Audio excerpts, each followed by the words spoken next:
Decline of the West by Oswald Spengler. An adult brain audiobook production, read by Graham Dunlop. Oswald Spengler by Arthur Helps. A Cassandra is not out of place in Germany, so the revival of interest in Spengler in his native country should not be regarded as a bad sign. Though young Germans may wonder how it was that a profound philosopher of history, professing to follow in the footsteps of Goethe, should look forward to nihilism after the style of Nietzsche, they will nevertheless come to the conclusion that there is much good sense in Spengler to balance an occasional excess of romantic paradox. It would be a pity if his reputation as a pessimist were to deter English readers from the decline of the West.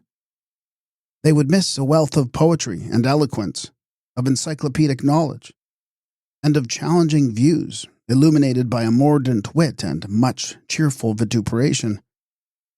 If Spengler was a pessimist, so was the prophet Isaiah, whom he admires and emulates. His recurrent theme that cultures embodying forms of government, religions, arts and crafts, sciences, peculiar to one culture and that culture alone, rise and fall and leave nothing behind, would be depressing if one accepted it literally. His cultures are organic, the word having a more mystical than biological connotation. They go through the prescribed stages, which he calls spring, summer, autumn, and winter, and then fade away. World history is the sum of such cultures. Spengler rejected linear progress. For him, as for Goethe, evolution is the fulfillment of a form. A culture blossoms from the soil of an exactly definable landscape and dies when it has exhausted all its possibilities. Thus did species such as the fugue in the Greek statue pass away and never recur. These cultures, sublimated like essences, grow with the same superb aimlessness as the flowers of the field. Alles Vergängliche ist nur ein Gleichnis, a symbol of the inner, invisible life, which is eternal and supersensual, over which presides destiny, providence. We live, says Spengler, in an intellectual age, which understands by destiny a relation between cause and effect, which the brain can detect. Not so Shakespeare, who took his stories as he found them and filled them with the force of an inward necessity. Anyone who looks for an inner form of history based on cause and effect must always, if he is honest, find a burlesque comedy. Do not the deaths of Gustavus Adolphus and Alexander seem like expedients of a nonplussed playwright? Day is not the cause of night, nor youth of age, nor blossom of fruit. The keynote of Spengler's condemnation of his own time is in the word civilization, which, as used by him, connotes the death of a culture and a consequent transformation of values. Rousseau, Socrates, and Buddha, who were contemporaries in the Spenglerian sense, signalized the end of a culture. Each buried a millennium of spiritual depth. Life is presented by them as the intellect sees it. It is judged by utilitarian or rational criteria. The brain rules because the soul has abdicated. Spengler cannot forgive St. Paul for traveling to the urban West, thus intellectualizing what he calls Magian Christianity, even in the lifetime of Christ's disciples. In the ambiance of the apocalyptic, there is no intellect. Religion is not the metaphysic of knowledge, argument, proof, which is mere philosophy and learning, but a lived and experienced metaphysic, the unthinkable as a certainty, the supernatural as a fact. In the springtime of a culture, men could say credo quia absurdum, because they felt certain that the understandable and the non-understandable were necessary ingredients of the world, of that nature which Giotto painted, and into which reason can penetrate only so far as the deity permits. From a sort of jealousy arises the idea that what cannot be understood is valueless, that only what is proven is of value. The new religion without any secrets is philosophy. The old religion, said Aristotle, is only necessary for the uneducated. Confucius, Buddha, Voltaire, and Lessing were of the same opinion.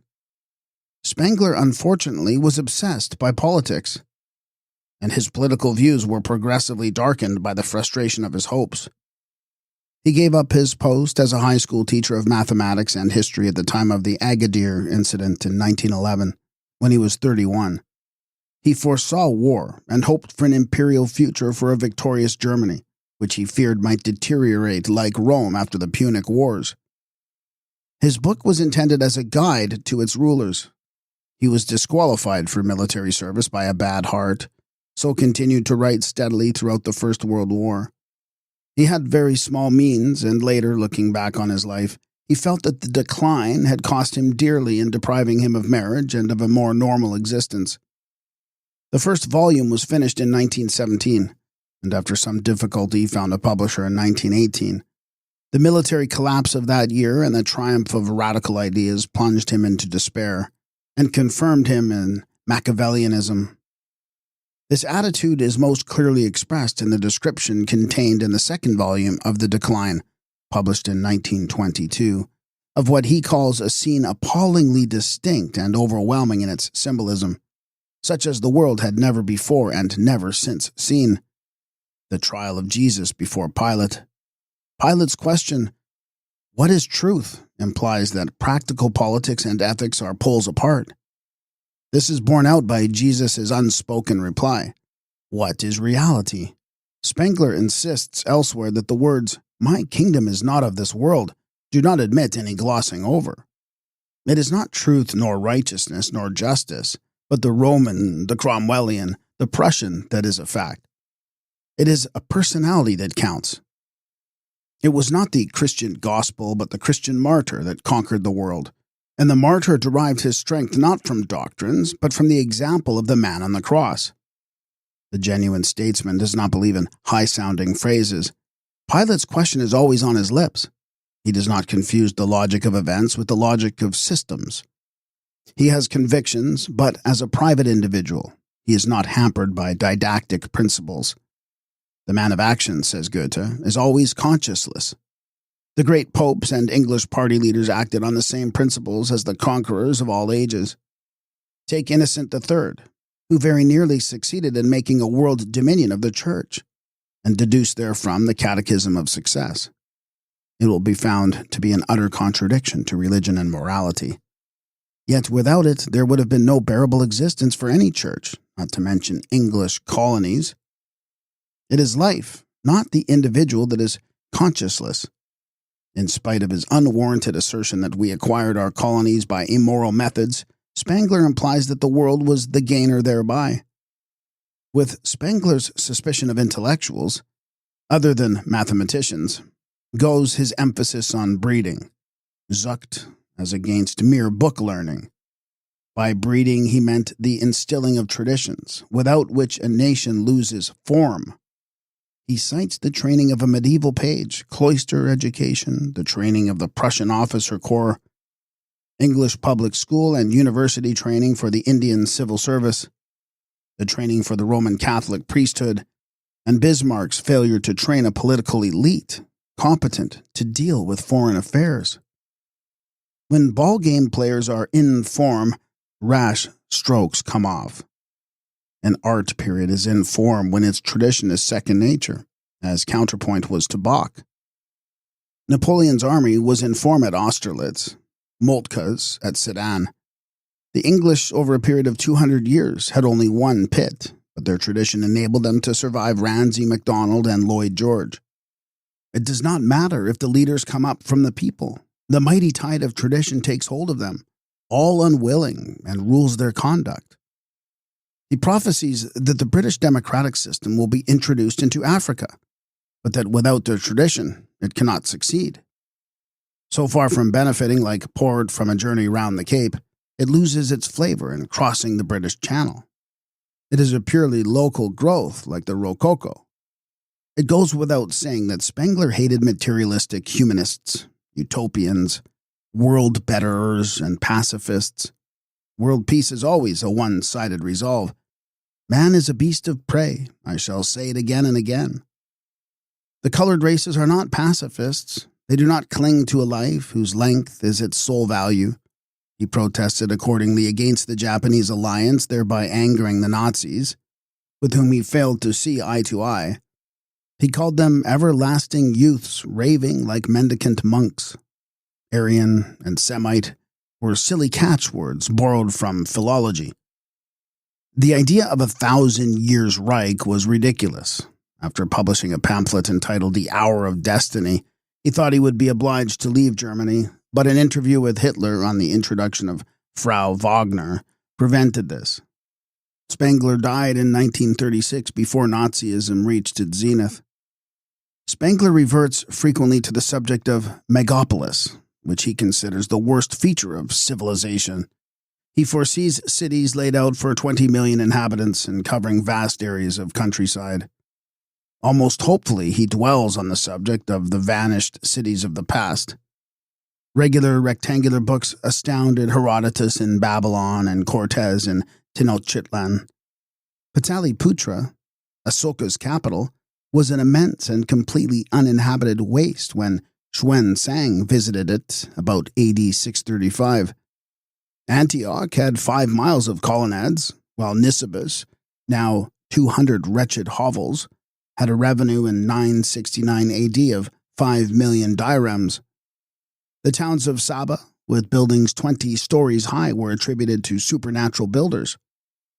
Eventually, the huge cities stand empty except for a few Falahin camping in the ruins like Stone Age men in caves. This, then, is the conclusion of the city's history, from primitive barter center to culture city, and at last to world city, and so doomed. It moves on to certain destruction. On the other hand, his prophecies for the future of Russia are surprisingly optimistic. He sees in her the savior of the world. On 3 occasions, Russia has been victimized by having Western influences thrust upon her. By Peter the Great, by the Tsar Alexander at the time of the Holy Alliance, and by Lenin. Marxism, based on a typically British poor man's hatred of the rich, coupled with Jewish memories of the Old Testament, curse on manual labor, was adopted by Russia under an ardent misunderstanding. The Russian does not fight capital, he does not understand it. By Petronism and Bolshevism, which is not the contrary but the final issue of Petronism, a people which should have lived for many generations more without history was forced into a false and artificial history of which the soul of old Russia was incapable. The Russian instinct has very truly and fundamentally divided Europe from Mother Russia, with the hostility that we can see embodied in Tolstoy, Aksakov, or Dostoevsky. Inwardly, though, Tolstoy is tied to the West.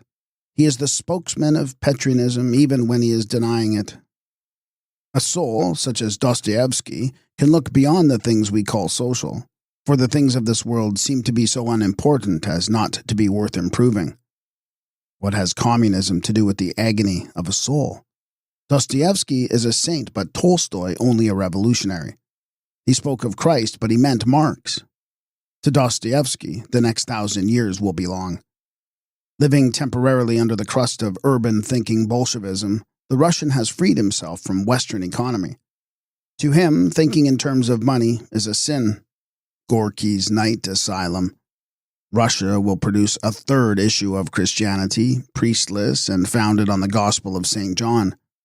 They will even develop a new architectural style and abandon the onion cupolas forced on them by the Holy Synod, in place of the steep 8-sided tent roof which was universal from Norway to Manchuria. Spengler did not quite live up to his scorn of 19th century painting and of music since Beethoven. He played Verdi and Wagner as well as old Italian music. His walls were hung with German pictures of the Romantic period, such as one sees in the Schack Gallery at Munich. Out of the profits of the decline, he could afford to convert 2 rooms of a top flat of the Wildermeyer Strauss, facing the Isar, into a sort of gallery, where he paced up and down and looked out on the mountains. When he left Munich, it was usually to visit Italy, where his favorite spot was Lake Iseo. He was quiet and amiable in his conversation except when roused. Then one heard a harsh, contemptuous laugh and saw his eyes shining behind thick spectacles like those of a troll. He appreciated claret and cigarettes, which may partly account for the liverishness of his political pamphlets, which in fact detracted from his reputation. He was intended for a poet, not a pamphleteer. There is a certain wheel wobble in the last chapters of Decline, evidence of the stress between optimism and pessimism, faith and spleen, always present in Spengler, also perhaps of haste to get his task finished. The machine forces the entrepreneur not less than the workman to obedience. They are its slaves, not its masters, but the machine depends upon its priest, the engineer. In future generations, suppose, asks Spengler, that the very elite of intellect that is now concerned with the machine becomes overpowered with a growing sense of its Satanism, the step from Roger Bacon to Bernard of Clairvaux, then nothing can hinder the end of the great drama that has been a play of intellects with hands as mere auxiliaries. So long as the machine dominates the earth, every non-European will try to fathom the secret of this terrible weapon. Nevertheless, inwardly, he abhors it, be he Indian or Japanese, Russian or Arab. The attitude of Gandhi supported Spengler, but can India in the long run hold out against industrialism, the idea of wealth? Spengler replies that the dictatorship of money is an idea, and as such must fade out as soon as it has thought its economic world through to finality. Unfortunately, the conqueror of the dictatorship of money and its political weapon, democracy, is Caesarism. A power can only be overcome by another power, not by a principle such as socialism. The sword is victorious over money. The master will defeats the plunderer will. Spengler's end product, Caesarism, the analogy from the Roman Empire, is quite arbitrary. It is remarkable how his genius is outweighed by bile when describing the present or prophesying the future. He falls a victim to schematic dogmatism. Events must follow prescribed phases of culture seen from the Spenglerian standpoint. His claim to observe from a neutral standpoint shows a neglect of the relativity, which is his favorite weapon. If the whole of reality is being constantly transformed in a continuum of aspects from perpetually changing viewpoints, it must be impossible to obtain a precise picture. The schoolmaster persists in Spengler.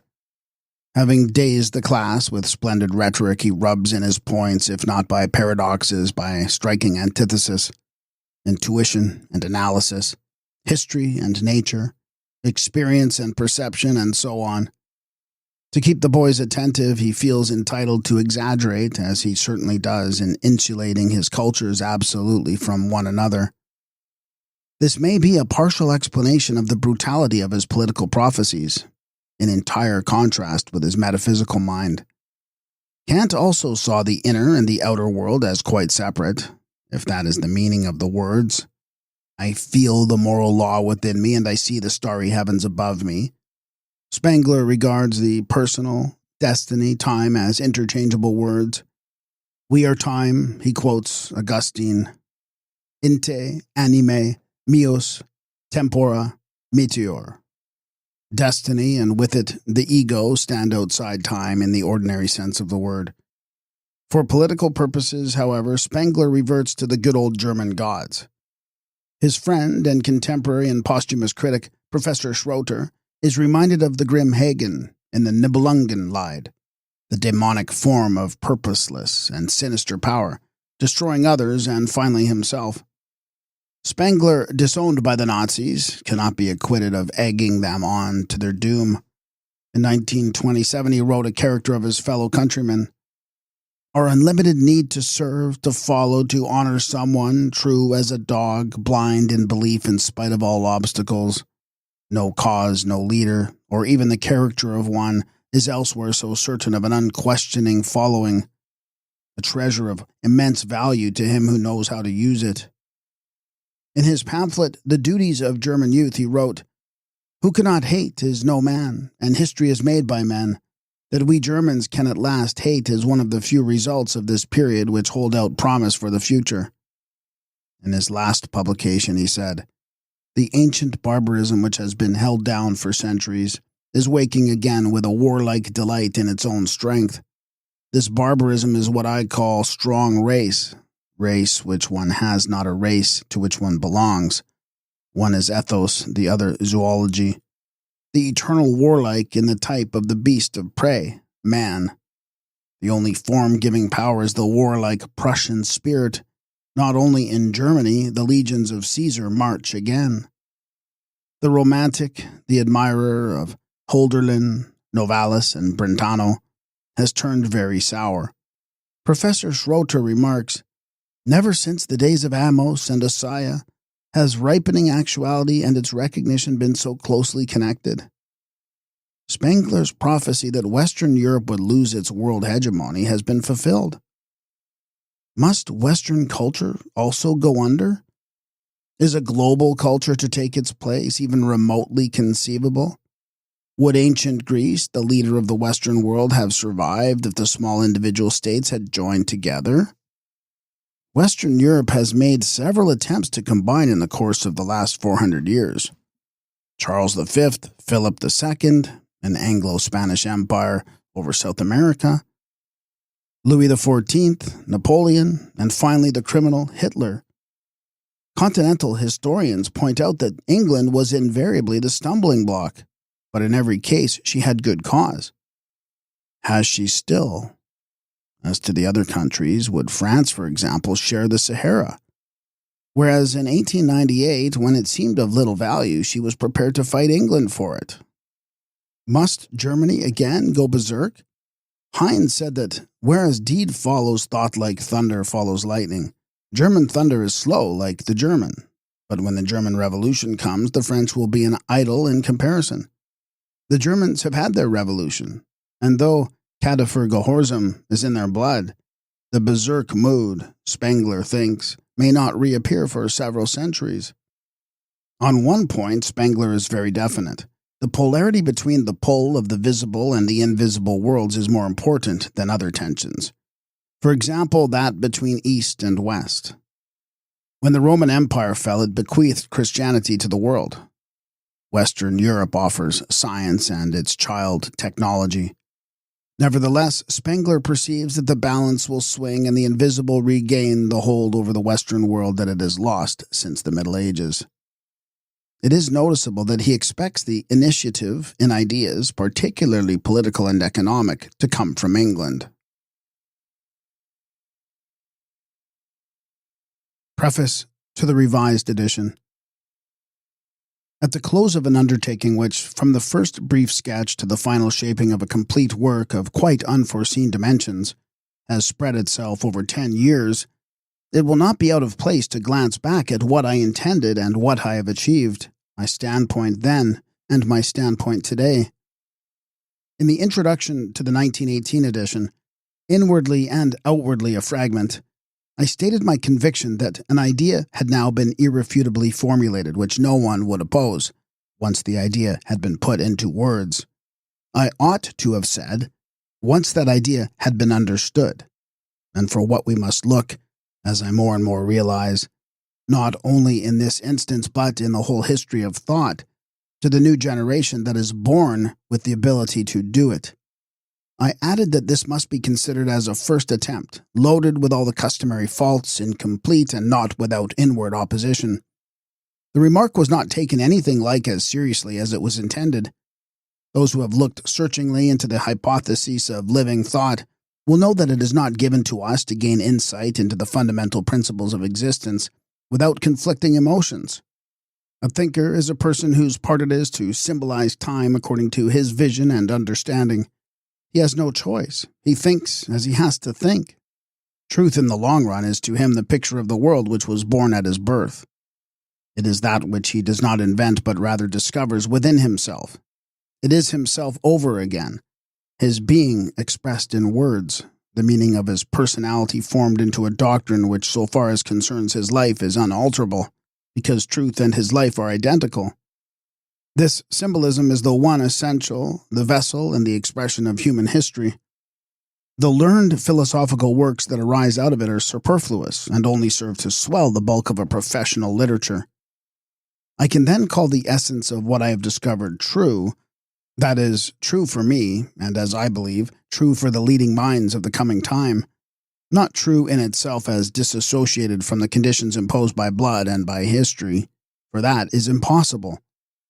But what I wrote in the storm and stress of those years was, it must be admitted, a very imperfect statement of what stood clearly before me, and it remained to devote the years that followed to the task of correlating facts and finding means of expression which should enable me to present my idea in the most forcible form.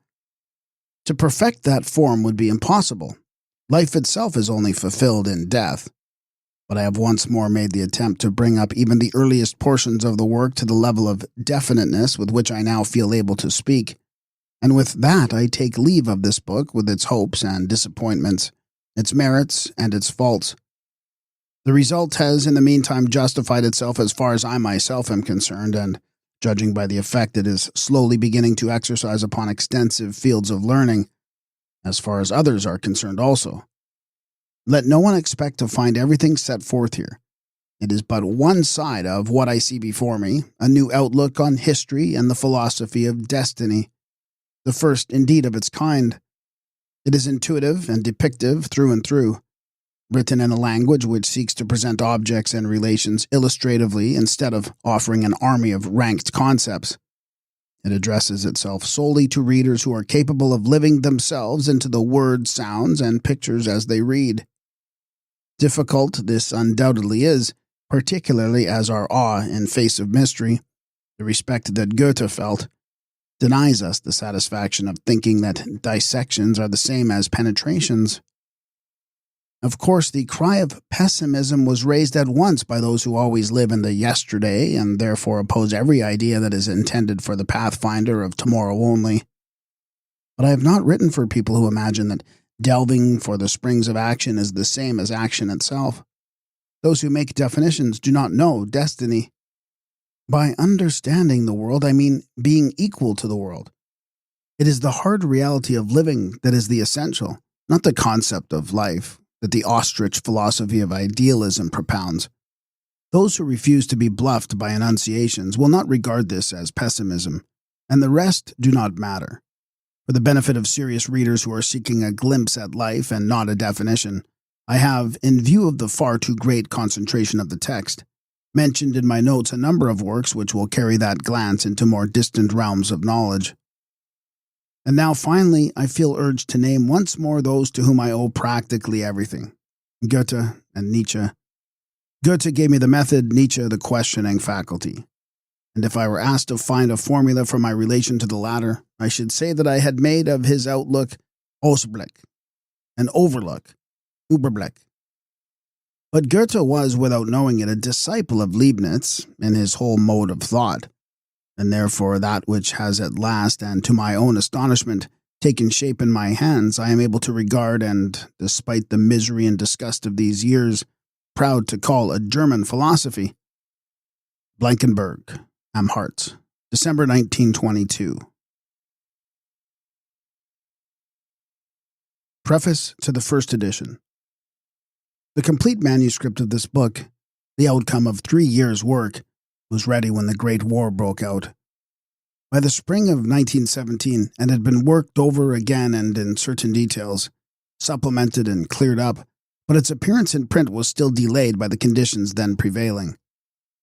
Although a philosophy of history is its scope and subject, it possesses also a certain deeper significance as a commentary on the great epochal moment of which the portents were visible when leading ideas were being formed. The title, which had been decided upon in 1912, expresses quite literally the intention of the book, which was to describe, in the light of the decline of the classical age, one world historical phase of several centuries upon which we ourselves are now entering. Events have justified much and refuted nothing. It became clear that these ideas must necessarily be brought forward as just this moment, and in Germany, and more, that the war itself was an element in the premises from which the new world picture could be made precise. For I am convinced that it is not merely a question of writing one out of several possible and merely logical justifiable philosophies, but of writing the philosophy of our time, one that is to some extent a natural philosophy and is dimly presaged by all. This may be said without presumption, for an idea that is historically essential, that does not occur within an epoch but itself makes that epoch, is only in a limited sense the property of him to whose lot it falls to parent it. It belongs to our time as a whole and influences all thinkers without their knowing it.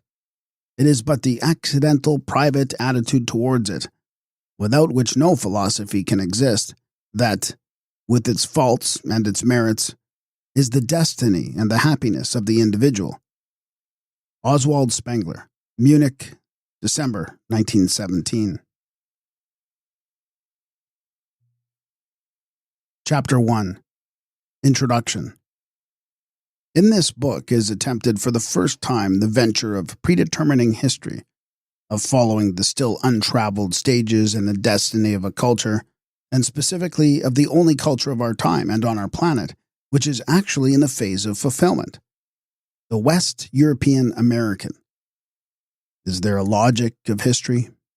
Is there, beyond all the causal and incalculable elements of the separate events, something that we may call a metaphysical structure of historic humanity? Something that is essentially independent of the outward forms, social, spiritual, and political, which we see so clearly? Are not these actualities indeed secondary or derived from that something? Does world history present to the seeing eye certain grand traits again and again, with sufficient constancy to justify certain conclusions? And if so, what are the limits to which reasoning from such premises may be pushed? Is it possible to find in life itself, for human history is the sum of mighty life courses which have already had to be endowed with ego and personality, and customary thought and expression, by predicating entities of a higher order like the classical or the Chinese culture, modern civilization, a series of stages which must be traversed, and traversed moreover in an ordered and obligatory sequence. For everything organic, the notions of birth, death, youth, age, lifetime are fundamentals. May not these notions in this sphere also possess a rigorous meaning which no one has as yet extracted? In short, is all history founded upon general biographic archetypes? The decline of the West, which at first sight may appear like the corresponding decline of the classical culture, a phenomenon limited in time and space, we now perceive to be a philosophical problem that, when comprehended in all its gravity, includes within itself every great question of being. If therefore we are to discover in what form the destiny of the Western culture will be accomplished, we must first be clear as to what culture is, what its relations are to visible history, to life, to soul, to nature, to intellect, what the forms of its manifestations are, and how far these forms, peoples, tongues, and epochs, battles and ideas, states and gods, arts and craft works, science, laws, economic types and world ideas, great men and great events, may be accepted and pointed to as symbols.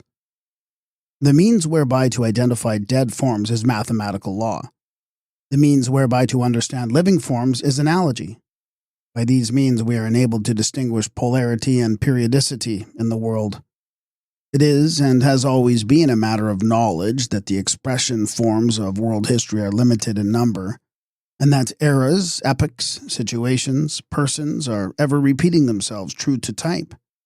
Napoleon has hardly ever been discussed without a side glance at Caesar and Alexander, analogies of which, as we shall see, the first is morphologically quite unacceptable and the second is correct. Frederick the Great, in his political writings, such as his Considerations 1738, moves among analogies with perfect assurance.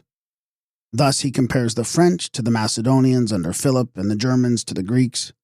Even now, he says, the Thermopylae of Germany, Alsace and Lorraine, are in the hands of Philip, therein exactly characterizing the policy of Cardinal Fleury. We find him drawing parallels also between the policies of the houses of Habsburg and Bourbon and the proscriptions of Antony and of Octavius. Still, all this was only fragmentary and arbitrary, and usually implied rather a momentary inclination to poetical or ingenious expressions than a really deep sense of historical forms. In this region, no one hitherto has set himself to work out a method, nor has had the slightest inkling that there is here a root, in fact, the only root, from which can come a broad solution of the problems of history. Analogies, insofar as they laid bare the organic structure of history, might be a blessing to historical thought. Their technique, developing under the influence of a comprehensive idea, would surely eventuate in inevitable conclusions and logical mastery. But as hitherto understood and practiced, they have been a curse, for they have enabled the historians to follow their own tastes, instead of soberly realizing that their first and hardest task was concerned with the symbolism of history and its analogies. Thus, our theme, which originally comprised only the limited problem of present-day civilization, broadens itself into a new philosophy, the philosophy of the future, so far as the metaphysically exhausted soil of the West can bear such, and in any case, the only philosophy which is within the possibilities of the West European mind in its next stages. It expands into the conception of a morphology of world history, of the world as history in contrast to the morphology of the world as nature, that hitherto has been almost the only theme of philosophy. And it reviews once again the forms and movements of the world in their depths and final significance, but this time according to an entirely different ordering which groups them not in an ensemble picture inclusive of everything known, but in a picture of life, and presents them not as things become, but as things becoming. The world as history, conceived, viewed, and given form from out of its opposite, the world as nature, here is a new aspect of human existence on this earth. As yet, in spite of its immense significance, both practical and theoretical, this aspect has not been realized, still less presented. Some obscure inkling of it there may have been, a distant momentary glimpse there has often been, but no one has deliberately faced it and taken it in with all its implications. We have before us two possible ways in which we may inwardly possess and experience the world around him. With all rigor I distinguish, as to form, not substance, the organic from the mechanical world impression, the content of images from that of laws, the picture and symbol from the formula and the system, the instantly actual from the constantly possible, the intents and purposes of imagination ordering according to plan from the intents and purposes of experience, dissecting according to scheme. And to mention even thus early an opposition that has never yet been noted, in spite of its significance, the domain of chronological from that of mathematical number. Consequently, in a research such as that lying before us, there can be no question of taking spiritual political events, as they become visible day by day on the surface, at their face value, and arranging them on a scheme of causes or effects, and following them up in the obvious and intellectually easy directions. Such a pragmatic handling of history would be nothing but a piece of natural science in disguise. And for their part, the supporters of the materialistic idea of history make no secret about it. It is their adversaries who largely fail to see the similarity of the two methods. What concerns us is not what the historical facts which appear at this or that time are per se, but what they signify, what they point to by appearing. I have not hitherto found one who has carefully considered the morphological relationship that inwardly binds together the expression forms of all branches of a culture. Yet, viewed from this morphological standpoint, even the humdrum facts of politics assume a symbolic and even a metaphysical character. And what has perhaps been impossible hitherto, things such as the Egyptian administrative system, the classical coinage, analytical geometry, the Czech, the Suez Canal, the book printing of the Chinese, the Prussian army, and the Roman road engineering can, as symbols, be made uniformly understandable and appreciable. But at once the fact presents itself that as yet there exists no theory-enlightened art of historical treatment. What passes as such draws its methods almost exclusively from the domain of that science which alone has completely disciplined the methods of cognition, viz. Physics, and thus we imagine ourselves to be carrying on historical research when we are really following out objective connections of cause and effect. Judged by the standards of the physicist and the mathematician, the historian becomes careless as soon as he has assembled and ordered his material and passes on to the interpretation. That there is, besides a necessity of cause and effect, which I may call the logic of space, another necessity, an organic necessity in life, that of destiny, the logic of time, is a fact of the deepest inward certainty, a fact which suffuses the whole of the mythological religions and artistic thought and constitutes the essence and kernel of all history, in contradistinction to nature, but is unapproachable through the cognitive forms which the critique of pure reason investigates. This fact still awaits its theoretical formulation. Mathematics and the principle of causality lead to the naturalistic chronology and the idea of destiny to a historical ordering of the phenomenal world. Both orderings, each on its own account, cover the whole world. The difference is only in the eyes by which and through which this world is realized. The meaning of history for the individual. Nature is the shape in which the man of higher cultures synthesizes and interprets the immediate impressions of his senses. History is that from which his imagination seeks comprehension of the living existence of the world in relation to his own life, which he thereby invests with a deeper reality. Whether he is capable of creating these shapes, which of them it is that dominates his waking consciousness, is a primordial problem of all human existence. Man thus has before him two possible ways of regarding the world. But it must be noted, at the very outset, that these possibilities are not necessarily actualities. And if we are to inquire into the sense of all history, we must begin by solving a question which has never yet been put, viz., for whom is there history? The question is seemingly paradoxical, for history is obviously for everyone to this extent, that every man with his whole existence and consciousness is a part of history. But it makes a great difference whether anyone lives under the constant impression that his life is an element in a far wider life course that goes on for hundreds and thousands of years, or conceives of himself as something rounded off and self-contained. For the latter type of consciousness, there is certainly no world history, no world as history. But how if the self-consciousness of a whole nation, how if a whole culture rests on this ahoristic spirit? How must actuality appear to it? The world? Life? Antiquity and India, unhistorical.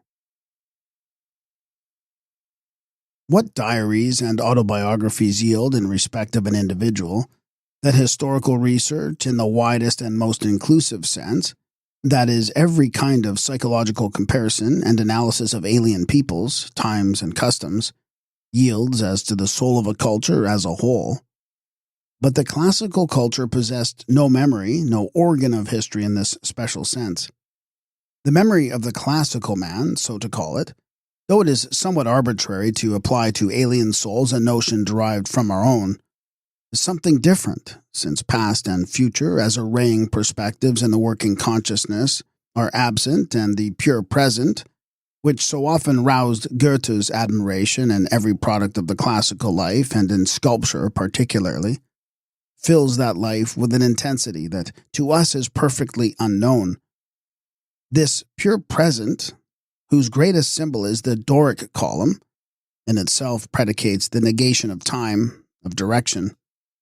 For Herodotus and Sophocles, as for Themistocles or Roman consul, the past is subtilized instantly into an impression that is timeless and changeless, polar and not periodic in structure.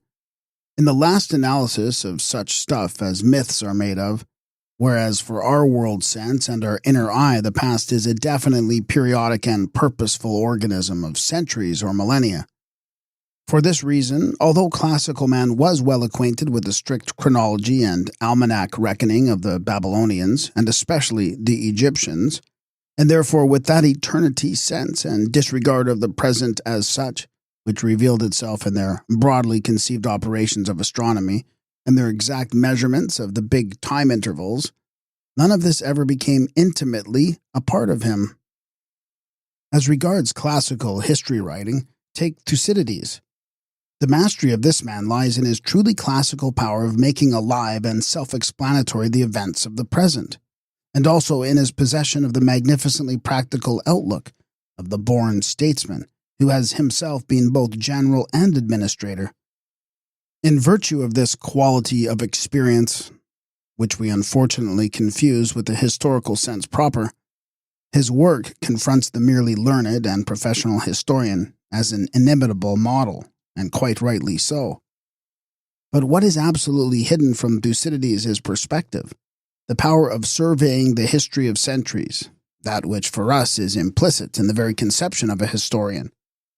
The fine pieces of classical history writing are invariably those which set forth matters within the political present of the writer, whereas for us it is the direct opposite, our historical masterpieces without exception being those which deal with a distant past. Thucydides would have broken down in handling even the Persian Wars, let alone the general history of Greece, while that of Egypt would have been utterly out of his reach. He, as well as Polybius and Tacitus, who like him were practical politicians, loses his sureness of eye from the moment when, in looking backwards, he encounters motive forces in any form that is unknown in his practical experience. For Polybius, even the First Punic War, for Tacitus, even the reign of Augustus, are inexplicable. As for Thucydides, his lack of historical feeling, in our sense of the phrase, is conclusively demonstrated on the very first page of his book by the astounding statement that before his time, about 400 BC, no events of importance had occurred in the world. Note, the attempts of the Greeks to frame something like a calendar or a chronology after the Egyptian fashion, besides being very belated indeed, were of extreme naivete. The Olympiad reckoning is not an era in the sense of, say, the Christian chronology, and is moreover a late and purely literary expedient, without popular currency. The people, in fact, had no general need of a numeration wherewith to date the experiences of their grandfathers and great-grandfathers. Though a few learned persons might be interested in the calendar question, we are not here concerned with the soundness or unsoundness of a calendar, but with its currency, with the question of whether men regulated their lives by it or not. Egyptian and Western man. Historical. The Egyptian soul, conspicuously historical in its texture and impelled with primitive passion towards the infinite, perceived past and future as its whole world, and the present, which is identical with waking consciousness, appeared to him simply as the narrow common frontier of two immeasurable stretches. The Egyptian culture is an embodiment of care, which is the spiritual counterpoise of distance. Care for the future expressed in the choice of granite or basalt as the craftsman's materials, in the chiseled archives, in the elaborate administrative system, in the net of irrigation works, and necessarily bound up therewith, care for the past. Note, contrast with this the fact, symbolically of the highest importance and unparalleled in art history, that the Hellenes, though they had before their eyes the works of the Mycenaean age, and their land was only too rich in stone, deliberately reverted to wood, hence the absence of architectural remains of the period 1200 to 600. The Egyptian plant column was from the outset of stone, whereas the Doric column was wooden, a clear indication of the intense antipathy of the classical soul towards duration. Another note. Is there any Hellenic city that ever carried out one single comprehensive work that tells of care for future generations? The road and water systems which research has assigned to the Mycenaean, i.e. the pre-classical age, fell into disrepair and oblivion from the birth of the classical peoples, that is, from the Homeric period. The Egyptian mummy is a symbol of the first importance. The body of the dead man was made everlasting, just as his personality, his ka, was immortalized through the portrait statuettes, which were often made in many copies and to which it was conceived to be attached by a transcendental likeness. There is a deep relation between the attitude that is taken towards the historic past and the conception that is formed of death, and this relation is expressed in the disposal of the dead. The Egyptian denied mortality. The classical man affirmed it in the whole symbolism of his culture. The Egyptians embalmed even their history in chronological dates and figures. From pre-Solenian Greece, nothing has been handed down, not a year, date, not a true name, not a tangible event, with the consequence that the later history, which alone we know, assumes undue importance. But for Egypt we possess, from the 3rd millennium and even earlier, the names and even the exact reign dates of many of the kings. And the new empire must have had a complete knowledge of them. Today, pathetic symbols of the will to endure, the bodies of the great pharaohs lie in our museums, their faces still recognizable. No great Greek ever wrote down any recollections that would serve to fix a phase of experience for his inner eye. Not even Socrates was told regarding his inward life anything important in our sense of the word. It is questionable indeed whether for a classical mind it was even possible to react to the motive forces that are presupposed in the production of a Parzival, a Hamlet, or a Werther. In Plato we fail to observe any conscious evolution of doctrine. His separate works are merely treatises written from very different standpoints, which he took up from time to time, and it gave him no concern whether and how they hung together.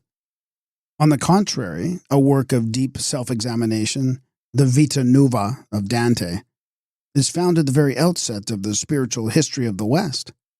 How little, therefore, of the classical pure present there really was in Goethe, the man who forgot nothing, the man whose works, as he avowed himself, are only fragments of a single great confession.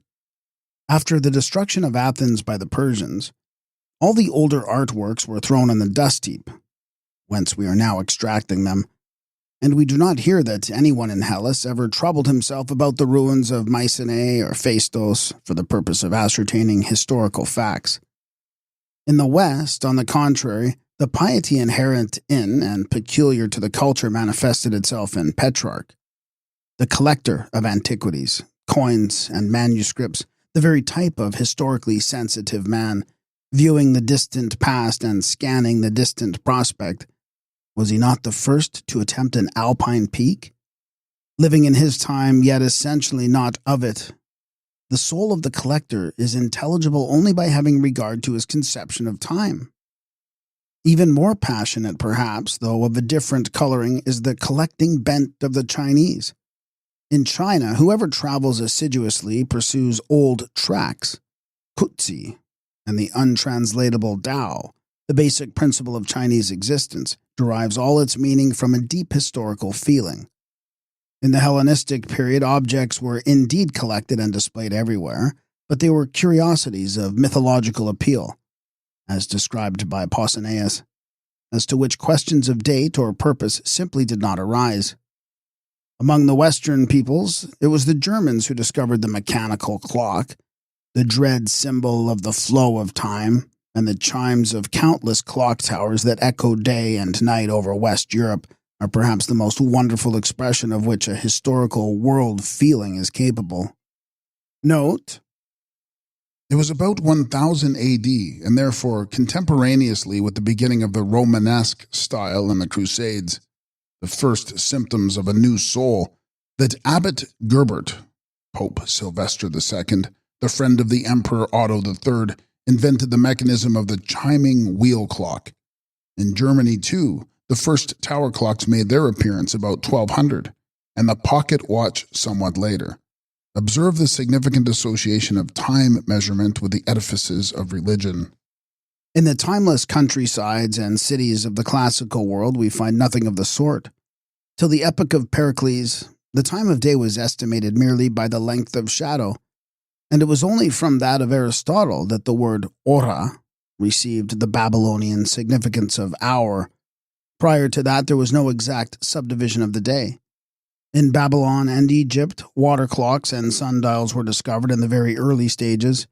Yet in Athens it was left to Plato to introduce a practically useful form of clepsydra, and this was merely a minor adjunct of everyday utility, which could not have influenced the classical life feeling in the smallest degree. It is a bizarre but nevertheless psychologically exact fact that the Hellenic physics, being statics and not dynamics, neither knew the use nor felt the absence of the time element, whereas we, on the other hand, work in thousandths of a second. The one and only evolution idea that is timeless, ahistoric, is Aristotle's entelechy. This, then, is our task.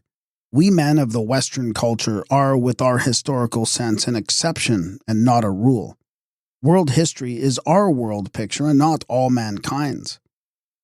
Indian and classical man formed no image of a world in progress, and perhaps when in due course the civilization of the West is extinguished, there will never again be a culture and a human type in which world history is so potent a form of the waking consciousness. What is world history? What then is world history? Certainly an ordered presentation of the past, an inner postulate, the expression of a capacity for feeling form. But a feeling for form, however definite, is not the same as form itself. No doubt we feel world history, experience it, and believe that it is to be read just as a map is read. But even today, it is only partial shapes of it that we know, and not the shape of it, which is the mere image of our own inner life. Thanks to the subdivision of history into ancient, medieval, and modern, an incredibly jejune and meaningless scheme, which has, however, entirely dominated our historical thinking, we have failed to perceive the true position in the general history of higher mankind, of the little part world which has developed on West European soil from the time of the German Roman Empire, to judge of its relative importance and, above all, to estimate its direction. Note: the word Europe ought to be struck out of history. There is historically no European type, and it is sheer delusion to speak of the Hellenes as European antiquity, and to enlarge upon their mission to bring Europe and Asia closer together. It is thanks to this word Europe alone, and the complex of ideas resulting from it, that our historical consciousness has come to link Russia with the West in an utterly baseless unity, a mere abstraction derived from the reading of books that has led to immense real consequences. In the shape of Peter the Great, this word has falsified the historical tendencies of a primitive human mass for 2 centuries, whereas the Russian instinct has very truly and fundamentally divided Europe from Mother Russia, with the hostility that we see embodied in Tolstoy, Aksakov, or Dostoevsky. East and West are notions that contain real history, whereas Europe is an empty sound.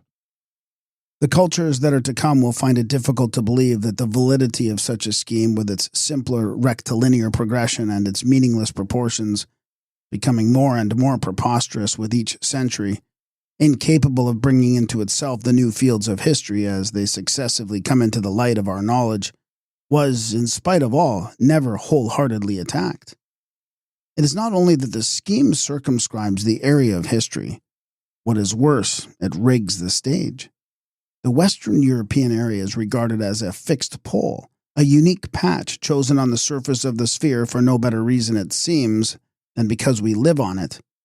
And great histories of millennial duration and mighty faraway cultures are made to revolve around this pole in all modesty. It is a quaintly conceived system of sun and planets. We select a single bit of ground as the natural center of the historical system and make it the central sun. From it, all the events of history receive their real light. From it, their importance is judged in perspective. It is self-evident that for the cultures of the West, the existence of Athens, Florence, or Paris is more important than that of Lo-Yang or Pataliputra. But is it permissible to found a scheme of world history on estimates of such a sort? If so, then the Chinese historian is quite entitled to frame a world history in which the Crusades, the Renaissance, Caesar, and Frederick the Great are passed over in silence as insignificant. How, from the morphological point of view, should our 18th century be more important than any other of the 60 centuries that preceded it? Is it not ridiculous to oppose a modern history of a few centuries, and that history to all intents localized in West Europe to an ancient history which covers as many millennia? Incidentally dumping into that ancient history the whole mass of the pre-Hellenic cultures, unprobed and unordered as mere appendix matter? This is no exaggeration. Do we not, for the sake of keeping the hoary scheme, dispose of Egypt and Babylon, each as an individual and self-contained history quite equal in the balance of our so-called world history from Charlemagne to the World War and well beyond it, as a prelude to classical history? Do we not relegate the vast complexes of Indian and Chinese culture to footnotes with a gesture of embarrassment? As for the great American cultures, do we not, on the ground that they do not fit in with what, entirely ignore them? The most appropriate designation for this current West European scheme of history, in which the great cultures are made to follow orbits round us as the presumed center of all world happenings, is the Ptolemaic system of history. The system that is put forward in this work in the place of it I regard as the Copernican discovery in the historical sphere, in that it admits no sort of privileged position to the classical or the Western culture as against the cultures of India, Babylon, China, Egypt, the Arabs, Mexico, separate worlds of dynamic being, which in point of mass count for just as much in the general picture of history as the classical, while frequently surpassing it in point of spiritual greatness and soaring power. The scheme ancient, medieval, modern, in its first form, was a creation of the Magian world sense. It first appeared in the Persian and Jewish religions after Cyrus, received an apocalyptic sense in the teaching of the Book of Daniel on the 4 world eras, and was developed into a world history in the post-Christian religions of the East, notably the Gnostic systems. This important conception, within the very narrow limits which fixed its intellectual basis, was unimpeachable. Neither Indian nor even Egyptian history was included in the scope of the proposition. For the Magian thinker, the expression world history meant a unique and supremely dramatic act, having as its theater the lands between Hellas and Persia, in which the strictly dualistic world sense of the East expressed itself, not by means of polar conceptions like the soul and spirit, good and evil, of contemporary metaphysics, but by the figure of a catastrophe, an epochal change of phase between world creation and world decay. No elements beyond those which we find stabilized in the classical literature, on the one hand, and the Bible or other sacred book of the particular system on the other, came into the picture, which presents as the old and the new, respectively, the easily grasped contrasts of Gentile and Jewish, Christian and heathen, classical and oriental, idol and dogma, nature and spirit with a time connotation, that is, as a drama in which one prevails over the other.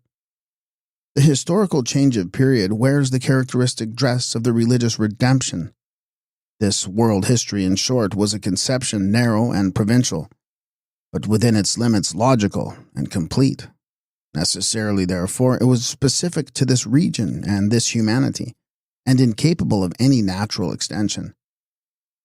But to these two there has been added a third epoch, the epoch that we call modern on Western soil, and it is this that for the first time gives the picture of history the look of a progression. The Oriental picture was at rest. It presented a self-contained antithesis with equilibrium as its outcome and a unique divine act as its turning point. But adopted and assumed by a wholly new type of mankind, it was quickly transformed, without anyone's noticing the oddity of the change, into a conception of linear progress. From Homer or Adam, the modern can substitute for these names the Indo-German, Stone Age, or the Pithecanthropus. Through Jerusalem, Rome, Florence, and Paris, according to the taste of the individual historian, thinker, or artist, who has unlimited freedom in the interpretation of the 3-part scheme. This third term, modern times, which in form asserts that it is the last and conclusive term of the series, has in fact, ever since the Crusades, been stretched and stretched again to the elastic limit at which it will bear no more. It was at least implied, if not stated in so many words, that here, beyond the ancient and the medieval, something definitive was beginning, a third kingdom in which, somewhere, there was to be fulfillment and culmination, and which had an objective point. As to what this objective point is, each thinker, from schoolman to present-day socialist, backs his own peculiar discovery. On the very threshold of the Western culture we meet the great Joachim of Florus, c. 1145 to 1202, the first thinker of the Hegelian stamp, who shattered the dualistic world form of Augustine, and with his essentially Gothic intellect stated the new Christianity of his time in the form of a third term to the religions of the Old and the New Testaments, expressing them respectively as the age of the Father, the age of the Son, and the age of the Holy Ghost. His teaching moved the best of the Franciscans and the Dominicans, Dante, Thomas Aquinas, in their inmost souls and awakened a world outlook which slowly but surely took entire possession of the historical sense of our culture. Lessing, who often designated his own period, with reference to the classical as the afterworld, Nachwelt, took his idea of the education of the human race, with its 3 stages of child, youth, and man, from the teaching of the 14th century mystics. Ibsen treats it with thoroughness in his Emperor and Galilean, 1873, in which he directly presents the Gnostic world conception through the figure of the wizard Maximus, and advances not a step beyond it in his famous Stockholm Address of 1887. It would appear, then, that the Western consciousness feels itself urged to predicate a sort of finality inherent in its own appearance. But the creation of the Abbot of Flores was a mystical glance into the secrets of the divine world order. It was bound to lose all meaning as soon as it was used in the way of reasoning and made a hypothesis of scientific thinking, as it has been ever more and more frequently since the 17th century. It is a quite indefensible method of presenting world history to begin by giving rein to one's own religious, political, or social convictions, and endowing the sacrosanct 3-phase system with tendencies that will bring it exactly to one's own standpoint. This is, in effect, making of some formula, say, the age of reason, humanity, the greatest happiness of the greatest number, enlightenment, economic progress, national freedom, the conquest of nature, or world peace, a criterion whereby to judge whole millennia of history. And so we judge that they were ignorant of the true path, or that they failed to follow it, when the fact is simply that their will and purposes were not the same as ours. Goethe's saying, "What is important in life is life and not a result of life," is the answer to any and every senseless attempt to solve the riddle of historical form by means of a program. It is the same picture that we find when we turn to the historians of each special art or science, and those of national economics and philosophy as well. We find painting from the Egyptians, or the cavemen, to the Impressionists, or music from Homer to Bayreuth and beyond, or social organization from lake dwellings to socialism, as the case may be, presented as a linear graph which steadily rises in conformity with the values of the selected arguments. No one has seriously considered the possibility that arts may have an allotted span of life, and may be attached as forms of self-expression to particular regions and particular types of mankind, and that therefore the total history of an art may be merely an additive compilation of separate developments of special arts, with no bond of union save the name and some details of craft technique. We know it to be true of every organism that the rhythm, form, and duration of its life, and all the expression details of that life as well, are determined by the properties of its species. No one, looking at the oak with its millennial life, dare say that it is at this moment now about to start on its true and proper course. No one, as he sees a caterpillar grow day by day, expects that it will go on doing so for 2 or 3 years. In these cases, we feel, with an unqualified certainty, a limit, and this sense of the limit is identical with our sense of the inward form. In the case of higher human history, on the contrary, we take our ideas as to the course of the future from an unbridled optimism that sets at naught all historical, i.e., organic experience, and everyone therefore sets himself to discover in the accidental present terms that he can expand into some striking progression series, the existence of which rests not on scientific proof but on predilection. Mankind, however, has no aim, no idea, no plan, any more than the family of butterflies or orchids. Mankind is a zoological expression or an empty word. Note, Mankind? It is an abstraction. There are, always have been, and always will be men and only men. Goethe to Ludden. But conjure away the phantom, break the magic circle, and at once there emerges an astonishing wealth of actual forms. The living with all its immense fullness, depth, and movement. Hitherto veiled by a catchword, a dry-adust scheme, and a set of personal ideals. I see in place of that empty figment of one linear history which can only be kept up by shutting one's eyes to the overwhelming multitude of the facts, the drama of a number of mighty cultures, each springing with primitive strength from the soil of a mother region to which it remains firmly bound throughout its whole life cycle, each stamping its material, its mankind, in its own image, each having its own idea, its own passions, its own life, will and feeling, its own death. Here indeed are colors, lights, movements that no intellectual eye has yet discovered. Here the cultures, peoples, languages, truths, gods, landscapes bloom and age as the oaks and the pines, the blossoms, twigs and leaves. But there is no aging mankind. Each culture has its own new possibilities of self-expression which arise, ripen, decay, and never return. There is not one sculpture, one painting, one mathematics, one physics, but many, each in its deepest essence different from the others, each limited in duration and self-contained, just as each species of plant has its peculiar blossom or fruit, its special type of growth and decline. These cultures, sublimated life essences, grow with the same superb aimlessness as the flowers of the field. They belong, like the plants and the animals, to the living nature of Goethe, and not to the dead nature of Newton. I see world history as a picture of endless formations and transformations, of the marvelous waxing and waning of organic forms. The professional historian, on the contrary, sees it as a sort of tapeworm industriously adding on to itself one epoch after another.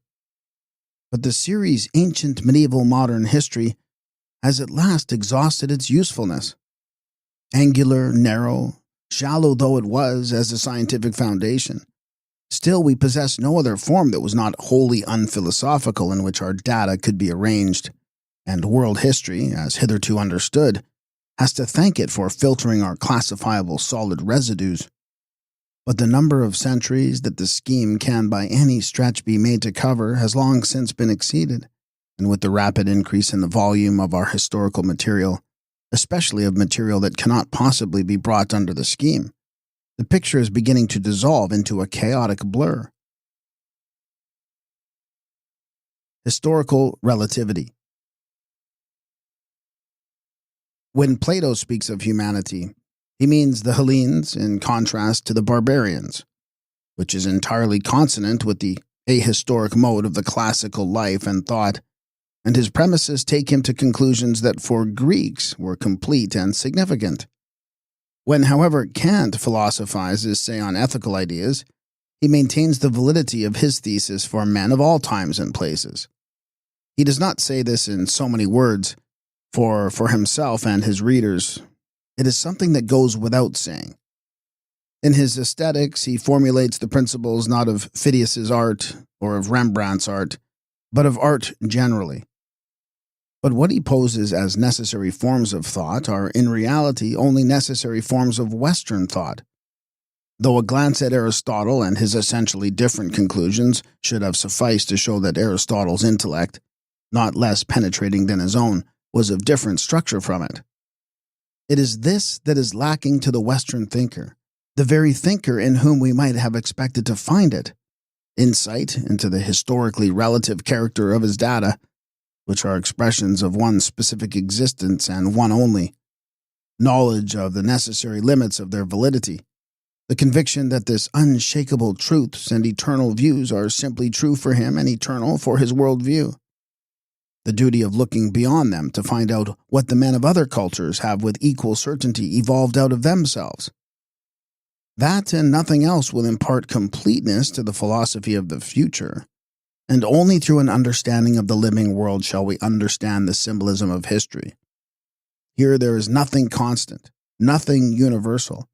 We must cease to speak of the forms of thought, the principles of tragedy, the mission of the state. Universal validity involves always the fallacy of arguing from particular to particular. But something much more disquieting than a logical fallacy begins to appear when the center of gravity of philosophy shifts from the abstract, systematic, to the practical, ethical of our Western thinkers from Schopenhauer onward, turn from the problem of cognition to the problem of life, the will to life, to power, to action. Here it is not the ideal abstract man of Kant that is subjected to examination, but actual man as he has inhabited the earth during historical time, grouped, whether primitive or advanced, by peoples. And it is more than ever futile to define the structure of his highest ideas in terms of the ancient medieval modern scheme with its local limitations. But it is done, nevertheless. Consider the historical horizon of Nietzsche. His conceptions of decadence, militarism, the transvaluation of all values, the will to power lie deep in the essence of Western civilization, and for the analysis of that civilization of decisive importance. But what do we find was the foundation of which he built up his creation? Romans and Greeks, Renaissance and European present, with a fleeting and uncomprehending side glance at Indian philosophy. In short, ancient, medieval, and modern history. Strictly speaking, he never once moved outside the scheme, nor did any other thinker of his time. And is the thought range of Schopenhauer, Comte, Feuerbach, Hebel, or Strindberg any wider?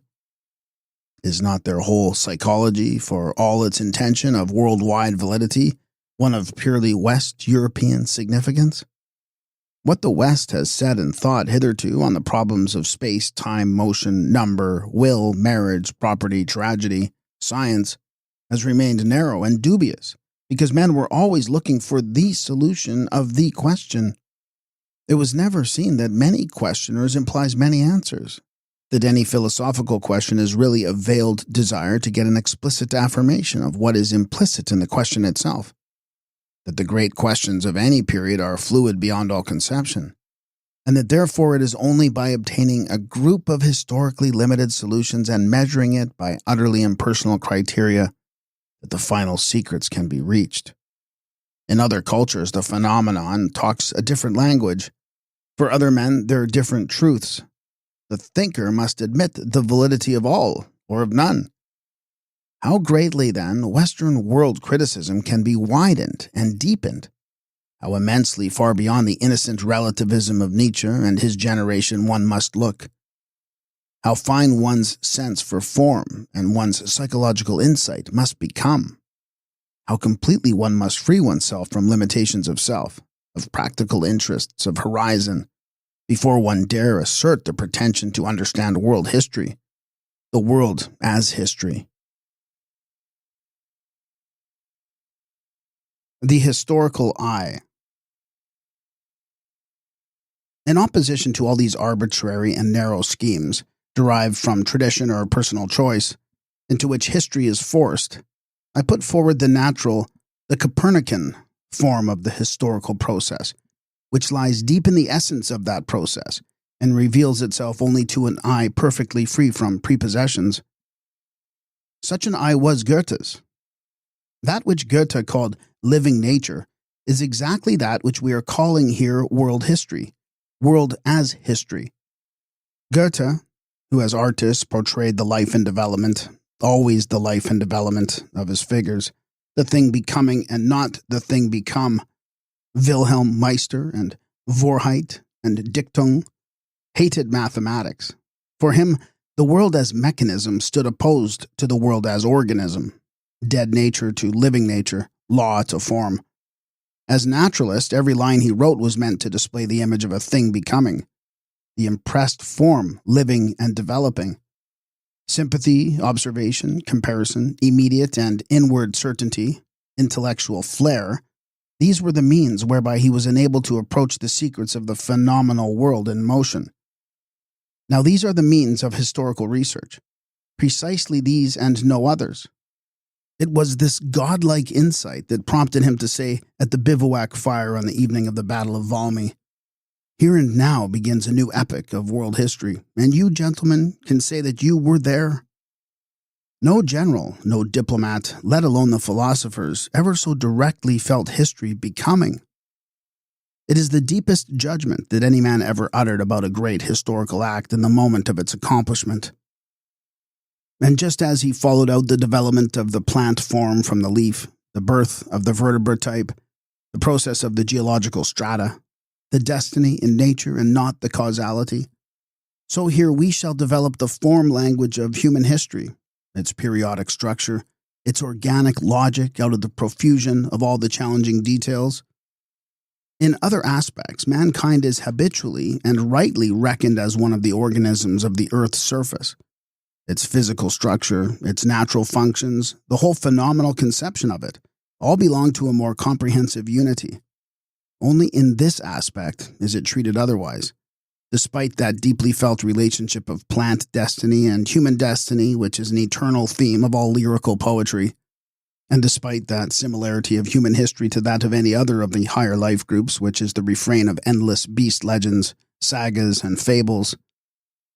But only bring analogy to bear on this aspect as on the rest, letting the world of human cultures intimately and unreservedly work upon the imagination instead of forcing it into a ready-made scheme.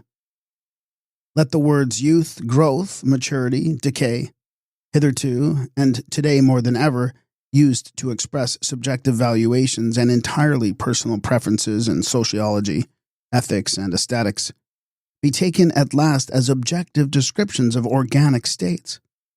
Set forth the classical culture as a self-contained phenomenon embodying and expressing the classical soul. Put it beside the Egyptian, the Indian, the Babylonian, the Chinese, and the Western, and determine for each of these higher individuals what is typical in their surgings and what is necessary in the riot of incident. And then at last will unfold itself the picture of world history that is natural to us, men of the West, and to us alone. One-sided interpretations of the picture of classical history.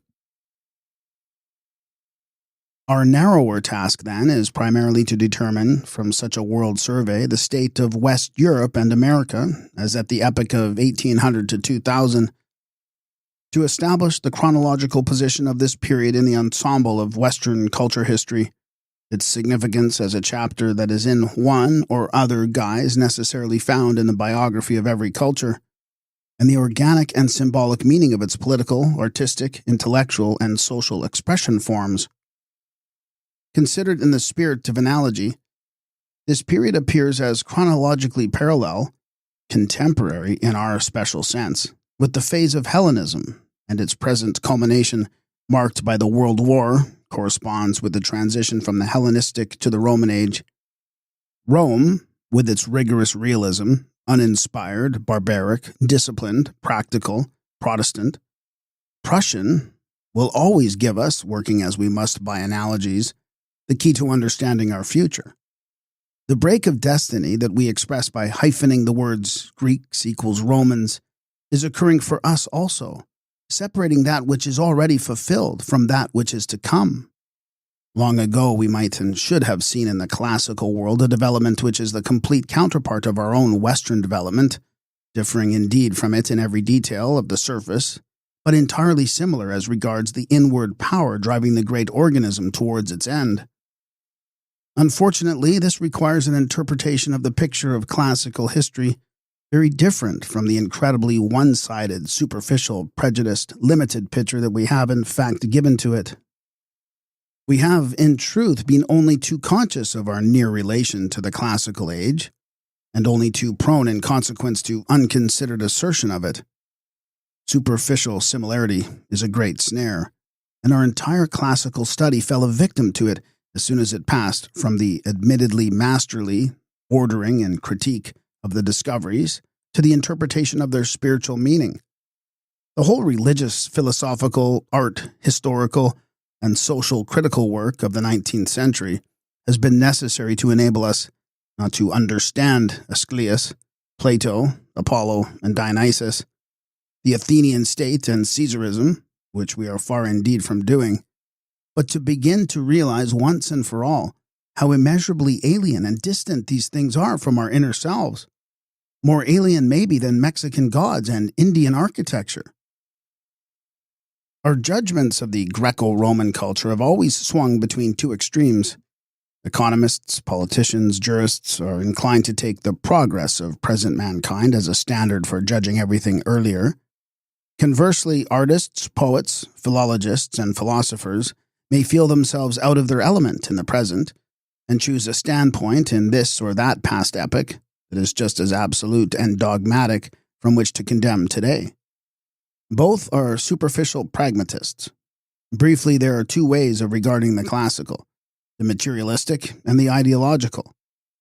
In the juxtaposing of cause and effect, the materialist classes the purely political facts as causes and the religious, intellectual, artistic facts as effects.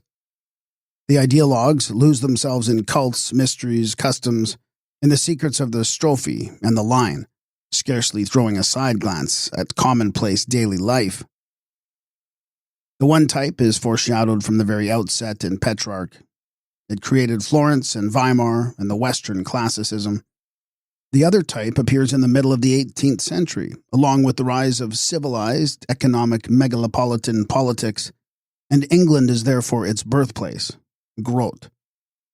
Notes: As will be seen later, the words civiliserte and civilization possess in this work a special meaning. At English not possessing the adjective forming freedom of German, we are compelled to coin a word for the rendering of Großditch, an adjective not only frequent but of emphatic significance in the author's argument.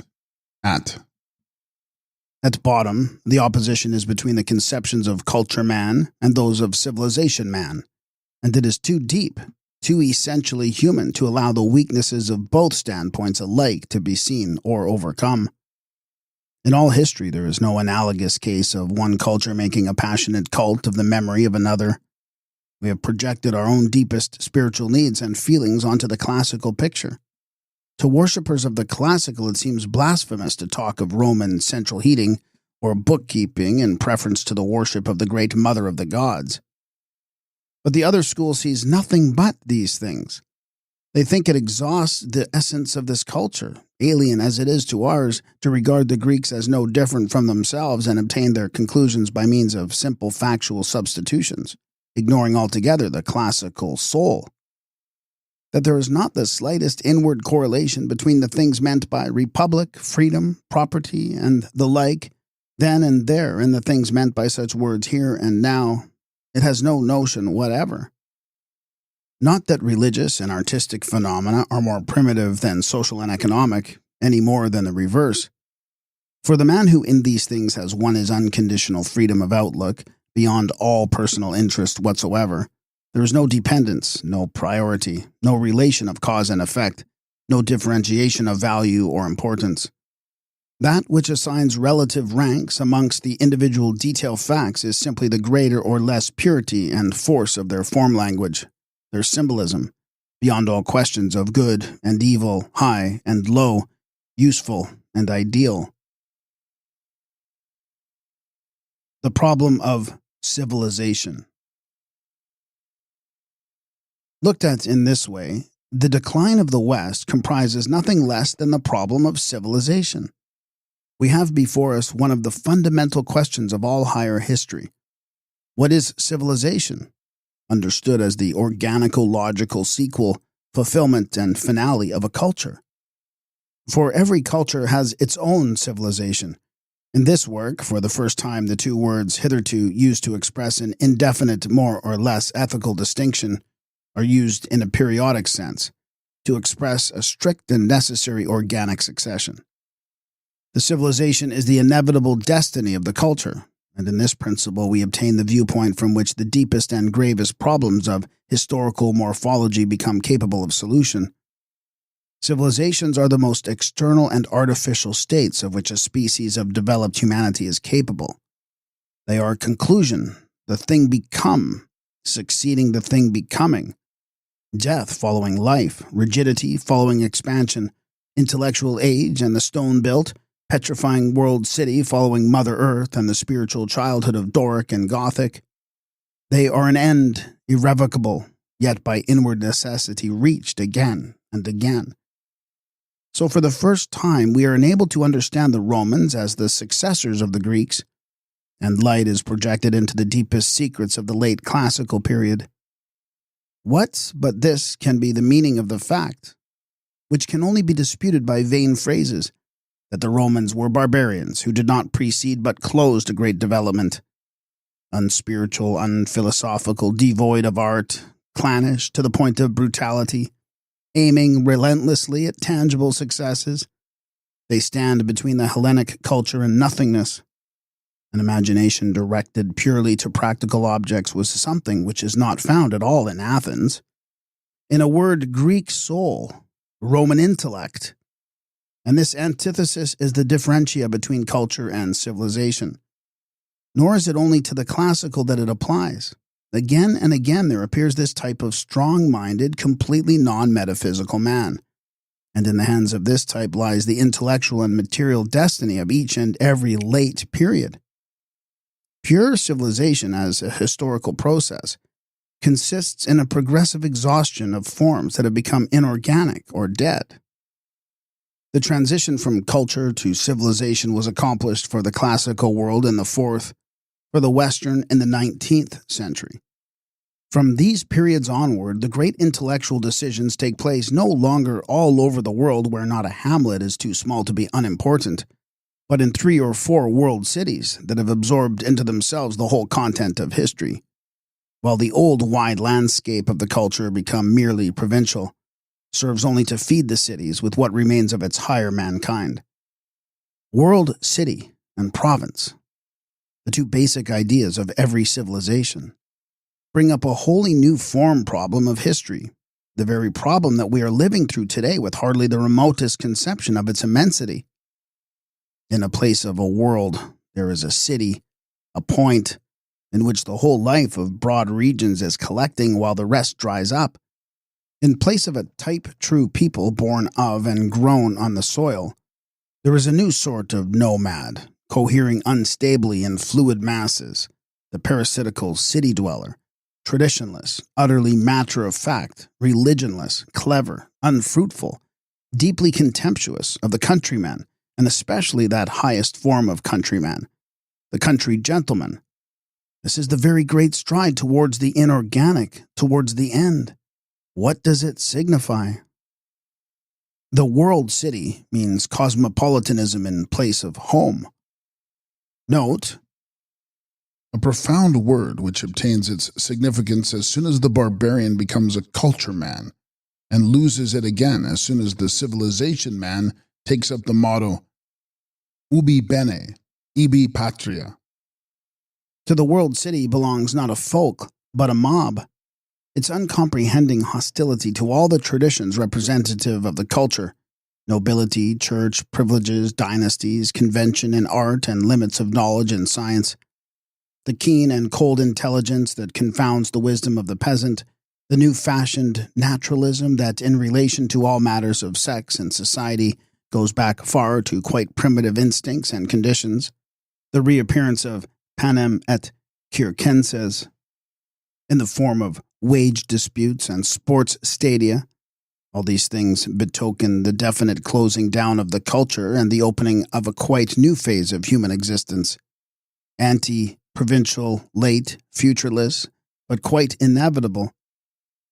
This is what has to be viewed, and viewed not with the eyes of the partisan, the ideologue, the up-to-date moralist, not from this or that standpoint, but in a high, time-free perspective embracing whole millenniums of historical world forms, if we are really to comprehend the great crisis of the present.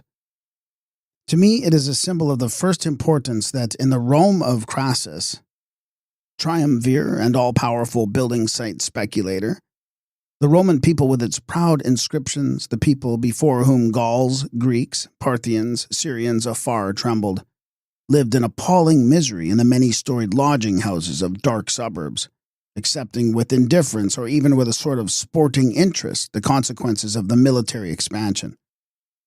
That many famous old noble families, descendants of the men who defeated the Celts and the Samnites, lost their ancestral homes through standing apart from the wild rush of speculation and were reduced to renting wretched apartments, That in depopulated Athens, which lived on visitors and on the bounty of rich foreigners, the mob of parvenu tourists from Rome gaped at the works of the Periclean age with as little understanding as the American globetrotter in the Sistine Chapel at those of Michelangelo.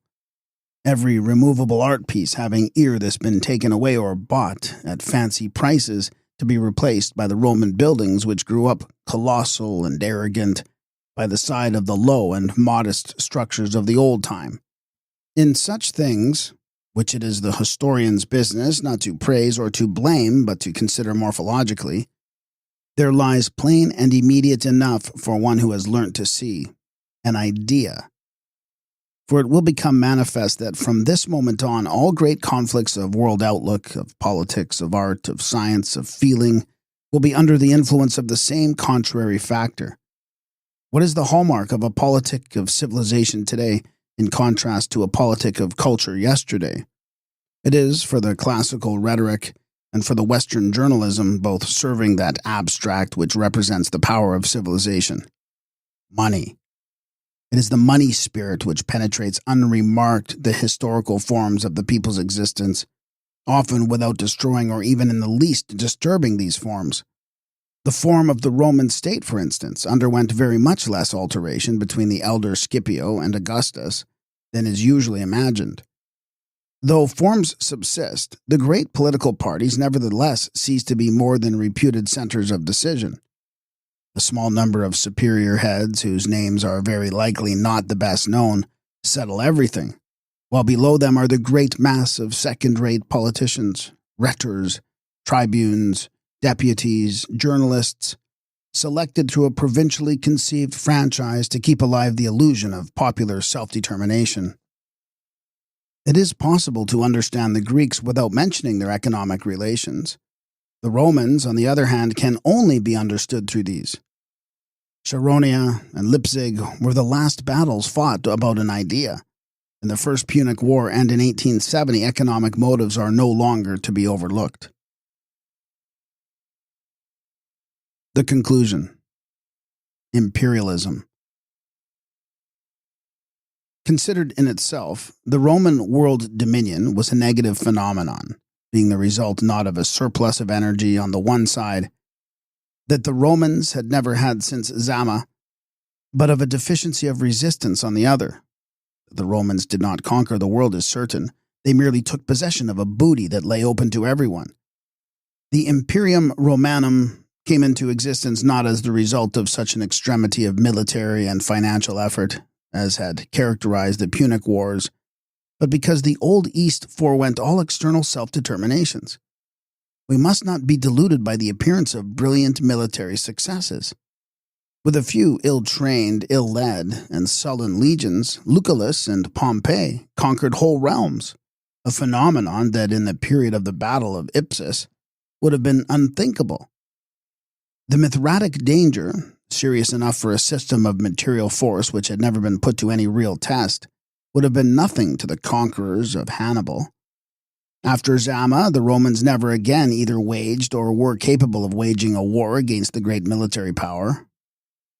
Note: The conquest of Gaul by Caesar was frankly a colonial, i.e., a one-sided war, and the fact that it is the highest achievement in the later military history of Rome only shows that the well of real achievement was rapidly drying up. Their classic wars were those against the Samnites, Pyrrhus, and Carthage. Their grand hour was Cannae.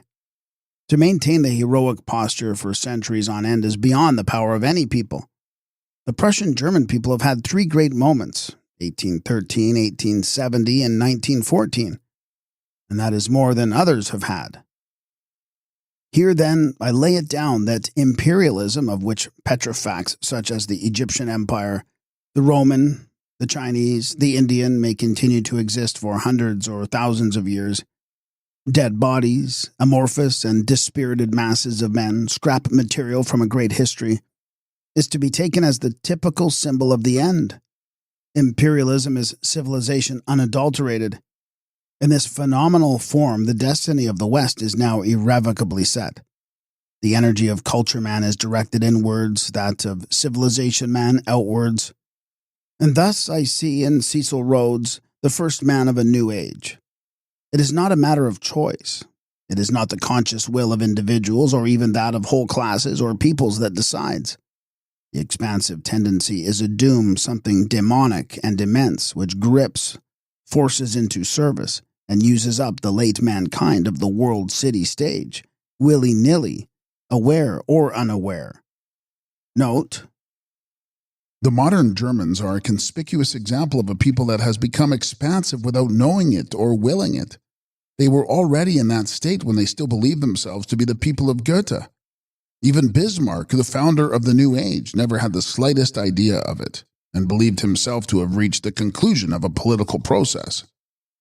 Life is the process of affecting possibilities, and for the brain man, there are only extensive possibilities.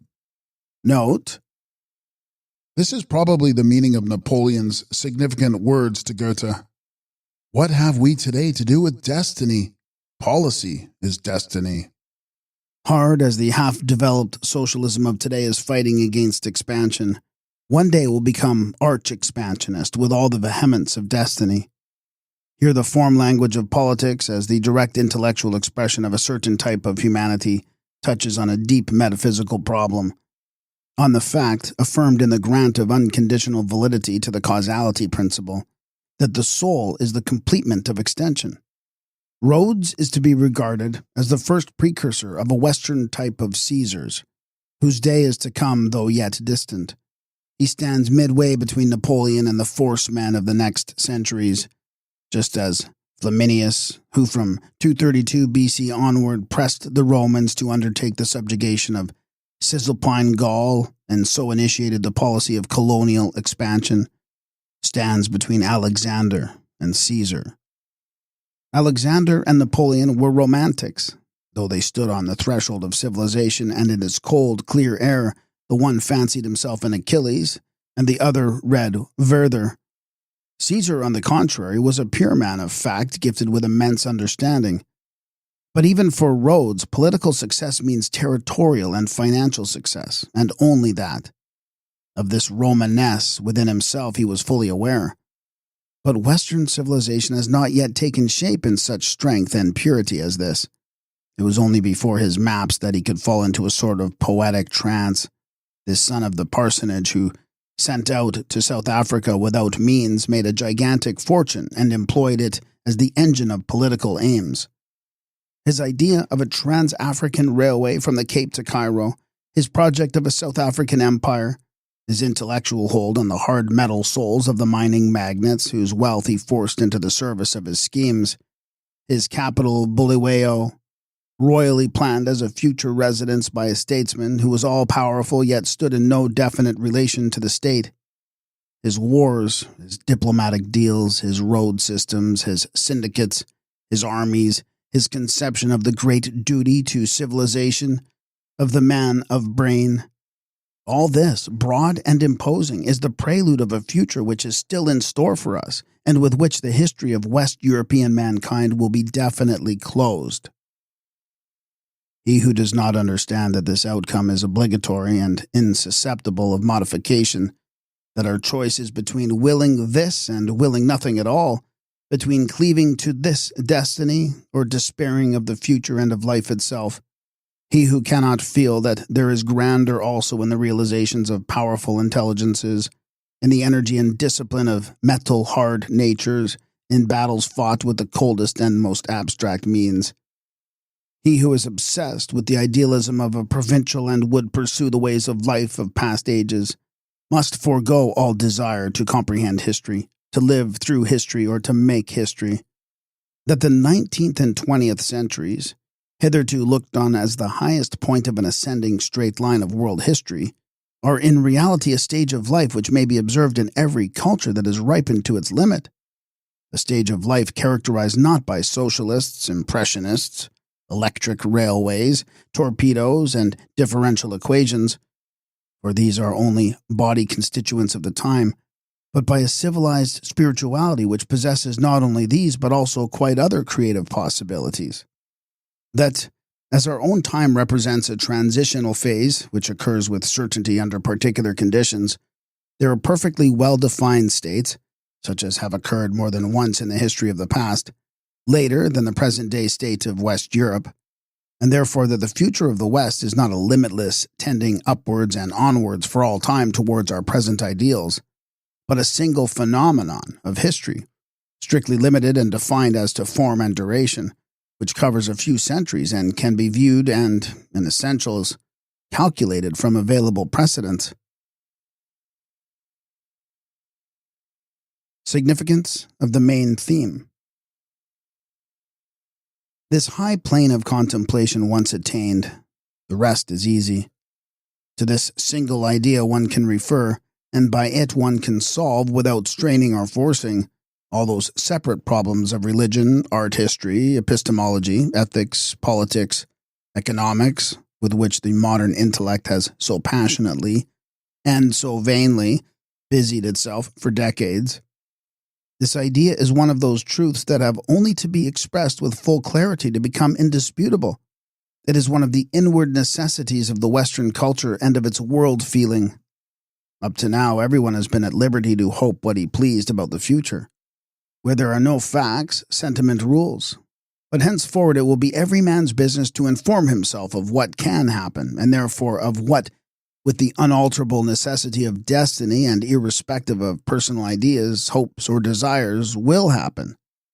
When we use the risky word freedom, we shall mean freedom to do not this or that, but the necessary or nothing. The feeling that this is just as it should be is the hallmark of the man of fact. To lament it and blame it is not to alter it. To birth belongs death, to youth age, to life generally its form and its allotted span. The present is a civilized, emphatically not a cultured time period. It will no doubt be objected that such a world outlook, which in giving this certainty as to the outlines and tendency of the future cuts off all far-reaching hopes, would be unhealthy for all and fatal for many. Once it ceased to be a mere theory and was adopted as a practical scheme of life by the group of personalities effectively molding the future. Such is not my opinion. We are civilized, not Gothic or Rococo people. We have to reckon with the hard-cold facts of a late life, to which the parallels to be found not in Pericles' Athens but in Caesar's Rome. Of great painting or great music there can no longer be, for Western people, any question. Their architectural possibilities have been exhausted these 100 years. Only extensive possibilities are left to them. Yet, for a sound and vigorous generation that is filled with unlimited hopes, I fail to see that it is any disadvantage to discover betimes that some of these hopes must come to nothing. And if the hopes thus doomed should be those most dear, well, a man who is worth anything will not be dismayed.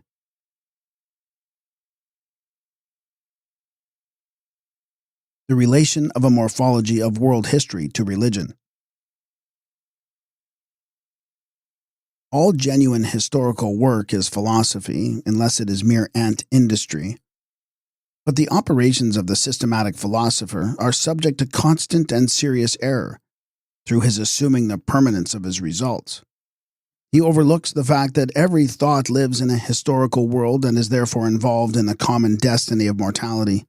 He supposes that higher thought possesses an everlasting and unalterable objectiveness, Gegenstand, that the great questions of all epochs are identical, and that therefore they are capable in the last analysis of final answers. But question and answer are here one, and the great questions are made great by the very fact that unequivocal answers to them are so passionately demanded, so that it is as life symbols only that they possess significance. There are no eternal truths. Every philosophy is the expression of its own and only its own time. And if by philosophy we mean effective philosophy and not academic triflings about judgment forms, sense categories, and the like, no two ages possess the same philosophic intentions. The difference is not between perishable and imperishable doctrines, but between doctrines which live their day and doctrines which never live at all. The immortality of thoughts become is an illusion. The essential is what kind of man comes to expression in them. The greater the man, the truer the philosophy. with the inward truth that in a great work of art transcends all proof of its several elements, or even of their compatibility with one another. At highest, the philosophy may absorb the entire content of an epic, realize it within itself, and then, embodying it in some grand form or personality, pass it on to be developed further and further. Only its necessity to life decides the eminence of a doctrine. For me, therefore, the test of value to be applied to a thinker is his eye for the great facts of his own time. Only this can settle whether he is merely a clever architect of systems and principles, versed in definitions and analyses, or whether it is the very soul of his time that speaks in his works and his intuitions. A philosopher who cannot grasp and command actuality as well will never be of the first rank. The pre-Socratics were merchants and politicians en grande. The desire to put his political ideas into practice in Syracuse nearly cost Plato his life, and it was the same Plato who discovered the set of geometrical theorems that enabled Euclid to build up the classical system of mathematics. Pascal, whom Nietzsche knows only as the broken Christian, Descartes, Leibniz, were the first mathematicians and technicians of their time. And herein, I think, all the philosophers of the newest age are open to a serious criticism. What they do not possess is real standing in actual life. Not one of them has intervened effectively either in higher politics, in the development of modern techniques, in matters of communication, in economics, or in any other big actuality, with a single act or a single compelling idea. Not one of them counts in mathematics, in physics, in the science of government, even to the extent that Kant counted. Let us glance at other times. Confucius was several times a minister. Pythagoras was the organizer of an important political movement akin to the Cromwellian, the significance of which is even now far underestimated by classical researchers. Goethe, besides being a model executive minister, though lacking, alas, the operative sphere of a great state, was interested in the Suez and Panama canals, the dates of which he foresaw with accuracy, and their effects on the economy of the world, and he busied himself again and again with the question of American economic life and its reactions on the Old World, and with that of the dawning era of machine industry. Hobbes was one of the originators of the great plan of winning South America for England, and although in execution the plan went no further than the occupation of Jamaica, he was the glory of being one of the founders of the British colonial empire. Leibniz, without doubt the greatest intellect in Western philosophy, the founder of the differential calculus and the analysis situs, conceived or cooperated in a number of major political schemes, one of which was to relieve Germany by drawing the attention of Louis XIV to the importance of Egypt as a factor in French world policy. The ideas of the memorandum on this subject that he drew up for the Grand Monarch were so far in advance of their time, 1672, that it has been thought that Napoleon made use of them for his Eastern venture.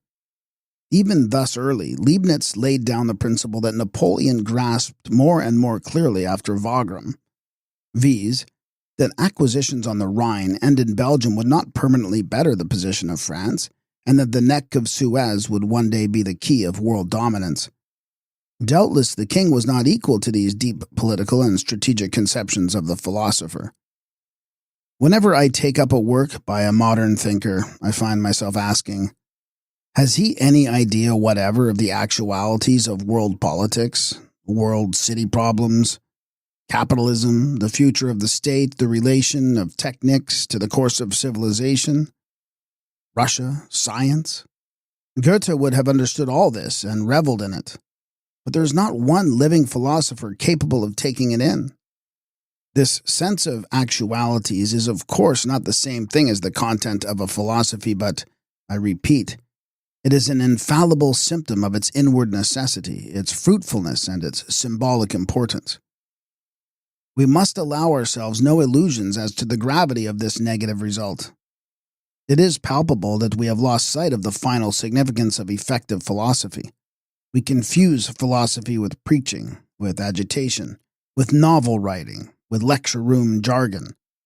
It has come to this, that the very possibility of a real philosophy of today and tomorrow is in question. A doctrine that does not attack and affect the life of the period in its inmost depths is no doctrine, and had better not be taught. And what was possible even yesterday is today, at least, not indispensable. The final task. A century of purely extensive effectiveness, excluding big artistic and metaphysical production, let us say frankly an irreligious time which coincides exactly with the idea of the world city, is a time of decline. True, but we have not chosen this time. We cannot help it if we are born as men of the early winter of full civilization, instead of on the golden summit of a ripe culture, in a Phidias or a Mozart time. Everything depends on our seeing our own position, our destiny, clearly, on our realizing that though we may lie to ourselves about it, we cannot evade it. Only a very few of the problems of metaphysics are, so to say, allocated for solution to any epoch of thought. Even thus soon, a whole world separates Nietzsche's time, in which a last trace of romanticism was still operative, from our own, which has shed every vestige of it. Systematic philosophy closes with the end of the 18th century. Kant put its utmost possibilities in forms both grand in themselves and, as a rule, final for the Western soul. He is followed, as Plato and Aristotle were followed, by a specifically megalopolitan philosophy that was not speculative but practical, irreligious, social ethical. This philosophy paralleled in the Chinese civilization by the schools of the Epicurean Yang Chu, the socialist Mo Tai, the pessimist Chuang Tzu, the positivist Mencius, and in the classical by the Cynics, the Cyrenaics, the Stoics, and the Epicureans, begins in the West with Schopenhauer, who was the first to make the will to life, creative life force, the center of gravity of his thought, although the deeper tendency of his doctrine is obscured by his having, under the influence of a great tradition, maintained the obsolete distinctions of phenomena and things in themselves and such like. It is the same creative will to life that was Schopenhauer-wise denied in Tristan, and Darwin-wise asserted in Siegfried. It was brilliantly and theatrically formulated by Nietzsche in Zarathustra. It led the Hegelian Marx to an economic and the Malthusian Darwin to a biological hypothesis, which together have subtly transformed the world outlook of the Western megalopolis, and that produced a homogeneous series of tragedy conceptions, extending from Hebel's Judith to Ibsen's Epilogue. It has embraced, therefore, all the possibilities of a true philosophy, and at the same time it has exhausted them. Systematic philosophy, then, lies immensely far behind us, and ethical has been wound up. But a third possibility, corresponding to the classical skepticism, still remains to the soul world of the present-day West, and it can be brought to light by the hitherto unknown methods of historical morphology. That which is a possibility is a necessity. The classical skepticism is ahistoric. It doubts by denying outright. But that of the West, if it is an inward necessity, a symbol of the autumn of our spirituality, is obliged to be historical through and through. Its solutions are got by treating everything as relative, as a historical phenomenon, and its procedure is psychological, whereas the skeptic philosophy arose within Hellenism as the negation of philosophy, declaring philosophy to be purposeless. We, on the contrary, regard the history of philosophy as, in the last resort, philosophy's gravest theme. This is skepsis, in the true sense, for whereas the Greek is led to renounce absolute standpoints by contempt for the intellectual past, we are led to do so by comprehension of that past as an organism. In this work it will be our task to sketch out this unphilosophical philosophy, the last that West Europe will know. Skepticism is the expression of a pure civilization, and it dissipates the world picture of the culture that has gone before. For us, its success will lie in resolving all the older problems into one, the genetic. The conviction that what is also has become, that the natural and cognizable is rooted in the historic, that the world as the actual is founded on an ego as the potential actualized. But the when and the how long hold as deep a secret as the what leads directly to the fact that everything, whatever else it may be, must at any rate be the expression of something living. Cognitions and judgments, too, are acts of living men. The thinkers of the past conceive external actuality as produced by cognition and motivating ethical judgments, but to the thought of the future they are above all expressions and symbols. The morphology of world history becomes inevitably a universal symbolism. With that, the claim of higher thought to possess general and eternal truths falls to the ground. Truths are truths only in relation to a particular mankind. Thus, my own philosophy is able to express and reflect only the Western, as distinct from the classical, Indian, or other, soul, and that soul only in its present civilized phase, by which its conception of the world, its practical range, and its sphere of effect are specified. The origin of this book. In concluding this introduction, I may be permitted to add a personal note. In 1911, I proposed to myself to put together some broad considerations on the political phenomena of the day and their possible developments. At that time, the World War appeared to me both as imminent and also as the inevitable outward manifestation of the historical crisis, and my endeavor was to comprehend it from an examination of the spirit of the preceding centuries, not years. In the course of this originally small task, the conviction forced itself on me that for an effective understanding of the epoch, the area to be taken into the foundation plan must be very greatly enlarged, and that in an investigation of this sort it was impossible to restrict one's self to a single epoch and its political actualities, or to confine one's self to a pragmatical framework, or even to do without purely metaphysical and highly transcendental methods of treatment. It became evident that a political problem could not be comprehended by means of politics themselves, and that frequently important factors at work in the depths could only be grasped through their artistic manifestations, or even distantly seen in the form of scientific or purely philosophical ideas.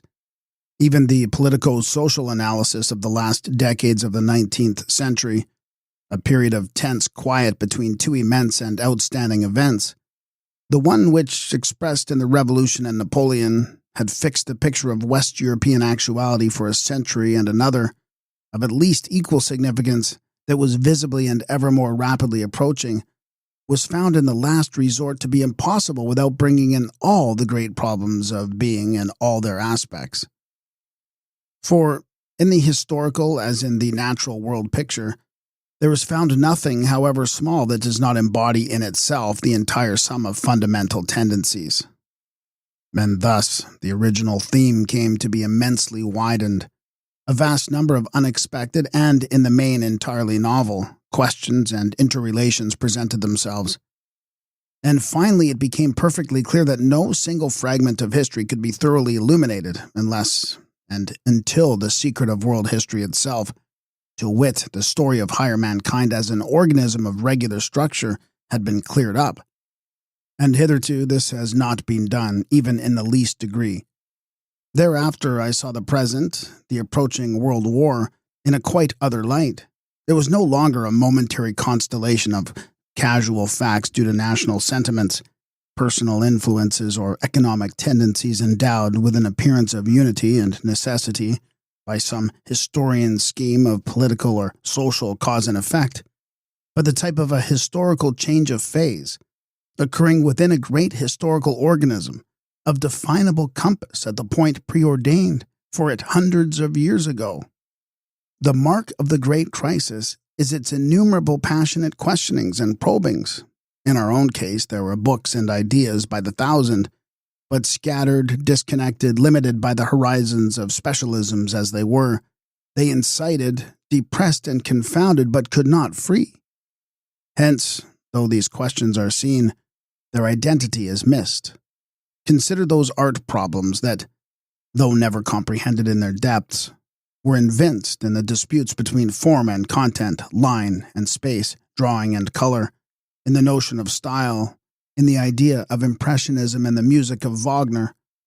Consider the decline of art and the failing authority of science, the grave problems arising out of the victory of the megalopolis over the countryside, such as childlessness and land depopulation, the place in society of a fluctuating fourth estate, the crisis in materialism, in socialism, in parliamentary government, the position of the individual vis-à-vis the state, the problem of private property with its pendant, the problem of marriage.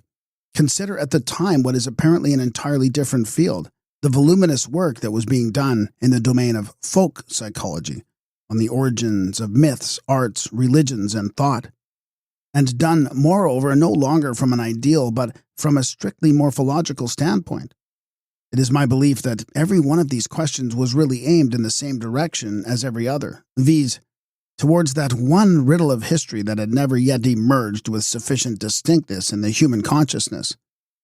The tasks before men were not, as supposed, infinitely numerous. They were one and the same task. Everyone had an inkling that this was so, but no one from his own narrow standpoint had seen the single and comprehensive solution. And yet it had been in the air since Nietzsche, and Nietzsche himself had gripped all the decisive problems, although, being a romantic, he had not dared to look strict reality in the face. But herein precisely lies the inward necessity of the stock-taking doctrine, so to call it. It had to come, and it could only come at this time. Our skepticism is not an attack upon, but rather the verification of our stock of thoughts and works. It confirms all that has been sought and achieved for generations past, in that it integrates all the truly living tendencies which it finds in the special spheres, no matter what their aim may be. Above all, there discovered itself the opposition of history and nature, through which alone it is possible to grasp the essence of the former. As I have already said, man as an element and representative of the world is a member not only of nature but also of history, which is a second cosmos different in structure and complexion, entirely neglected by metaphysics in favor of the first. I was originally brought to reflect on this fundamental question of our world consciousness through noticing how present-day historians, as they fumble round tangible events, things become, believe themselves to have already grasped history, the happening, the becoming itself.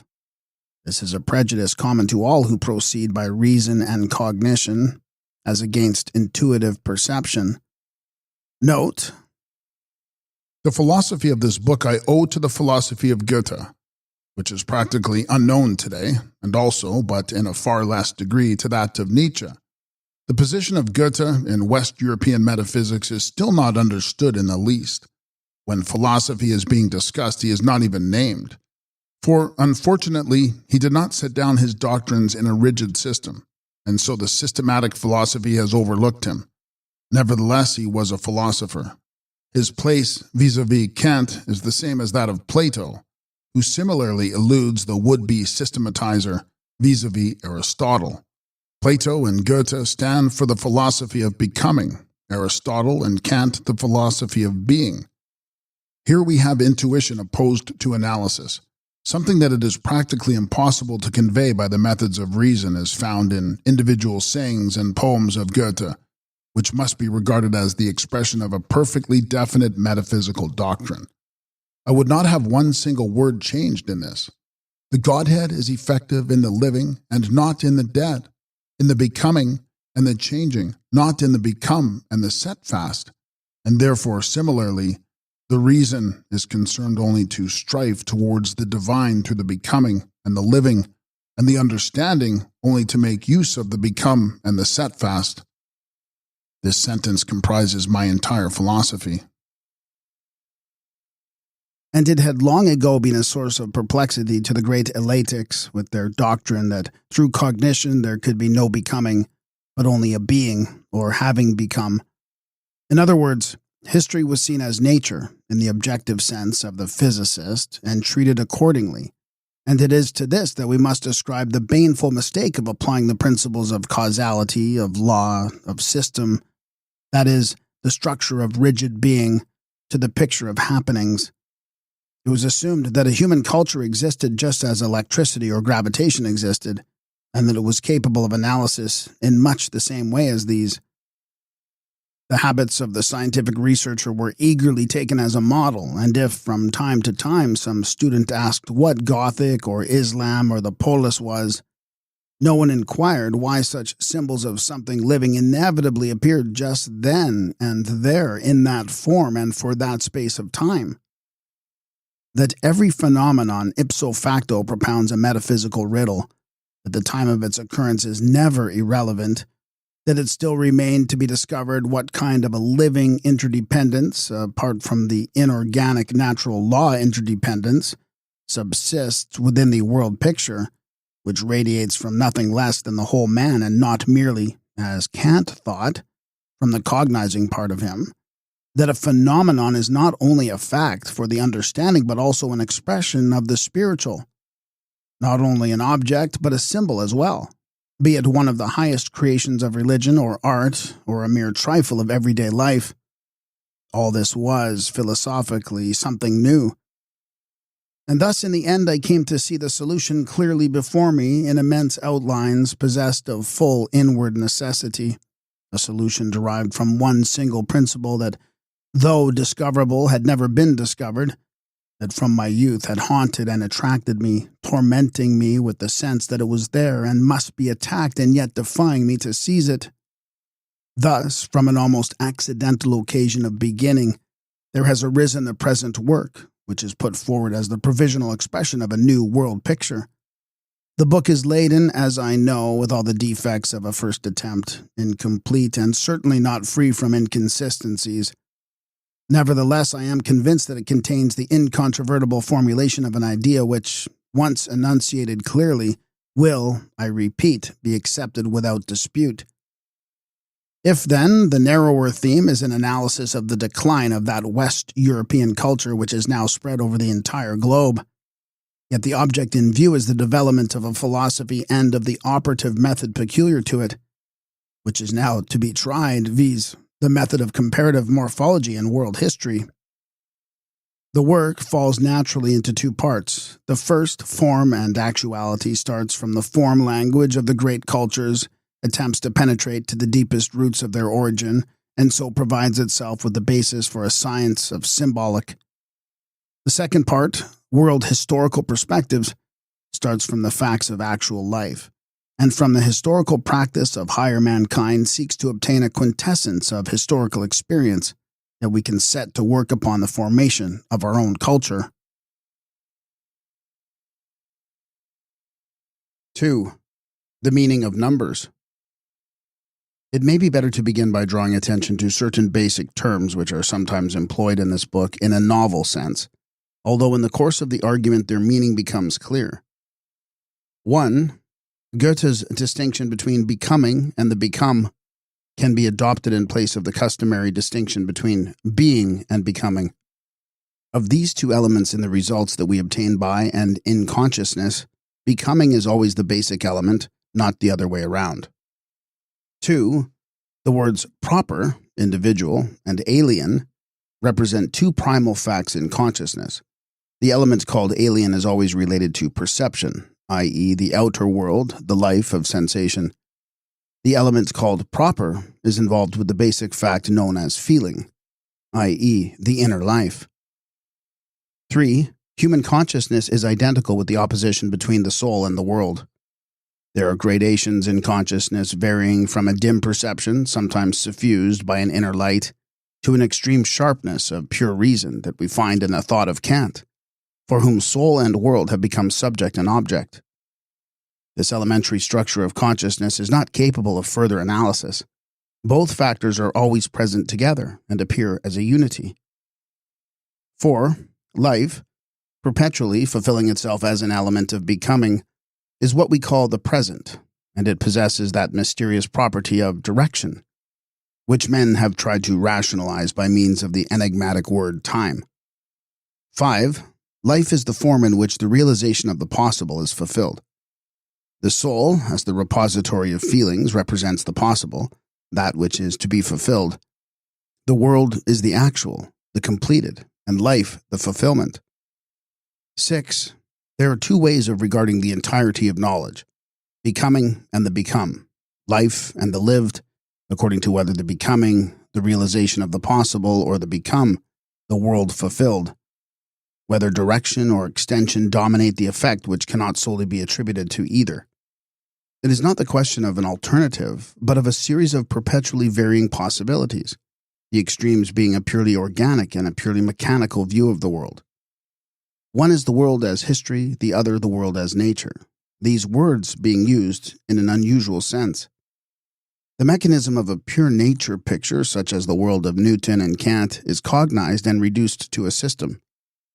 The organism of a pure history picture, such as the world of Plotinus, Dante, and Giordano Bruno, is intuitively seen and inwardly experienced. 7. In order to obtain such a world picture, which can be called a higher world consciousness, it is necessary to study the language of a culture. We can differentiate between possible and actual culture, i.e., culture as an idea in the general or individual existence, and culture as the embodiment of that idea, as the total of its visible tangible expressions, such as arts and sciences. Higher history, intimately related to life and to becoming, is the actualizing of possible culture. Number as the sign of completed demarcation. In order to exemplify the way in which a soul seeks to actualize itself in the picture of its outer world, to show, that is, in how far culture in the become state can express or portray an idea of human existence, I have chosen number, the primary element on which all mathematics rests. I have done so because mathematics, accessible in its full depth only to the very few, holds a quite peculiar position amongst the creations of the mind. It is a science of the most rigorous kind, like logic but more comprehensive and very much fuller. It is a true art, along with sculpture and music, as needing the guidance of inspiration and as developing under great conventions of form. It is, lastly, a metaphysic of the highest rank, as Plato and above all Leibniz shows us. Every philosophy has hitherto grown up in conjunction with a mathematic belonging to it. Number is the symbol of causal necessity. Like the conception of God, it contains the ultimate meaning of the world as nature. The existence of numbers may therefore be called a mystery, and the religious thought of every culture has felt their impress. Just as all becoming possesses the original property of direction, irreversibility, all things become possess the property of extension. But these two words seem unsatisfactory in that only an artificial distinction can be made between them. The real secret of all things become, which are ipso facto things extended, spatially and materially, is embodied in mathematical number as contrasted with chronological number. Mathematical number contains in its very essence the notion of a mechanical demarcation, number being in that respect akin to word, which in the very fact of its comprising and denoting fences off world impressions. The deepest depths, it is true, are here both incomprehensible and inexpressible, but the actual number with which the mathematician works, the figure, formula, sign, diagram, in short, the number sign which he thinks, speaks or writes exactly, is, like the exactly used word, from the first a symbol of these depths, something imaginable, communicable, comprehensible to the inner and the outer eye, which can be accepted as representing the demarcation. The origin of numbers resembles that of the myth. It is by means of names and numbers that the human understanding obtains power over the world. Consequently, in all acts of the intellect germane to mathematical number, measuring, counting, drawing, weighing, arranging, and dividing, men strive to delimit the extended in words as well, i.e. to set it forth in the form of proofs, conclusions, theorems, and systems. And it is only through acts of this kind, which may be more or less unintentioned, that waking man begins to be able to use numbers, normatively to specify objects and properties, relations and differentiae, unities and pluralities. Briefly, that structure of the world picture which he feels as necessary and unshakable, calls nature and cognizes. Nature is the numerable, while history, on the other hand, is the aggregate of that which has no relation to mathematics. Hence the mathematical certainty of the laws of nature, the astounding rightness of Galileo's saying that nature is written in mathematical language, and the fact emphasized by Kant that exact natural science reaches just as far as the possibilities of applied mathematics allow it to reach. Nevertheless, mathematics, meaning thereby the capacity to think practically in figures, must not be confused with the far narrower scientific mathematics, that is, the theory of numbers as developed in lecture and treatise. The mathematical vision of thought that a culture possesses within itself is as inadequately represented by its written mathematic as its philosophical vision and thought by its philosophical treatises. Number springs from a source that has also quite other outlets. Gothic cathedrals and Doric temples are mathematics in stone.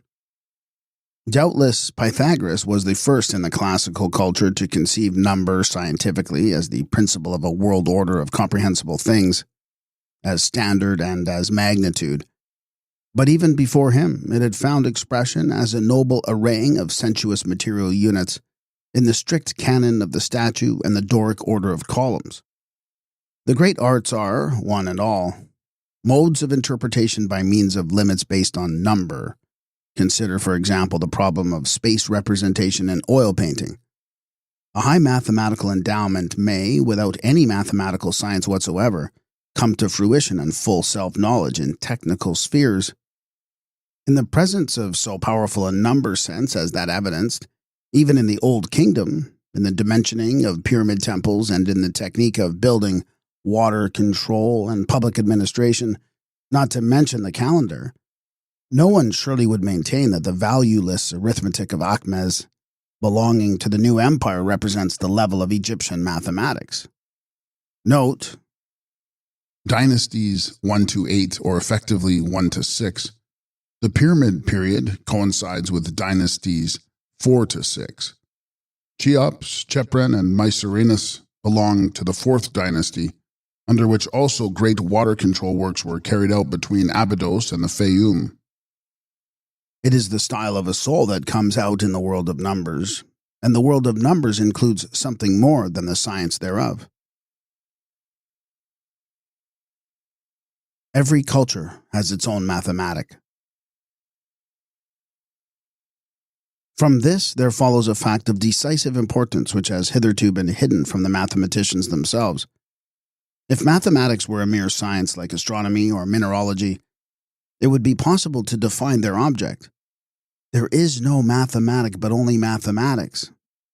What we call the history of mathematics, implying merely the progressive actualizing of a single invariable ideal, is in fact below the deceptive surface of history, a complex of self-contained and independent developments, an ever-repeated process of bringing to birth new form worlds and appropriating, transforming, and sloughing alien form worlds, a purely organic story of blossoming, ripening, wilting, and dying within the set period.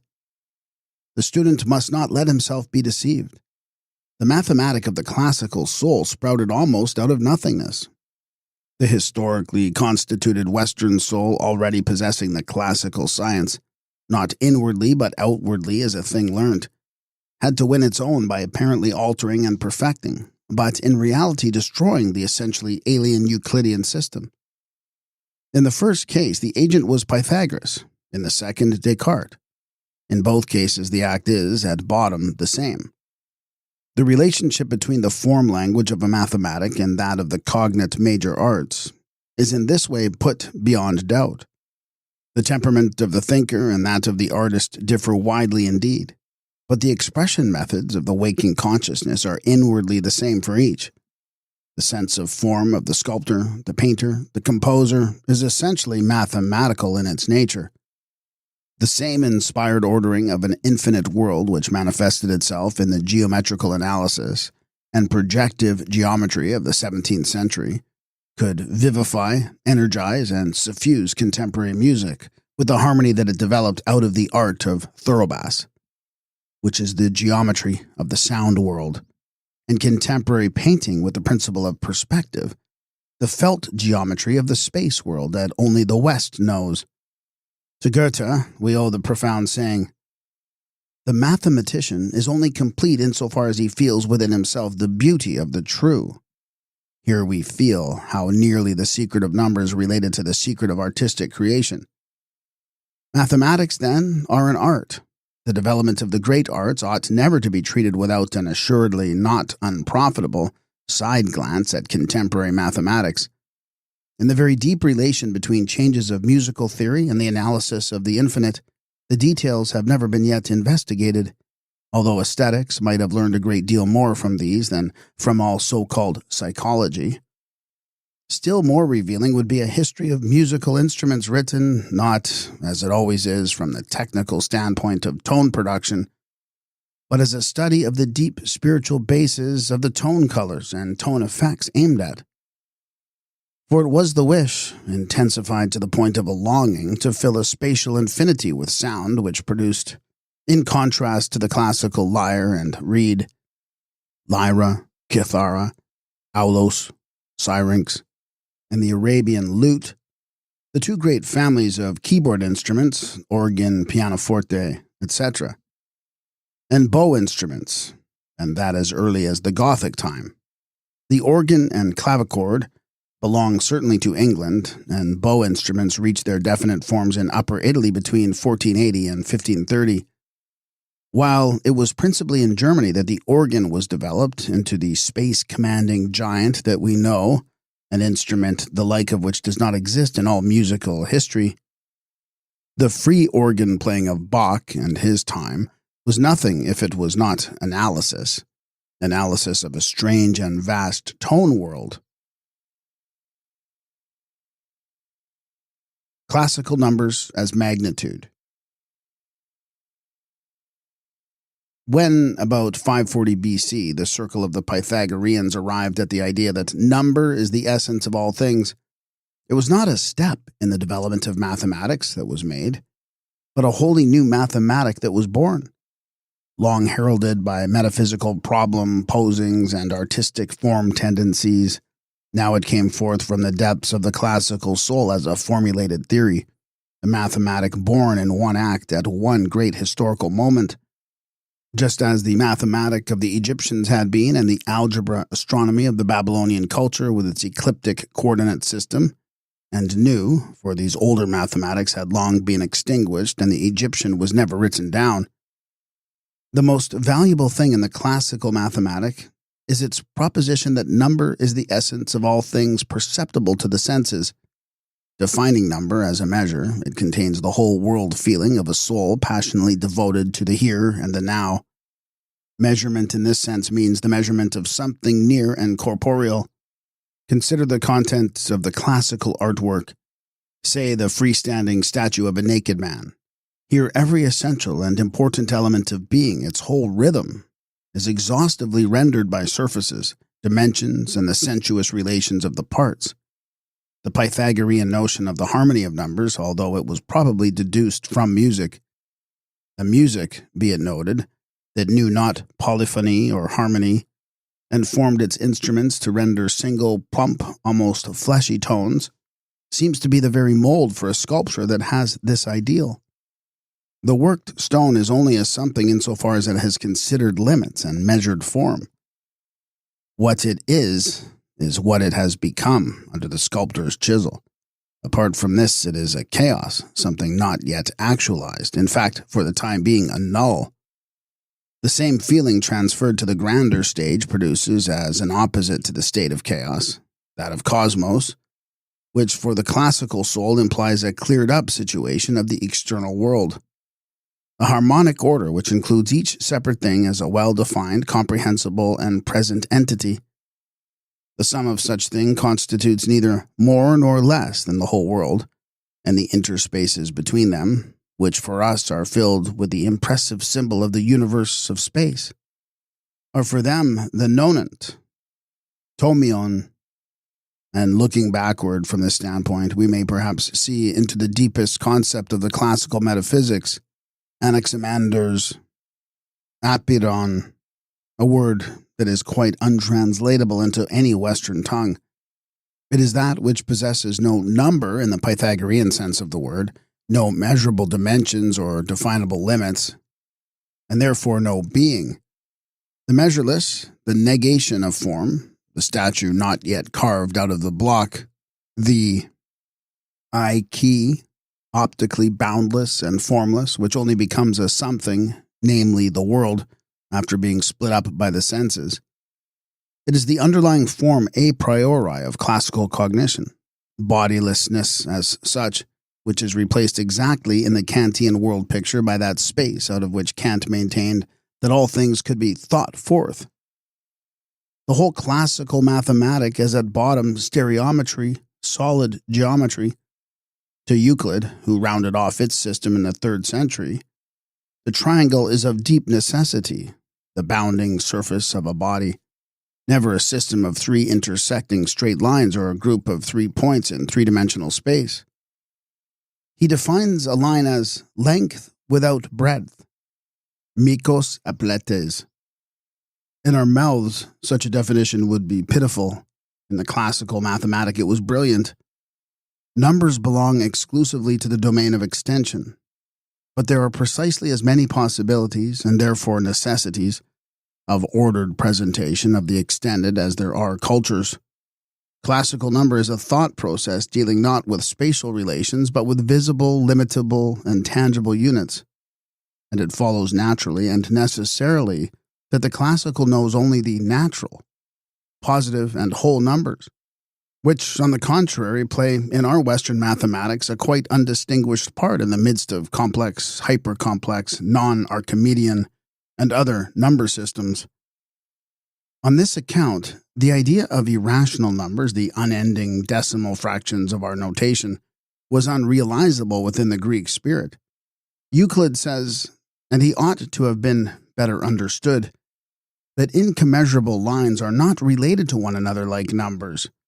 In fact, it is the idea of irrational number that, once achieved, separates the notion of number from that of magnitude, for the magnitude of such a number, pi for example, can never be defined or exactly represented by any straight line.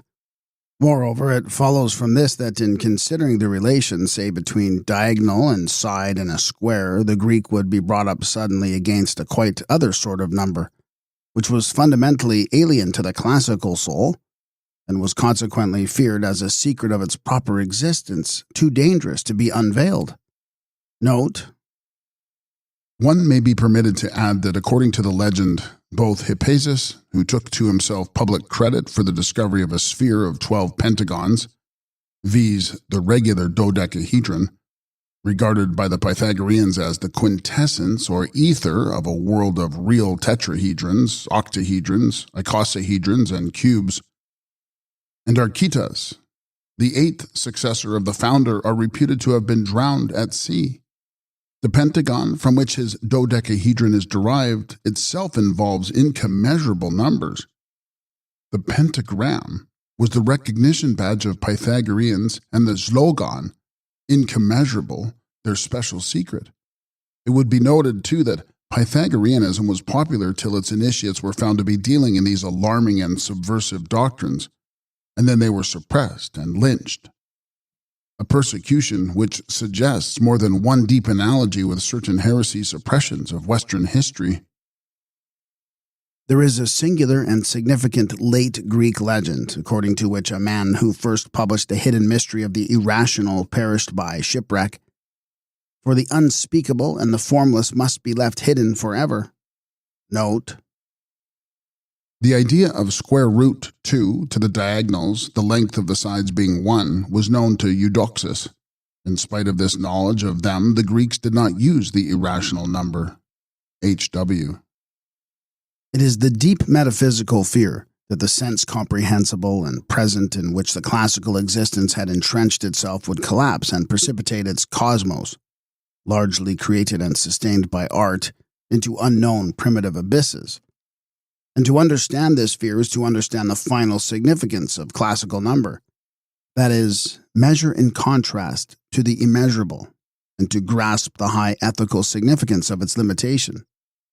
Now, the classical soul felt the principle of the irrational, which overturned the statuesquely ordered array of whole numbers and the complete and self-sufficing world order for which these stood, as an impiety against the divine itself. In Plato's Timaeus, this feeling is unmistakable, for the transformation of a series of discrete numbers into a continuum challenged not merely the classical notion of number, but the classical world idea itself. And so it is understandable that even negative numbers, which to us offer no conceptual difficulty, were impossible in the classical mathematic, let alone zero as a number. That refined creation of a wonderful abstractive power which, for the Indian soul that conceived it as base for a positional numeration, was nothing more nor less than the key to the meaning of existence. Every product of the waking consciousness of the classical world, then, is elevated to the rank of actuality by way of sculptural definition. That which cannot be drawn is not number. Archytas and Eudoxus use the terms surface and volume numbers to mean that we call second and third powers, and it is easy to understand that the notion of higher integral powers did not exist for them, for a fourth power would predicate at once for the mind based on the plastic feeling, an extension in 4 dimensions and 4 material dimensions into the bargain, which is absurd. Expressions like e to the ix, which we constantly use, or even the fractional index, example 5½, which is employed in the Western mathematics as early as Oresme, 14th century, would have been to them utter nonsense. Euclid calls the factors of a product its sides piendre, and fractions, finite of course, were treated as whole number relationships between 2 lines. Clearly, out of this no conception of zero as a number could possibly come, for from the point of view of a draftsman it is meaningless. We, having minds differently constituted, must not argue from our habits to theirs and treat their mathematic as a first stage in the development of mathematics. Within and for the purposes of the world that classical man evolved for himself, the classical mathematic was a complete thing. It is merely not so for us.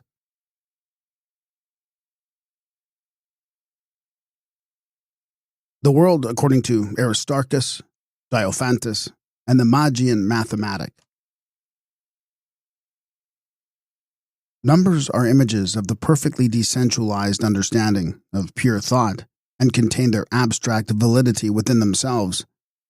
Their exact application to the actuality of conscious experience is therefore a problem in itself, a problem which is always being posed anew and never solved. And the congruence of mathematical system with empirical observation is at present anything but self-evident. Although the lay idea, as found in Schopenhauer, is that mathematics rest upon the direct evidences of the senses, Euclidean geometry, superficially identical, though it is with the popular geometry of all ages, is only in agreement with its phenomenal world approximately and within very narrow limits, in fact, the limits of a drawing board. Extend these limits and what becomes, for instance, of Euclidean parallels. They meet at the line of the horizon, a simple fact upon which all our art perspective is grounded.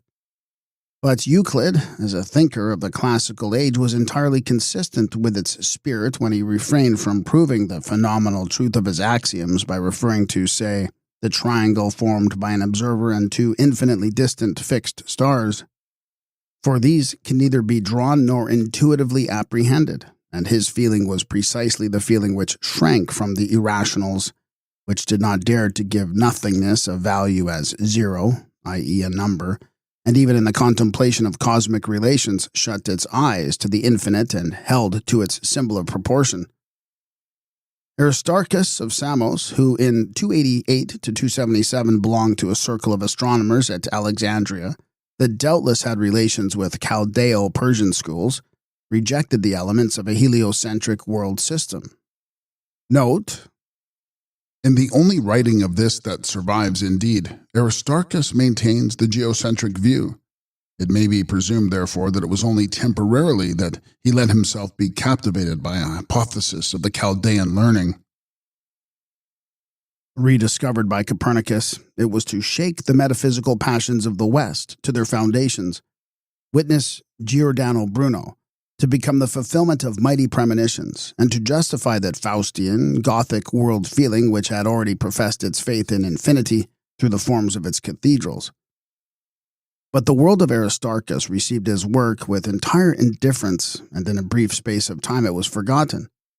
Designedly, we may surmise, in fact, that Aristarchian system had no spiritual appeal to the classical culture, and might indeed have become dangerous to it, and yet it was differentiated from the Copernican, a point always missed, by something which made it perfectly conformable to the classical world feeling, viz., the assumption that the cosmos is contained in a materially finite and optically appreciable hollow sphere, in the middle of which the planetary system, arranged as such on Copernican lines, moved. In the classical astronomy, the Earth and the heavenly bodies are consistently regarded as entities of two different kinds. However variously their movements in detail might be interpreted. Equally, the opposite idea that the Earth is only a star among stars is not inconsistent in itself with either the Ptolemaic or the Copernican systems. But by this device of a celestial sphere, the principle of infinity, which would have endangered the sensuous classical notion of bounds, was smothered. One would have supposed that the infinity conception was inevitably implied by the system of Aristarchus, long before his time.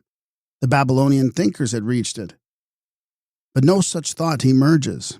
On the contrary, in that famous treatise on the grains of sand, Archimedes proves that the filling of this stereometric body, for that is what Aristarchus's cosmos is after all, with atoms of sand leads to very high but not to infinite figure results.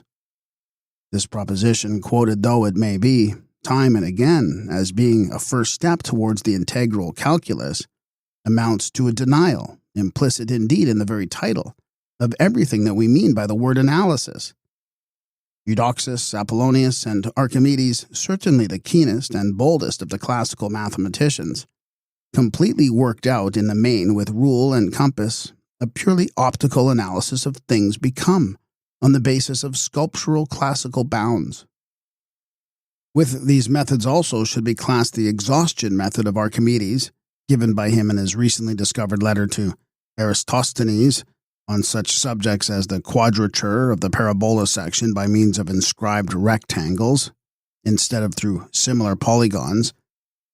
But the very subtlety and extreme complication of his methods, which are grounded in certain of Plato's geometrical ideas, make us realize, in spite of superficial analogies, what an enormous difference separates him from Pascal.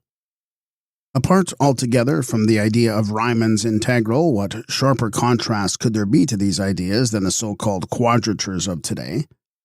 The name itself is now no more than an unfortunate survival. The surface is indicated by a bounding function, and the drawing as such has vanished. Nowhere else did the two mathematical minds approach each other more closely than in this instance, and nowhere is it more evident that the gulf between the two souls thus expressing themselves is impassable. Numbers are symbols of the mortal. Set forms are the negation of life. Formula and laws spread rigidity over the face of nature. Numbers make dead, and the mothers of Faust, too, sit enthroned, majestic and withdrawn. In the realms of image unconfined, formation, transformation, eternal play of the eternal mind, with semblances of all things in creation, forever and forever sweeping round. Dr. Anster's translation. Goethe draws very near to Plato in this divination of one of the final secrets, for his unapproachable mothers are Plato's ideas. The possibilities of a spiritual, the unborn forms to take shape as active and purposed culture, as art, thought, polity, and religion, in a world ordered and determined by that spirituality. And so the number thought and the world idea of a culture are related, and by this relation the former is elevated above mere knowledge and experience and becomes a view of the universe, there being consequently as many mathematics, as many number worlds, as there are higher cultures. Only so can we understand as something necessary the fact that the greatest mathematical thinkers, the creative artists of the realm of numbers, have been brought to the decisive mathematical discoveries of their several cultures by a deep religious intuition. Classical Apollonian number we must regard as the creation of Pythagoras, who founded a religion. It was an instinct that guided Nicolaus Cusanus, the great bishop of Brixen about 1450, from the idea of the unendingness of God in nature to the elements of the infinitesimal calculus. Leibniz himself, who 2 centuries later definitely settled the methods and notation of the calculus, was led by purely metaphysical speculations about the divine principle and its relation to infinite extent to conceive and develop the notion of an analysis situs, probably the most inspired of all interpretations of pure and emancipated space. And Kepler and Newton, strictly religious natures both, were and remained convinced, like Plato, that it was precisely through the medium of number that they had been able to apprehend intuitively the essence of the divine world order. The classical arithmetic, we are always told, was first liberated from its sense bondage, widened and extended by Diophantus, A.D. 250, who did not indeed create algebra, the science of undefined magnitudes, but brought it to expression within the framework of the classical mathematic that we know, and so suddenly that we have to assume that there was a pre-existent stock of ideas which he worked out. But this amounts not to an enrichment of, but a complete victory over the classical world feeling. In Diophantus, unconscious though he may be of his own essential antagonism to the classical foundations on which he attempted to build, there emerges from under the surface of Euclidean intention the new limit feeling, which I designate the Magian. He did not widen the idea of number as magnitude, but unwittingly eliminated it. No Greek could have stated anything about an undefined number, A, or an undenominated number 3, which are neither magnitudes nor lines. In Diophantus, number has ceased to be the measure and essence of plastic things. Diophantus does not yet know zero and negative numbers, it is true, but he has ceased to know Pythagorean numbers.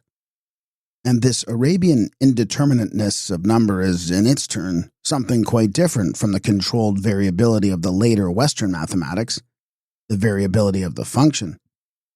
The Magian mathematic, we can see the outline, though we are ignorant of the details, advanced through Diophantus, who is obviously not a starting point, boldly and logically to a culmination in the Abbasid period, 9th century, that we can appreciate in Al-Khwarizmi and Al-Sidzi. Western mathematic function. The decisive act of Descartes, whose geometry appeared in 1637, consisted not in the introduction of a new method or idea in the domain of traditional geometry, as we are so frequently told, but in the definitive conception of a new number idea, which conception was expressed in the emancipation of geometry from servitude to optically realizable constructions and to measured and measurable lines generally. With that, the analysis of the infinite became a fact.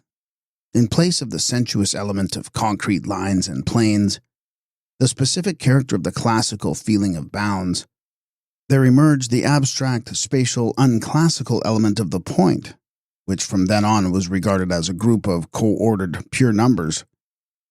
The idea of magnitude and of perceivable dimension derived from classical texts and Arabian traditions was destroyed and replaced by that of variable relation values between positions in space. It is not in general realized that this amounted to the supersession of geometry, which thenceforward enjoyed only a fictitious existence behind a facade of classical tradition.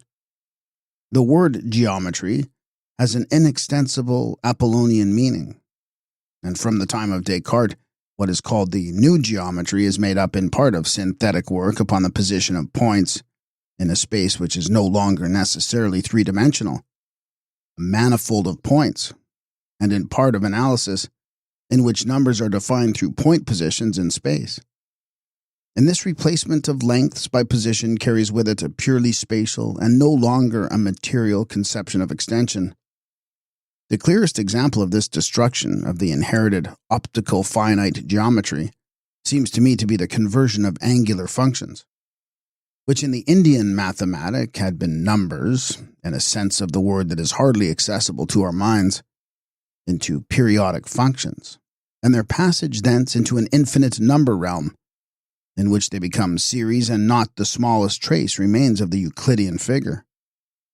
In all parts of that realm, the circle number pi, like the Napierian base e, generates relations of all sorts which obliterate all the old distinctions of geometry, trigonometry, and algebra. which are neither arithmetical or geometrical in their nature, and in which no one any longer dreams of actually drawing circles or working out powers. At the moment exactly corresponding to that which C540, the classical soul in the person of Pythagoras discovered its own proper Apollonian number, the measurable magnitude, the Western soul in the persons of Descartes and his generation, Pascal, Fermat, Desargues, discovered a notion of number that was the child of a passionate Faustian tendency towards the infinite. Number, as pure magnitude inherent in the material presentness of things, is paralleled by numbers as pure relation. Note, similarly, coinage and double-entry bookkeeping play analogous parts in the money thinking of the classical and the Western cultures, respectively. and if we may characterize the classical world, the cosmos, as being based on a deep need of visible limits and composed accordingly as a sum of material things, so we may say that our world picture is an actualizing of an infinite space in which things visible appear very nearly as realities of a lower order, limited in the presence of the illimitable. The symbol of the West is an idea of which no other culture gives even a hint, the idea of function. Function is anything rather than an expansion of, it is complete emancipation from, any pre-existent idea of number. Not only the Euclidean geometry and with it the common human geometry of children and laymen, based on everyday experience, but also the Archimedean arithmetic, ceased to have any value for the real significant mathematic of Western Europe. Henceforward this consisted solely in abstract analysis. Even the power, which in the beginning denotes numerically a set of multiplications, products of equal magnitudes, is through the exponential idea logarithm and its employment in complex negative and fractional forms, disassociated from all connection with magnitude and transferred to a transcendent relational world which the Greeks, knowing only the two positive whole number powers that represent areas and volumes, were unable to approach. Think, for instance, of expressions like e to the x, or pi over square root x, or a to the 1i. Every one of the significant creations which succeeded one another so rapidly from the Renaissance onward, imaginary and complex numbers introduced by Cardanus as early as 1550, infinite series established theoretical by Newton's great discovery of the binomial theorem in 1666, differential geometry, the definite integral of Leibniz, the aggregate as a new number unit hinted at even by Descartes, new processes like those of general integrals, the expansion of functions into series and even into infinite series of other functions, is a victory over the popular and sensuous number feeling in us, a victory which the new mathematic had to win in order to make the new world feeling actual. In all history so far, there is no second example of one culture paying to another culture long extinguished such reverence and submission in matters of science as ours has paid to the classical. It was very long before we found courage to think our proper thought. But though the wish to emulate the classical was constantly present, every step in the attempt took us in reality further away from the imagined ideal.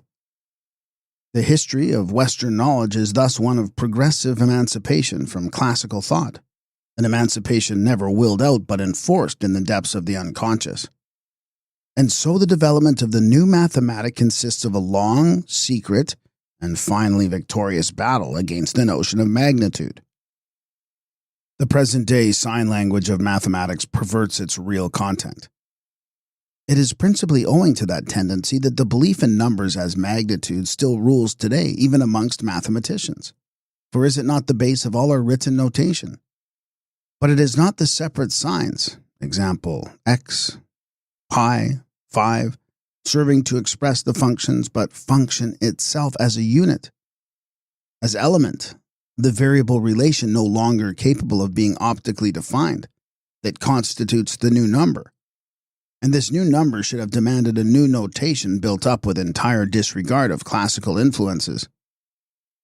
Consider the difference between two equations, if the same word can be used of two such dissimilar things, such as 3x plus 4x equals 5x, and xn plus yn equals zn, the equation of Fermat's theorem. The first consists of several classical numbers, i.e. magnitudes, but the second is one number of a different sort, veiled by being written down according to Euclidean Archimedean tradition in the identical form of the first.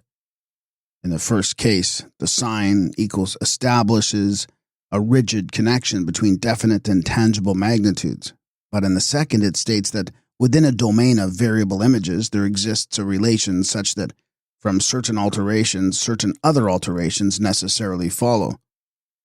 The first equation has as its aim the specification by measurement of a concrete magnitude, viz. A result, while the second has in general no result but is simply the picture and sign of a relation which for n greater than 2, this is the famous Fermat problem, can probably be shown to exclude integers. A Greek mathematician would have found it quite impossible to understand the purport of an operation like this, which was not meant to be worked out. In fact, directly the essentially anti-Hellenic idea of the irrationals is introduced, the foundations of the idea of number as concrete and definite collapse. Thenceforward, the series of such numbers is no longer a visible row of increasing discrete numbers capable of plastic embodiment, but a unidimensional continuum in which each cut, in Dedekind's sense, represents a number. Such a number is already difficult to reconcile with classical number, for the classical mathematic knows only one number between 1 and 3, whereas for the Western, the totality of such numbers is an infinite aggregate. But when we introduce further the imaginary square root minus 1 equals I, and finally the complex numbers general form a plus bi, the linear continuum is broadened into the highly transcendent form of number body, i.e. the content of an aggregate of homogeneous elements in which a cut now stands for a number surface containing an infinite aggregate of numbers of lower potency. For instance, all the real numbers, and there remains not a trace of number in the classical and popular sense. These number surfaces, which since Cauchy and Gauss have played an important part in the theory of functions, are pure thought pictures. Even positive irrational numbers, example square root of 2, could be conceived in a sort of negative fashion by classical minds. In fact, enough idea of it to ban it as aritos and alogos. But expressions of the form x plus yi lie beyond every possibility of comprehension by classical thought, whereas it is on the extension of the mathematical laws over the whole region of the complex numbers, within which these laws remain operative, that we have built up the function theory which has at last exhibited the Western mathematic in all purity and unity. Not until that point was reached could this mathematic be unreservedly brought to bear in the parallel sphere of our dynamic Western physics. For the classical mathematic was fitted precisely to its own stereometric world of individual objects, and to static mechanics as developed from Leucippus to Archimedes. The brilliant period of the Baroque mathematic, the counterpart of the Ionian, lies substantially in the 18th century and extends from the decisive discoveries of Newton and Leibniz through Euler, Lagrange, Laplace, and D'Alembert to Gauss. Once this immense creation found wings, its rise was miraculous.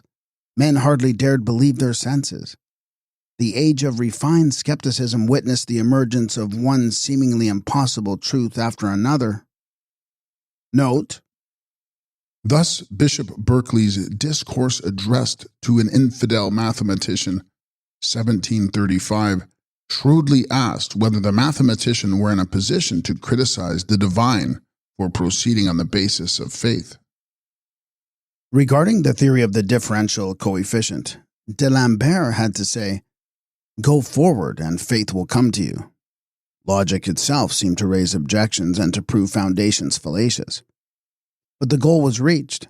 This century was a very carnival and abstract and immaterial thinking, in which the great masters of analysis, and with them Bach, Gluck, Haydn, and Mozart, the small group of rare and deep intellects, reveled in the most refined discoveries and speculations, from which Goethe and Kant remained aloof. And in point of content, it is exactly paralleled by the ripest century of the Ionic, the century of Eudoxus and Archytas, 440 to 350. And we may add of Phidias, Polycletus, Alcmenes, and the Acropolis buildings, in which the form world of classical mathematics and sculpture displayed the whole fullness of its possibilities, and so ended. Dread and longing.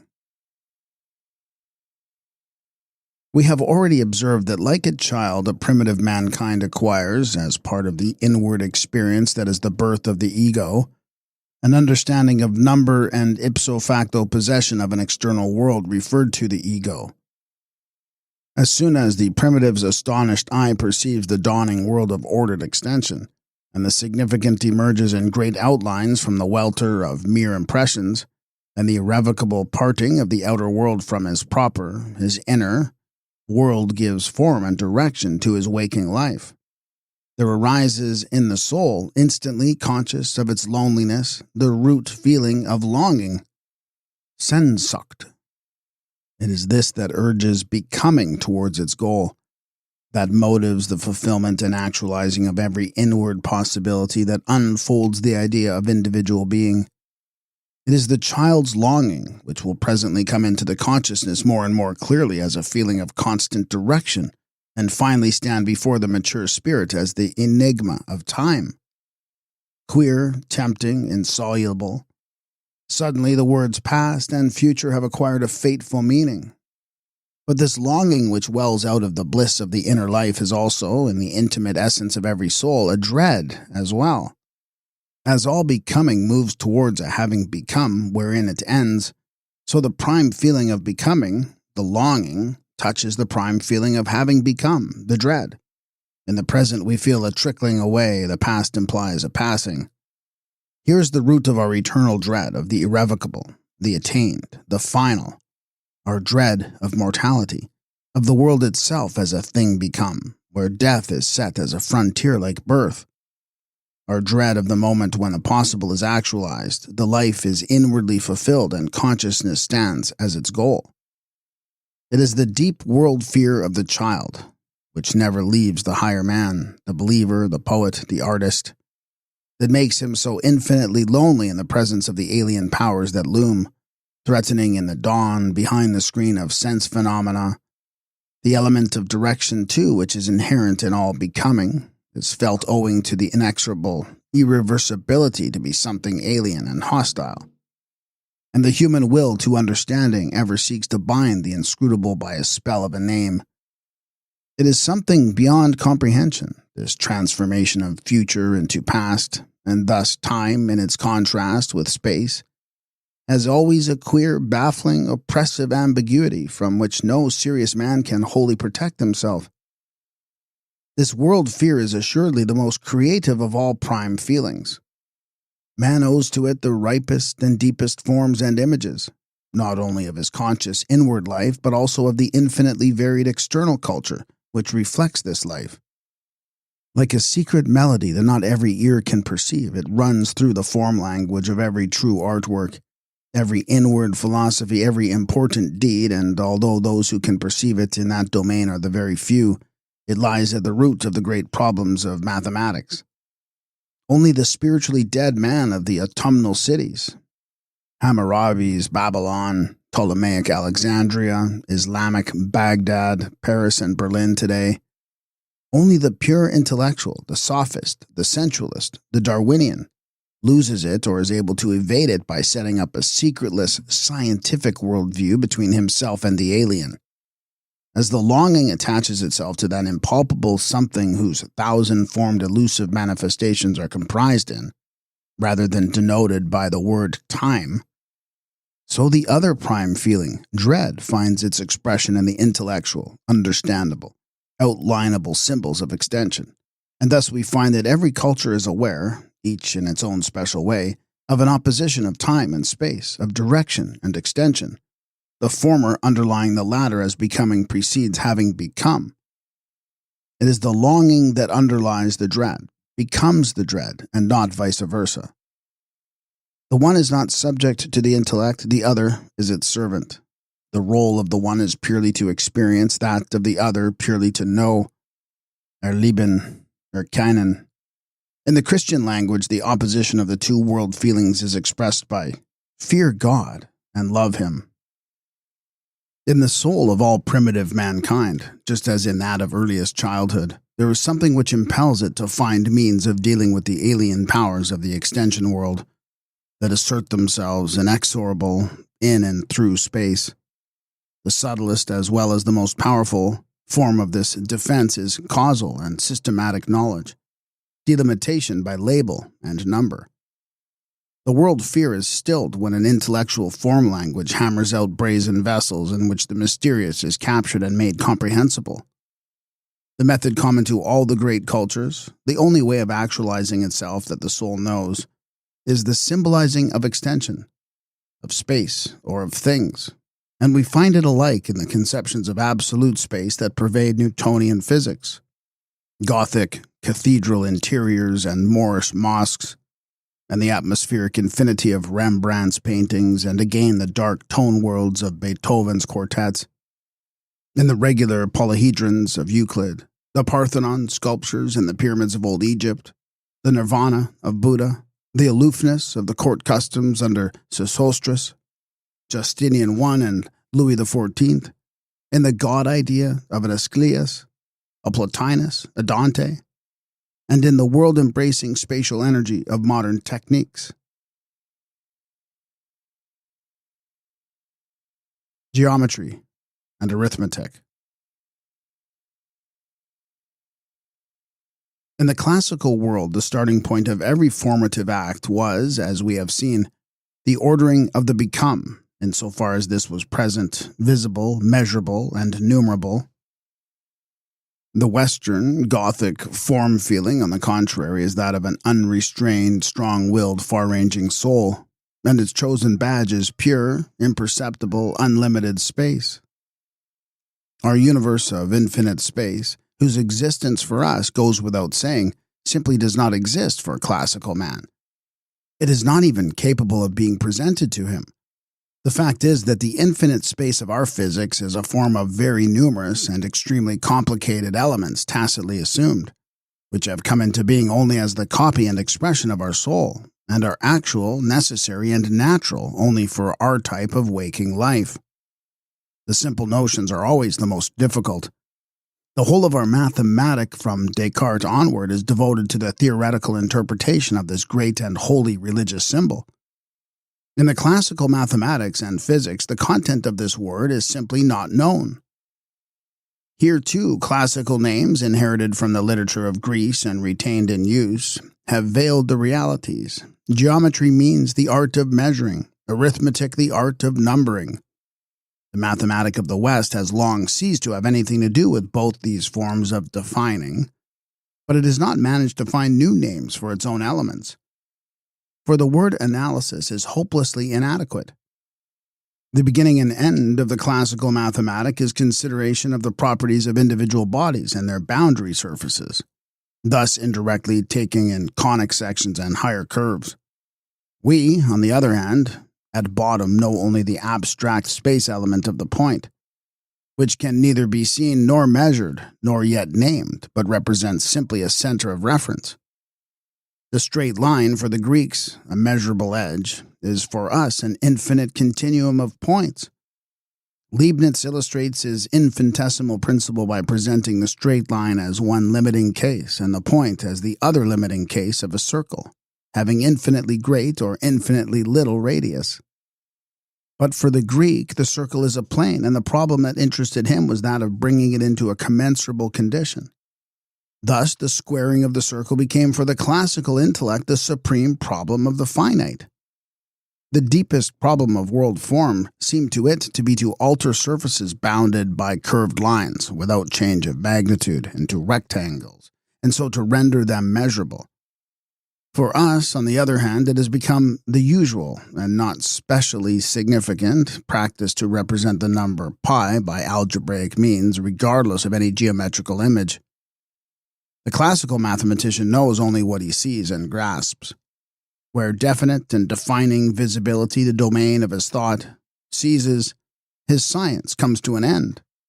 The Western mathematician, as soon as he has quite shaken off the trammels of classical prejudice, goes off into a wholly abstract region of infinitely numerous manifolds of n, no longer 3 dimensions, in which his so-called geometry always can and generally must do without every commonplace aid. The figured signs used by the Pythagoreans are informatory. The number 1, conceived as ahi, the prime stuff of the number series, was also the symbol of the mother womb.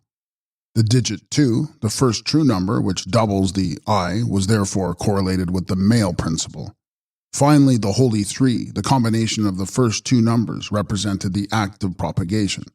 The erotic suggestion in adding and multiplying, the only 2 processes of increasing magnitude known to classical man. Thus, inevitably, the classical became by degrees the culture of the small. The Apollonian soul had tried to tie down the meaning of things become by means of the principle of visible limits. Its taboo was focused upon the immediately present and proximate alien. What was far away, invisible, was ipso facto not there. Just as the Greek tongue, again and again we shall note the mighty symbolism of such language phenomena, possessed no word for space. So the Greek himself was destitute of our feeling of landscape, horizons, outlooks, distances, clouds, and of the idea of the far-spread fatherland embracing the great nation. The classical temple, which can be taken in one glance, is the smallest of all first-rate architectural forms. Classical geometry from Archytas to Euclid, like the school geometry of today, which is still dominated by it, concerned itself with small, manageable figures and bodies, and therefore remained unaware of the difficulties that arise in establishing figures of astronomical dimensions, which in many cases are not amenable to Euclidean geometry. Otherwise, the subtle Attic spirit would almost surely have arrived at some notion of the problems of non-Euclidean geometry, for its criticism of the well-known parallel axiom, the doubtfulness of which soon aroused opposition yet could not in any way be elucidated, brought it very close indeed to the decisive discovery. The classical mind, as unquestioningly devoted and limited itself to the study of the small, and the near, as ours has to that of the infinite and ultra-visual. All the mathematical ideas that the West found for itself or borrowed from others were automatically subjected to the form language of the infinitesimal. And that long before the actual differential calculus was discovered, Arabian algebra, Indian trigonometry, classical mechanics were incorporated as a matter of course in analysis. In a certain measure, geometry may be treated algebraically and algebra geometrically. That is, the eye may be switched off or it may be allowed to govern. We take the first alternative, the Greeks the second. Archimedes, in his beautiful management of spirals, touches upon certain general facts that are also fundamentals in Leibniz's method of the definite integral. But his processes, for all their superficial appearance of modernity, are subordinated to stereometric principles. In like case, an Indian mathematician would naturally have found some trigonometrical formulation. Note, it is impossible to say with certainty how much of the Indian mathematics that we possess is old, i.e., before Buddha. From this fundamental opposition of classical and Western numbers, there arises an equally radical difference in the relationship of element to element in each of these number worlds. The nexus of magnitudes is called proportion. That of relations is comprised in the notion of function. The significance of these 2 words is not confined to mathematics proper. They are of high importance also in the allied arts of sculpture and music. Quite apart from the role of proportion in ordering the parts of the individual statue, the typically classical art forms of the statue, the relief, and the fresco admit enlargements and reductions of scale, words that in music have no meaning at all. In the domain of function, on the contrary, it is the idea of transformation of groups that is of decisive importance. And the musician will readily agree that similar ideas play an essential part in modern composition theory. I need only to allude to one of the most elegant orchestral forms of the 18th century, the tema con variazione. All proportion assumes the constancy, all transformation, the variability of the constituents.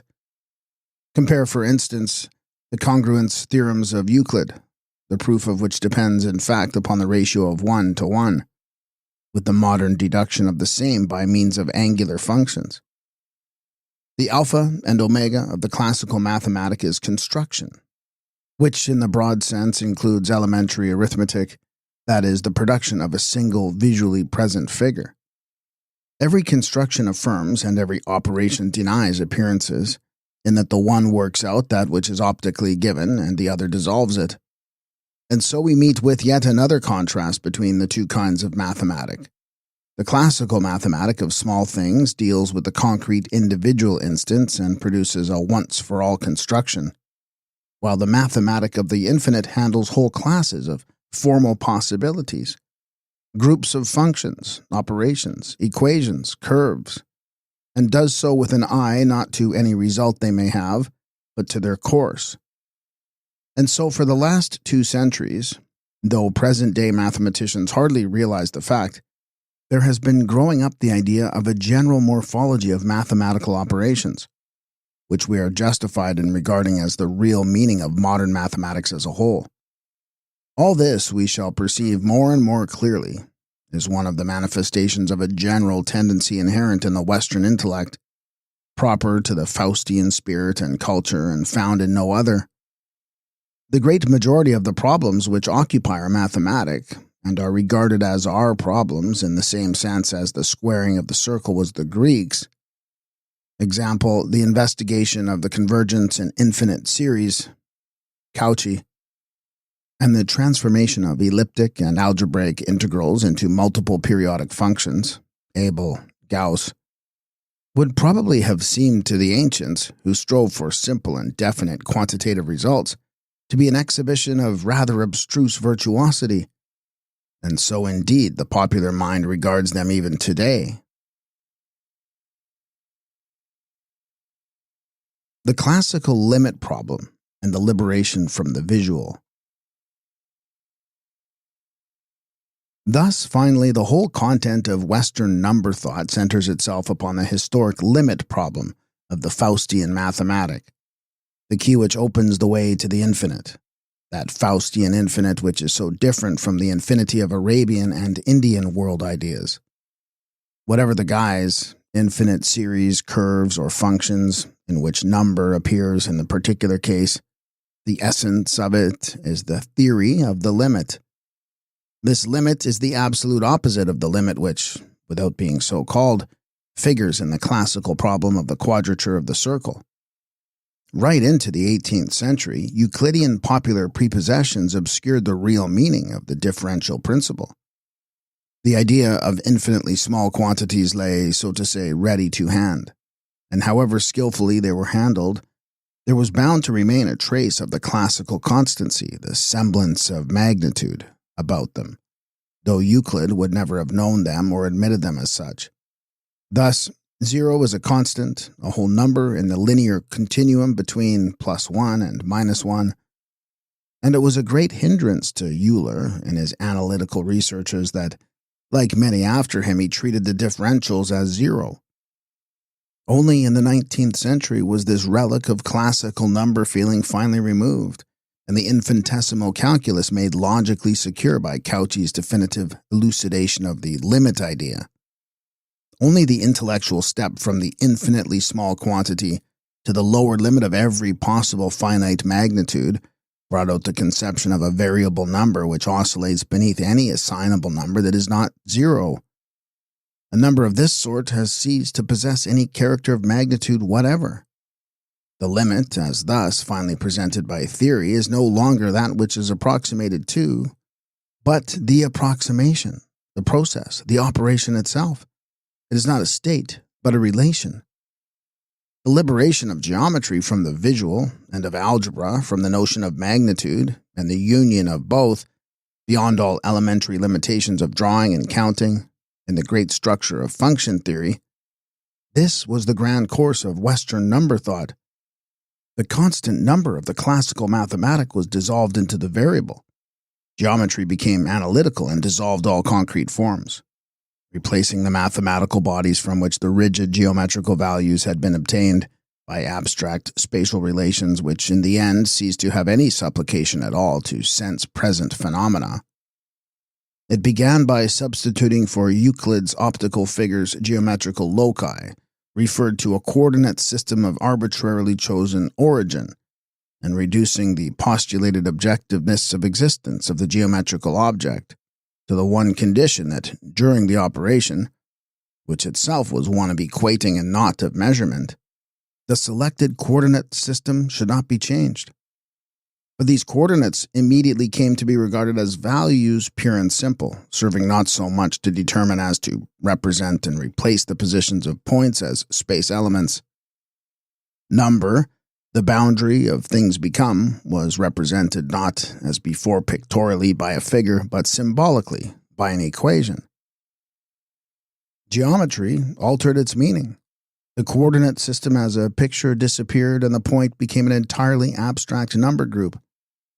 This mathematics of ours was bound in due course to reach the point at which not merely the limits of artificial geometrical form, the limits of the visual itself were felt by theory and by the soul alike as limits indeed, as obstacles to the unreserved expression of inward possibilities. In other words, the point at which the ideal of transcendent extension came into the fundamental conflict with the limitations of immediate perception. Mathematical, absolute space, we see then, is utterly unclassical, and from the first, although mathematicians with their reverence for the Hellenic tradition did not dare to observe the fact, it was something different from the indefinite spaciousness of daily experience and customary painting. The a priori space of Kant, which seems so unambiguous and sure a concept. It is a pure abstract, an ideal and unfulfillable postulate of a soul which is ever less and less satisfied with sensuous means of expression, and in the end passionately brushes them aside. The inner eye has awakened. And then for the first time, those who thought deeply were obliged to see that the Euclidean geometry, which is the true and only geometry of the simple of all ages, is when regarded from the higher standpoint nothing but a hypothesis, the general validity of which, since Gauss, we know it to be quite impossible to prove in the face of other and perfectly non-perceptual geometries. The critical proposition of this geometry, Euclid's axiom of parallels, is an assertion, for which we are quite at liberty to substitute another assertion. We may assert, in fact, that through a given point no parallels or two or many parallels may be drawn to a given straight line, and all these assumptions lead to completely irreproachable geometries of 3 dimensions, which can be employed in physics and even in astronomy, and are in some cases preferable to the Euclidean. Even the simple axiom that extension is boundlessness, since Riemann and the theory of curved space is to be distinguished from endlessness, at once contradicts the essential character of all the immediate perception, in that the latter depends upon the existence of light resistances and ipso facto has material bounds. But abstract principles of boundary can be imagined which transcend, in an entirely new sense, the possibilities of optical definition. For the deep thinker, there exists, even in the Cartesian geometry, the tendency to get beyond the 3 dimensions of experiential space, regarded as an unnecessary restriction on the symbolism of number. And although it was not till about 1800 that the notion of multi-dimensional space, it is a pity that no better word was found, provided analysis with broader foundations, the first real step was taken at the moment when powers, that is, really logarithms, were released from their original relation with sensually realizable surfaces and solids, and through the employment of irrational and complex exponents, brought within the realm of function as perfectly general relation values. It will be admitted by everyone who understands anything of mathematical reasoning that directly we passed from the notion of an a to the 3 as a natural maximum to that of an a to the n. The unconditional necessity of 3-dimensional space was done away with. Once the space element or point had lost its last persistent relic of visualness, and instead of being represented to the eye as a cut in coordinate lines, was defined as a group of three independent numbers. There was no longer any inherent objection of replacing the number 3 by the general number n. The notion of dimension was radically changed. It was no longer a matter of treating the properties of a point metrically with reference to a position in a visible system, but of representing the entirely abstract properties of a number group by means of any dimensions that we please. The number group, consisting of n independent ordered elements, is an image of the point, and it is called a point. Similarly, an equation logically arrived therefrom is called a plane, and is the image of a plane. And the aggregate of all points on n dimensions is called an n-dimensional space. Note, from the standpoint of the theory of aggregates or sets of points, a well-ordered set of points, irrespective of the dimension figure, is called a corpus, and thus an aggregate of n. One dimension is considered relatively one of n dimensions as a surface. Thus the limit, wall, edge of an aggregate represents an aggregate of lower potentiality. in these transcendent space worlds, which are remote from every sort of sensualism, lie the relations which it is the business of analysis to investigate, and which are found to be consistently in agreement with the data of experimental physics. This space of higher degree is a symbol which is through and through the peculiar property of the Western mind. That mind alone has attempted, and successfully too, to capture the become and the extended in these forms, to conjure and bind, to know the alien by this kind of appropriation or taboo. Not until such spheres of number thought are reached, and not for any men but the few who have reached them, do such imaginings as systems of hypercomplex numbers, example the quaternions of the calculus of vectors, and apparently quite meaningless symbols like 00 to the n, acquire the character of something actual. And here, if anywhere, it must be understood that actuality is not only sensual actuality. The spiritual is in no wise limited to perception forms for the actualizing of its idea. From this grand intuition of symbolic space worlds came the last and conclusive creation of Western mathematics, the expansion and subtilizing of the function theory in that of groups.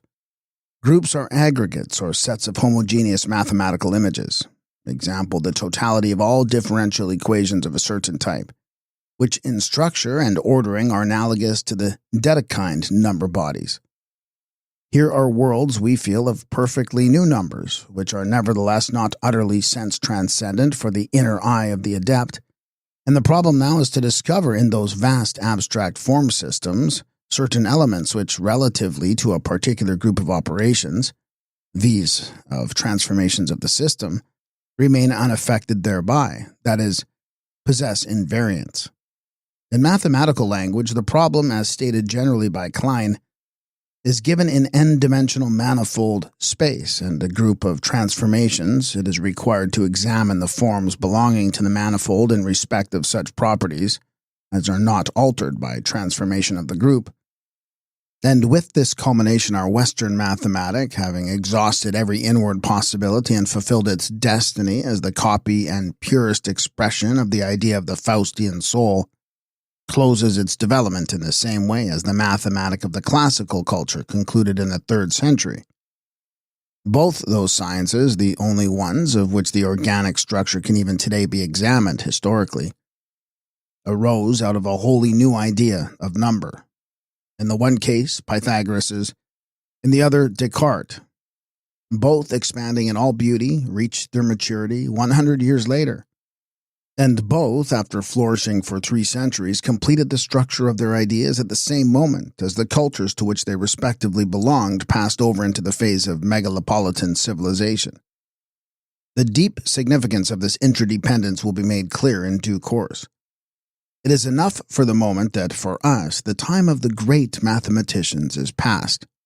Our tasks today are those of preserving, rounding off, refining, selection, in place of big dynamic creation, the same clever detail work which characterized the Alexandrian mathematic of late Hellenism. 3. The problem of world history. Physiognomic and systematic. To review the whole fact of man from an extreme distance is to imitate Copernicus in the field of history. This the Western intellect achieved in the field of nature when it passed from the Ptolemaic world system to the one valid today. Nature and history are the opposite extreme terms in man's range of possibilities of picturing the world. The cognized and nature are one and the same thing. Nature is the sum of necessities imposed by law. Everything cognized is timeless, neither past nor future, but simply there, and so permanently valid. Law and the domain of law are anti-historic. Pure becoming, pure life, on the other hand, is irreversible. Every happening is unique and incapable of being repeated. Becoming lies beyond the domain of cause and effect, law and measurement. But history, as positively treated, is not pure becoming. It is an image radiated from the waking consciousness of the historian, in which the becoming dominates the become. The possibility of extracting scientific results from history depends upon the proportion of things become presented in the subject treated. But when this proportion dwindles to very little, as is hypothetically the case, history is almost pure becoming and belongs to the realm of art. Ranke said that Quentin Derwent is history at its best. Science reaches as far as the notions of truth and falsity have validity, viz., the collection, ordering, and sifting of material. For real historical vision, the crucial words are not correct and erroneous, but deep and shallow. There are no exact boundaries between becoming and become. They are jointly present in every sort of understanding. If one looks at the becoming and fulfilling, one experiences history. If one dissects the become and fulfilled, one cognizes nature. The principle of form and the principle of law are the basic elements in picturing the world. The historical impression process is intuitive, instinctive. It is only the quantitative that is capable of being causally defined, grasped through figures, of being captured in a law or formula. When it has achieved this, science has shot its bolt.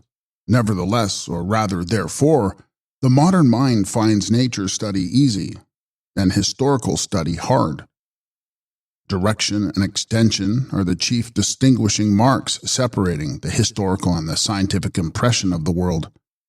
There is knowledge of nature and knowledge of men, scientific experience and experience of life. That which Dante saw before his spiritual eyes as the destiny of the world, he could not possibly have arrived at by scientific methods, nor could Plotinus and Giordano Bruno have distilled their visions from researches. All modes of comprehending the world may, in the last analysis, be described as morphology, the morphology of the mechanical and the extended. The science which discovers and orders nature laws and causal relations is called systematic. The morphology of the organic, of history and life, and all that bears the sign of direction and destiny is called physiognomic. In the West, the systematic mode of treating the world reached and passed its culminating point during the last century, while the great days of the physiognomic have still to come. In 100 years, all sciences that are still possible on this soil will be parts of a single vast physiognomic of all things human. This is what the morphology of world history means. Cultures as organisms. The visible foreground of history is, as it were, the pursuit of becoming as it becomes. Becoming is visible to the historical eye insofar as state forms, battles, arts, sciences, etc. are symbols and the expression of a soul. Everything transitory is only a parable. The transitory is the symbol of a becoming which follows a form, an organism. Cultures are organisms. If we disentangle their shapes, we may find the primitive culture form that underlies all individual cultures and is reflected in their various manifestations. The phenomena of the great cultures gives meaning and substance to the 6,000 years or so of history of higher mankind. The culture is the prime phenomenon of all past and future world history. The deep and scarcely appreciated idea of Goethe, which he discovered in his living nature and always made the basis of his morphological researches, we shall apply here. In its most precise sense, to all the formations of man's history, whether fully matured, cut off in the prime, half-opened, or stifled in the seed, it is the method of living into, erfüllen, the object, as opposed to dissecting it. The highest to which man can attain is wonder, and if the prime phenomenon makes him wonder, let him be content. Nothing higher can it give him, and nothing further should he seek for behind it. Here is the limit. The prime phenomenon is that in which the idea of becoming is presented net. To the spiritual eye of Goethe, the idea of the prime plant was clearly visible in the form of every individual plant that happened to come up, or even that could possibly come up. In his investigation of the os intermaxillaire, his starting point was the prime phenomenon of the vertebrate type, and in other fields it was geological stratification or the leaf as the prime form of the plant organism, or the metamorphosis of the plants as the prime form of all organic becoming. The same law will apply to everything else that lives, he wrote, in announcing his discovery to Herder. It was a look into the heart of things that Leibniz would have understood, but the century of Darwin is as remote from such a vision as it is possible to be. At present, however, we look in vain for any treatment of history that is entirely free from the methods of Darwinism, that is, of systematic natural science based on causality. A physiognomic that is precise, clear, and sure of itself and its limits has never yet arisen, and it can only arise through the discoveries of method that we have yet to make. Herein lies the great problem set for the 20th century to solve, to explore carefully the inner structure of the organic units through and in which world history fulfills itself, to separate the morphologically necessary from the accidental, and by seizing the purport of events, to ascertain the languages in which they speak. A boundless mass of human being flowing in a stream without banks. Upstream, a dark past wherein our time sense loses all powers of definition and restless or uneasy fancy conjures up geological periods to hide away an eternally unsolvable riddle. Downstream, a future even so dark and timeless, such is the groundwork of the Faustian picture of human history. Over the expanse of the water pass the endless uniform ripples of the generations. Here and there bright shafts of light broaden out, everywhere dancing flashes confuse and disturb the clear mirror, changing, sparkling, vanishing. These are what we call the clans, tribes, peoples, races which unify a series of generations within this or that limited area of the historical surface. As widely as these differ in creative power, so widely do the images that they create vary in duration and plasticity. And when the creative power dies out, the physiognomic, linguistic, and spiritual identification marks vanish also, and the phenomenon subsides again into the ruck of the generations. Aryans, Mongols, Germans, Celts, Parthians, Franks, Carthaginians, Berbers, Bantus, are names by which we specify some very heterogeneous images of this order. But over this surface, too, the great cultures accomplish their majestic wave cycles. They appear suddenly, swell in splendid lines, flatten again and vanish, and the face of the waters is once more a sleeping waste. A culture is born in the moment when a great soul awakens out of the proto-spirituality of ever-childish humanity and detaches itself, a form from the formless, a bounded and mortal thing from the boundless and enduring. It blooms on the soil of an exactly definable landscape, to which plant-wise it remains bound. It dies when this soul has actualized the full sum of its possibilities in the shape of peoples, languages, dogmas, arts, states, sciences, and reverts into the proto-soul. But its living existence, that sequence of great epochs which define and display the stages of fulfillment, is an inner passionate struggle to maintain the idea against the powers of chaos, without the unconscious muttering deep down within. It is not only the artist who struggles against the resistance of the material and the stifling of the idea within him. Every culture stands in a deeply symbolical, almost in a mystical relation to the extended, the space in which and through which it strives to actualize itself. The aim once attained, the idea, the entire content of inner possibilities, fulfilled and made externally actual, the culture suddenly hardens, it mortifies, its blood congeals, its force breaks down, and it becomes civilization, the thing which we feel and understand in the words Egypticism, Byzantianism, Mandaриnism. As such, it may, like a worn-out giant of the primeval forest, thrust decaying branches towards the sky for hundreds or thousands of years, as we see in China, in India, in the Islamic world. It was thus that the classical civilization rose gigantic in the imperial age with a false semblance of youth and strength and fullness, and robbed the young Arabian culture of the East of light and air. This, the inward and outward fulfillment, the finality that awaits every living culture, is the purport of all the historic declines.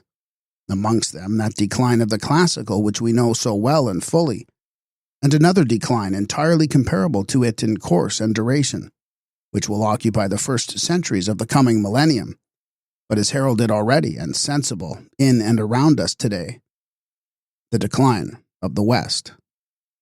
Every culture passes through the age phases of the individual man. Each has its childhood, youth, manhood, and old age. It is a youth and trembling soul, heavy with misgivings, that reveals itself in the morning of the Romanesque and Gothic. It fills the Faustian landscape from the province of the troubadours to the Hildesheim Cathedral of Bishop Bernward. Note: Saint Bernward was Bishop of Hildesheim from 993 to 1022, and himself architect and metalworker. 3 other churches besides the cathedral survive in the city from this time or that of his immediate successors, and Hildesheim of all North German cities is richest in monuments of the Romanesque. Tr. The spring wind blows over it. Childhood speaks to us also, and in the same tones, out of early Homeric Doric, out of early Christian, which is really early Arabian, art, and out of the works of the Old Kingdom in Egypt that began with the 4th dynasty. A mythic world consciousness is fighting like a harassed debtor against all the dark and demonic in itself and in nature, while slowly ripening itself for the pure, day-bright expression of the existence that it will at last achieve and know. The more nearly a culture approaches the noon culmination of its being, the more virile, austere, controlled, intense the form language it has secured for itself, the more assured its sense of its own power, the clearer its lineaments. We find every individual trait of expression deliberate, strict, measured, marvelous in its ease and self-confidence, and everywhere, at moments, the coming fulfillment suggested.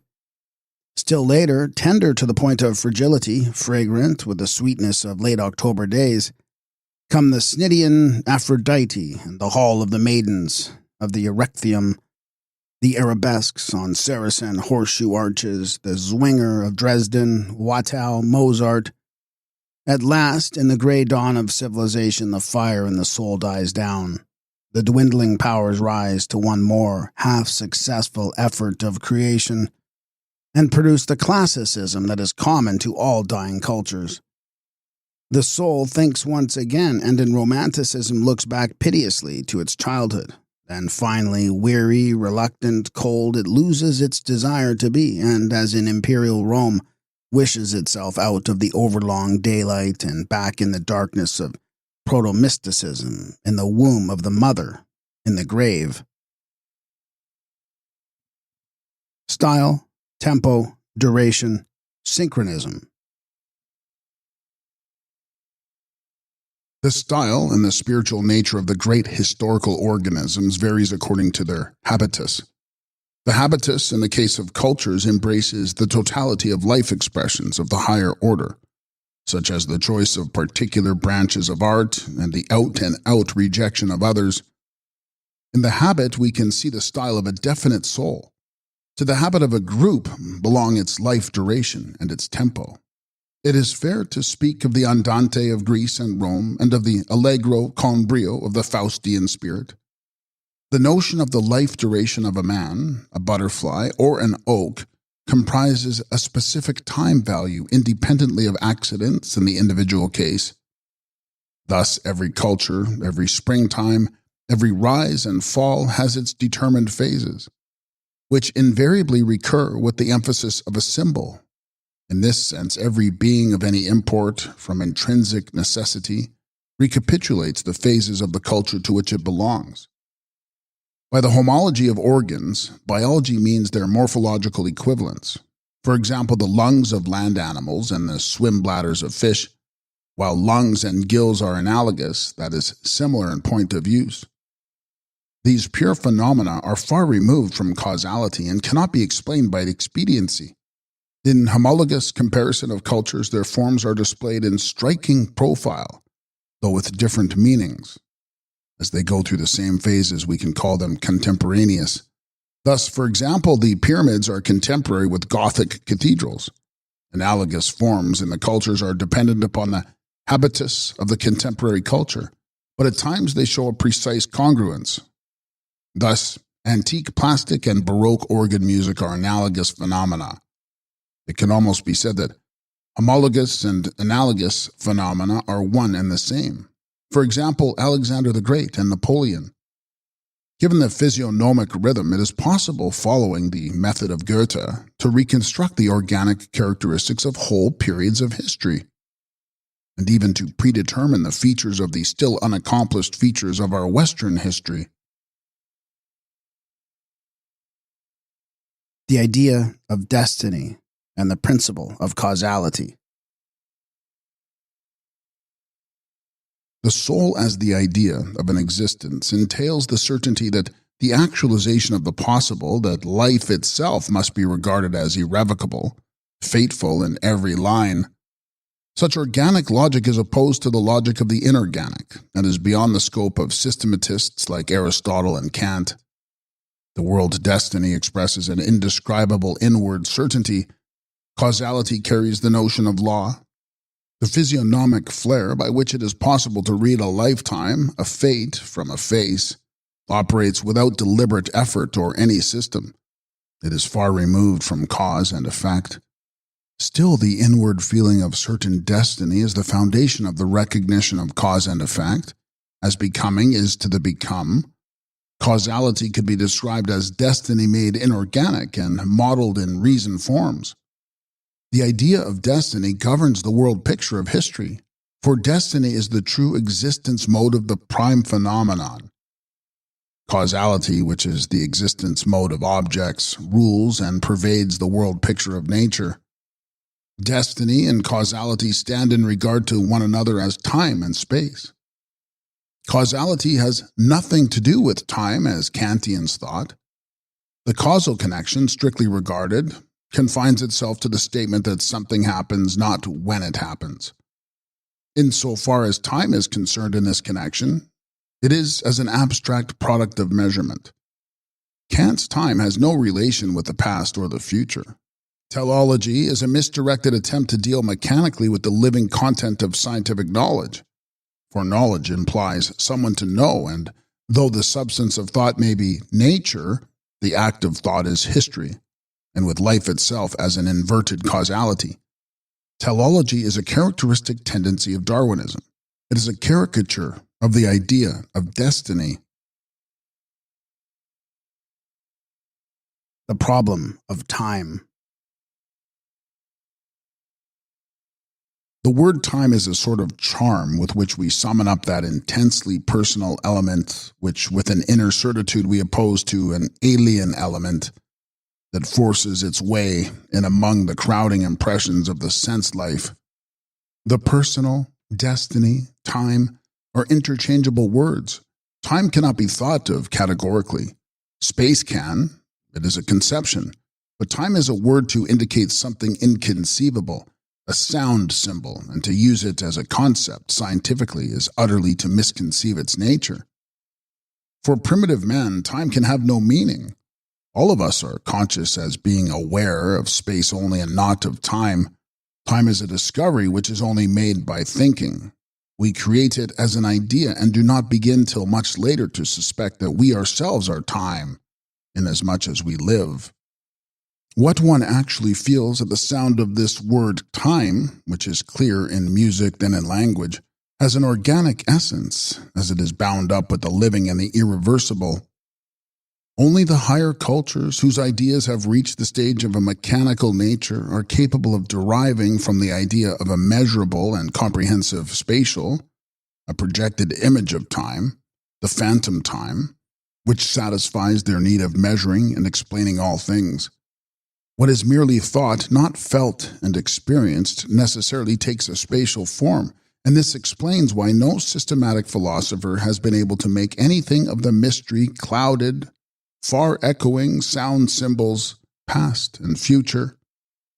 The invention of a time that is knowable and spatially representable within causality is really wizard's gear, whereby our personal soul attempts to conjure alien powers. Goethe speaks of the principle of reasonable order that we bear within ourselves and would impress as the seal of our powers upon everything that we touch. The most profound presentation of time in the elder philosophy is in Augustine. If no one questions me, I know. If I would explain to a questioner, I know not.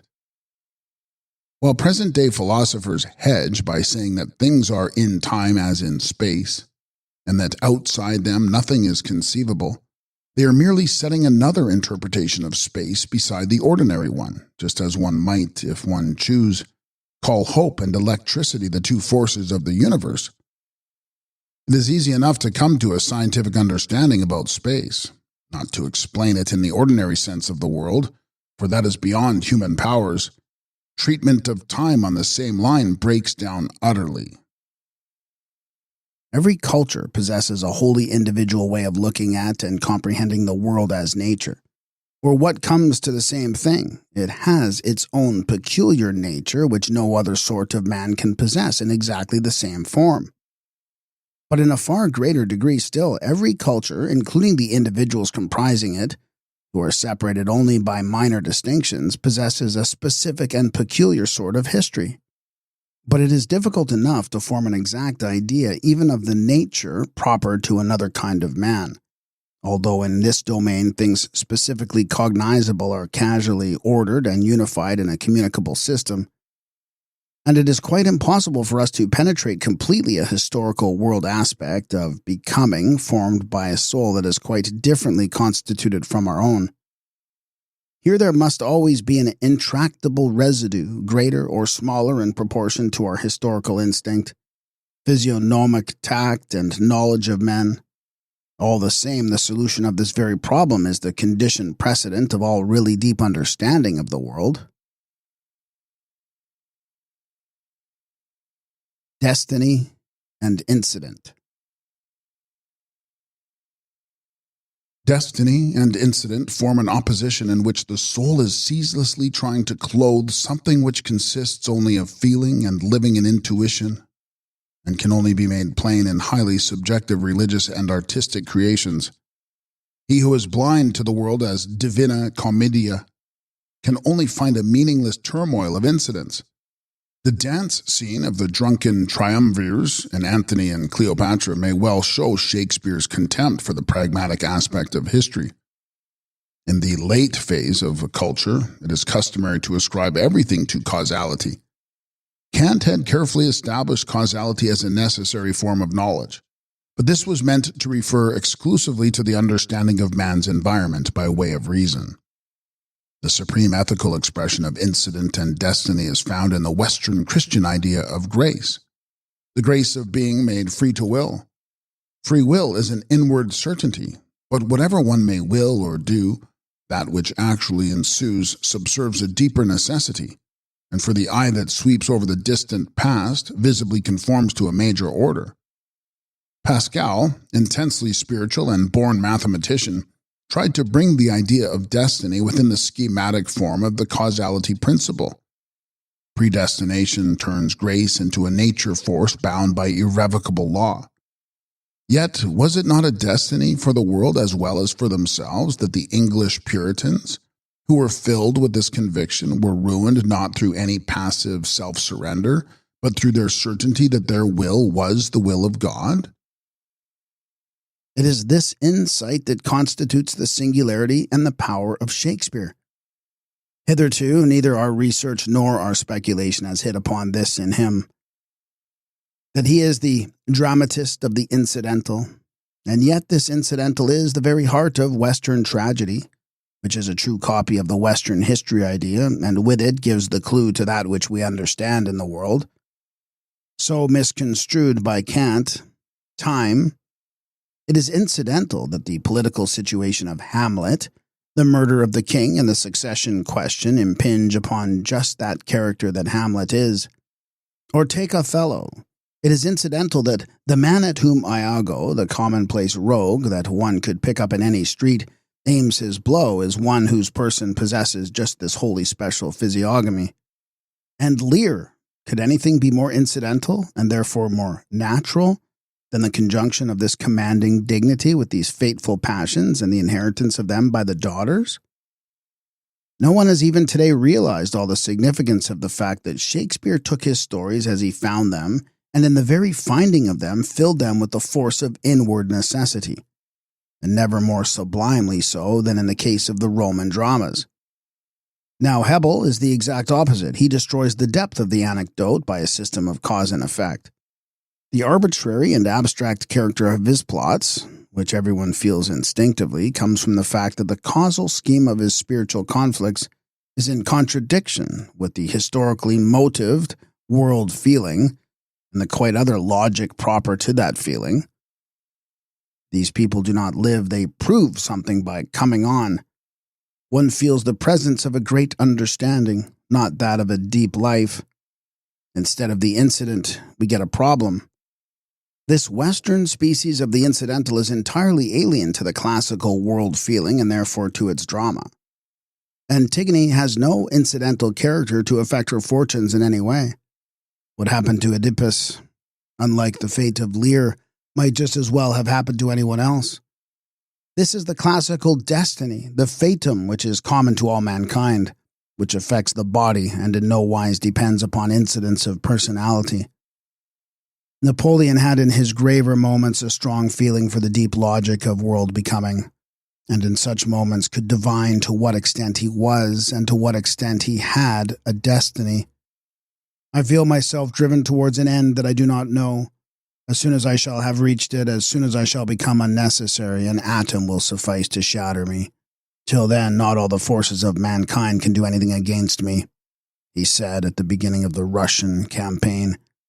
Here certainly is not the thought of a pragmatist. In this moment he divined how little the logic of destiny needs particular instances, whether men or situations. Supposing that he himself, as empirical person, had fallen at Marengo, then that which he signified would have been actualized in some other form. A melody in the hands of a great musician is capable of a wealth of variations. It can be entirely transformed so far as the simple listener is concerned without altering itself, which is quite another matter, fundamentally. For if it is incidental that the history of higher mankind fulfills itself in the form of great cultures, and that one of these cultures awoke in West Europe about the year 1000, yet from the moment of awakening it is bound by its charter. Within every epoch there is unlimited abundance of surprising and unforeseeable possibilities of self-actualizing in detail facts. But the epoch itself is necessary, for the life unity is in it. That its inner form is precisely what it is constitutes its specific determination. Best among fresh incidentals can affect the shape of its development, can make this grandiose or puny, prosperous or sorrowful, but alter it they cannot. The tragic in Napoleon's life, which still awaits discovery by a poet great enough to comprehend it and shape it, was that he, who rose into effective being by fighting British policy and the British spirit, which that policy so eminently represented, completed by that very fighting the continental victory of the spirit, which thereupon became strong enough in the guise of liberated nations to overpower him and to send him to St. Helena to die. It was not Napoleon who originated the expansion principle. That had arisen out of the Puritanism of Cromwell's milieu, which called into life the British colonial empire, transmitted through the English-schooled intellects of Rousseau and Mirabeau to the revolutionary armies, of which English philosophical ideas were essentially the driving force. It became their tendency even from that day of Valmy, which Goethe alone read aright. Note: The words of Canning at the beginning of the 19th century may be recalled. South America free, and if possible English. The expansion idea has never been expressed in greater purity than this. It was not Napoleon who formed the idea, but the idea that formed Napoleon. And when he came to the throne, he was obliged to pursue it further against the only power, England, namely, whose purpose was the same as his own. His empire was a creation of French blood, but of English style. It was in London again that Locke, Shaftesbury, Samuel Clarke, and above all, Bentham built up the theory of European civilization, the Western Hellenism, which Bayle, Voltaire, and Rousseau carried to Paris. Thus it was in the name of this England of parliamentarism, business morality, and journalism that Valmy, Marengo, Jena, Smolensk, and Leipzig were fought, and in all these battles it was the English spirit that defeated the French culture of the West. Note: The Western culture of maturity was through and through a French outgrowth of the Spanish, beginning with Louis XIV. But even by Louis XVI's time, the English park had defeated the French. Sensibility had ousted wit. London costume and manners had overcome Versailles, and Hogarth, Chippendale, and Wedgwood had prevailed over Watteau, Boulle, and Sèvres. The first consul had no intention of incorporating West Europe in France. His primary object was, note the Alexander idea on the threshold of every civilization, to replace the British colonial empire by a French one. Thereby, French preponderance in the Western culture region would have been replaced on a practically unassailable foundation. It would have been the empire of Charles V on which the sun never set, but managed from Paris after all, in spite of Columbus and Philip, and organized as an economic military instead of as an ecclesiastical chivalric unit. So far-reaching, probably, was the destiny that was in Napoleon. But the Peace of Paris in 1763 had already decided the question against France, and Napoleon's great plans time and again came to grief in petty incidents.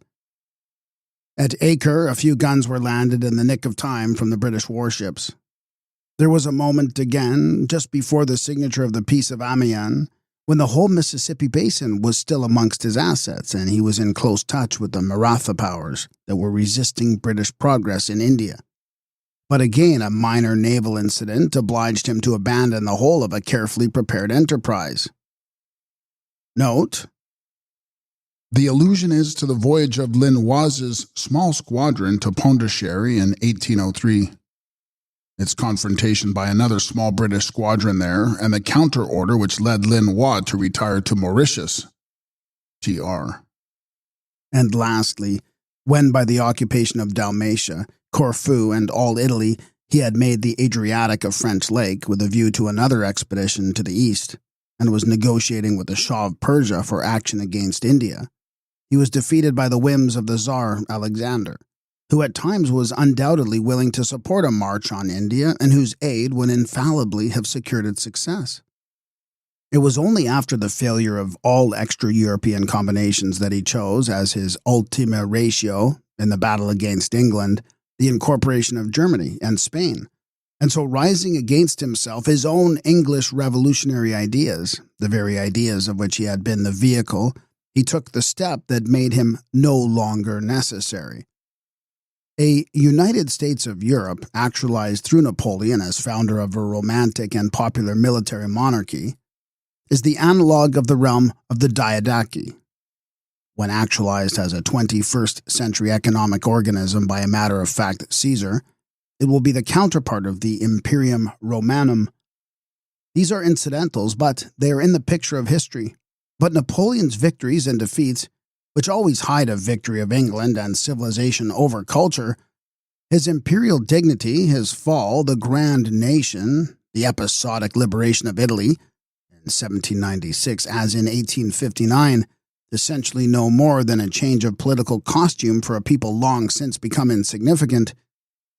The destruction of the Gothic ruin of the Roman-German Empire are mere surface phenomena, behind which is marching the great logic of genuine and invisible history. And it was in the sense of this logic that the West, having fulfilled its French-formed culture in the ancient regime, closed it off with the English civilization. As symbols of contemporary epochal moments, the storming of the Bastille, Valmy, Austerlitz, Waterloo, and the rise of Prussia thus correspond to the classical history facts of Charonia, Gaugamela, Arbela, Alexander's Indian expedition, and the Roman victory of Sentinum. 295 BC, when the Romans decisively defeated the Samnites. T. And we begin to understand that in wars and political catastrophes, the chief material of our historical writings, victory is not the essence of the fight. Is there a science of history? There is no science of history, but a quality of divining what actually took place. To the historical vision, the actual data are always symbols. Is it permissible to fix upon one or any group of social, religious, physiological, or ethical facts as the cause of another? Certainly, the rationalistic school of history, and still more the up-to-date sociology, would reply. That, they would say, is what is meant by our comprehending history and deepening our knowledge of it. But in reality, with civilized man, there is always the implicit postulate of an underlying rational purpose, without which indeed his world would be meaningless. Goethe's warning, "Do not, I beg you, look for anything behind phenomena. They are themselves their own lesson," had become incomprehensible to the century of Marx and Darwin. The idea of trying to read a destiny in the physiognomy of the past and that of trying to represent unadulterated destiny as a tragedy were equally remote from them. In both domains, the cult of the useful had set before itself an entirely different aim. Shapes were called into being, not to be, but to prove something. Questions of the day were treated, social problems suitably solved, and the stage, like the history book, became a means to that end. What historical investigation really is, namely pure physiognomic, cannot be better illustrated than by the course of Goethe's nature studies. He works upon mineralogy, and at once his views fit themselves together into a conspectus of an earth history in which his beloved granite signifies nearly the same as that which I call the proto-human signifies in man's history.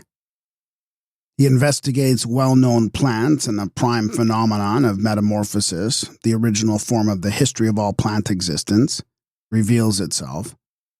Proceeding further, he reaches those extraordinarily deep ideas of vertical and spiral tendencies in vegetation, which have not been fully grasped even yet.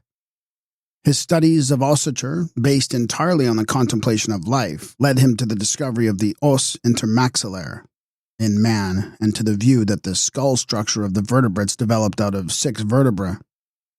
Never is there a word of causality. He feels the necessity of destiny just as he himself expressed it in his Orpheus, your wort. So must thou be. Thou canst not self-escape. So erst the Sibyls. So the prophets told. Nor time nor any power can mar the shape. Impressed that living must itself unfold. History has the characteristic of the singular factual, nature that of the continuously possible. So long as I scrutinize the image of the world around in order to see what by laws it must actualize itself, irrespective of whether it does happen or merely might happen, irrespective, that is, of time, then I am working in a genuine science. For the necessity of a nature law, as there are no other laws, it is utterly immaterial whether it becomes phenomenal, infinitely often, or never. That is, it is independent of destiny.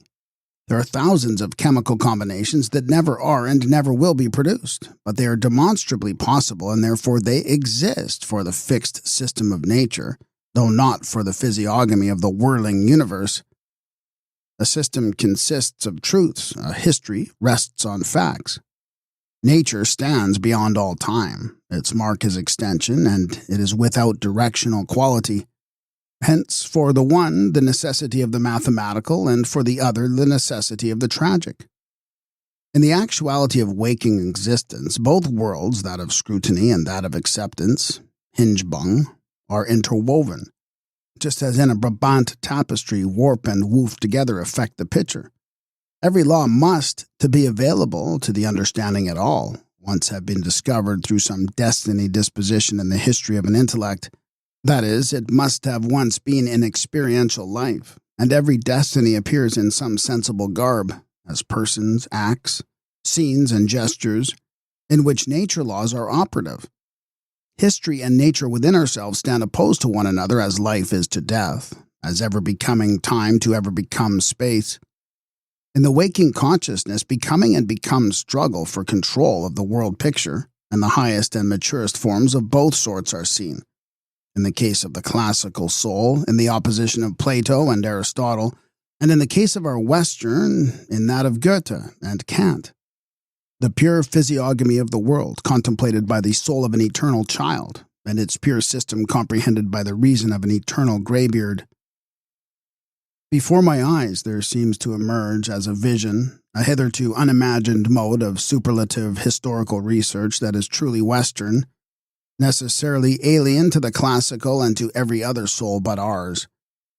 A comprehensive physiognomic of all existence, a morphology of becoming for all humanity that drives onward to the highest and last ideas.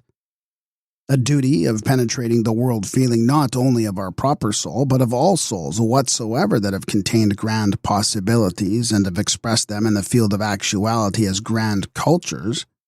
This philosophic view, to which we and we alone are entitled in virtue of our analytic mathematic, our contributal music, and our perspective painting, in that its scope far transcends the scheme of the systematist, presupposes the eye of the artist, and of an artist who can feel the whole sensible and apprehensible environment dissolve into a deep infinity of mysterious relationships.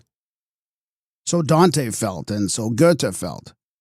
Every epoch, every great figure, every deity, the cities, the tongues, the nations, the arts, in a word, everything that ever existed and will become existent, are physiognomic traits of high symbolic significance, that it will be the business of quite a new kind of judge of men, Menschkenner, to interpret. There is a wondrous music of the spheres which wills to be heard, and which a few of our deepest spirits will hear. The physiognomic of world happening will become at last Faustian philosophy. 4. Macrocosmos, the symbolism of the world picture and the space problem. Macrocosm, the sum total of all symbols in relation to one soul. Symbols are sensible signs, final, indivisible, and, above all, unsought impressions of definite meaning. A symbol is a trait of actuality that for the sensuously alert man has an immediate and inwardly sure significance, and that is incommunicable by process of reason. The detail of a Doric or early Arabic or early Romanesque ornament, the forms of the cottage and the family, of intercourse, of costume and rite, the aspect, gait, and mien of a man and of whole classes of peoples and men, the communication and community forms of man and beast, and beyond all this, the whole voiceless language of nature with her woods and pastures, flocks, clouds, stars, moonlight and thunderstorm, bloom and decay, nearness and distance. All this is the emblematical impression of the cosmos upon us, who are both aware and in our reflective hours quite capable of listening to this language. When we wake up at once, something interposes between a here and a there. We live the here as something proper to ourselves. We experience the there as something alien. There is a dualizing of soul and world as poles of actuality, and in the latter there are both resistances which we grasp causally as things and properties, and impulses in which we feel beings, noumena, just like ourselves, to be operative. But there is in it, further, something which, as it were, eliminates the duality. Actually, the world in relation to a soul is for every individual the projection of the directed upon the domain of the extended, the proper mirroring itself on the alien. One's actuality then signifies oneself by an act that is both creative and unconscious, for it is not I who actualize the possible, but it actualizes itself through me. The bridge of symbol is thrown between the living here and there. Suddenly, necessarily, and completely, the world comes into being out of the totality of received and remembered elements. And as it is an individual who apprehends the world, there is for each individual a singular world. There are therefore as many worlds as there are waking beings and living, feeling groups of beings. The supposedly single, independent, and external world that each believes to be common to all is really an ever-new, uniquely occurring, and non-recurring experience in the existence of each. This is the idea of the macrocosm, actuality as the sum total of all symbols in relation to one soul. From this property of being significant, nothing is exempt. All that is symbolizes.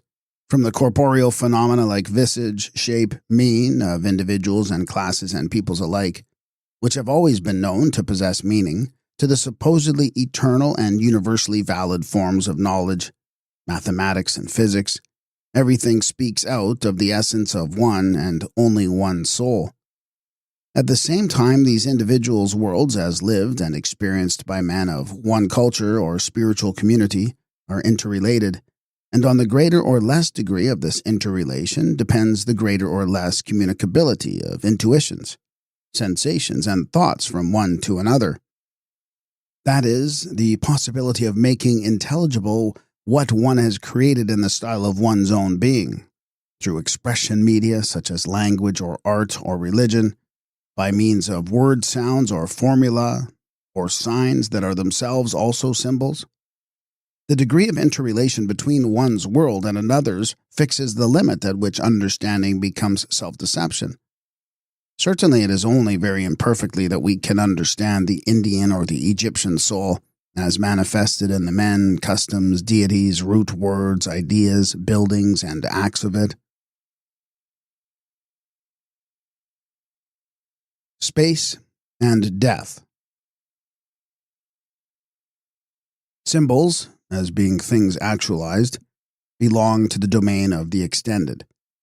They are become and not becoming, although they may stand for a becoming, and they are therefore rigidly limited and subject to the laws of space. There are only sensible spatial symbols. The very word form designates something extended in the extended, but extension is the hallmark of the fact waking consciousness, and this constitutes only one side of the individual existence and is intimately bound up with the existence's destinies. Consequently, every trait of the actual waking consciousness, whether it be feeling or understanding, is in the moment of our becoming aware of it already past. We can only reflect upon impressions, but that which for the sensuous life of the animals is past is for the grammatical, vorte bungene, understanding of man's passing, transitory. Follow out the destiny of the column from the Egyptian tomb temple in which columns are ranked to mark the path for the traveler, through the Doric peripteros, in which they are held together by the body of the building, and the early Arabian basilica, where they support the interior, to the facades of the Renaissance in which they provide the upward striving element. As we see, an old significance never returns. That which has entered the domain of extension has begun and ended at once.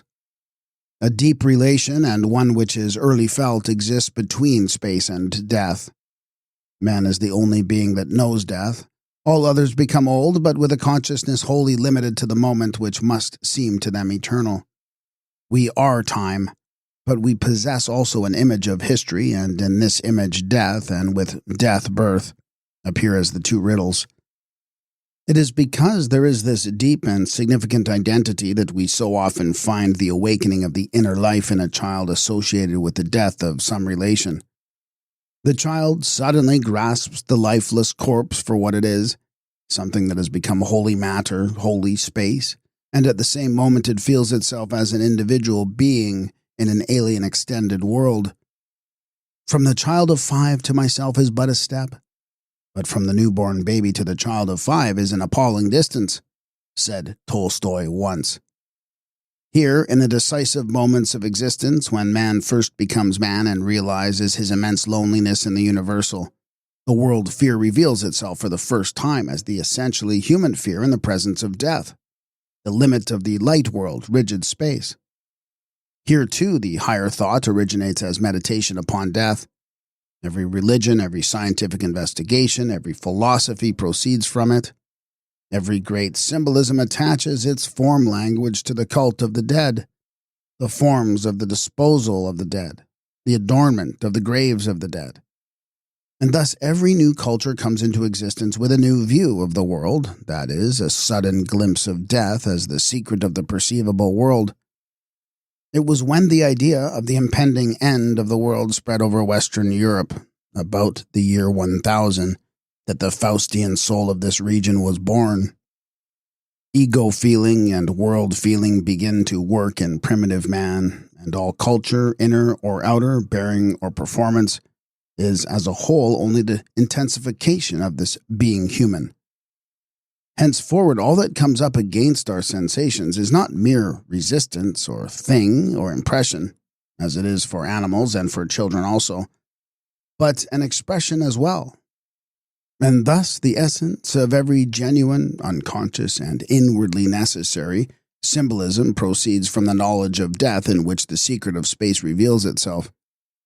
All symbolism implies a defensive. It is the expression of a deep shoe in the old double sense of the word, and its form language tells at once of hostility and of reverence. Every thing become is mortal. Every thought, faith, and science dies as soon as the spirits in whose worlds their eternal truths were true and necessary are extinguished.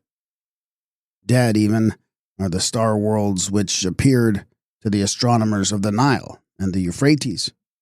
For our eye is different from theirs, and our eye in its turn is mortal. World experience is bound up with the essence of depth, i.e. farness or distance. In the abstract system of mathematics, depth is taken along with length and breadth as a third dimension. But this trinity of elements of like order is misleading from the outset. For in our impression of the spatial world, these elements are unquestionably not equivalents, let alone homogeneous.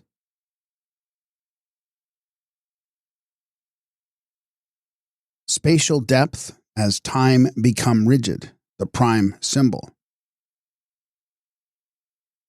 Length and breadth represent the purely sensuous impression, but depth is a representation of expression, of nature, and with it begins the world. This discrimination between the third and the other two dimensions, so-called, which needless to say is wholly alien to mathematics, is inherent also in the opposition of the notions of sensation and contemplation. Extension into depth converts this former into the latter. In fact, depth is the first and genuine dimension in the literal sense of the word. In it, the waking consciousness is active, whereas in the others it is strictly passive. It is the symbolic content of a particular order, as understood by one particular culture, that is expressed by this original and unanalyzable element. The experiencing of depth, this is a premise upon which all that follows is dependent, is an act, as entirely involuntary and necessary as it is creative, whereby the ego keeps its world, so to say, in subordination. Out of the rain of impressions, the ego fashions a formal unit, a cinematic picture. Every artist has rendered nature by line and by tone. Every physicist, Greek, Arabian, or German, has dissected nature into ultimate elements. And how is it that they have not all discovered the same? Because every one of them has had his own nature, though with a naivete that was really the salvation of his world idea and of his own self. Everyone believed that he had it in common with all the rest. Nature is a possession which is saturated through and through with the most personal connotations. Nature is a function of the particular culture. Kant believed that he had decided the great question of whether this a priori element was pre-existent or obtained by experience, by his celebrated formula that space is the form of perception which underlies all world impressions. But the world of the careless child and the dreamer undeniably possess this form in an insecure and hesitant way, and it is only the tense, practical, technical treatment of the world around, imposed on the free-moving being which, unlike the lilies of the fields, must care for its life, that lets sensuous self-extension stiffen into rational tridimensionality. Just as Kant confused the time problem by bringing it into relation with an essentially misunderstood arithmetic and, on that basis, dealing with a phantom sort of time that lacks the life quality of direction and is therefore a mere spatial scheme, so also he confused the space problem by relating it to a commonplace geometry. The outcome, then, of Gauss's discovery, which completely altered the course of modern mathematics, was the statement that there are severally equally valid structures of three-dimensional extension. Note, So much so that Gauss said nothing about his discovery until almost the end of his life, for fear of the clamor of the Boeotians. that it should even be asked which of them corresponds to actual perception shows that the problem was not in the least comprehended. Mathematics, whether or not it employs visible images and representations as working conveniences, concerns itself with systems that are entirely emancipated from life, distance, and time, with form worlds of pure numbers whose validity, not fact foundation, is timeless and, like everything else that is known by causal logic and not experienced. With this, the difference between the intuitive method and mathematical form language became manifest, and the secret of spatial becoming was revealed. As becoming is the foundation of the become, continuous living history, that of fulfilled dead nature, the organic, that of mechanical, destiny, that of causal law and the causally settled, so too is the origin of extension. The secret of life accomplishes itself, which is touched upon by the word time, forms the foundation of that which, as accomplished, is understood by, or rather indicated to an inner feeling in us by, the word space. Every extension that is actual has first been accomplished in and with an experience of depth, and what is primarily indicated by the word time is just the process of extending first sensuously, in the main, visually, and only later intellectually into depth and distance, i.e., the step from the planar semi-impression to the macrocosmically ordered world picture with its mysterious manifest kinesis. If we can describe the basic form of the understood, viz. Causality, as destiny become rigid, we may similarly speak of spatial depth as a time become rigid. While we gaze into the distance with our senses, it floats around us, but when we are startled, the alert eye sees a tense and rigid space. This space is. The principle of its existing at all is that it is, outside time and detached from it and from life. In it, duration, a piece of perished time, resides as a known property of things. And as we know ourselves, too, as being in this space, we know that we also have a duration and a limit, of which the moving finger of our clock ceaselessly warns us. But the rigid space itself is transient, too. At the first relaxation of our intellectual tension, it vanishes from the many-colored texture of our environment. And so it is a sign and expression of the most elemental and powerful symbol of life itself. For the involuntary and unqualified realization of depth, which dominates the consciousness with the force of an eternal event, simultaneously with the awakening of the inner life, marks the frontier between child and man. The symbolic experience of depth is what is lacking in the child. Distance is felt, but it does not yet speak to the soul. And with the soul's awakening, direction too first finds a living expression. Thus, the destiny idea manifests itself in every line of a life. With it alone do we become members of a particular culture, whose members are connected by a common world feeling and a common world form derived from it. A deep identity unites the awakening of the soul, its birth into clear existence in the name of a culture, with a sudden realization of distance and time, the birth of its outer world through the symbol of extension. And thenceforth this symbol is and remains the prime symbol of that life, imparting to it its specific style and the historical form in which it progressively actualizes its inward possibilities. From the specific directedness is derived the specific prime symbol of extension. Namely, for the classical worldview, the near, strictly limited, self-contained body. For the Western, infinitely wide and infinitely profound three-dimensional space. For the Arabian, the world as a cavern. And therewith, an old philosophical problem dissolves into nothing.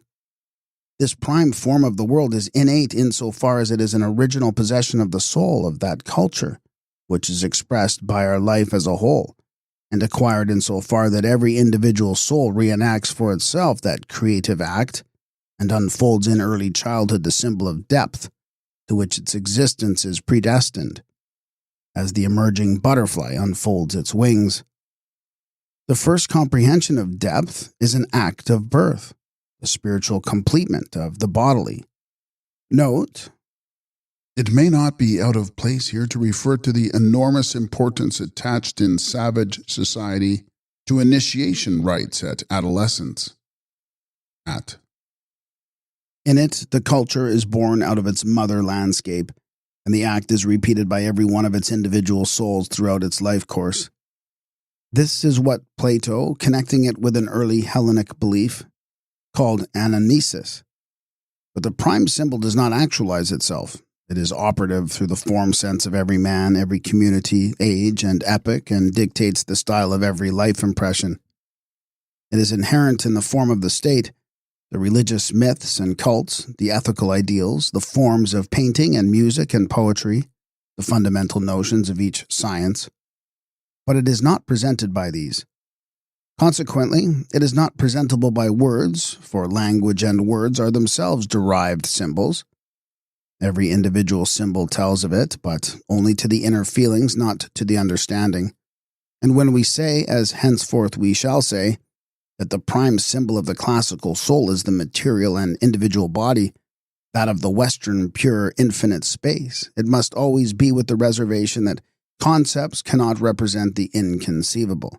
And thus, at the most, a significative feeling may be evoked by the sound of words. The classical and the Western prime symbol. What then was it that classical man, whose insight into his own world around was certainly not less piercing than ours, regarded as the prime problem of all being? It was the problem of ahi, the material origin and foundation of all sensuously perceptible things. If we grasp this, we shall get close to the significance of the fact, not the fact of space, but the fact that made it a necessity of destiny for the space problem to become the problem of the Western, and only the Western soul. This very spatiality, Raumlichkeit, that is the truest and sublimest element in the aspect of our universe, that absorbs into itself and begets out of itself the substantiality of all things. Classical humanity, which knows no word for and therefore has no idea of space, with one accord cuts out as the nonent, that which is not. The emphasis of this denial can scarcely be exaggerated.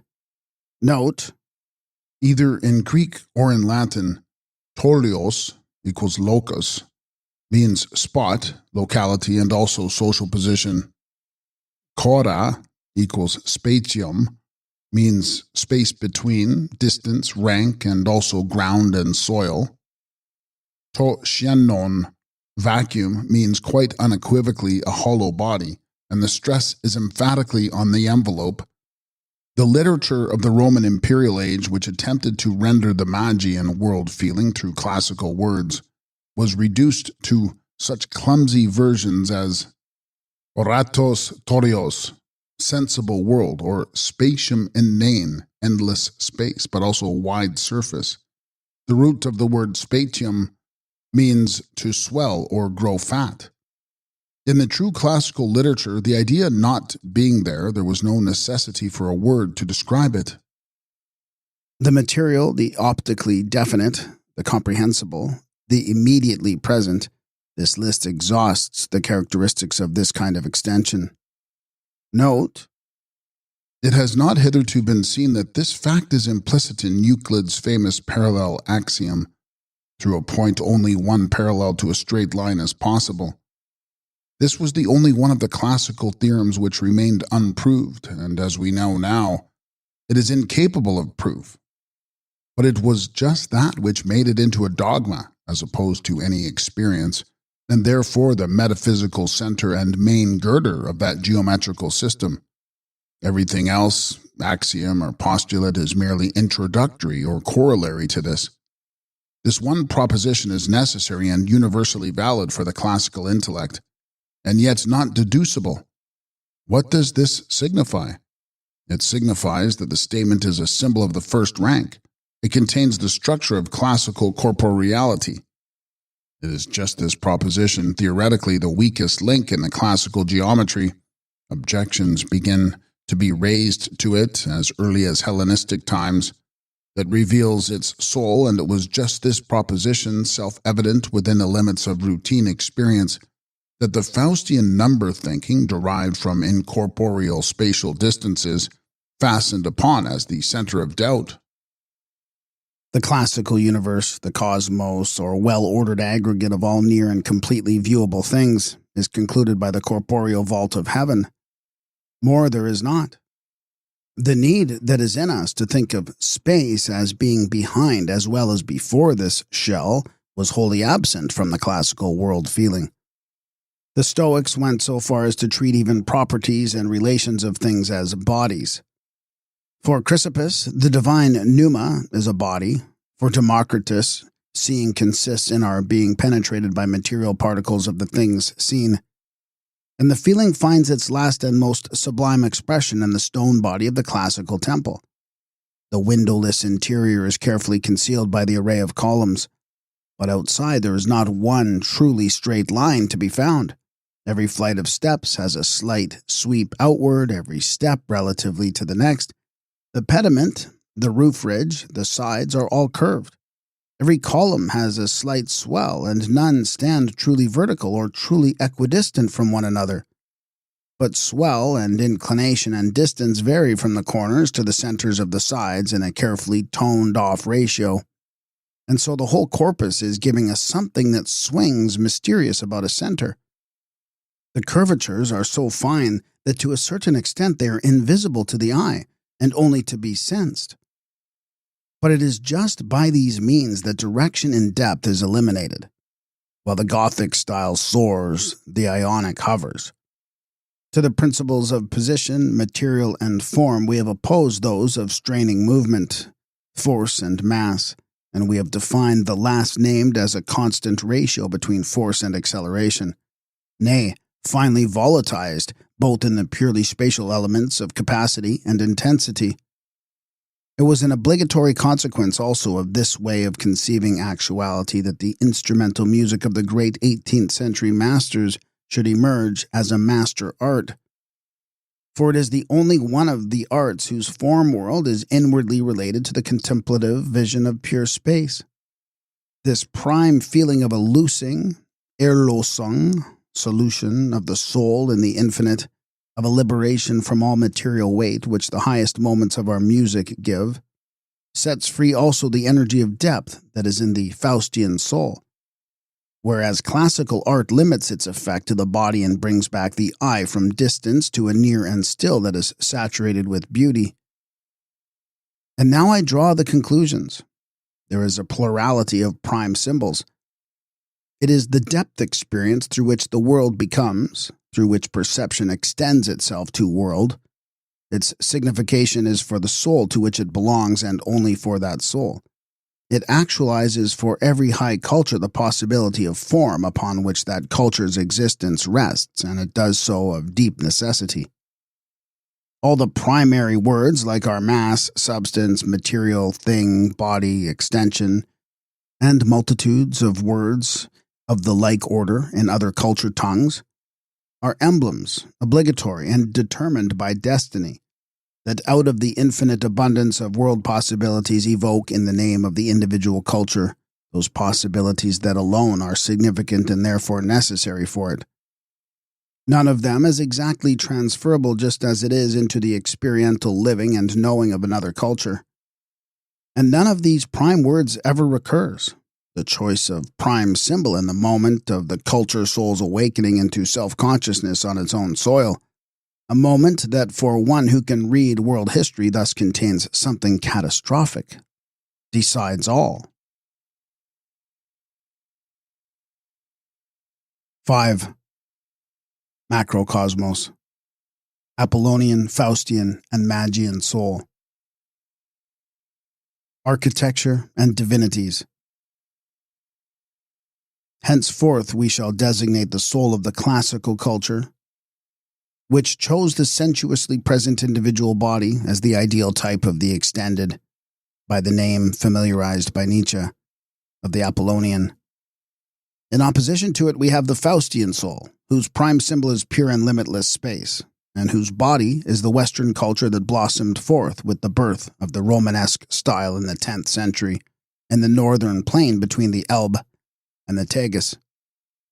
Space, speaking now in the Faustian idiom, is a spiritual something, rigidly distinct from the momentary sense present, which could not be represented in an Apollonian language, whether Greek or Latin.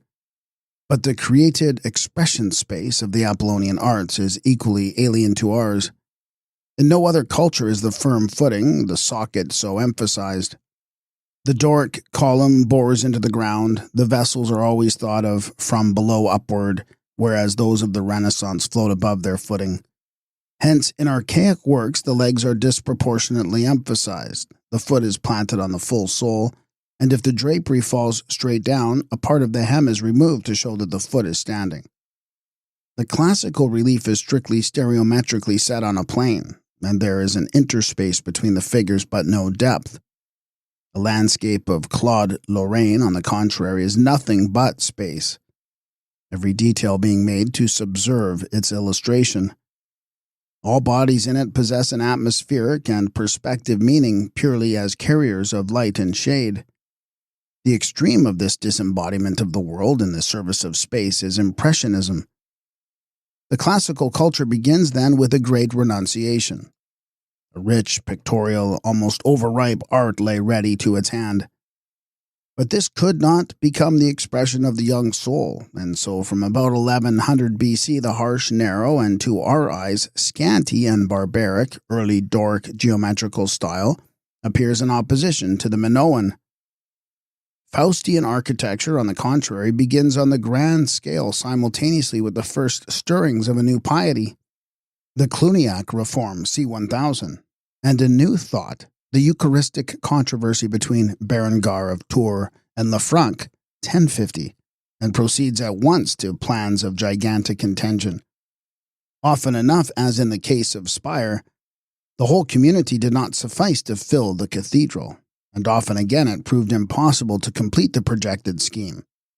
Note, English readers may remember that Cobbett, Rural Rides, Passum, was so impressed with the spaciousness of English country churches as to formulate a theory that medieval England must have been more populous than modern England is at. the passionate language of this architecture is that of the poems too. Far apart as may seem the Christian hymnology of the South and the Eddas of the still heathen North, they are alike in the implicit space-endlessness of prosody, rhythmic syntax, and imagery. Read the Dies Irae together with the Voluspa, which is a little earlier. There is the same adamantine will to overcome and break all resistances of the visible. Note, The oldest and most mystical of the poems of the Elder Edda, at. no rhythm ever imagined radiates immensities of space and distance as the old Northern does. The accents of the Homeric hexameter are the soft rustle of a leaf in the midday sun, the rhythm of matter. But the Stebraim, like potential energy in the world pictures of modern physics, creates a tense restraint in the void without limits, distant night storms above the highest peaks. In its swaying indefiniteness, all words and things dissolve themselves. It is the dynamics, not the statics, of language. The same applies to the grave rhythm of media vita in Morte Sumus. Here is heralded the color of Rembrandt and the instrumentation of Beethoven. Here infinite solitude is felt as the home of the Faustian soul. Siegfried, Parsifal, Tristan, Hamlet, Faust are the loneliest heroes in all the cultures. Read the wondrous awakening of the inner life in Wolfram's Parsifal. The love of wild nature, the mysterious compassion, the ineffable sense of forsakenness. It is all Faustian and only Faustian. Every one of us knows it. The motive returns with all its profundity in the eastern scene of Faust I. A longing pure and not to be described drove me to wander over woods and fields, and in a mist of hot, abundant tears, I felt the world arise and live for me. Of this world experience neither Apollonian nor Magian man, neither Homer nor the Gospels knows anything whatever. The climax of the poem of Wolfram, that wondrous Good Friday morning scene when the hero, at odds with God and with himself, meets the noble Gawain and resolves to go on pilgrimage to Teverzent, takes us to the heart of the Faustian religion. Here one can feel the mystery of the Eucharist, which binds the communicant to a mystic company, to a church that alone can give bliss. In the myth of the Holy Grail and its knights, one can feel the inward necessity of the German Northern Catholicism. In opposition to the classical sacrifices offered to individual gods in separate temples, there is here the one never-ending sacrifice repeated everywhere and every day.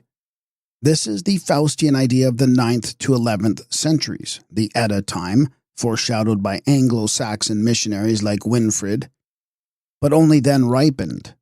The cathedral, with its high altar enclosing the accomplished miracle, is its expression in stone. The plurality of separate bodies, which represents cosmos for the classical soul, requires a similar pantheon.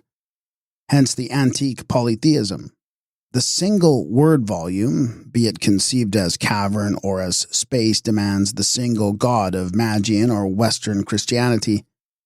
Athene or Apollo might be represented by a statue, but it is and has long been evident to our feeling that the deity of the Reformation and the Counter-Reformation can only be manifested in the storm of an organ fugue or the solemn progress of cantata and mass.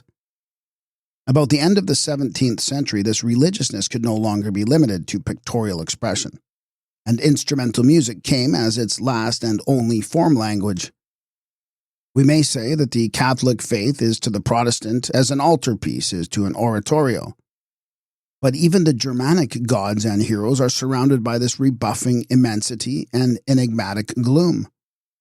They are steeped in music and in night. For daylight gives visual bounds and therefore shapes bodily things. Night eliminates body, day soul. Apollo and Athene have no souls. On Olympus rests the eternal light of the transparent southern day, and Apollo's hour is high noon, when great Pan sleeps. But Valhalla is lightless, and even in the Eddas we can trace that deep midnight of Faust's study broodings, the midnight that is caught by Rembrandt's etchings and absorbs Beethoven's tone colors. No Wotan or Balder or Freya has Euclidean form. Of them, as of the Vedic gods of India, it can be said that they suffer not any graven image or any likeness whatsoever. And this impossibility carries an implicit recognition that eternal space, and not the corporeal copy, which levels them down, desecrates them, denies them, is the supreme symbol. This is the deep-felt motive that underlies the iconoclastic storms in Islam and Byzantium, both, be it noted, of the 7th century, and the closely similar movement in our Protestant North. Was not Descartes' creation of the anti-Euclidean analysis of space and iconoclasm? The Egyptian and the Chinese prime symbol. That which is expressed by the soul of the West in its extraordinary wealth of media, words, tones, colors, pictorial, perspectives, philosophical systems, legends, the spaciousness of Gothic cathedrals, and the formula of functions, namely its world feeling, is expressed by the soul of old Egypt almost exclusively by the immediate language of stone. Stone, the emblem of the timeless, becomes space. The Egyptian soul saw itself as moving down a narrow and inexorably prescribed life path to come at the end before the judges of the dead. Book of the Dead, Cap 125. That was its destiny idea. The Egyptian's existence is that of the traveler who follows one unchanging direction, and the whole form language of his culture can be regarded as illustrating this one theme. And as we have taken endless space as the prime symbol of the North and body as that of the classical, so we may take the word way as most intelligibly expressing that of the Egyptians. Strangely, and for Western thought almost incomprehensibly, the one element in extension that they emphasize is that of direction and depth. The tomb temples of the Old Kingdom, and especially the mighty pyramid temples of the Fourth Dynasty, represent not a purposed organization of space such as we find in the mosque and the cathedral, but a rhythmically ordered sequence of spaces. The sacred way leads from the gate building of the Nile through passages, halls, arcaded courts, and pillared rooms that grow ever narrower and narrower, to the chamber of the dead, and similarly the sun temples of the Fifth Dynasty are not buildings, but a path enclosed by mighty masonry. The reliefs and the paintings appear always as rows which, with an impressive compulsion, lead the beholder in a definite direction. The Ram and Sphinx avenues of the new empire have the same object. For the Egyptian, the depth experience which governed his world form was so emphatically directional that he comprehended space more or less as a continuous process of actualization. There is nothing rigid about distance as expressed here.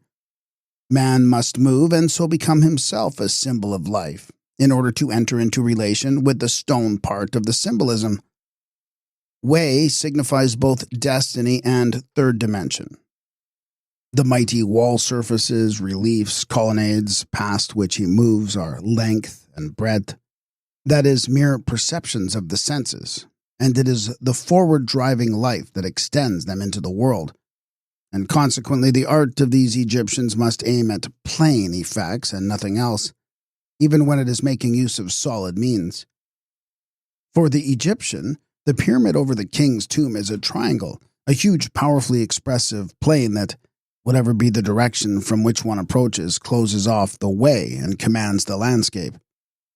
For him, the columns of the inner passages and courts, with their dark backgrounds, their dense array, and their profusion of adornments, appear entirely as vertical strips which rhythmically accompany the march of the priests. Relief work is, in utter contrast to the classical, carefully restricted in one plane. In the course of development dated by the Third to the Fifth Dynasties, it diminishes from the thickness of a finger to that of a sheet of paper, and finally it is sunk in the plane. The dominance of the horizontal, the vertical, and the right angle, and the avoidance of all foreshortening support the two-dimensional principle and serve to insulate this directional depth experience, which coincides with the way and the grave at its end.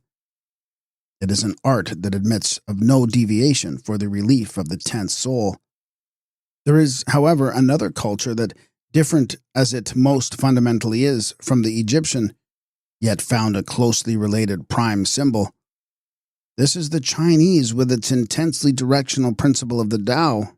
Note, what makes Chinese, as also Indian, art so difficult to study for us is the fact that all works of the early periods, namely those of the Huangou region from 1300 to 800 BC and of pre-Buddhist India, have vanished without a trace. But whereas the Egyptian treads to the end a way that is prescribed for him with an inexorable necessity, the Chinese wanders through his world. Consequently, he is conducted to his god or his ancestral tomb not by ravines of stone between faultless, smooth walls, but by friendly nature herself. Nowhere else has the landscape become so genuinely the material of the architecture. The temple is not a self-contained building, but a layout in which hills, water, trees, flowers, and stones in definite forms and dispositions are just as important as gates, walls, bridges, and houses. This culture is the only one in which the art of gardening is a grand religious art. It is the architecture of the landscape, and only that which explains the architecture of the buildings, with their flat extension and the emphasis laid on the roof as the really expressive element. And just as the devious ways through doors, over bridges, round hills and walls lead at last to the end, so the paintings take the beholder from detail to detail, whereas Egyptian relief masterfully points him in the one set direction. The whole picture is not to be taken at once. Sequence in time presupposes a sequence of space elements through which the eye is to wander from one to the next. As the Egyptian architecture dominates the landscape, the Chinese espouses it. But in both, it is direction in depth that maintains the becoming of space as a continuously present experience. Imitation and ornament. All art is expression language. The expression is either ornament or imitation. Both are higher possibilities, and their polarity to one another is hardly perceptible in the beginnings. Of the two, imitation is definitely the earlier and the more characteristic of race. Imitation is born of the secret rhythm of all things cosmic. Every live religion is an effort of the waking soul to reach the powers of the world around.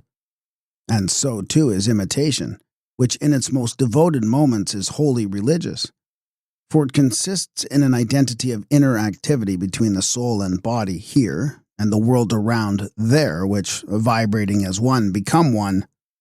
As a bird poises itself in the storm or a float gives way to the swaying waves, so our limbs take up an irresistible beat at the sound of march music.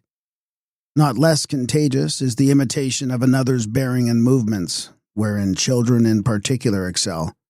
It reaches the superlative when we let ourselves go in the common song or parade march or dance that creates out of many units one unit of feeling and expression. A we. A successful picture of a man or a landscape requires the executant to be an adept who can reveal the idea, the soul, of life in the play of its surface. In certain unreserved moments we are all adepts of this sort, and in such moments as we follow in an imperceptible rhythm the music and the play of facial expression, we suddenly look over the precipice and see great secrets. All imitation is in the broadcast sense dramatic.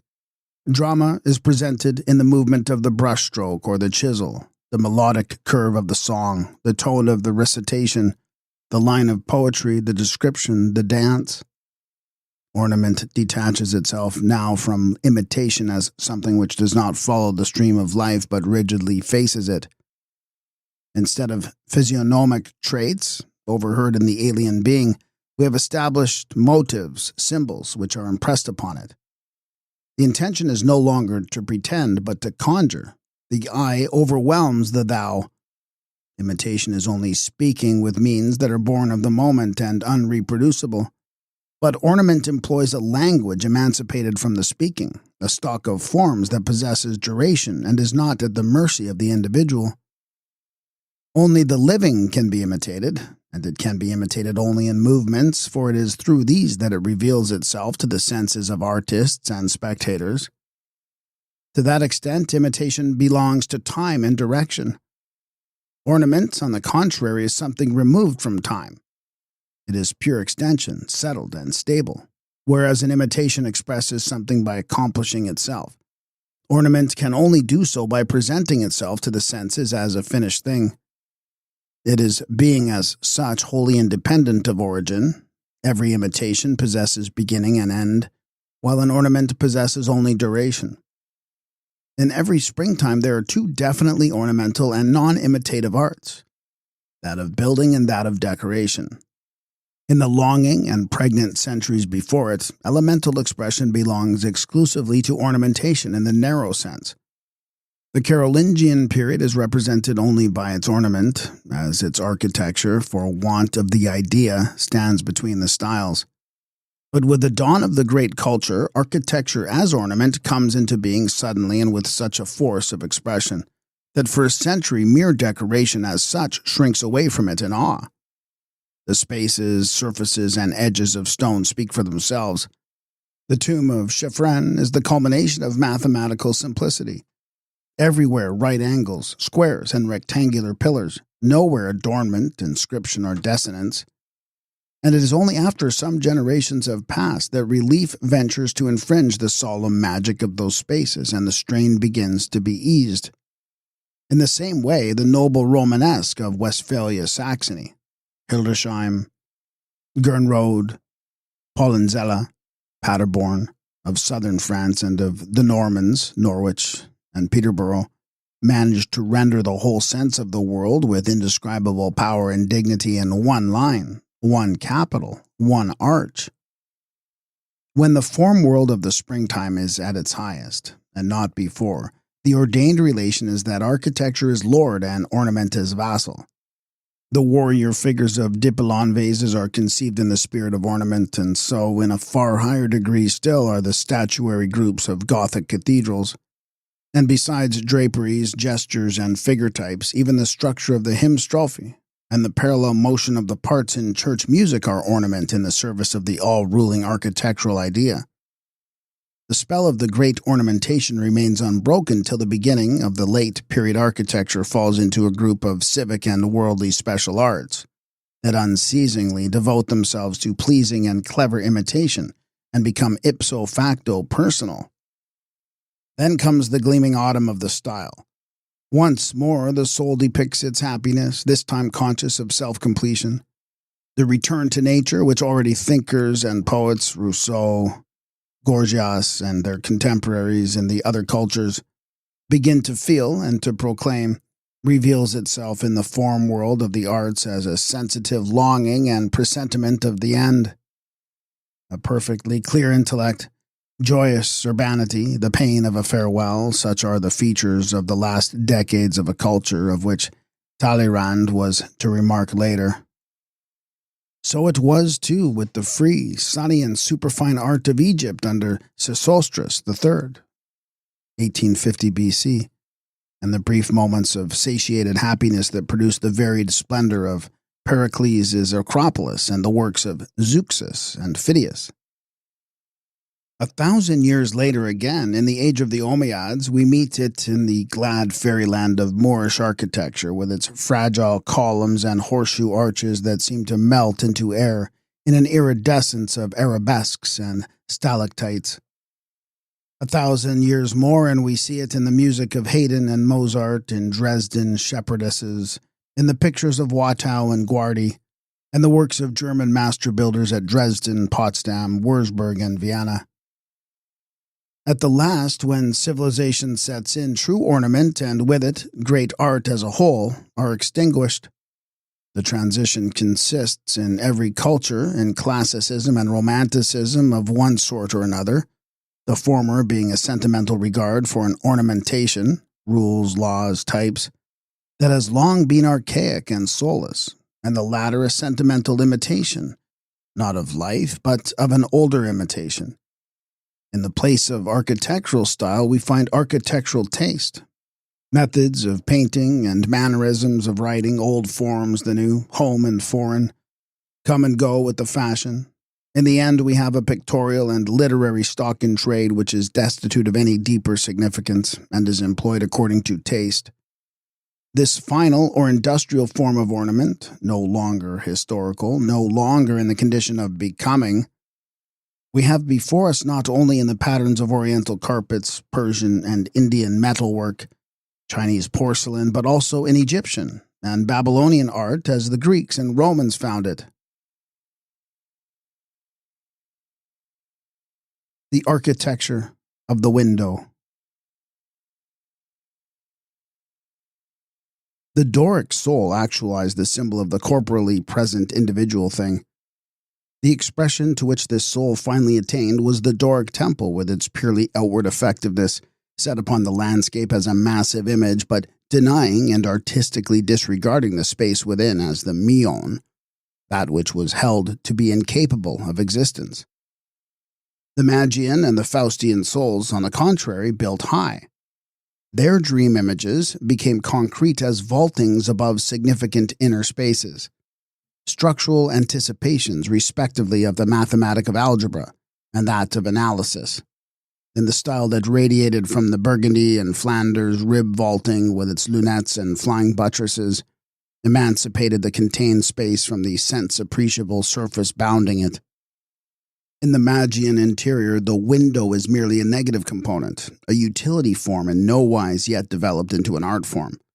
To put it crudely, nothing but a hole in the wall.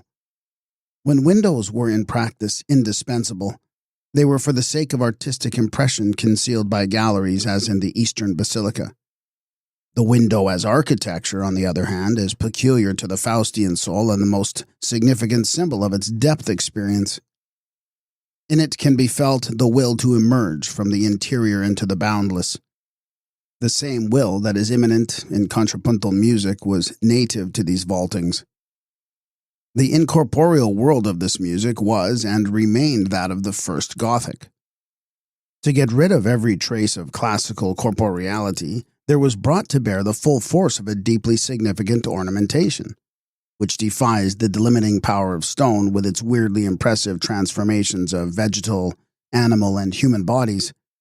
Saint Pierre in Moissac, which dissolves all its lines into melodies and variations on a theme, all its facades into many-voiced fugues, and all the bodilessness of its statuary into a music of drapery folds. It is this spirituality that gave their deep meaning to the gigantic glass expanses of our cathedral windows, with their polychrome, translucent, and therefore wholly bodiless painting, an art that has never and nowhere repeated itself, and forms the completest contrast that can be imagined to the classical fresco. It is perhaps in the Sainte-Chapelle at Paris that this emancipation from bodilessness is most evident. Here the stone practically vanishes in the gleam of the glass, whereas the fresco painting is co-material within the wall on and with which it has grown, and its color is effective as material. Here we have colors dependent on no carrying surface but as free in space as organ notes, and shapes poised in the infinite. Compare with the Faustian spirit of these churches, almost wall-less, loftily vaulted, irradiated with many-colored light, aspiring from nave to choir, the Arabian, that is, the early Christian Byzantine cupola church, the pendentive cupola that seems to float on high above the basilica or the octagon, was indeed also a victory over the principle of natural gravity, which the classical expressed in architrave and column. It, too, was a defiance of architectural body, of exterior, but the very absence of an exterior emphasizes the more unbroken coherence of the wall that shuts in the cavern and allows no look and no hope to emerge from it. An ingeniously confusing interpenetration of spherical and polygonal forms, a load so placed upon a stone drum that it seemed to hover weightless on high, yet closing the interior without outlet, all structural lines concealed, vague light admitted through a small opening in the heart of the dome, but only the more inexorably to emphasize the walling in. Such are the characters that we see in the masterpieces of this art. Se Vital in Ravenna, Hagia Sophia in Constantinople, and the Dome of the Rock in Jerusalem.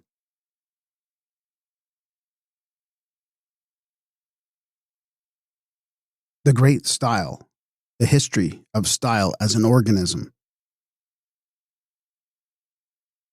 The phenomenon of the great style, then, is an emanation from the essence of the macrocosm, from the prime symbol of a great culture.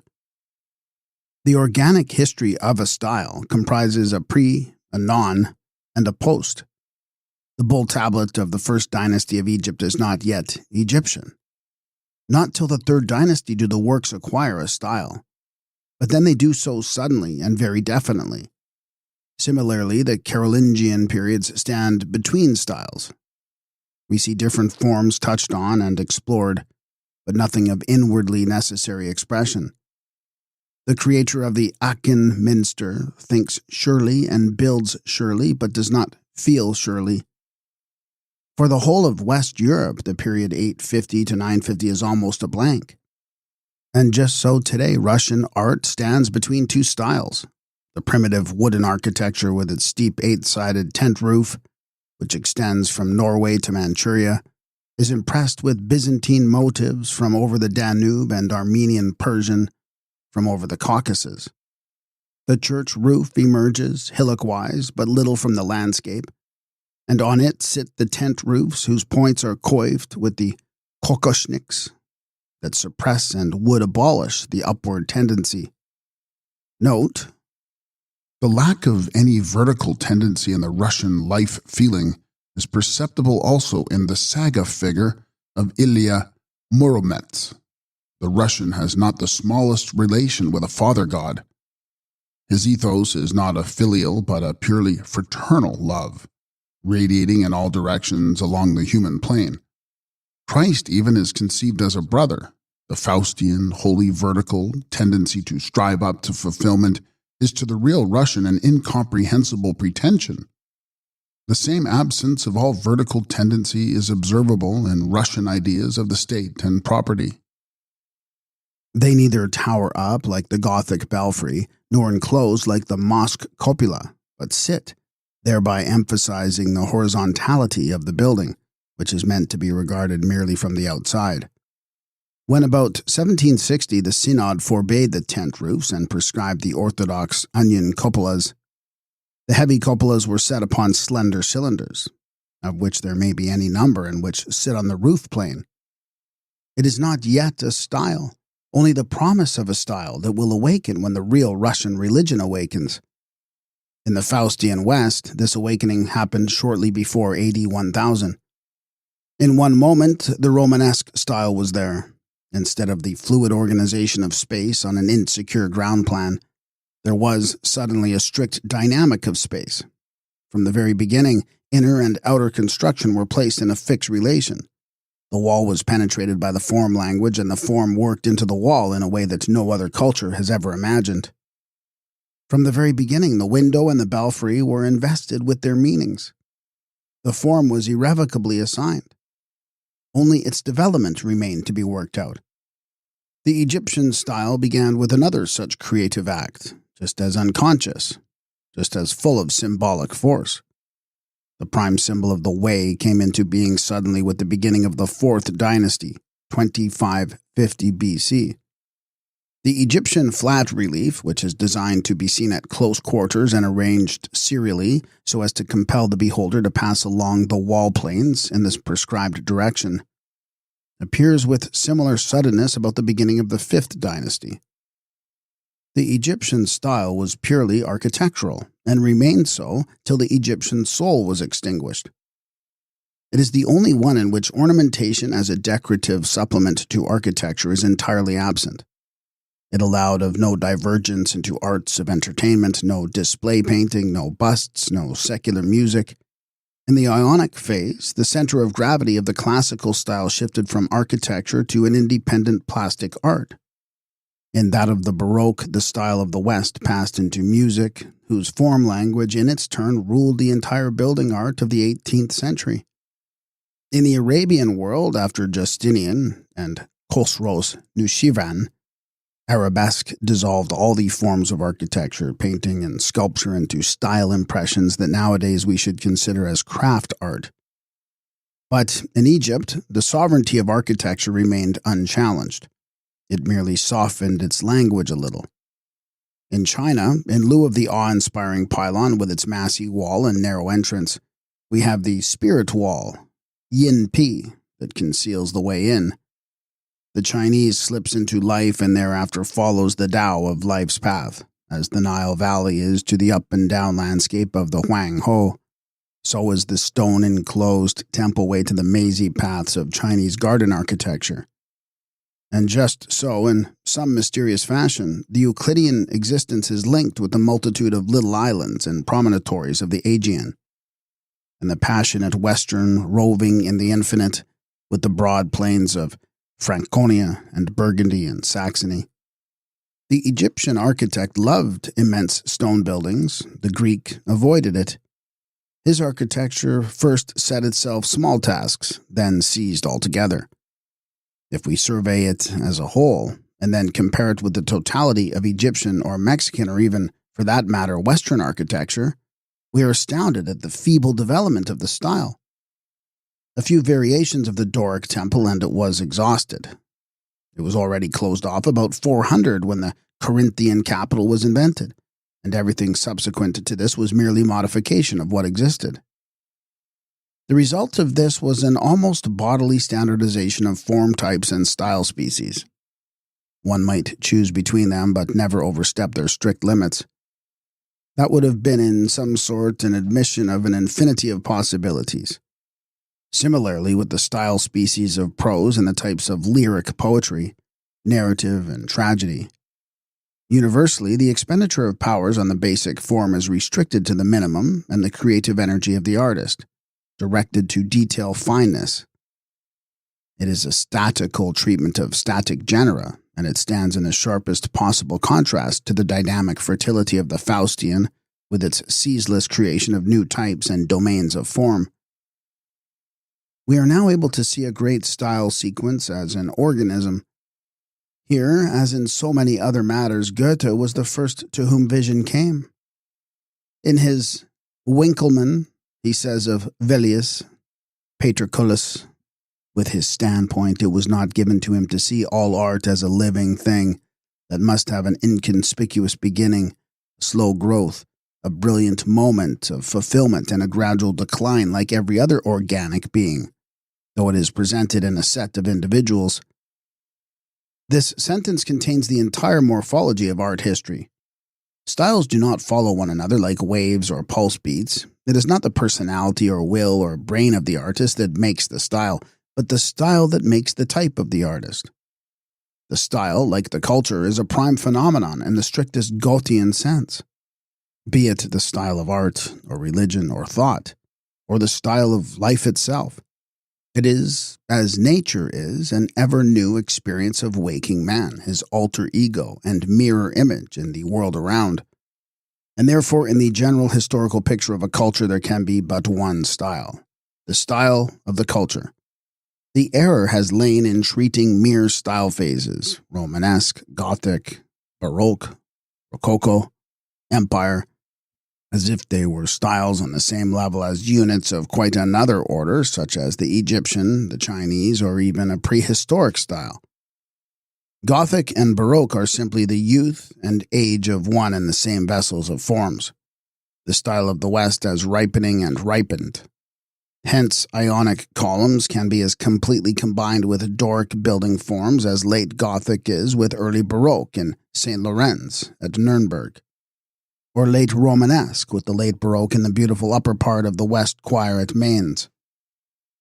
The task before art history is to write the comparative biographies of the great styles, all of which as organisms of the same genus possess structurally cognate life histories.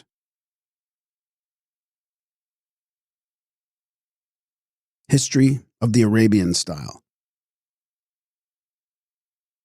No one has yet perceived that Arabian art is a single phenomenon. It is an idea that can only take shape when we have ceased to be deceived by the crust which overlaid the young East with post-classical art exercises that, whether they were imitation antique or choose their elements from proper or alien sources at will, were in any case long past all inward life.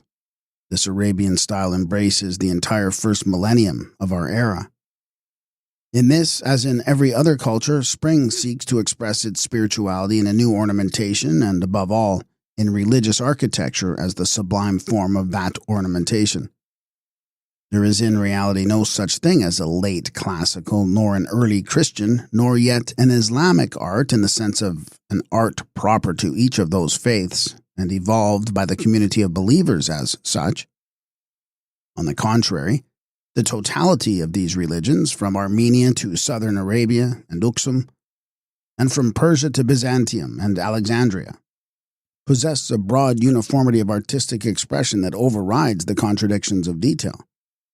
There is something in the basilicas of Christianity, Hellenistic, Hebrew, and Baal cults, and in the Mithraeum, the Mazdaist fire temple and the mosque that tells of a like spirituality. It is the cavern feeling. The artistic center of this culture was very definitely in the triangle of cities Edessa, Nisibis, Amida. To the westward of it is the domain of the late classical pseudomorphosis, the Pauline Christianity that conquered in the councils of Ephesus and Chalcedon, Western Judaism and the cults of syncretism. The architectural type of the pseudomorphosis, both for Jew and Gentile, is the basilica. Note, the Baal shrines in Palmyra, Baalbek, and many other localities are basilicas. Some of them are older than Christianity, and many of them were later taken over into Christian use. it employs the means of the classical to express the opposite thereof, and is unable to free itself from these means. That is the essence and the tragedy of the pseudomorphosis. The space feeling is different, but not, at first, the means of expressing it.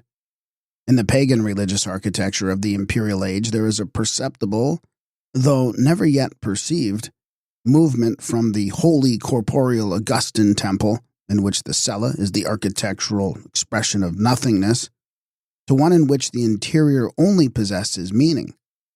Finally, the external picture of the periptos of the Doric is transferred to the four inside walls. Columns ranked in front of a windowless wall are a denial of space beyond.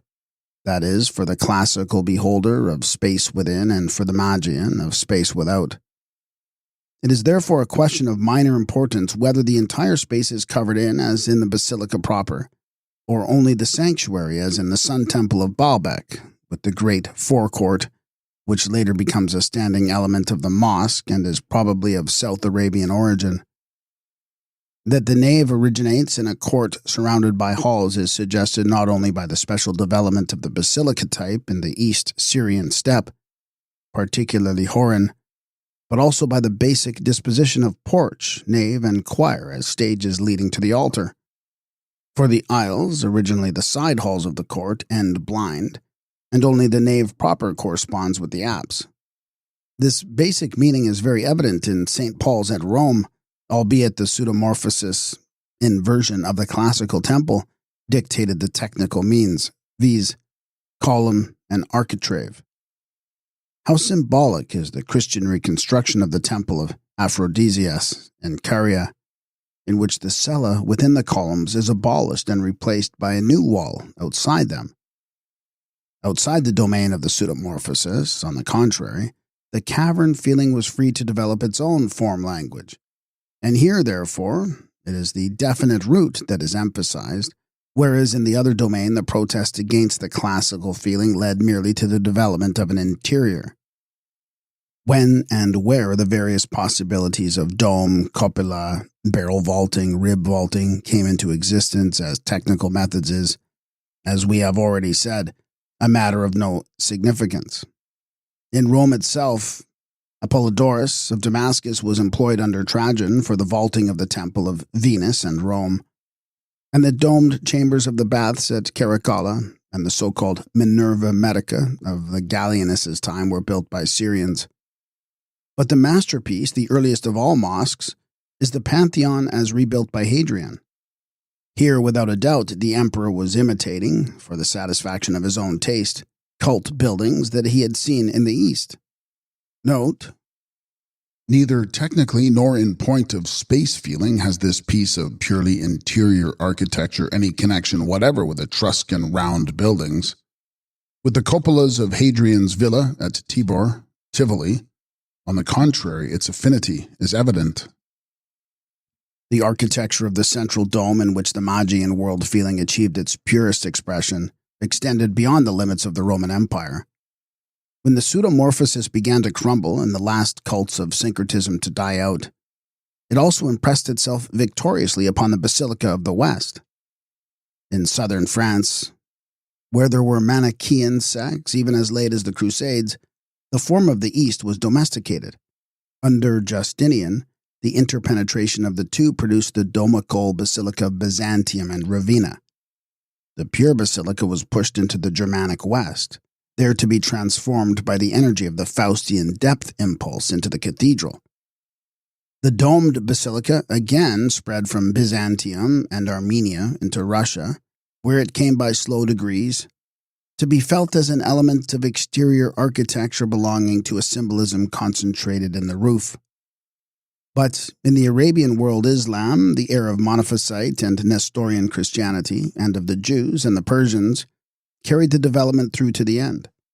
When it turned Hagia Sophia into a mosque, it only resumed possession of an old property. Islamic domical building followed Mazdaist and Nestorian along the same tracks to Shantung and to India. Mosques grew up in the far west in Spain and Sicily, where, moreover, the style appears rather in its East Aramaean Persian than in its West Aramaean Syrian mode. What is true as regards architecture is even more so as regards ornamentation. While in the Arabian world, very early overcame all figure representation and swallowed it up in itself. Then, as arabesque, it advanced to meet, to charm, and to mislead the young art intention of the West. Nevertheless, the Arabian soul was cheated of its maturity, like a young tree that is hindered and stunted in its growth by a fallen old giant of the forest. Here there was no brilliant instant felt and experienced as such, like that of ours, in which, simultaneously with the Crusades, the wooden beams of the cathedral roof locked themselves into rib vaulting, and an interior was made to actualize and fulfill the idea of infinite space. The political creation of Diocletian was shattered in its glory upon the fact that, standing as he did on classical ground, he had to accept the whole mass of the administrative tradition of Urbs Roma. This sufficed to reduce his work to a mere reform of obsolete conditions, and yet he was the first of the caliphs. But so it was in all things. To this very day we admire the last creations of the classical, because we cannot or will not regard them otherwise. The thought of Plotinus and Marcus Aurelius, the cults of Isis, Mithras, and the sun god, the Diophantine mathematics, and lastly the whole of the art which streamed towards us from the eastern marches of the Roman Empire, and for which Antioch and Alexandria were merely points d'appui. This alone is sufficient to explain the intense vehemence with which the Arabian culture, when released at length from artistic as from other fetters, flung itself upon all the lands that had inwardly belonged to it for centuries past. It is the sign of a soul that feels itself in a hurry, that notes in fear the first symptoms of old age before it has had youth. This emancipation of Magian mankind is without a parallel. Syria is conquered, or rather delivered, in 634, Damascus falls in 637, Ctesiphon in 637, in 641 Egypt and India are reached, in 647 Carthage, in 676 Samarkand, in 710 Spain, and in 732 the Arabs stood before Paris. Into these few years was compressed the whole sum of saved-up passions, postponed hopes, reserved deeds, that in the slow maturing of other cultures suffice to fill the history of centuries. True, all cultures, the Egyptian, the Mexican, and the Chinese excepted, have grown up under the tutelage of some older culture. Each of the form worlds shows certain alien traits. Thus, the Faustian soul of the Gothic, already predisposed to reverence by the Arabian origin of Christianity, grasped at the treasures of late Arabian art.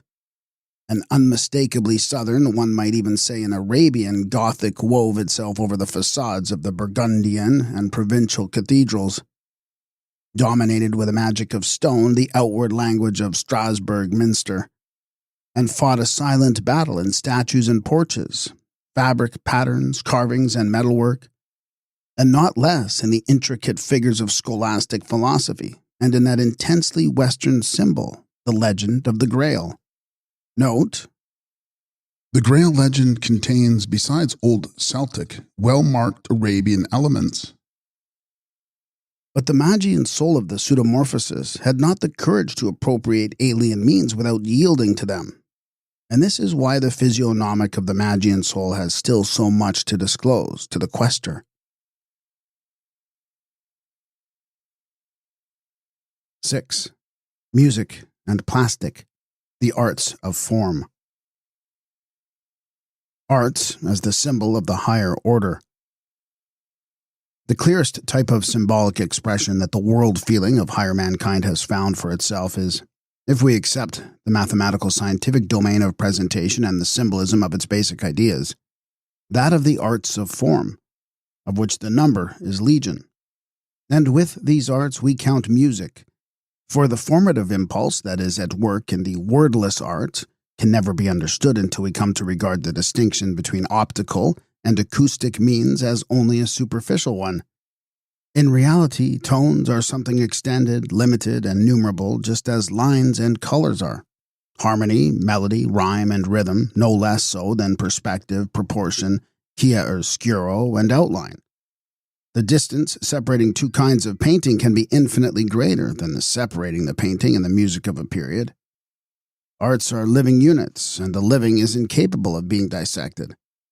The first act of the learned pedant has always been to partition the infinitely wide domain into provinces determined by perfectly superficial criteria of medium and technique, and to endow these provinces with eternal validity and immutable form principles.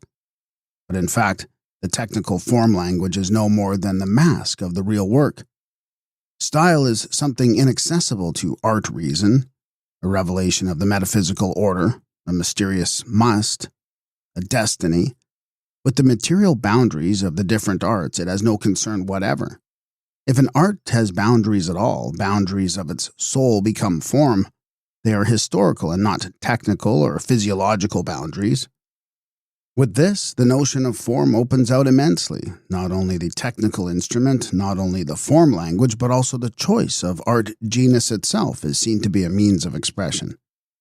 What the creation of a masterpiece means for an individual artist, the Night Watch for Rembrandt or the Meistersinger for Wagner, the creation of a species of art, comprehended as such, means for the life history of a culture. It is epochal. Apart from the merest externals, each such art is an individual organism without predecessor or successor. Its theory, technique, and convention all belong to its character and contain nothing of eternal or universal validity. When one of these arts is born, when it is spent, whether it dies or is transmuted into another, why this or that art is dominant in or absent from a particular culture, all these are questions of form in the highest sense, just as is that other question of why individual painters and musicians unconsciously avoid certain shades and harmonies or, on the contrary, show preferences so marked that authorship attributions can be based on them. The importance of these groups of questions has not yet been recognized by theory, even by that of the present day. Having assumed as self-evident the existence of a number of constant and well-defined provinces of art, one proceeded to order the history of these several provinces according to the equally self-evident scheme of ancient, medieval, modern. A futile up-and-down course was stolidly traced out. Static times were described as natural pauses. It was called decline when some great art in reality died, and renaissance, where an eye really free from prepossessions would have seen another art being born in another landscape to express another humanity. And yet, it is precisely in this problem of the end, the impressively sudden end of a great art, the end of the Attic drama in Euripides, of Florentine sculpture with Michelangelo, of instrumental music of Liszt, Wagner, and Bruckner, that the organic character of these arts is most evident. If we look closely enough, we shall have no difficulty in convincing ourselves that no one art of any greatness has ever been reborn. Of the pyramid style, nothing passed over into the Doric. Nothing connects the classical temple with the basilica of the Middle East. To believe genuinely in a rebirth of classical art of whatsoever kind in the Western 15th century requires a rare stretch of the imagination. Apollinian and Faustian art. The Temple of Poseidon at Paestum and the Minster of Ulm, works of the ripest Doric and the ripest Gothic, differ precisely as the Euclidean geometry of bodily bounding surfaces differs from the analytical geometry of the position of points in space referred to spatial axis. All classical building begins from the outside, all Western from the inside.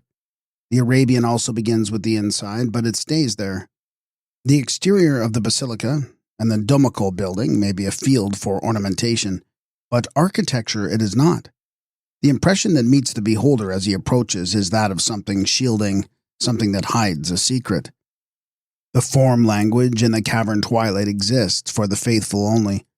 That is the factor common to the highest examples of the style and to the simplest Mithraea and catacombs, the prime powerful utterance of a new soul.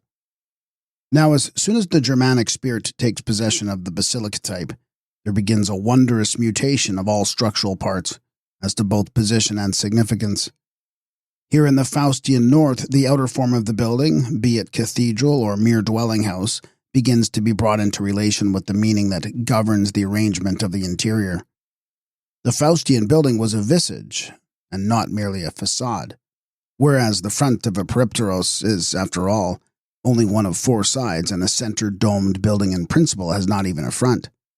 The motive of the facade, which greets the beholder and tells him the inner meaning of the house, dominates not only individual major buildings, but also the whole aspect of our streets, squares, and towns, with their characteristic wealth of windows. The great architecture of the early period is ever the mother of all following arts. It determines the choice of them and the spirit of them.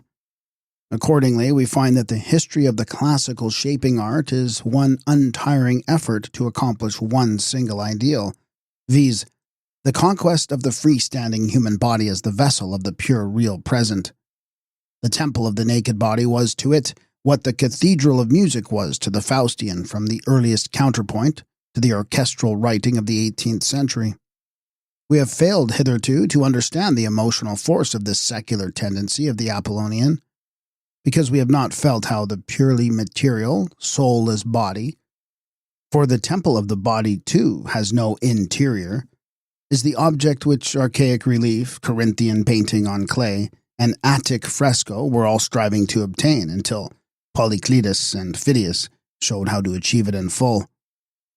The evolution of this rigorously non-spatial art occupies the 3 centuries from 650 to 350, a period extending from the completion of the Doric to the coming of the Hellenistic in its illusion painting which closed off the grand style. This sculpture will never be rightly appreciated until it is regarded as the last and highest classical, as springing from a plain art, first obeying and then overcoming the fresco. But as a form ideal, the statue goes back through relief to the archaic clay painting in which fresco also originated. Relief, like fresco, is tied to the bodily wall. The change is completed about 460 with Polycletus, and thenceforward plastic groups become the model for strict painting. But it is with Disippus that a completely all-round treatment is carried thoroughly into effect. Till then, even in the case of Praxiteles, we have still a lateral or planar development on the subject, with a clear outline that is only fully effective in respect of 1 or 2 standpoints. The corresponding stage of Western art occupies the 3 centuries 1500 to 1800, between the end of the late Gothic and the decay of Rococo, which marks the end of the great Faustian style. In this period, conformably to the persistent growth into consciousness of the will to spatial transcendence, it is instrumental music that develops into the ruling art. At the beginning, in the 17th century, music uses the characteristic tone colors of the instruments and the contrasts of strings and wind, human voices and instrumental voices as means wherewith to paint. Its quite unconscious ambition is to parallel the great masters from Titian to Velasquez and Rembrandt. It makes pictures in the Sonata from Gabrieli, d. 1612, to Corelli, d. 1713. Every movement shows a theme embellished with graces and set upon the background of a basso continuo. Paints heroic landscapes in the pastoral cantata and draws a portrait in lines of melody in Monteverde's Lament of Adriadne, 1608. With the German masters, all this goes. Painting can take music no further. Music becomes itself absolute. It is music that, quite unconsciously again, dominates both painting and architecture in the 18th century. And ever more and more decisively, sculpture fades out from among the deeper possibilities of this form world. But the serious music of the classical was nothing but a plastic for the ear. The music was single-voiced. West Europe has an ornamental music of the grand style, which is associated with the architectural history of the cathedral. Counterpoint developed simultaneously with the flying buttress system, and its source was the Romanesque style of the faux Bourbon and the decant, with their simple parallel and contrary motion. It is an architecture of human voices, and, like the statuary group and the glass paintings, is only conceivable in the setting of these stone vaultings. Along with this, there came into being in castle and village a secular imitative music, that of troubadours, Minnesänger, and minstrels. It consisted of simple melodies that appealed to the heart with the major and minor, of canzoni, madrigals, and cassius. After 1400, these forms give rise to forms of collective singing, the rondeau and the ballad.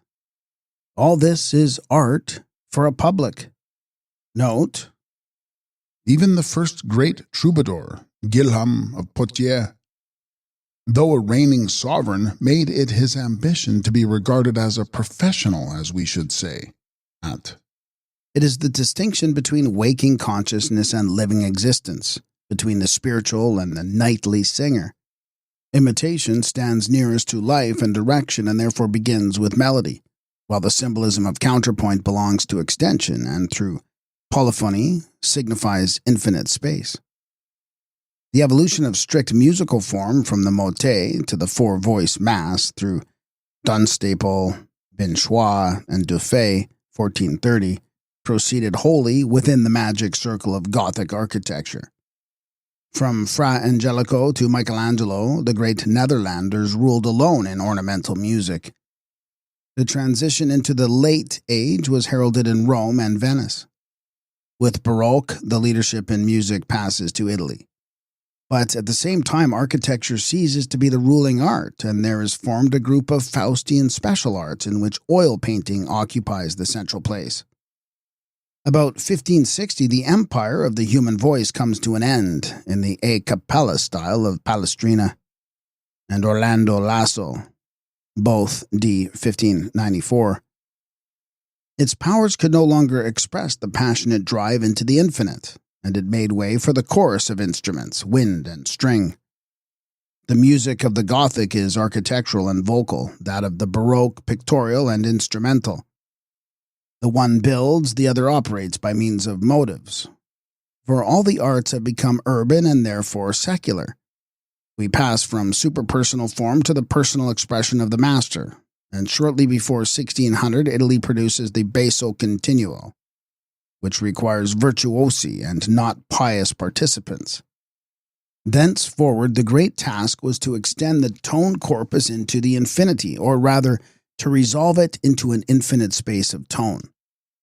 Gothic had developed the instruments into families of definite timbre, but the newborn orchestra no longer observes limitations imposed by the human voice, but treats it as a voice to be combined with other voices. At the same moment as our mathematic proceeds from the geometrical analysis of Fermat to the purely functional analysis of Descartes. To the vocal masses and motets, the Baroque opposes its grand, orchestrally conceived forms of the oratorio, carissimi, the cantata, viadana, and the opera, Monteverde. From out of these forms of the early Baroque there proceeded in the 17th century the sonata-like forms of suite, symphony, and concerto grosso. The inner structure and the sequence of movements, the thematic working out and modulation become more and more firmly established. And thus was reached the great, immensely dynamic form in which music, now completely bodiless, was raised by Corelli and Handel and Bach to be the ruling art of the West. When Newton and Leibniz about 1670 discovered the infinitesimal calculus, the fugal style was fulfilled. And when about 1740 Euler began the definitive formulation of functional analysis, Stamets and his generation were discovering the last and ripest form of musical ornamentation, the four-part movement as a vehicle of pure and unlimited motion. For at that time there was still a one step to be taken. The theme of the fugue is that of the new sonata movement becomes, and the issue of its working out is in the one case a picture, in the other a drama. Instead of a series of pictures, we get a cyclic succession, and the real source of this tone language was in the possibilities realized at last of our deepest and most intimate kind of music, the music of the strings. Certain it is that the violin is the noblest of all instruments that the Faustian soul has imagined and trained for the expression of its last secrets, and certain it is too that it is in the string quartets and violin sonatas that it has experienced its most transcendent and most holy moments of full illumination. Here in the chamber music, Western art as a whole reaches its highest point. Here, our prime symbol of endless space is expressed as completely as the spearman of Polycletus expresses that of intense bodiliness. With this, the Faustian music becomes dominant among the Faustian arts. It banishes the plastic of the statue and tolerates only the minor art, an entirely musical, refined, unclassical, and counter-Renaissance art of porcelain, which is contemporary with the rise of chamber music to full effectiveness. Whereas the statuary of Gothic is through and through architectural ornamentation, human espalier work, that of the Rococo remarkably exemplifies the pseudo-plastic that results from entire subjection to the form language of music, and shows to what a degree the technique governing the presented foreground can be in contradiction with the real expression language that is hidden behind it. Music transmuted also the architecture of Bernini's Baroque into accord with its own spirit, and made of it Rococo, a style of transcendent ornamentation upon which lights, or rather tones, play to dissolve ceilings, walls, and everything else constructional and actual into polyphonies and harmonies, with architectural trills and cadences and runs to complete the identification of the form language of these halls and galleries, with that of the music imagined for them. Dresden and Vienna are the homes of this late and soon extinguished fairyland of visible chamber music, of curved furniture and mirror halls, and shepherdesses in verse and porcelain. It is the last supreme expression, lit by an autumnal sun, of the Western soul. And in the Vienna of the Congress time it faded and died.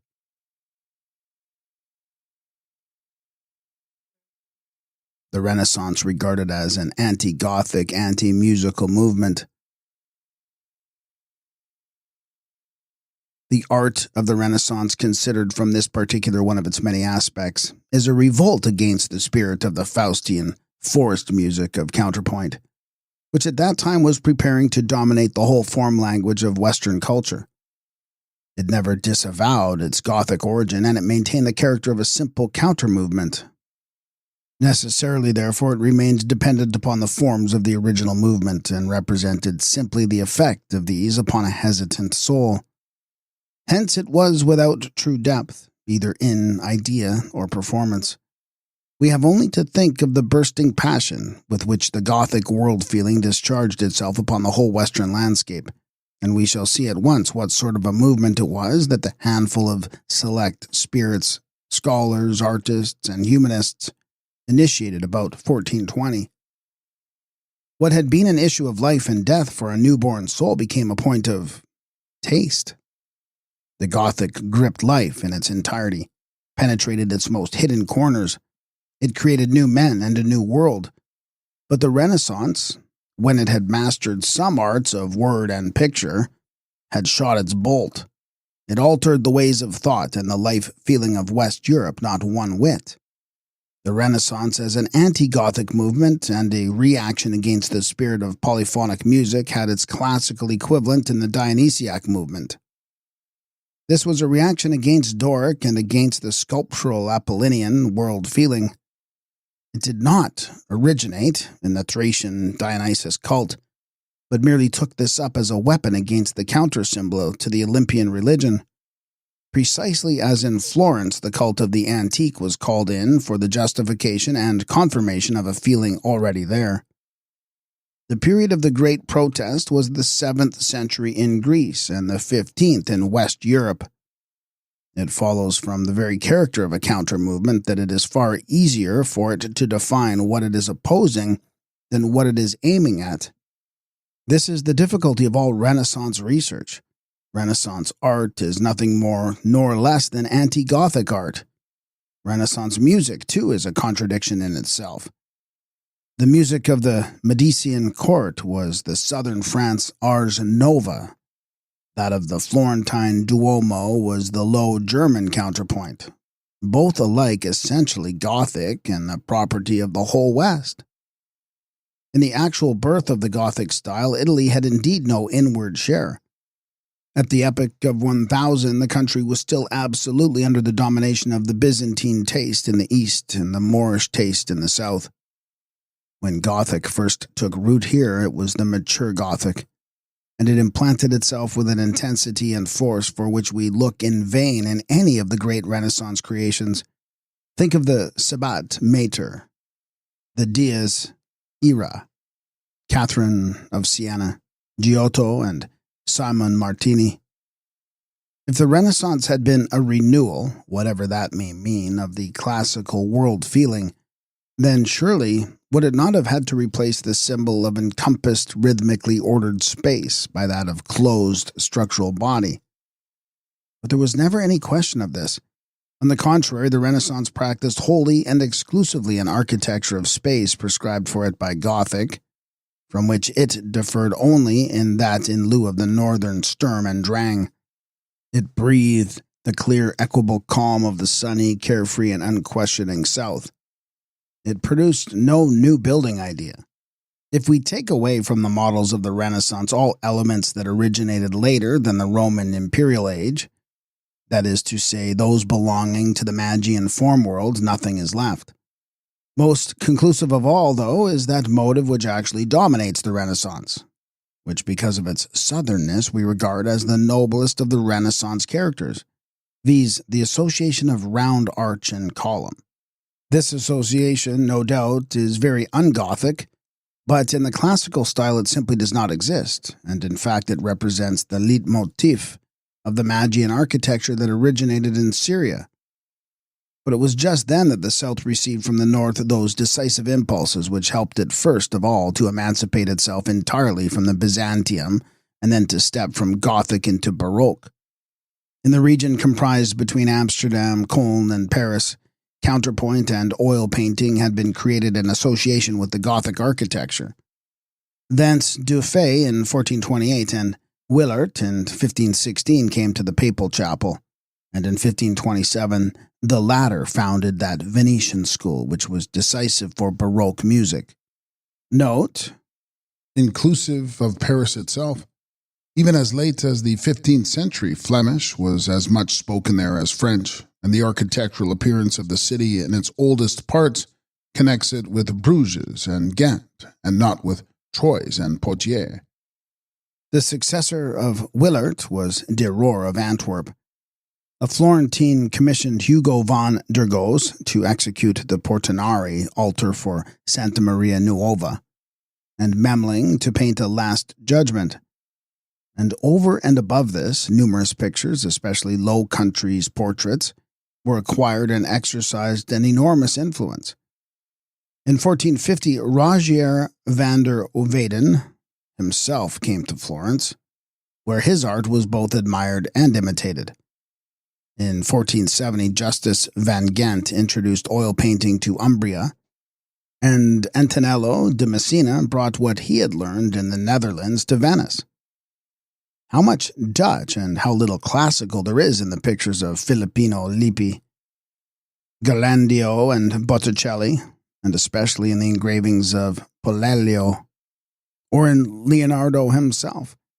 The high period of the Renaissance is a moment of apparent expulsion of music from Faustian art, and in fact, for a few decades, in the only area where classical and Western landscapes touched, Florence did uphold, with one grand effort that was essentially metaphysical and essentially defensive, an image of the classical so convincing that, although its deeper characters were without exception mere anti-Gothic, it lasted beyond Goethe and, if not for our criticism, yet for our feelings, is valid to this day.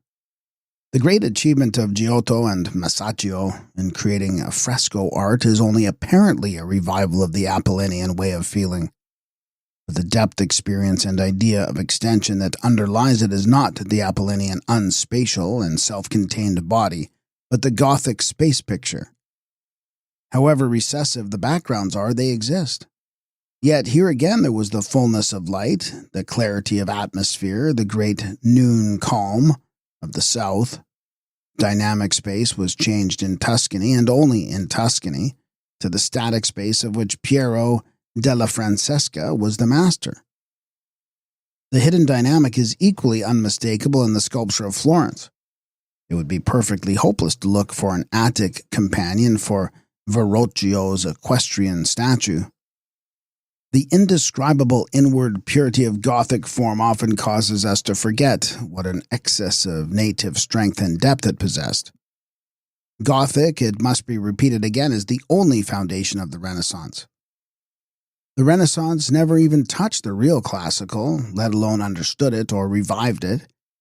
The consciousness of the Florentine group, wholly under literary influences, fashioned the deceptive name to positivize the negative element of the movement, thereby demonstrating how little such currents are aware of their own nature.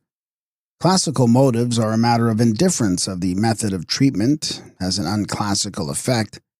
Significance lies not in the thing, but in the way in which it was used. But even in Donatello, such motives are far fewer than in mature Baroque. As for a strict classical capital, no such thing is to be found. And yet, at moments, Renaissance art succeeded in achieving something wonderful that music could not reproduce. A feeling for the bliss of perfect nearness, for pure, restful, and liberating space effects, bright and tidy and free from the passionate movement of Gothic and Baroque. It is not classical, but it is a dream of classical existence, the only dream of the Faustian soul in which it was able to forget itself.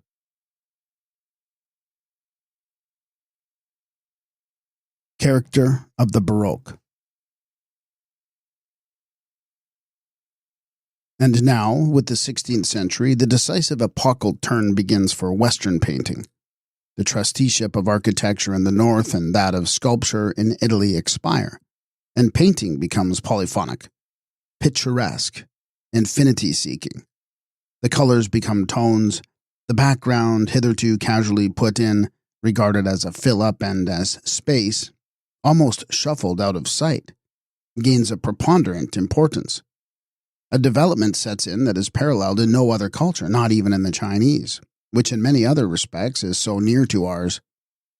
The background as symbol of the infinite conquers the sense-perceptible foreground, and at last, herein lies the distinction between the depicting and the delineating styles.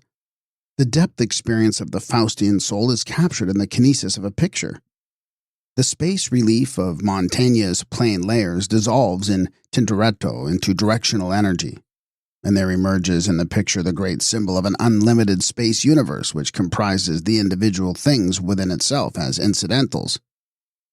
The horizon.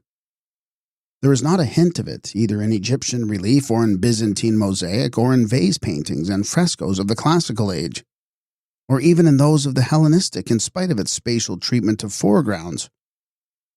This line, in the unreal vapor of which heaven and earth melt, the sum and potent symbol of the far, contains the painter's version of the infinitesimal principle.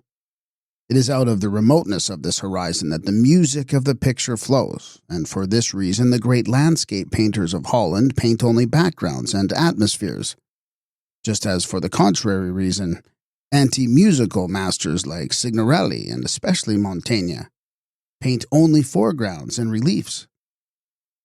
It is in the horizon, then, that music triumphs over plastic, the passion of extension over its substance. It is not too much to say that no picture by Rembrandt has a foreground at all. The same symbolic meaning attaches to clouds.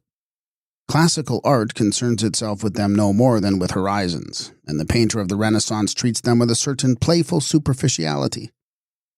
But very early the Gothic looked at its cloud masses and through them with the long sight of mysticism, and the Venetians, Giorgione, and Paolo Veronese, above all, discovered the full magic of the cloud world, of the thousand-tinted being that fills the heavens with its sheets and wisps and mountains. Grunewald and the Netherlanders heightened its significance to the level of tragedy. El Greco brought the grand art of cloud symbolism to Spain. It was at the same time that, along with oil painting and counterpoint, the art of gardens ripened. Here, expressed on the canvas of nature itself by lengthy stretches of water, avenues, vistas, and galleries, is the same tendency that is represented in painting by the effort towards the linear perspective that the early Flemish artists felt to be the basic problem of their art, and Brunellesco, Alberti, and Piero della Francesca formulated. The point at which the perspective lines coalesce is at infinity. It was just because it avoided infinity and rejected distance that classical painting possessed no perspective. Consequently, the park, the deliberate manipulation of nature so as to obtain space and distance effects, is an impossibility in classical art. The most significant element in the Western garden art is thus the point de vue of the great Rococo park, upon which all its avenues and clipped hedge walks open and from which vision may travel out to lose itself in the distances. This element is wanting even in the Chinese garden art, but it is exactly matched by some of the silver-bright distant pictures of the pastoral music of that age. In Couperin, for example, it is the point de vue that gives us the key to a real understanding of this remarkable mode of making nature itself speak the form language of a human symbolism. It was we, and not the Hellenes or the men of the High Renaissance, that prized and sought out high mountain tops for the sake of limitless range of vision that they afford. This is a Faustian craving, to be alone with endless space. The great achievement of Lenotre and the landscape gardeners of northern France, beginning with Fouquet's epoch-making creation of Vaux-le-Vacon, was that they were able to render this symbol with such high emphasis. Compare the Renaissance park of the Medicean age, all within range of vision, gay, cozy, well-rounded, with these parks in which the narrow lakes, statue rows, hedges, and labyrinths are instinct with the suggestion of distance. It is the destiny of Western oil painting told over again in a bit of garden history. A feeling for the far away is at the same time one for history. At a distance, space becomes time and the horizon signifies the future. The Baroque park is the park of the late season, of the approaching end, of the falling leaf. A Renaissance park brings us a vision of a midsummer noon. It is timeless, and nothing in its form language reminds us of mortality. It is perspective that begins to awaken a premonition of something passing, fugitive, and final. The very words of distance possess, in the lyric poetry of all Western languages, a plaintive autumnal accent that one looks for in vain in the Greek and Latin. It is there in Macpherson's Ossian, and Holderlin, and in Nietzsche's Dionysus Dithyrambs, and lastly in Baudelaire, Verlaine, George, and Drome. The late poetry of the withering garden avenues, the unending lines in the streets of a megalopolis, the ranks of pillars in a cathedral, the peak in a distant mountain chain, all tell us that the depth experience which constitutes our space world for us is in the last analysis our inward certainty of a destiny, of a prescribed direction, of time, of the irrevocable. Here, in the experience of horizon as future, we become directly and surely conscious of the identity of time, with the third dimension of that experienced space which is living self-extension.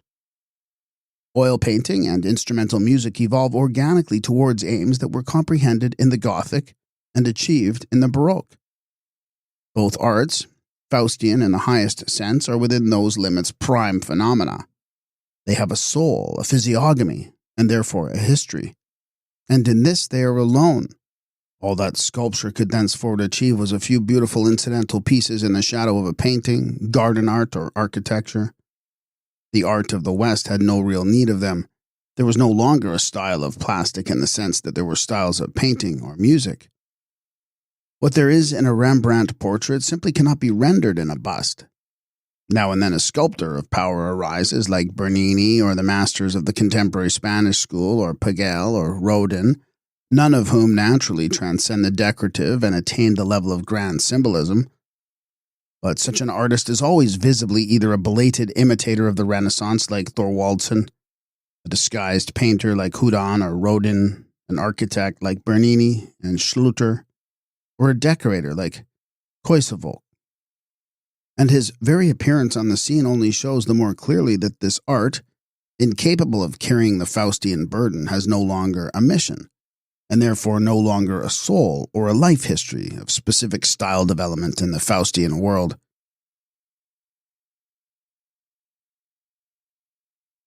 Symbolism of the colors. The strict style in classical painting limited its palette to yellow, red, black, and white. This singular fact was observed long ago, and since the explanation was only sought for in superficial and definitely material causes, wild hypotheses were brought forward to account for it.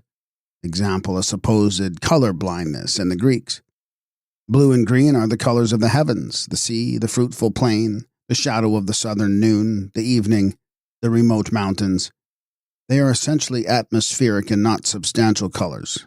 They are cold, they disembody, and they evoke impressions of expanse and distance and boundlessness.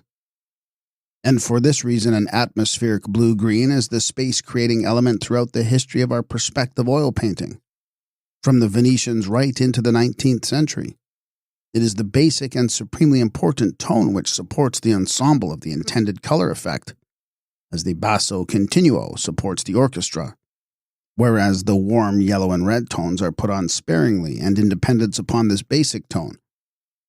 It is not the full, gorgeous, and familiar green that Raphael and Dürer sometimes, and seldom at that, use for draperies, but an indefinite blue-green of 1,000 nuances into white and gray and brown, something deeply musical into which, notably in Gobelin tapestry, the whole atmosphere is plunged.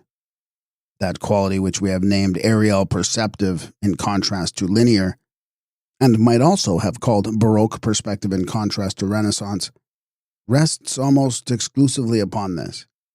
We find it with more and more intense depth effect in Leonardo, Guercino, Albani, in the case of Italy, and in Ruysdael and Hobbema, in that of Holland, but above all in the great French painters, from Poussin and Claude Lorraine, and Watteau to Corot. Blue, equally a perspective color, always stands in relation to the dark, the unillumined, the unactual. It does not press in on us, it pulls us out into the remote. Blue and green are transcendent, spiritual, non-sensuous colors. Yellow and red, the classical colors, are the colors of the material, the near, the full-blooded. Red is the characteristic color of sexuality. Yellow and red are the popular colors, the colors of the crowd, of children, of women, and of savages. Amongst the Venetians and the Spaniards, high personages affected a splendid black or blue, with an unconscious sense of the aloofness inherent in these colors. For red and yellow, the Apollinian, Euclidean, polytheistic colors belong to the foreground, even in respect of social life, the noisy, hearty market days and holidays. But blue and green, the Faustian monotheistic colors, are those of loneliness, of care, of a present that is related to a past and a future, of destiny at the dispensation dwelling in the universe. The most significant use of dusky green as the color of destiny is Grunwald's. The indescribable power of space in his nights is equaled only by Rembrandt's. And the thought suggests itself here, it is possible to say that his bluish-green, the color in which the interior of a great cathedral is so often clothed, is the specifically Catholic color. It being understood that we mean by Catholic strictly the Faustian Christianity, with the Eucharist as its center, that was founded in the Lateran Council of 1215 and fulfilled in the Council of Trent. This color, with its silent grandeur, is as remote from the resplendent gold ground of early Christian Byzantine pictures as it is from the gay, loquacious pagan colors of the painted Hellenic temples and statues. It is to be noted that the effect of this color, entirely unlike that of yellow and red, depends upon work being exhibited indoors. Classical painting is emphatically an open-air art. Western just as emphatically a studio art. The whole of our great oil painting from Leonardo to the end of the 18th century is not meant for the bright light of day. Here once more we meet the same opposition as that between chamber music and the statue. The climatic explanation of the difference is merely superficial. The example of the Egyptian painting would suffice to disprove it, if disproof were necessary at all.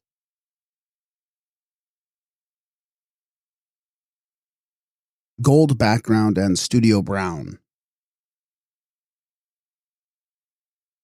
Arabian art expressed the feeling of the Magian world by means of the gold background of its mosaics and pictures.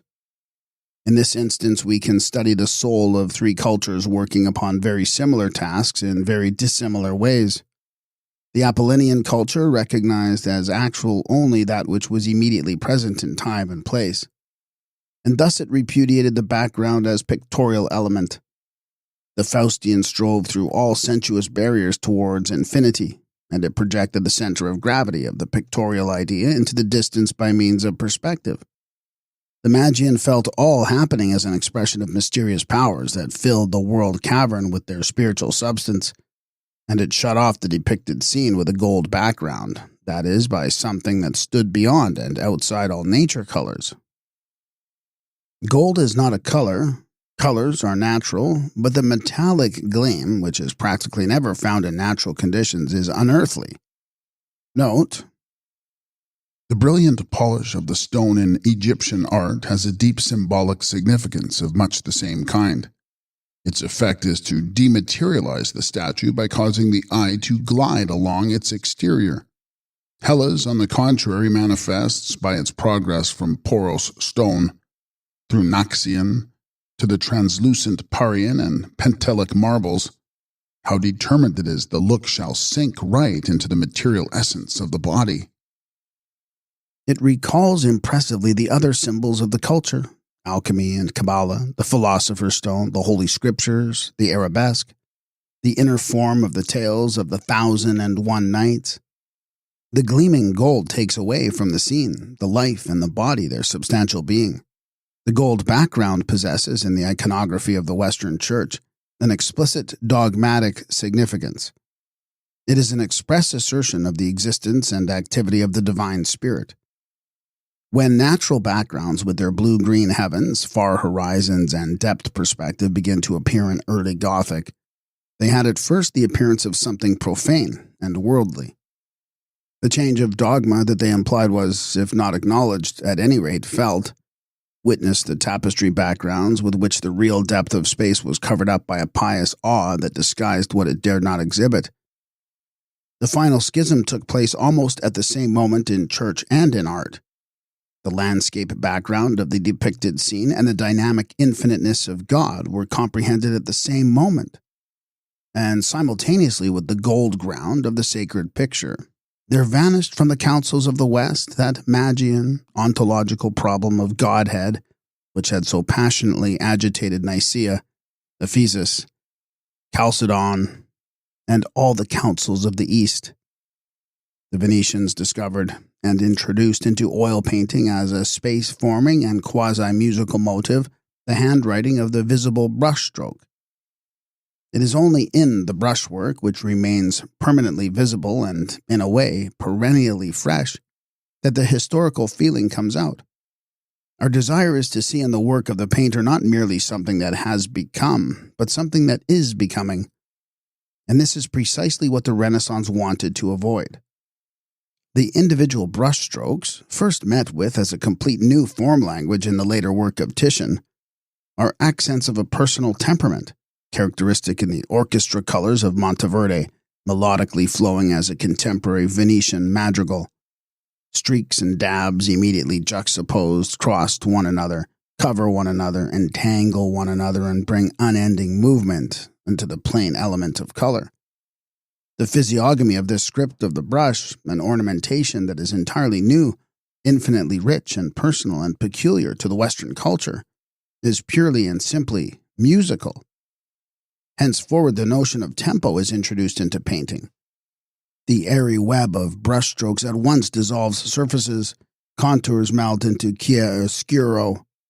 At the same time with this, there appeared in Western painting another symbol of highest significance, which subdued more and more the actuality of all color, the studio brown, a tillerbraun. This was unknown to the early Florentines and the older Flemish and Rhenish masters alike. Packer, Dürer, Holbein, passionately strong as their tendency towards spatial depth seems, are quite without it, and its reign begins only with the last years of the 16th century.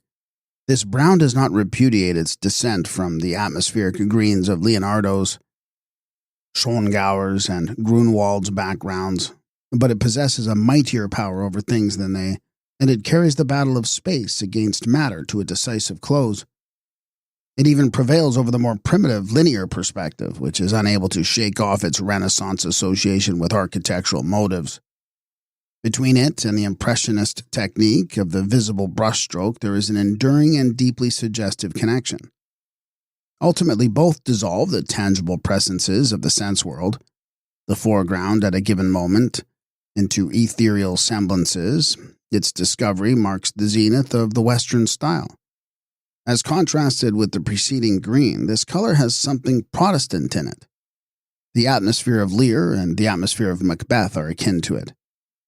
The contemporary striving of instrumental music towards freer and ever freer chromatics corresponds exactly with the new tendency of oil painting to create pictorial chromatics out of pure colors by means of these unlimited brown shadings and the contrast effect of immediately juxtaposed color strokes.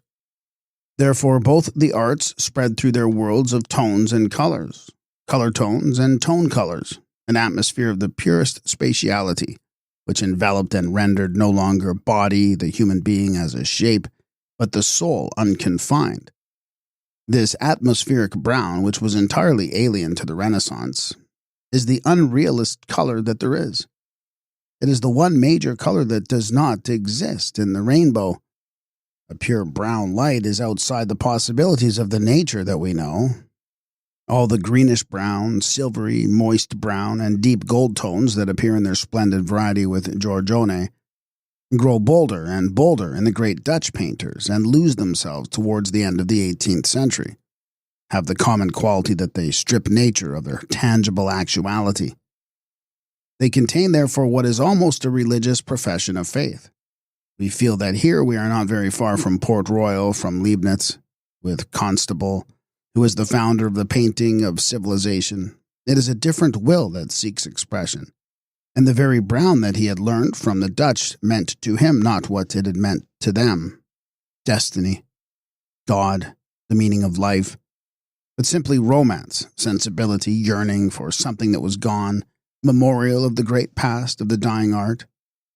In the last German masters, too, Lessing, Maries, Spitzweg, Dies, Liebel, whose belated art is a romantic retrospect, an epilogue, the brown tones appear simply as a precious heirloom.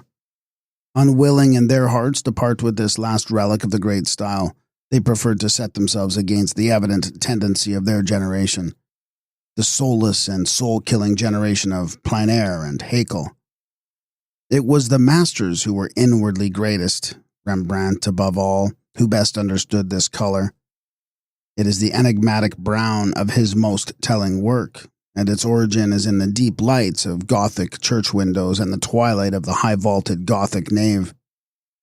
Brown, then, became the characteristic color of the soul, and more particularly of a historically disposed soul.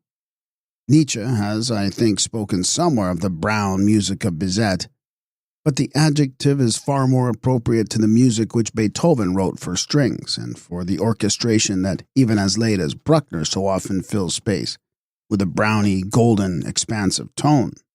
Note The strings in the orchestra represent as a class the colors of the distance. The bluish green of Watteau is found already in the Neapolitan bel canto of about 1700, in Couperin, in Mozart, and Haydn, and the brown of the Dutch in Corelli, Handel, and Beethoven. The woodwind, too, calls up illumined distances. Yellow and red, on the other hand, the colors of nearness, the popular colors, are associated with the brass timbre, the effect of which is corporeal, often to the point of vulgarity. The tone of an old fiddle is entirely bodiless. The horn is an exception, and is always treated as an exception to the brass generally. Its place is with the woodwind, and its colors are those of the distance. All other colors are relegated to ancillary functions. Thus, the bright yellow and the vermilion of Vermeer intrude into the spatial almost as though from another world, and with an emphasis that is truly metaphysical. And the yellow-green and blood-red lights of Rembrandt seem at most to play with the symbolism of space. Patina.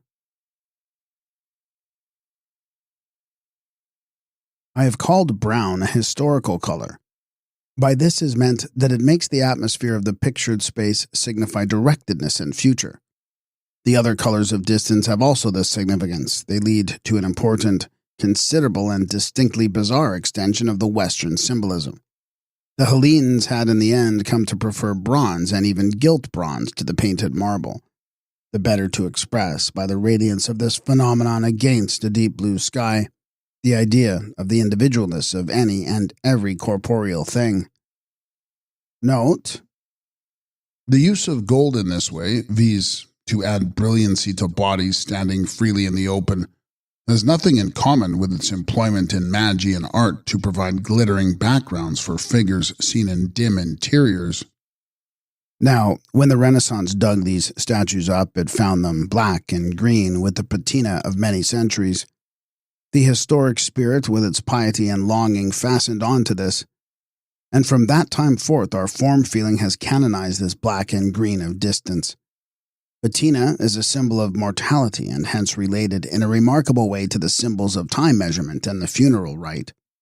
It corresponds to the wistful regard of the Faustian soul for ruins and evidences of the distant past, its proneness to the collection of antiquities and manuscripts and coins, to pilgrimages, to the Forum Romanum and the Pompeii, to excavations and philological studies, which appears as early as the time of Petrarch. We are moved by a secret piety to preserve the aqueducts of the Campania, the Etruscan tombs, the ruins of Luxor and Karnak, the crumbling castles of the Rhine, the Roman limes, Hersfeld and Polyzena from becoming mere rubbish. But we keep them as ruins, feeling in some subtle way that reconstruction would deprive them of something, indefinable in terms that can never be reproduced. Nothing was further from the classical mind than this reverence for the weather-beaten evidences of a once and a formerly. It cleared out of sight everything that did not speak of the present. Never was the old preserved because it was old. The heroic landscape of the Claude Lorraine type is inconceivable without ruins. The English park, with its atmospheric suggestion, which supplanted the French about 1750 and abandoned the great perspective idea of the latter in favor of the nature of Addison, Pope, and sensibility, introduced into its stock of motives perhaps the most astonishing bizarrerie ever perpetrated, the artificial ruin, in order to deepen the historical character in the presented landscape. Note: Home, an English philosopher of the 18th century, declared in a lecture on English parks that Gothic ruins represented the triumph of time over power, classical ruins that of barbarism over taste. It was that age that first discovered the beauty of the ruin-studded Rhine, which was thenceforward the historic river of the Germans. Again, it is not the classical statue, but the classical torso that we really love.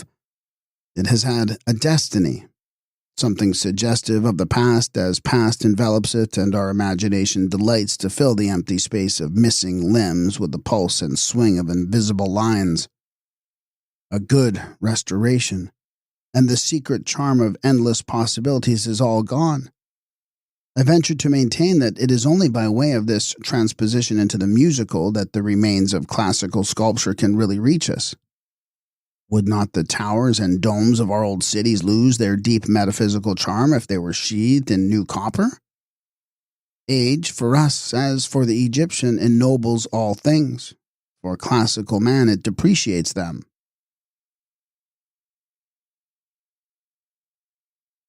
Seven. Music and plastic, act and portrait. Varieties of human portraiture. If the environment of a man, whatever else it may be, is with respect to him a macrocosm with respect to a microcosm, an immense aggregate of symbols, then the man himself, insofar as he belongs to the fabric of actuality, insofar as he is phenomenal, must be comprised in the general symbolism. But in the impress of him made upon men like himself, what is it that possesses the force of symbol, viz., the capacity of summing within himself and intelligibly presenting the essence of that man and the signification of his being? Art gives the answer. The Apollinian soul, Euclidean and confined to a point, felt the empirical visible body as the complete expression of its own way of being. The Faustian, wandering far away, found this expression not in person, soma, but in personality, character, call it what you will. While Gluck expresses the woe of Armida by a melody combined with drear gnawing tones in the instrumental accompaniment, the same is achieved in Pergamene sculptures by making every muscle speak.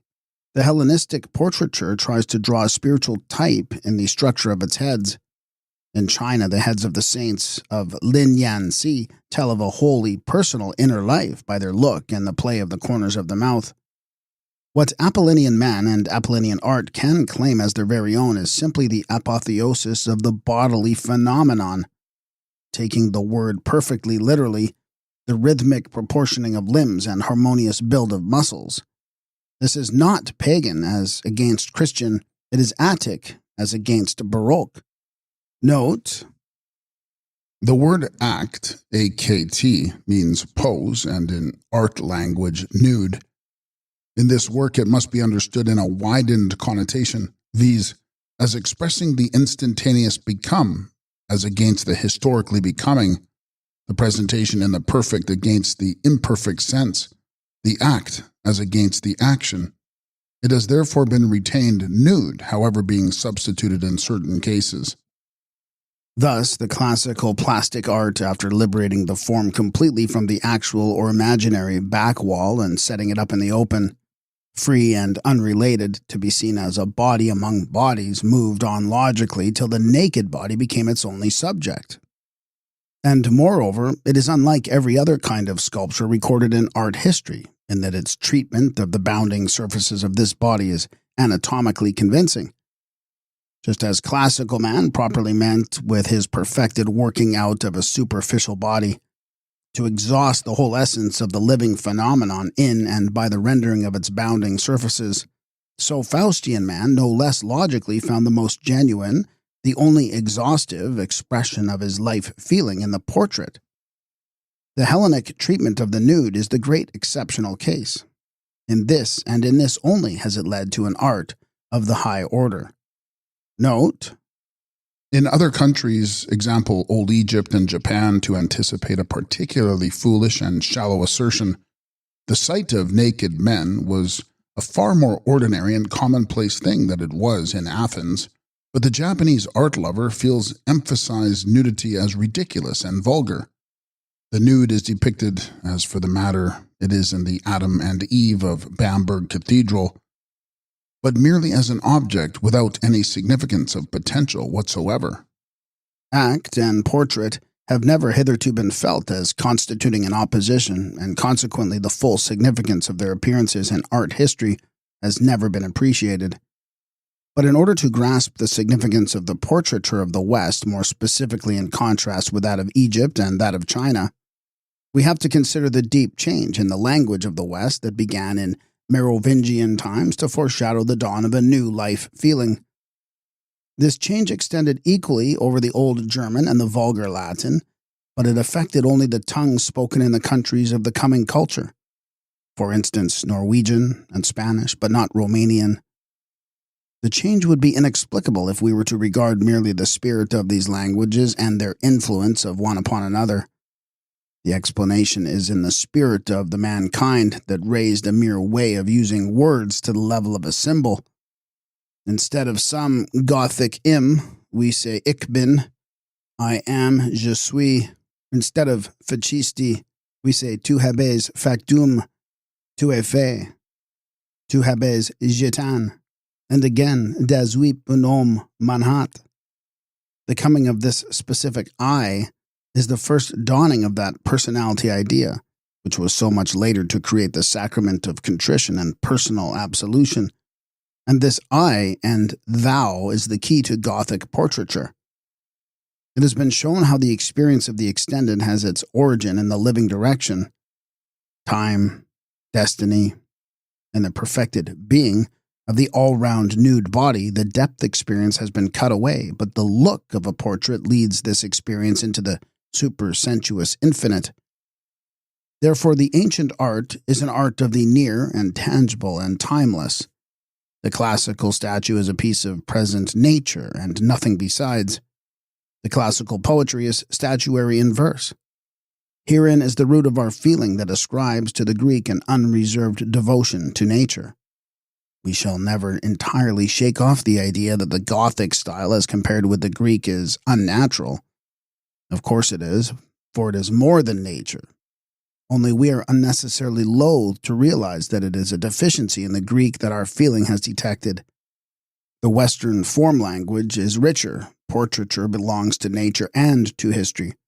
Any monument by the Netherlands sculptors who worked on the royal tombs of Saint Denis from 1260, a portrait by Holbein or Titian or Rembrandt or Goya, is a biography, and a self-portrait is a historical confession. To make one's confession is not to avow an act, but to lay before the judge the inner history of that act. The whole of Northern poetry is one outspoken confession. So are the rare portrait of Rembrandt and the music of Beethoven, what Raphael and Calderon and Haydn told to the priests. These men put into the language of their works. Western man lives in the consciousness of his becoming, and his eyes are constantly upon past and future. The Greek lives pointwise, ahistorically, somatically. No Greek would have been capable of a genuine self-criticism. As the phenomenon of the nude statue is the complete ahistoric copy of a man, so the Western self-portrait is the exact equivalent of the Werther or Tasso autobiography. To the classical, both are equally and wholly alien. There is nothing so impersonal as Greek art. Myron's Discobolus renders the exterior form purely as itself, without relation of any sort to the inner organs, let alone to any soul. One has only to take the best work of this period and compare it with the old Egyptian statues, say the village sheikh, or King Cheops, Pepi, or again with Donatello's David, to understand at once what it means to recognize a body purely with reference to its material boundaries. Note, the Apollo with the lyre at Munich was admired by Winckelmann and his time as a muse, till quite recently ahead of Athene. A copy of Praxiteles at Bologna passed as that of a general. Such errors would be entirely impossible in dealing with a physiognomic art, example Baroque. Everything in the head that might allow something intimate or spiritual to become phenomenal, the Greeks, and markedly this same Myron, most carefully avoid. Once this characteristic has struck us, the best heads of the great age sooner or later begin to pall. Seen in the perspective of our world feeling, they are stupid and dull, wanting in the biographical element, devoid of any destiny. Right down to Lysippus, there is not one single character head but only masks. Again, considering the figure as a whole, with what skill the Greeks avoid giving any impression that the head is the favored part of the body. That is why these heads are so small, so insignificant in their pose, so unthoroughly modeled. Always they are formed as a part of the body like arms and legs, never as the seat and symbol of an eye. At last, even, we come to regard the feminine, not to say effeminate, look of many of these heads of the 5th and still more of the 4th centuries as the, no doubt unintentional, outcome of an effort to get rid of personal character entirely. The portraiture of the great age of Baroque, on the contrary, applies to historical distance all those means of pictorial counterpoint that we already know as the fabric of their spatial distance.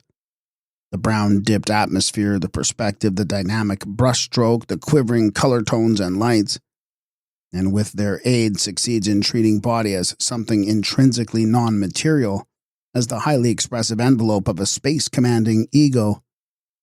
This problem of the fresco technique, Euclidean that it is powerless to solve. The whole painting has only one theme, a soul. Observe the rendering of the hands of the brow in Rembrandt. Example in the etching of Burgomaster 6 or the portrait of an architect at Kassel. And again, even so late in Maurice and Liebel. Spiritual to the point of dematerialization, visionary, lyrical.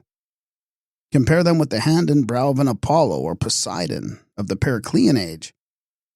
The Gothic, too, had deeply and sincerely felt this.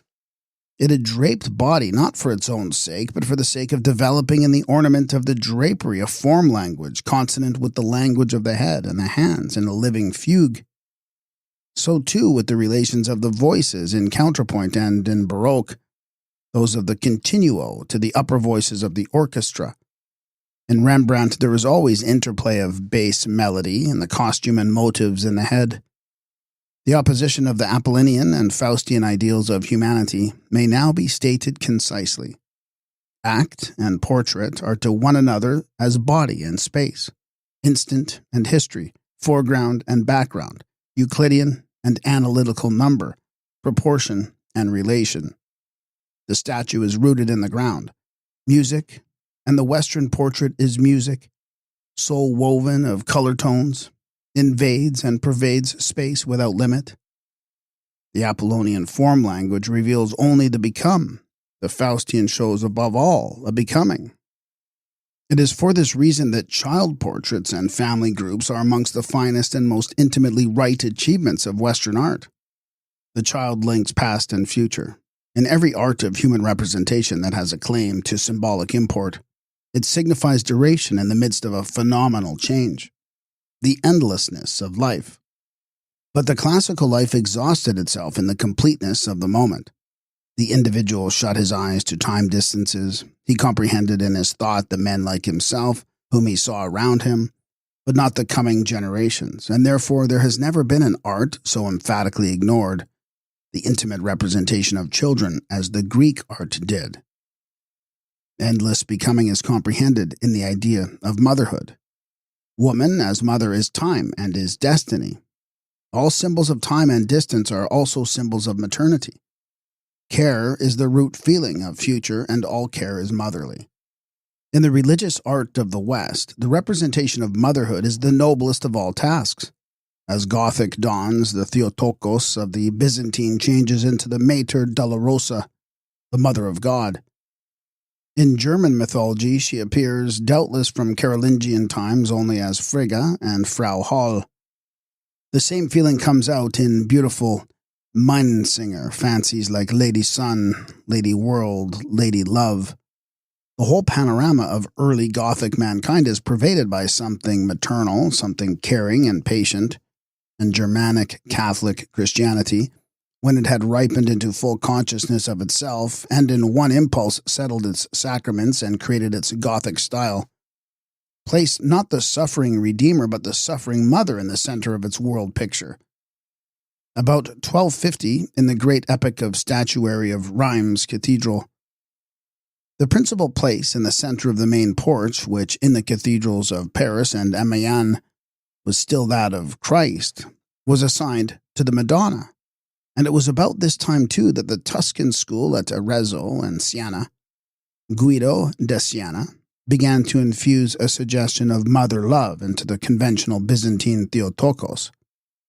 And after that, the Madonnas of Raphael led the way to the purely human type of the Baroque, the mother and the sweetheart, Ophelia, Gretchen, whose secret reveals itself in the glorious close of Faust II and in its fusion with the early Gothic Mary.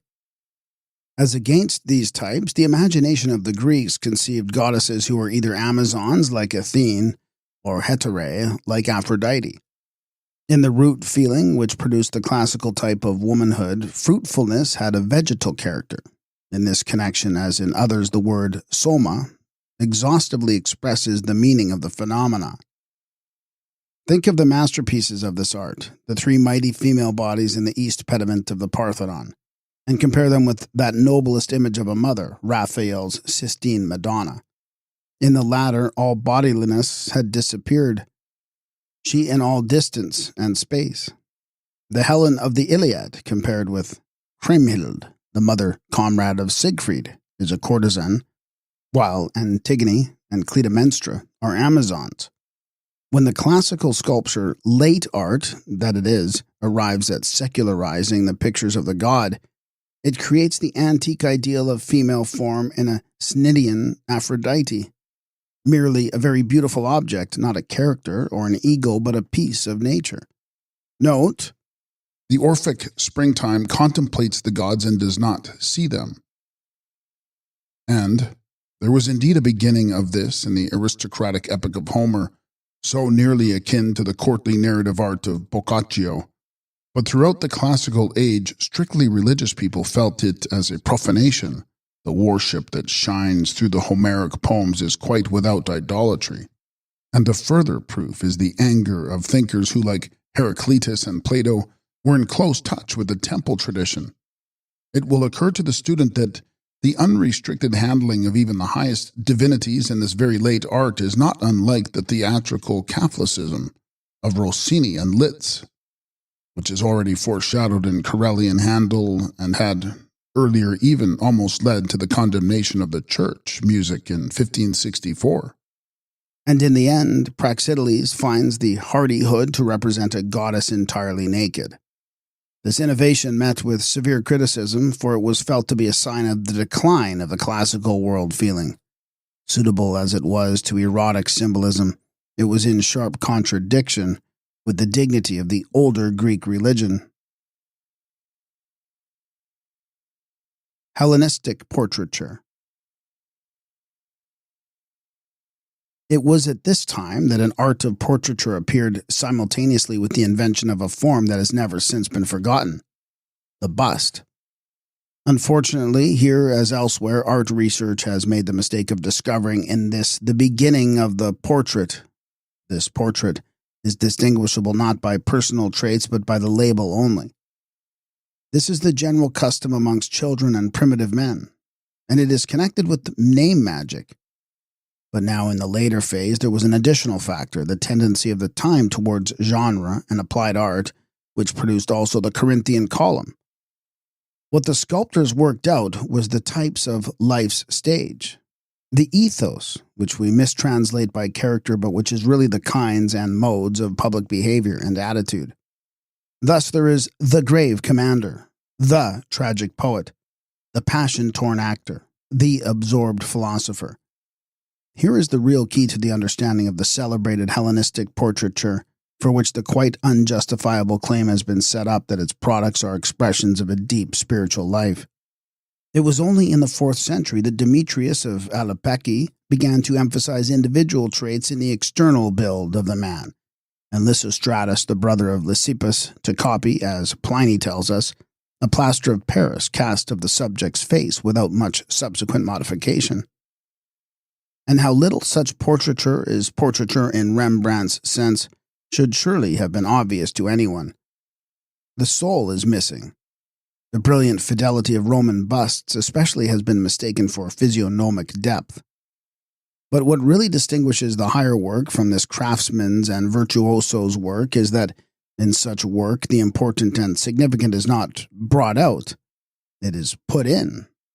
An example of this is seen in the Demosthenes' statue, the artist of which possibly saw the orator in life. Here the particulars of the body surface are emphasized, perhaps overemphasized. True to nature, they called this then, but upon a foundation so conceived he introduces the character type of the serious orator, which we meet again on different bases in the portraits of Ascanius and Lysias at Naples. Baroque portraiture. In the oil painting age that followed the end of the Renaissance, the depth of an artist can be accurately measured by the content of his portraits. To this rule, there is hardly an exception. All forms in the picture, whether single or in scenes, groups, or masses, are fundamentally felt as portraits. Whether they are meant to be so or not is immaterial, for the individual painter has no choice in the matter. Note, even the landscape of the Baroque develops from composed backgrounds to portraits of definite localities, representations of the soul of these localities, which are thus endowed with faces. Nothing is more instructive than to observe how under the hands of a Faustian artist even the act transforms itself into a portrait study. A Faustian nude is a contradiction in itself. Hence the character heads that we so often see on feeble representations of the nude, as far back as the job of old French cathedral sculpture, and hence also the laborious, forced, equivocal character that arouses our dislike in too manifest efforts to placate the classical ideal. Sacrifices offered up not by the soul but by the cultivated understanding. In the whole of painting after Leonardo, there is not one important or distinctive work that derives its meaning from the Euclidean being of the nude body. It is mere incomprehension to quote Rubens here and to compare his unbridled dynamism of swelling bodies in any respect whatever with the art of Praxiteles and even Scopas. It is owing precisely to his splendid sensuality that he is so far from the static of Signorelli's bodies. If there ever was an artist who could put a maximum of becoming into the beauty of naked bodies and who could treat bodily floridness historically and convey the utterly un-Hellenic idea of an inexhaustible outflowing from within, it was Rubens. In Rubens, recalling once more the characteristic opposition of Apollinian and Faustian mathematics, the body is not magnitude but relation. What matters is the fullness of life that streams out of it in the stride of its life along the road from youth to age, where the last judgment that turns bodies into flames takes up the motive and intertwines it in the quivering web of active space. Such a synthesis is entirely unclassical, but even nymphs, when it is Corot who paints them, are likewise shapes ready to dissolve into color patches reflecting endless space. Such was not the intention of the classical artist when he depicted the nude. At the same time, the Greek form ideal, the self-contained unit of being expressed in sculpture, has equally to be distinguished from that of merely beautiful bodies on which painters from Giorgione to Boucher were always exercising their cleverness, which are fleshly still life, genre work expressing merely a certain gay sensuousness. Example, Rubens' wife in a fur cloak, and in contrast with the high ethical significance of the classical act have almost no symbolic force. Note, nothing more clearly displays the decadence of Western art since the middle of the 19th century than its absurd mass-wise rendering of the nudes.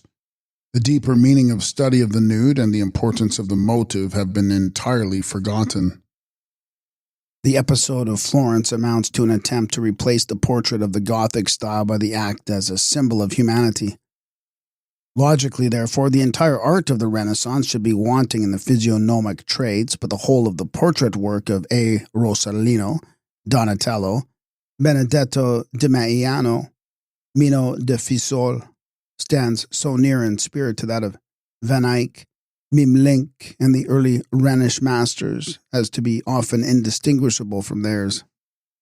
In architecture, little as the new work was Apollinian in spirit, it was possible to create anti-Gothically, but in portraiture, no, it was too specifically Faustian a symbol.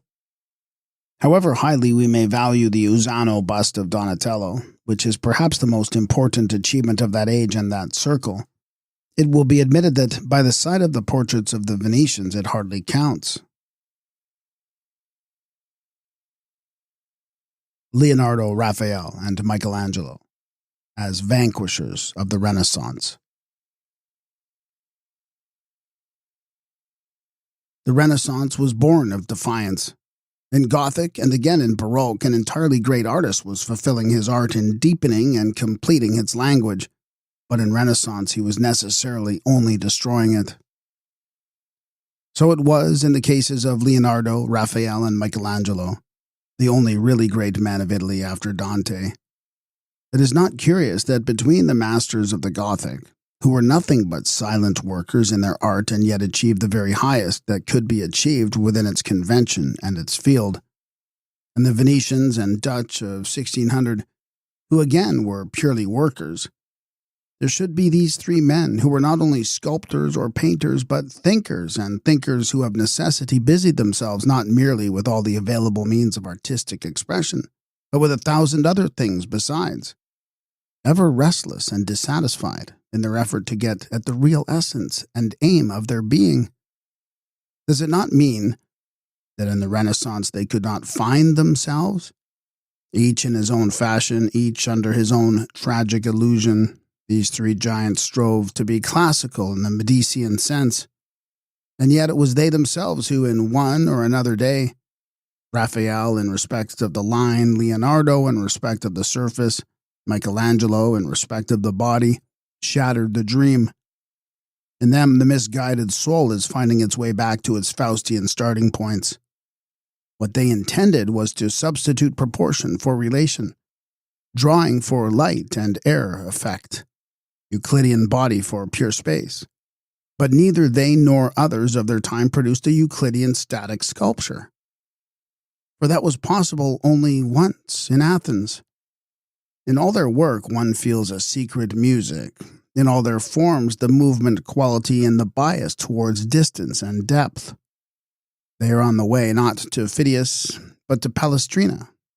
And they have come thither not from Roman ruins, but from the still music of the cathedral. The majestic spirit of the Counter-Reformation, massive, animated, gorgeous, lives already in Michelangelo. The question of form was for him a religious matter. For him, and only for him, it was all or nothing. And this is the explanation of the lonely, fearful wrestlings of this man, surely the unhappiest figure in our art, of the fragmentary, the tortured, the unsatisfied, the terrible in his forms that frightened his contemporaries. His was the last effort, repeated again and again, to put the entirety of the artist personality into the language of marble. But the Euclidean material failed him. For Phidias, marble is the cosmic stuff that is crying for form. The story of Pygmalion and Galatia expresses the very essence of that art. But for Michelangelo, marble was the foe to be subdued, the prison out of which he must deliver his idea, as Siegfried delivered Brunhild. Everyone knows his way of setting to work. He did not approach the rough block coolly from every aspect of the intended form, but attacked it with a passionate frontal attack, hewing into it as though into space, cutting away the material layer by layer and driving deeper and deeper until his form emerged. While the members slowly developed themselves out of the quarry, never perhaps has there been a more open expression of world dread in the presence of the become, death, of the will to overpower and capture it in vibrant form. There is no other artist of the West whose relation to the stone has been that of Michelangelo, at once so intimate and so violently masterful. It is his symbol of death. In it dwells the hostile principle that his demonic nature is always striving to overpower, whether he is cutting statues or piling great buildings out of it. He produced acts, a sacrifice to the Hellenic idol, but the soul in them denies or overmasters the visible form. The classical eye absorbs plastic form into itself, but Michelangelo saw with the spiritual eye and broke through the foreground language of immediate sensuousness. And inevitably, in the long run, he destroyed the conditions for this art. Marble became too trivial for his will to form. He ceased to be sculptor and turned architect.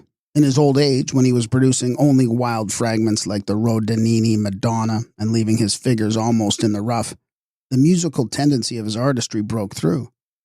In the end, the impulse towards contrapuntal form was no longer to be repressed, and dissatisfied through and through with the art upon which he had spent his life, yet dominated still by the unquenchable will to self-expression, He shattered the canon of Renaissance architecture and created the Roman Baroque. For relations of material and form, he substituted the contest of force and mass. He grouped the columns in sheaves or else pushed them away into niches. He broke up the stories with huge pilasters and gave the facade a sort of surging and thrusting quality.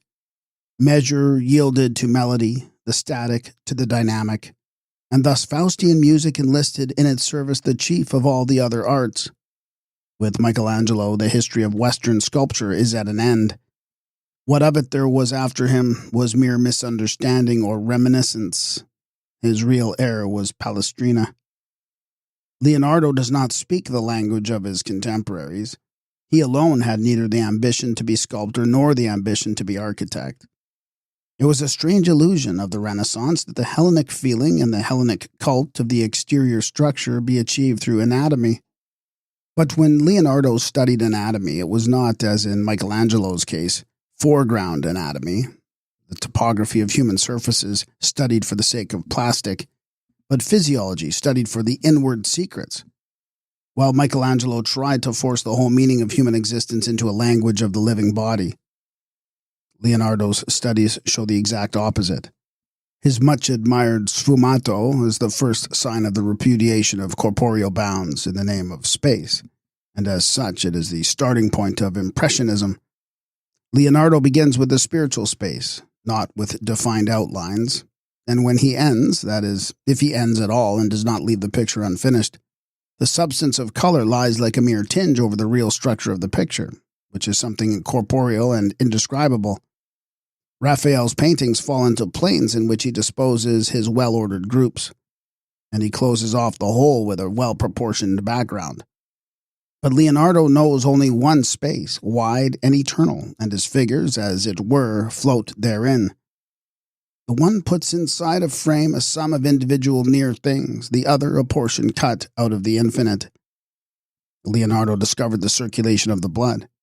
It was no Renaissance spirit that brought him to that. On the contrary, the whole course of his thought took him right outside the conceptions of his age. Neither Michelangelo nor Raphael could have done it, for the painter's anatomy regarded only the form and position, not the function of the parts. But Leonardo investigated the life in the body as Rubens did, and not the body in itself like Signorelli. The Baroque is truly the period of the great discoveries.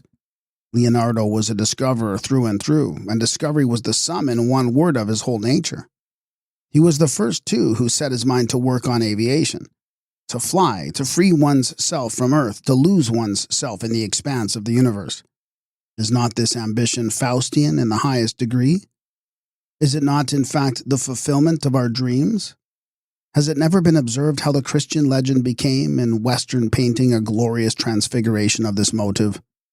All the pictured ascents into heaven and falls into hell, the divine figures floating above the clouds, the blissful detachment of angels and saints, the insistent emphasis upon freedom from earth's heaviness, are emblems of soul flight, peculiar to the art of the Faustian, utterly remote from that of the Byzantine. The transformation of Renaissance fresco painting into Venetian oil painting is a matter of spiritual history. We have to appreciate very delicate and subtle traits to discern the process of change. In almost every picture from Masaccio's Peter and the Tribute Money in the Brancacci Chapel, through the soaring background that Piero della Francesca gave to the figures of Federigo and Battista or Vorbino, to Perugino's Christ giving the keys, the fresco manner is contending with the invasive new form. It was, as always, the struggle between hand and soul, between eye and instrument, between the form willed by the artist and the form willed by time, the struggle between plastic and music. In the light of this, we can at last understand that gigantic effort of Leonardo, the cartoon of the Adoration of the Magi in the Uffizi. It is the most daring painting of the Renaissance. Nothing like it was even imagined until Rembrandt. Transcending all optical measures, everything then called drawing, outline, composition, and grouping, he pushes fearlessly on to challenge eternal space. Everything bodily floats like the planets in the Copernican system and the tones of a Bach organ fugue in the dimness of old churches. In the technical possibilities of the time, so dynamic an image of distance could only remain a torso. In the Sistine Madonna, which is the very summation of the Renaissance, Raphael causes the outline to draw into itself the entire content of the work. It is the last grand line of Western art.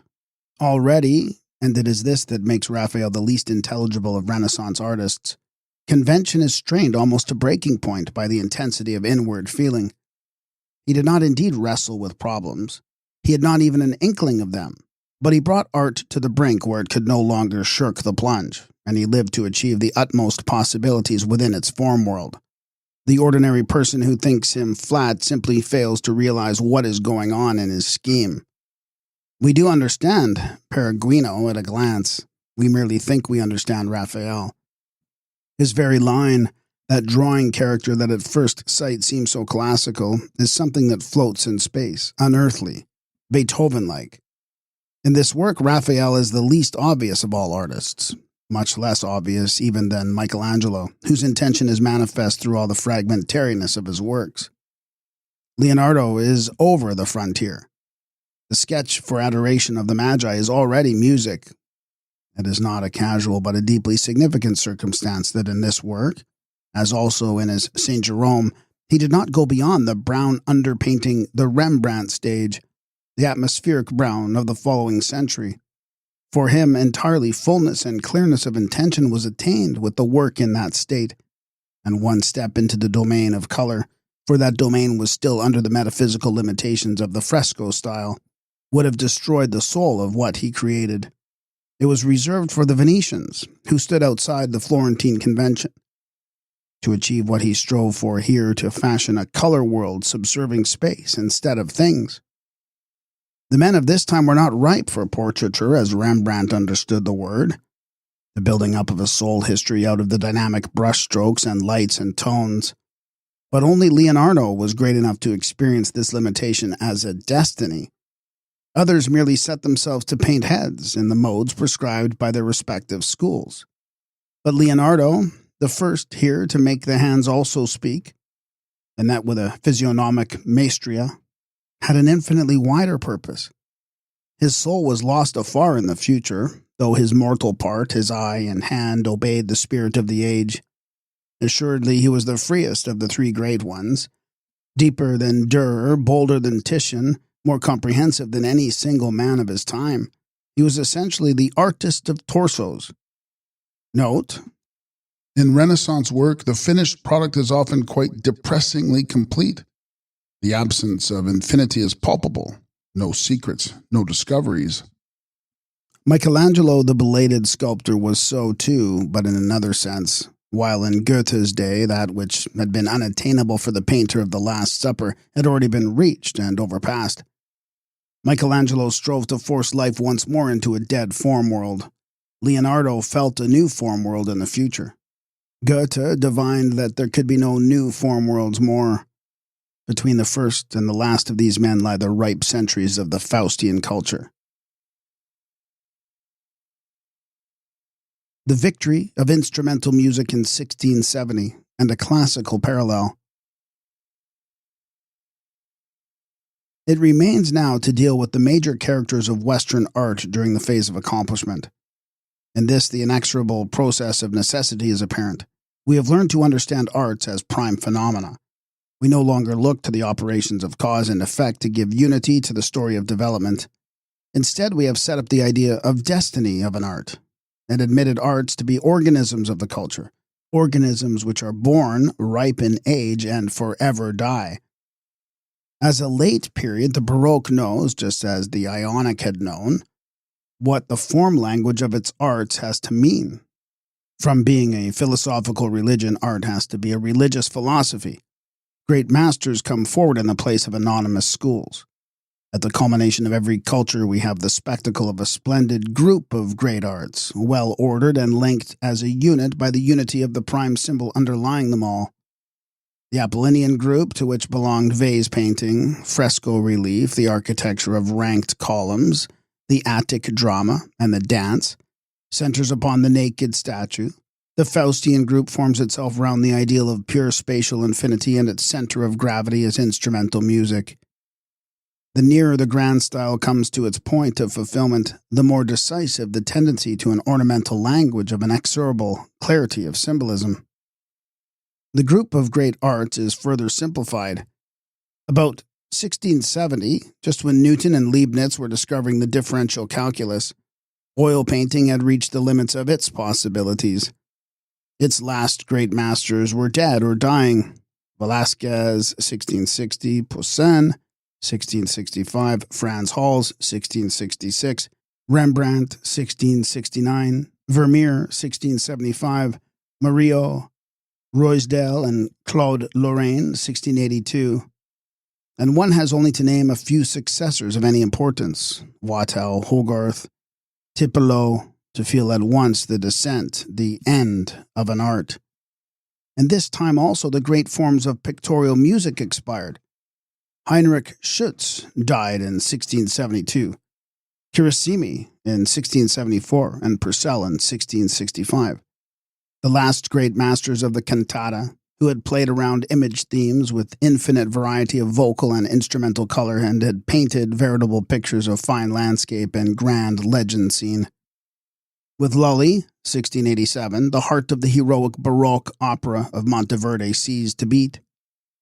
It was the same with the old classical sonata for orchestra, organ and string trio, which was a development of image themes of the fugal style.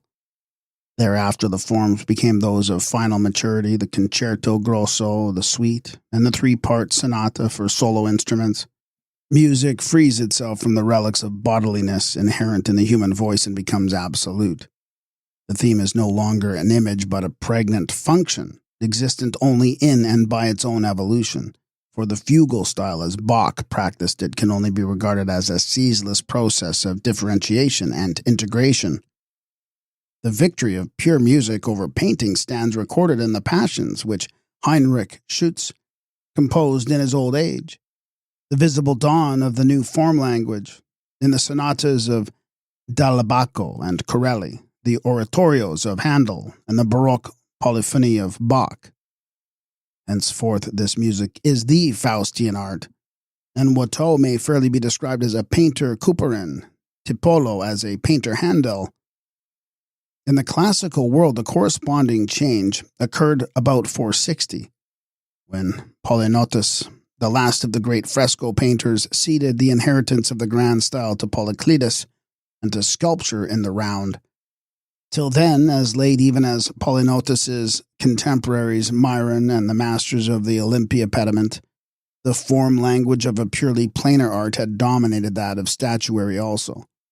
For just as painting had developed its form more and more towards the ideal of the silhouette of color with internal drawing superposed, to such an extent that at last there was almost no difference between the painted relief and the flat picture, so also the sculptor had regarded the frontal outline as it presented itself to the beholder as the true symbol of the ethos, the cultural type that he meant his figure to represent. The field of the temple pediment constitutes a picture. Seen from the proper distance, it makes exactly the same impression as its contemporary, the red figure vase painting. In Polycletus's generation, the monumental wall painting gives place to the board picture, the picture proper in tempera or wax, a clear indication that the great style has gone to reside elsewhere. The ambition of Apollodorus's shadow painting was not in any sense what we call chiaroscuro and atmosphere, but sheer modeling in the round in the sculptor's sense. And of Zeuxis, Aristotle says expressly that his work lacked ethos. Thus, this newer classical painting with its cleverness and human charm is the equivalent of our 18th century work. Both lacked inner greatness, and both tried by force of virtuosity to speak in the language of that single and final art, which in each case stood for ornamentation in the higher sense. Hence, Polycletus and Phidias aligned themselves with Bach and Handel. As the Western masters liberated strict musical form from the executive methods of the painting, so the Greek masters finally delivered the statue from the associations of the relief. And with plastic and music at this stage of development, the two cultures reached their respective ends. A pure symbolism of mathematical rigor had become possible. Polycletus could produce his canon of the proportions of the human body, and his contemporary Bach, the Kunst der Fuge, and Wohltemperiertes Klavier. In the two arts that ensued, we have the last perfection of achievement that pure form saturated with meaning can give. The mathematics of beauty and the beauty of mathematics are henceforth inseparable. The unending space of tone and the all-round body of marble or bronze are immediate interpretations of the extended. They belong to number as relation, and to number as measure. In fresco and in oil painting, in the laws of proportion and those of perspective, the mathematical is only indicated, but the two final arts are mathematics. And on these peaks Apollinian art and Faustian art are seen entire. With the exit of fresco and oil painting, the great masters of absolute plastic and absolute music file onto the stage, man after man. Polycletus is followed by Phidias, Paeonius, Alcamenes, Scopas, Praxiteles, Lysippus. Behind Bach and Handel come Gluck, Stamitz, the younger Bachs, Haydn, Mozart, Beethoven. In their hands an armory of wonderful and now long-forgotten instruments, a whole magician's world created by the discovering and inventing spirit of the West in the hope of getting more and more tones and timbres for the service and enchantment of musical expression. Visualizing an abundance of grand, solemn, ornate, dainty, ironic, laughing, and sobbing forms of perfectly regular structure, forms that no one now understands. In those days, in 18th century Germany especially, there was actually and effectively a culture of music that suffused all life. Its type was Hofmann's, Kapellmeister, Kreisler. Today it is hardly even a memory. And with the 18th century, too, architecture died at last, submerged and choked in the music of Rococo. On that last wonderful fragile growth of Western architecture, criticism has blown mercilessly, failing to realize that its origin is in the spirit of the fugue, and that its non-proportion and non-form, its evanescence and instability and sparkle, its destruction of surface and visual order, are nothing else than a victory of tones and melodies over lines and walls, the triumph of pure space over material, of absolute becoming over the become. They are no longer buildings, these abbeys and castles and churches with their flowing facades and porches and gingerbread courts and their splendid staircases, galleries, salons, and cabinets. They are sonatas, minuets, madrigals and stone, chamber music and stucco, marble, ivory, and fine woods, cantilene of volutes and cartouches, cadences of flyers and copings. The Dresden Zwinger is the most completely musical piece in all the world's architecture, with an ornamentation like the tone of an old violin, an allegro fugitivo for small orchestra. Impressionism. Impressionism, which only came into general use in Manet's time, and then originally as a word of contempt like Baroque and Rococo, very happily summarizes the special quality of the Faustian way of art that has evolved from oil painting. Impressionism is the inverse of the Euclidean world feeling. It tries to get as far as possible from the language of plastic and as near as possible to that of music.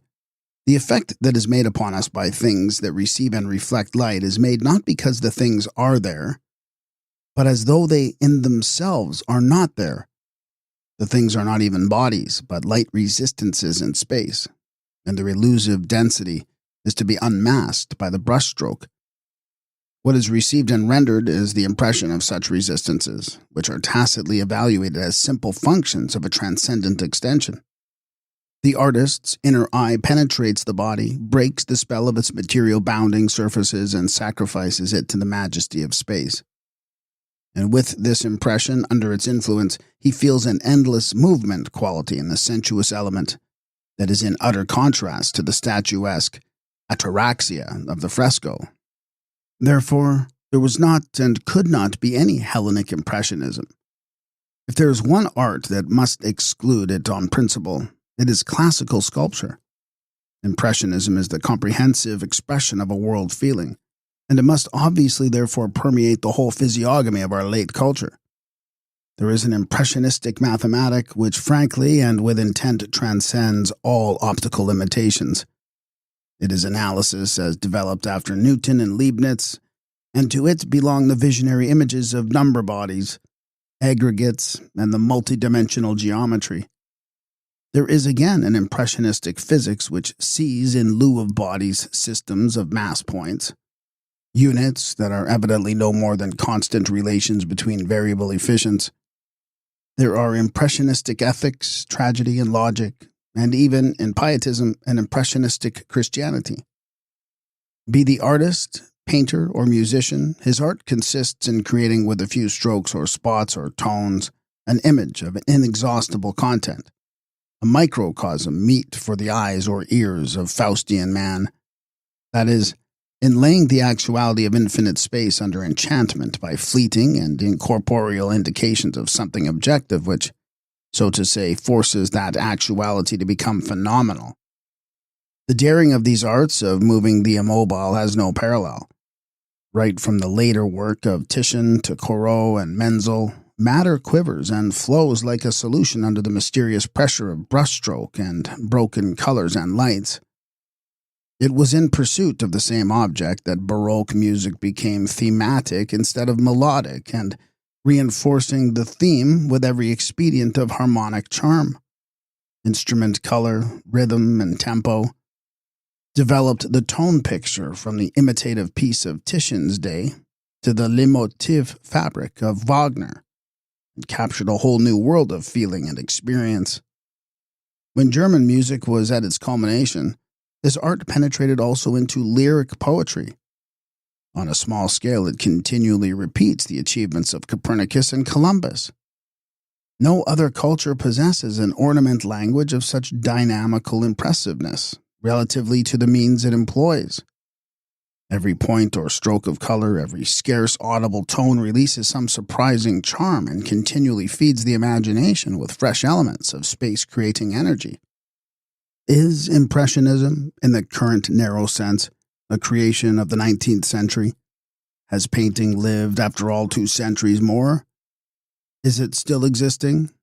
But we must not be deceived in the character of the new episode, that in the 19th century, i.e. beyond the 1800 frontier and in civilization, succeeded in awakening some illusion of a great culture of painting, choosing the word plein air, Freilich, to designate its special characteristic.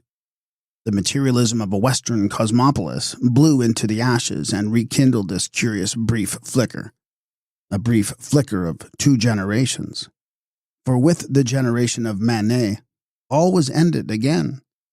I have characterized the noble green of Grunwald and Claude and Giorgione as the Catholic space color and the transcendent brown of Rembrandt as the color of the Protestant world feeling.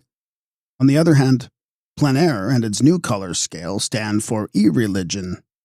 Note, Hence the impossibility of achieving a genuinely religious painting on plein air principles. The world feeling that underlies it is so thoroughly irreligious, so worthless for any but a religion of reason, so-called, that every one of its efforts in that direction, even with the noblest intentions, Oude, Puvis de Chauvin, strikes us as hollow and false. One instant of plein air treatment suffices to secularize the interior of a church and degrade it into a showroom. From the spears of Beethoven and the stellar expanses of Kant, Impressionism has come down again to the crust of the earth. Its space is cognized, not experienced, seen, not contemplated. There is tunedness in it, but not destiny. Rousseau's tragically correct prophecy of a return to nature fulfills itself in this dying art. The senile, too, return to nature day by day. The modern artist is a workman, not a creator. He sets unbroken spectrum colors side by side. The subtle script, the dance of the brushstrokes give way to the crude commonplaces, pilings and mixings and daubings of points, squares, broad, inorganic masses. The whitewasher's brush and the trowel appear in the painter's equipment. The oil priming of the canvas is brought into the scheme of execution and in places left bare.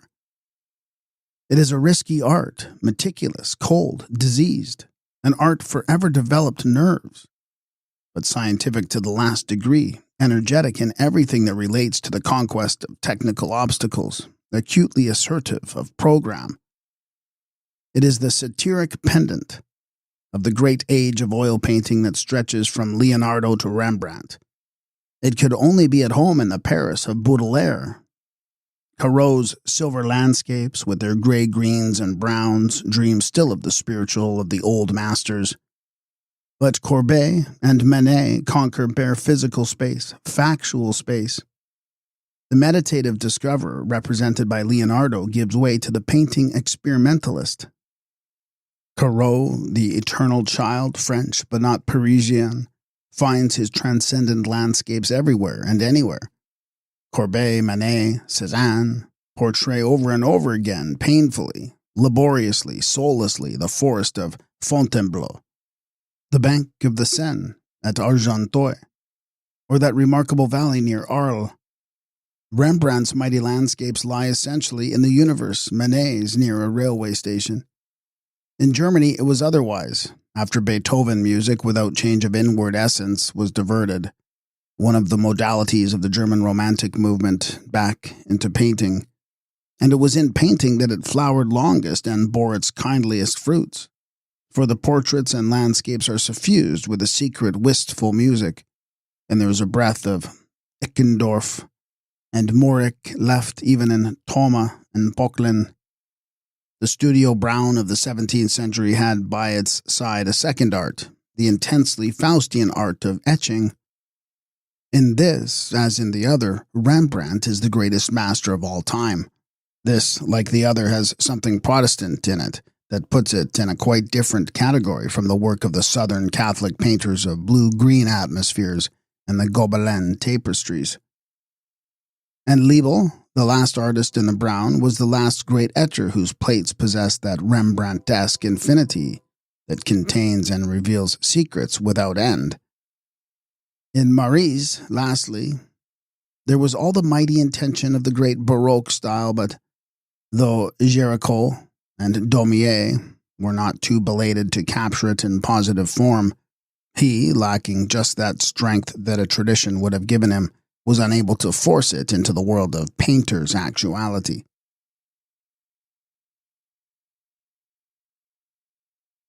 Pergamum and Beirut, the end of art. The last of the Faustian arts died in Tristan. This work is the giant keystone of Western music. Painting achieved nothing like this as a finale. Contemporaneously, Apollinian art came to its end in Pergamene sculpture. Pergamum is the counterpart of Beirut.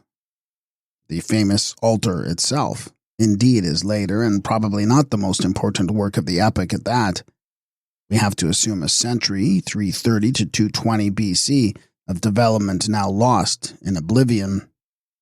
Nevertheless, all Nietzsche's charges against Wagner and Bayreuth, The Ring and Parsifal, decadence, theatricalness, and the like, could have been leveled in the same words at the Pergamene sculpture. A masterpiece of this sculpture, a veritable ring, has come down to us in the Gigantomachia frieze of the great altar. Here is the same theatrical note, the same use of motives from ancient discredited mythology, the same ruthless bombardment of the nerves, and also, though the lack of inner power cannot altogether be concealed, the same fully self-conscious force and towering greatness. To this art, the Farnese bull and the older model of the Laocoon group certainly belong. The symptom of decline in creative power is the fact that to produce something round and complete, the artist now requires to be emancipated from form and proportion. Its most obvious, though, not its most significant manifestation, is the taste for the gigantic. Here size is not, as in the Gothic and the Pyramid styles, the expression of inward greatness, but the dissimulation of its absence. This swaggering and specious dimensions is common to all nascent civilizations. We find it in the Zeus altar at Pergamum, the Helios of Charez, called the Colossus of Rhodes, the architecture of the Roman imperial age, the new empire work in Egypt, the American skyscraper of today. But what is far more indicative is the arbitrariness and immoderateness that tramples on and shatters the conventions of centuries. In the time of Rembrandt or Bach, the ambitious failures that we know only too well were quite unthinkable. The destiny of the form lay in the race or the school, not in the private tendencies of the individual. Under the spell of a great tradition, full achievement is possible even to a minor artist, because the living art brings him in touch with his task and the task with him. Today, these artists can no longer perform what they intend, for intellectual operations are a poor substitute for the trained instinct that has died out. All of them have experienced this. Manet was exhausted after he had painted 30 pictures, and his shooting of the Emperor Maximilian, in spite of the immense care that is visible in every item of the picture and the studies for it, hardly achieved as much as Goya managed without effort in its prototype, the shootings of the 3rd of May. Bach, Haydn, Mozart, and 1,000 obscure musicians of the 18th century could rapidly turn out the most finished work as a matter of routine. But Wagner knew full well that he could only reach the heights by concentrating all his energy upon getting the last ounce out of the best moments of his artistic endowment. Between Wagner and Manet there is a deep relationship, which is not indeed obvious to everyone, but which Baudelaire, with his unerring flair for the decadent, detected at once. For the Impressionists, the end and the culmination of art was the conjuring up of a world in space out of strokes and patches of color. And this was just what Wagner achieved with 3 bars. A whole world of soul could crowd into these 3 bars. Colors of starry midnight, of sweeping clouds, of autumn, of the day dawning in fear and sorrow, sudden glimpses of sunlit distances, world fear, impending doom, despair in its fierce effort, hopeless hope. All these impressions, which no composer before him had thought it possible to catch, he could paint with entire distinctness in the few tones of a motive. Here the contrast of Western music with Greek plastic has reached its maximum. Everything merges in bodiless infinity. No longer even does a linear melody wrestle itself clear of the vague tone masses that in strange surgings challenge an imaginary space. The motive comes up out of the dark, terrible deeps. It is flooded for an instant by a flash of hard, bright sun. Then suddenly, it is so close upon us that we shrink. It laughs, it coaxes, it threatens, and anon it vanishes into the domain of the strings, only to return again out of endless distances, faintly modified in the voice of a single oboe, to pour out a fresh cornucopia of spiritual colors. All that Nietzsche says of Wagner is applicable also to Manet. Ostensibly a return to the elemental, to nature, as against contemplation painting in Holt's Mallaré, and abstract music, their art really signifies a concession to the barbarism of the megalopolis, the beginning of dissolution sensibly manifested in a mixture of brutality and refinement. As a step, it is necessarily the last step. An artificial art has no further organic future. It is the mark of the end. And the bitter conclusion is that it is all irretrievably over with the arts of form of the West. The crisis of the 19th century was the death struggle. Like the Apollinian, the Egyptian, and every other, the Faustian art dies of senility, having actualized its inward possibilities and fulfilled its mission within the course of its culture. What is practiced as art today, be it music after Wagner or painting after Manet, Cézanne, Libel, and Menzel, is impotence and falsehood. One thing is quite certain, that today every single art school could be shut down without art being affected in the slightest. We can learn all we wish to know about the art clamor which a megalopolis sets up in order to forget that its art is dead from the Alexandria of the year 200. There, as here in our world cities, we find a pursuit of illusions of artistic progress, of personal peculiarity, of the new style, of unsuspected possibilities, theoretical babble, pretentious fashionable artists, weightlifters with cardboard dumbbells, the literary man in the poet's place, the unabashed farce of expressionism, which the art trade has organized as a phase of art history, thinking and feeling and forming as industrial art. Alexandria, too, had problem dramatists and box office artists who it preferred to Sophocles, and painters who invented new tendencies and successfully bluffed their public. The final result is that endless industrious repetition of a stock of fixed forms which we see today in Indian, Chinese, and Arabian Persian art, pictures and fabrics, verses and vessels, furniture, dramas, and musical compositions, all is pattern work. We cease to be able to date anything within centuries, let alone decades, by the language of its ornamentation. So it has been in the last act of all cultures.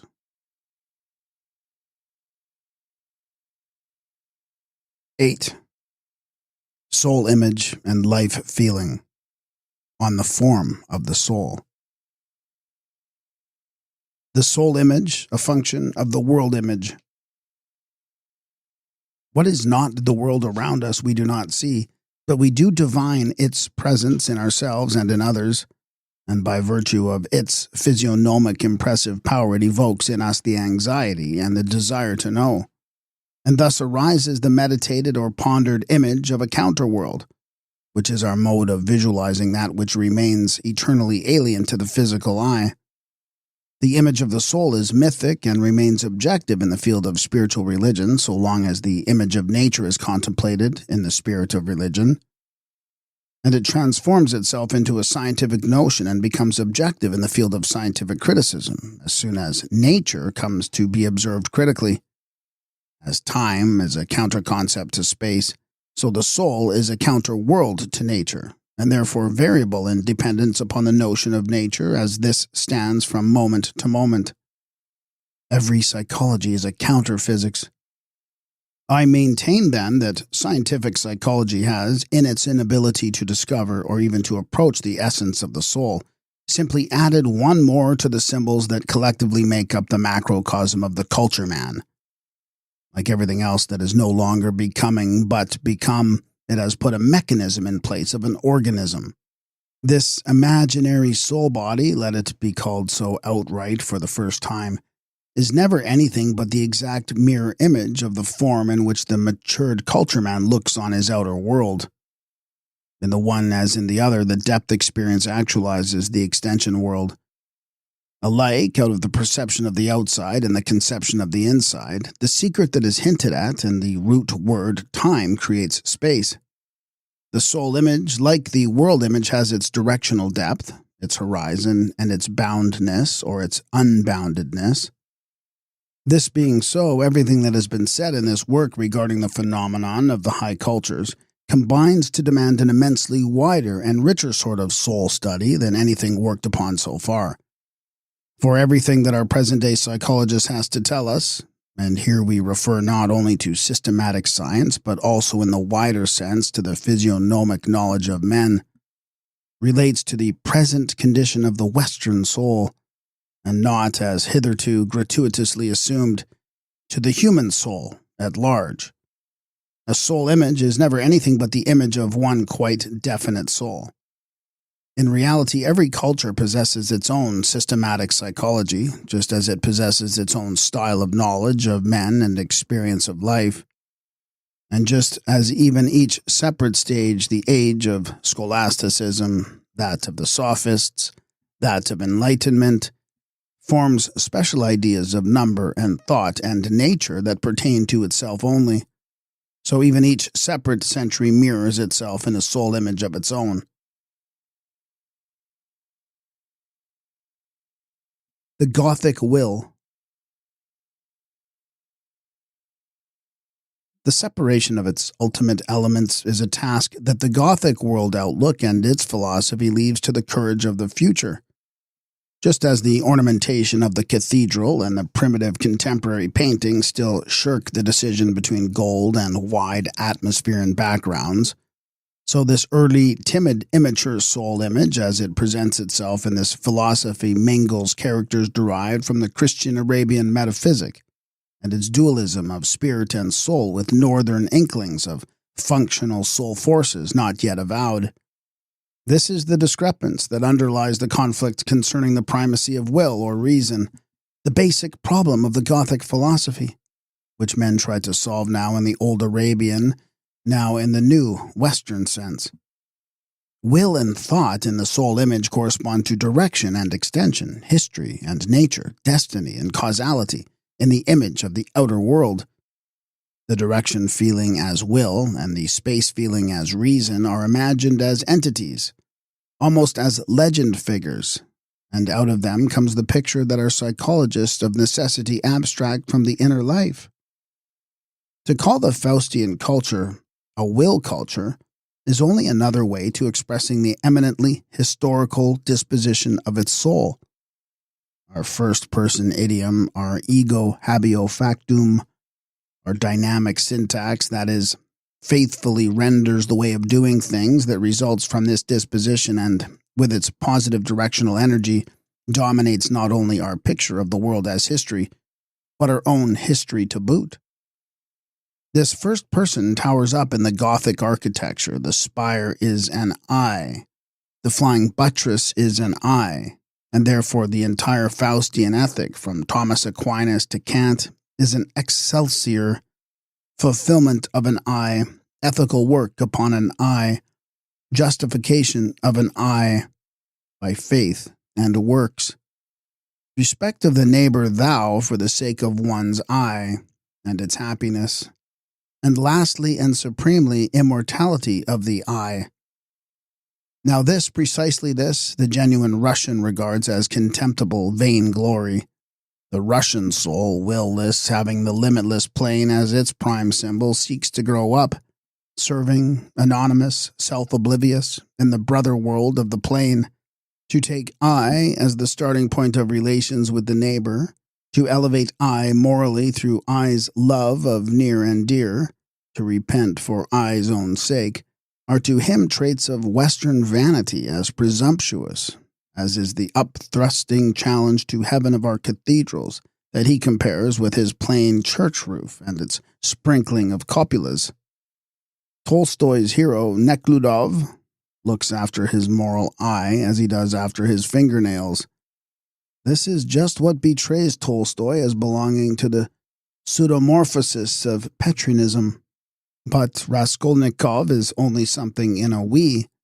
His fault is the fault of all, and even to regard his sin as special to himself is pride and vanity. Something of the kind underlies the Magian soul image also. If any man come to me, says Jesus, Luke 14:26, and hate not his father and mother and wife and children and brethren, yea, and his own life, tin iavtipin, also he cannot be my disciple. And it is the same feeling that makes him call himself by the title that we mistranslate Son of Man. Note, Barnershaw, the underlying idea is not the filial relation, but an impersonal coming up in the field of mankind. The contest of thinking and willing that is the hidden theme of every serious portrait from Jan van Eyck to Maurice is impossible in classical portraiture. For in the classical soul image thought, nous, the inner Zeus, is accompanied by the wholly ahistoric entities of animal and vegetative impulse. Themos epithemia, wholly somatic and wholly destitute of conscious direction and drive towards an end. The actual designation of the Faustian principle, which belongs to us and to us alone, is a matter of indifference. It is not the notion of will, but the circumstance that we possess it while the Greeks were entirely ignorant of it, that gives it high symbolic import. At the very bottom, there is no distinction between space as depth and will. For the one, and therefore for the other also, the classical languages had no expression. Note, Ethelo and volume imply to have the intention or wish or inclination. Vonli means counsel, plan, and ethelo has no equivalent noun. Voluntas is not a psychological concept, but, like potastas and virtus, a thoroughly Roman and matter-of-fact designation for a practical, visible, and outward asset, substantially the mass of an individual's being. In like case, we use the word energy, The will of Napoleon is something very different from the energy of Napoleon, being, as it were, lift in contrast to weight. We must not confuse the outward-directed intelligence, which distinguishes the Romans as civilized men from the Greeks as cultured men, with will, as understood here. Caesar is not a man of will in the Napoleonic sense. The idioms of Roman law, which represent the root feeling of the Roman soul far better than those of poetry, are significant in this regard. Intention, in the legal sense, is animus occidendi. The wish directed to some criminal end is dolus, as distinct from the unintended wrongdoing, culpa. Voluntas is nowhere used as a technical term. We shall see how the identity of space and will comes to expression in the acts of Copernicus and Columbus, as well as in those of the Hohenstaufen and Napoleon. But it underlies also in another way, the physical notions of fields of force and potential, ideas that it would be impossible to convey to the comprehension of any Greek. Space as a priori form of perception, the formula in which Kant finally enunciated that which for Baroque philosophy had so long and tirelessly striven, implies an assertion of supremacy of soul over the alien. The ego, through the form, is to rule the world. Note, the Chinese soul wanders in its world. This is the meaning of the East Asiatic perspective, which places the vanishing point in the middle of the picture instead of in the depth as we do. The function of perspective is to subject things to the eye, which in ordering comprehends them. This is brought to expression in the depth perspective of oil painting, which makes the space field of the picture conceived as infinite, dependent on the observer, who in choosing his distance asserts his dominion. It is this attraction of distance that produces the type of the heroic and historically felt landscape that we have alike in the picture and the park of the Baroque period, and that is expressed also in the mathematical physical concept of the vector. For centuries, painting fought passionately to reach this symbol, which contains all that the words space, will, and force are capable of indicating. And correspondingly, we find in our metaphysic the steady tendency to formulate pairs of concepts, such as phenomena and things in themselves, will and idea, ego and non-ego, all of the same purely dynamic content, and in utter contrast to Protagoras' conception of man as the measure, not the creator of things, to establish a functional dependence of things upon spirit.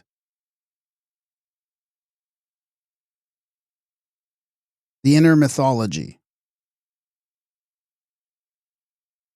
For every man, whatever the culture to which he belongs, the elements of the soul are the deities of an inner mythology. What Zeus was for the outer Olympus, Nous was for the inner world, that every Greek was entirely conscious of possessing, the throned lord of the other soul elements. What God is for us, God as breadth of the world, the universal power, the ever-present doer and provider, that also, reflected from the space of world into the imaginary space of soul and necessarily felt as an actual presence, is will. In the Baroque age, the pantheism of the outer world immediately resulted in one of the inner world also, and the word God in that antithesis to world has always, however interpreted in this or that case, implied exactly what is implied by the word will, with respect to soul, viz., the power that moves all that is within its domain. Note, obviously, atheism is no exception to this. When a materialist or Darwinian speaks of a nature that orders everything, that affects selections, that produces and destroys anything, he differs only to the extent of one word from the 18th century. Deist. The world feeling has undergone no change. Thought no sooner leaves religion for science than we get the double myth of concepts in physics and psychology. The concepts force, mass, will, passion rest not on objective experience but on a life feeling. Darwinism is nothing but a specially shallow formulation of this feeling. No Greek would have used the word nature, as our biology employs it, in the sense of an absolute and methodical activity, The will of God, for us, is a pleonasm. God, or nature, as some say, is nothing but will. Zeus emphatically does not possess full powers over the world, but is simply primus inter pares, a body amongst bodies, as the Apollinian world feeling requires.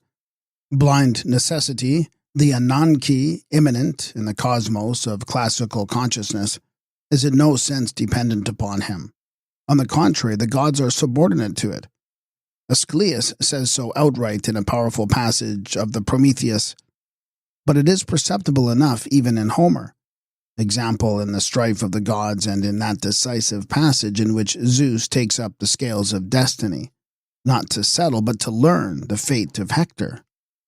The classical soul, therefore, with its parts and its properties, imagines itself as an Olympus of little gods, and to keep these at peace and in harmony with one another is the ideal of the Greek life ethic of sophrosine and ataraxia.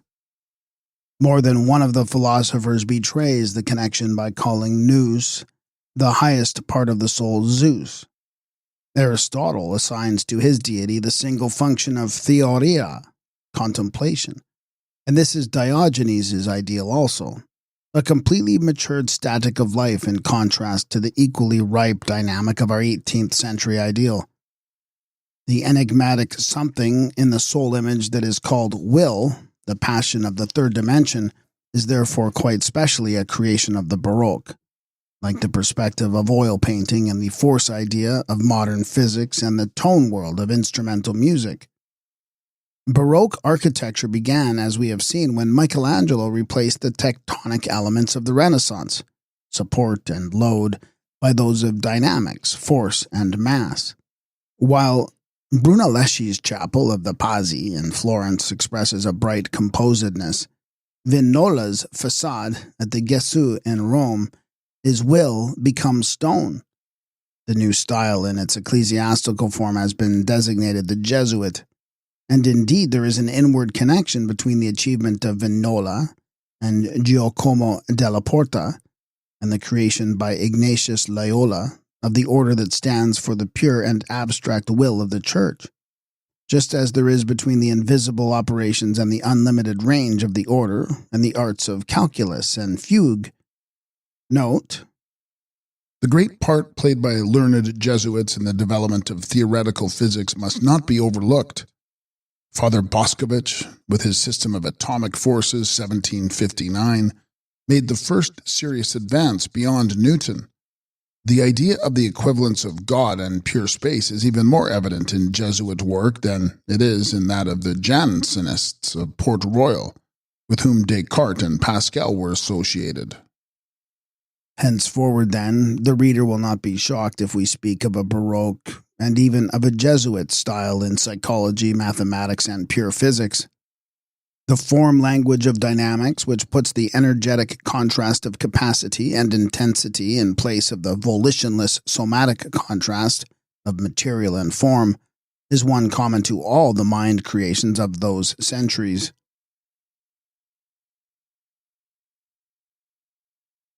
Classical behavior and Faustian character drama. The question is now, how far is the man of this culture himself fulfilling what the soul image that he has created requires of him? What will is in the soul image, character is in the picture of life as we see it, the Western life that is self-evident to Western men. It is the fundamental postulate of all our ethical systems, differ otherwise as they may in their metaphysical or practical precepts, that man has character. Character which forms itself in the stream of the world, the personality, the relation of living to doing, is a Faustian impression of man. The conception of mankind as an active, fighting, progressing whole is, and has been since Joachim of Florus and the Crusades, so necessary an idea for us that we find it hard indeed to realize that it is an exclusively Western hypothesis, living and valid only for a season. The carpe diem, the saturated being of the classical standpoint, is the most direct contrary of that which is felt by Goethe and Kant and Pascal, by Church and Freethinker, as alone possessing value, active, fighting, and victorious being. Note, Luther placed practical activity, the day's demands, as Goethe said, at the very center of morale. And that is one of the main reasons why it was to the deeper natures that Protestantism appealed most cogently. Works of piety devoid of directional energy, in the sense that we give the words here, fell at once from the high esteem in which they had been sustained, as the Renaissance was sustained by a relic of Southern feeling. On ethical grounds, monasticism thenceforth falls into ever-increasing disrepute.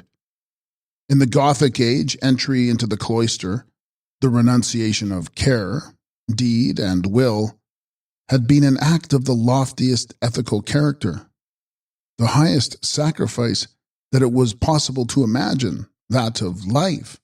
But in the Baroque, even Roman Catholics no longer felt thus about it, and the institutions no longer of renunciation but merely of inactive comfort went down before the spirit of the Enlightenment. It is character, the form and virtue of which an eventful existence can combine the highest constancy in the essential with the maximum variability in the details, which is essentially to a good biography. Plutarch's truly classical biographies are by comparison mere collections of anecdotes strung together chronologically and not ordered pictures of historical development.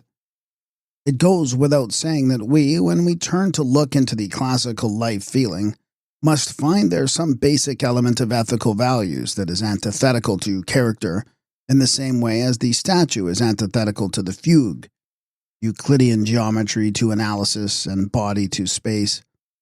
We find it in the gesture. It is this that provides the necessary foundation for a spiritual static. The word that stands in the classical vocabulary where personality stands in our own is prosopon. Persona, namely role or mask. In late Greek or Roman speech it means the public aspect and mien of a man, which for classical man is tantamount to the essence and kernel of him. An orator was described as speaking in the prosopon of a priest or a soldier. The slave was aprosopos, that is, he had no attitude or figure in the public life. But not asomatos, that is, he did have a soul. The idea that destiny had assigned the role of king or general to a man was expressed by Romans in the words persona, regis, imperatorem. Note, Prosopon meant, in the older Greek, visage, and later in Athens, mask. As late as Aristotle, the word is not yet in use for person. Persona, originally also a theater mask, came to have a juristic application, and in Roman imperial times, the pregnant Roman sense of this word affected the Greek proson also. The Apollinian cast of life is manifest enough here. What is indicated is not the personality, that is, an unfolding of inward possibilities and active striving, but a permanent and self-contained posture strictly adapted to a, so to say, plastic ideal of being. The significance of Aristotle's phrase zoon politikon, quite untranslatable and habitually translated with a Western connotation, is that it refers to men who are nothing when single and lonely and only count for anything when in plurality, an agora or forum, where each reflects his neighbor and thus only thus acquires a genuine reality. It is all implicit in the phrase somata olios, used for the burghers of the city. This opposition further has produced forms of tragedy that differ from one another radically in every respect. The Faustian character drama and the Apollinian drama of noble gesture have in fact nothing but name in common. It is not enough to distinguish classical and Western tragedy merely as action drama and event drama. Faustian tragedy is biographical, classical, anecdotal. That is, the one deals with the sense of a whole life and the other with the content of the single moment. What relation, for instance, has the entire inward past of Oedipus or Orestes to the shattering event that suddenly meets him on his way? There is not the smallest trade in the past existence of Othello, that masterpiece of psychological analysis, that has not some bearing on the catastrophe. Race hatred, the isolation of the upstart amongst the patricians, the Moor as soldier and as child of nature, the loneliness of the aging bachelor, all these things have their significance. Psychology, in fact, is the proper designation for the Western way of fashioning men. The word holds good for a portrait by Rembrandt as for the music of Tristan, for Stendhal's Julian Sorel as for Dante's Vita Nuova. The like of it is not to be found in any other culture. If there is anything that the classical arts scrupulously exclude, it is this, for psychology is the form in which art handles man as incarnate will and not as soma. To call Euripides a psychologist is to betray ignorance of what psychology is. Of deep necessity, therefore, we Faustians understand drama as a maximum of activity, and of deep necessity also, the Greek understood it as a maximum of passivity. Note, the evolution of meaning in the classical words pathos and passio corresponds with this. The second was formed from the first only in the imperial period and carried its original sense in the Passion of Christ. It was in the early Gothic times, and particularly in the language of the Franciscan zealots and the disciples of Joachim of Flores, that its meaning underwent the decisive reversal. Expressing thenceforward a condition of profound excitement which strained to discharge itself, it became finally a generic name for all spiritual dynamic. In this sense of strong will and directional energy, it was brought into German as Leidenschaft by Zezen in 1647. speaking generally, the Attic tragedy had no action at all. The mysteries were purely dramata or dromina, i.e., ritual performances, and it was from the mystery form with its peripetia that Aeschylus, himself an Eleusinian, derived the high drama that he created. Aristotle describes tragedy as the imitation of an occurrence. This imitation is identical with the profanation of the mysteries, and we know that Aeschylus went further and made the sacral vestments of the Eleusinian priesthood the regular costume of the Attic stage, and was accused on that account. Note, the Eleusinian mysteries contained no secrets at all. Everyone knew what went on, but upon the believers they exercised a strange and overpowering effect, and the betrayal consisted in profaning them by imitating their holy forms outside the temple precinct. For the drama proper, with its reversal from lamentation to joy, consisted not in the fable that was narrated, but in the ritual action that lay behind it, and was understood and felt by the spectator as deeply symbolic. With this element of the non-Homeric early religion there became associated another, a boorish, the burlesque, whether phallic or dithyrambic, scenes of the spring festivals of Demeter and Dionysus. The beast dances and the accompanying song were the germ of the tragic chorus, which is the accompaniment to the actor or answerer of Thespis, 534. The genuine tragedy grew up out of the solemn death lament, Thranos, Nania. At some time or other, the gay Dionysus festival, which also was a soul feast, became a mourner's chorus of men, the satyr play being relegated to the end. It was Aeschylus' introduction of the second actor that accomplished the essential of classical tragedy.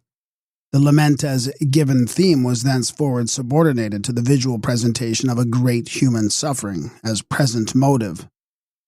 The foreground story, mythos, is not action, but the occasion for the songs of the chorus, which still constitutes the tragodia proper.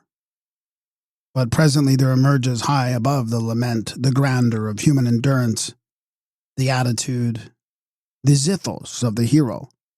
The theme is not the heroic doer whose will surges and breaks against the resistance of alien powers or the demons in his own breast, but the will-less patient whose somatic existence is gratuitously destroyed. The Prometheus trilogy of Aeschylus begins just where Goethe would in all probability have left off. King Lear's madness is the issue of the tragic action, but Sophocles' Ajax is made mad by Athene before the drama opens. Here is the difference between a character and an operated figure. Fear and compassion, in fact, are, as Aristotle says, the necessary effect of Greek tragedy upon the Greek, and only the Greek spectator, as is evident from his choice of the most effective scenes depicting either abrupt reversals of fortune or else virtue rewarded. In the first, the ruling impression is phobos, terror, and in the second, it is ilios, pity, and the catharsis in the spectator presupposes his existence ideal to be that of ataraxia. The Greek soul is the here and now, the soma, static, fixed point, being. To see this imperiled by the jealousy of the gods or by that blind chance that may crash upon any man's head without reason and without warning is the most fearful of all experiences. The very roots of Greek being are struck at by what for the challenging Faustian is the first stimulus to living activity. And then to find one's self delivered, to see the sun come out again and the dark thunderclouds huddle themselves away on the remote horizon, to rejoice profoundly in the admired grand gesture, to see the tortured mythical soul breathe again. That is the catharsis. But it presupposes a kind of life feeling that is entirely alien to us, the very word being hardly translatable into our languages and our sensations. It took all the aesthetic industry and assertiveness of the Baroque and of classicism backed by the meekest submissiveness before ancient texts to persuade us that this is the spiritual basis of our own tragedy as well. And no wonder, for the fact is that the effect of our tragedy is precisely the opposite.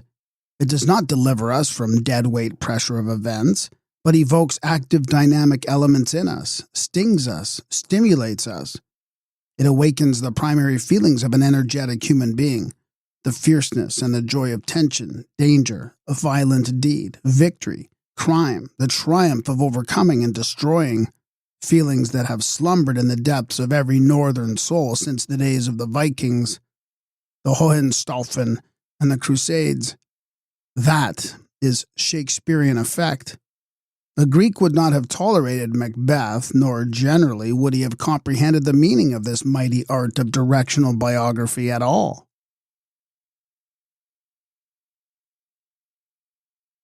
Symbolism of the drama. There are corresponding differences between the Apollinian and the Faustian outlook in the forms of dramatic presentation, which are the complement of the poetic idea. The antique drama is a piece of plastic, a group of dramatic scenes conceived as reliefs, a pageant of gigantic marionettes disposed against the definitive plane of the back wall. Presentation is entirely that of grandly imagined gestures, the meager facts of the fable being solemnly recited rather than presented. The technique of Western drama aims at just the opposite, unbroken movement and strict exclusion of flat, static moments. The famous three unities of place, time, and action, as unconsciously evolved, though not expressly formulated, in Athens, are a paraphrase of the type of the classical marble statue and, like it, an indication of what classical man, the man of the polis and the pure present, and the gesture felt about life. The unities are all effectively negative, denials of past and future, repudiation of all spiritual action at a distance. The Spanish theater of the 16th century bowed itself to the authority of classical rules. The great Spanish dramatists, Tirso de Molina above all, fashioned the unities of the Baroque, but not as metaphysical negations, but purely as expressions of the spirit of high courtesy. And it was as such that Corneille, the docile pupil of Spanish grandeza, borrowed them. It was a fateful step. Here there was the possibility of a mighty drama, purely Faustian, of unimagined forms and daring. That this did not appear, that for all the greatness of Shakespeare, the Teutonic drama never quite shook off the spell of misunderstood convention, was the consequence of blind faith in the authority of Aristotle. What might not have come out of Baroque drama had it remained under the impression of the knightly epic and the Gothic Easter play and mystery, in the near neighborhood of oratorios and passions, without ever hearing of the Greek theater. A tragedy issuing from the spirit of contrapuntal music, free of limitations proper to plastic but here meaningless, a dramatic poetry that from Orlando Lasso and Palestrina could develop, side by side with Heinrich Schütz, Bach, Handel, Gluck, and Beethoven, but entirely free, to a pure form of its own. That was what was possible, and that was what did not happen. The unities were not sufficient for the Attic drama. It demanded further the rigid mask in lieu of facial play, thus forbidding spiritual characterization in the same spirit as Attic sentiment forbade likeness statuary. It demanded more than life-sized figures and got them by means of the cothurnus and by patting and draping the actor till he could scarcely move, thus eliminating all his individuality. Lastly, it required monotonous sing-song delivery, which it ensured by means of a mouthpiece fixed in the mask. And here our attention is drawn to a feature of Greek tragedy, that any true tragedy of the Faustian style must find intolerable, the continual presence of the chorus. This chorus as crowd, the ideal opposite to the lonely or inward man in the monologue of the West. This chorus which is always there, the witness of every soliloquy, this chorus by which, in the stage life as in the real life, fear before the boundless and the void is banished, is truly Apollinian. Self-review as a public action, pompous public mourning in lieu of the solitary anguish of the bedchamber, the tears and lamentations that fill a whole series of dramas like the Philoctetes and the Trachiniae, the impossibility of being alone, the feeling of the polis.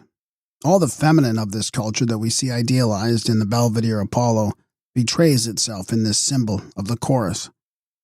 In comparison with this kind of drama, Shakespeare's is a single monologue. Even in the conversations, even in the group scene, we are sensible of the immense inner distance between the persons, each of whom at bottom is only talking with himself. Nothing can overcome this spiritual remoteness. It is felt in Hamlet as in Tasso, and Don Quixote as in Werther. But even Wolfram von Eschenbach's Parzival is filled with and stamped by the sense of infinity. The distinction holds for all Western poetry against all classical. All our lyric verse from Walter von der Wohlgewied to Goethe, and from Goethe to the poems of our dying world cities is monologue, while the classical lyric is a choral lyric, a singing before witnesses.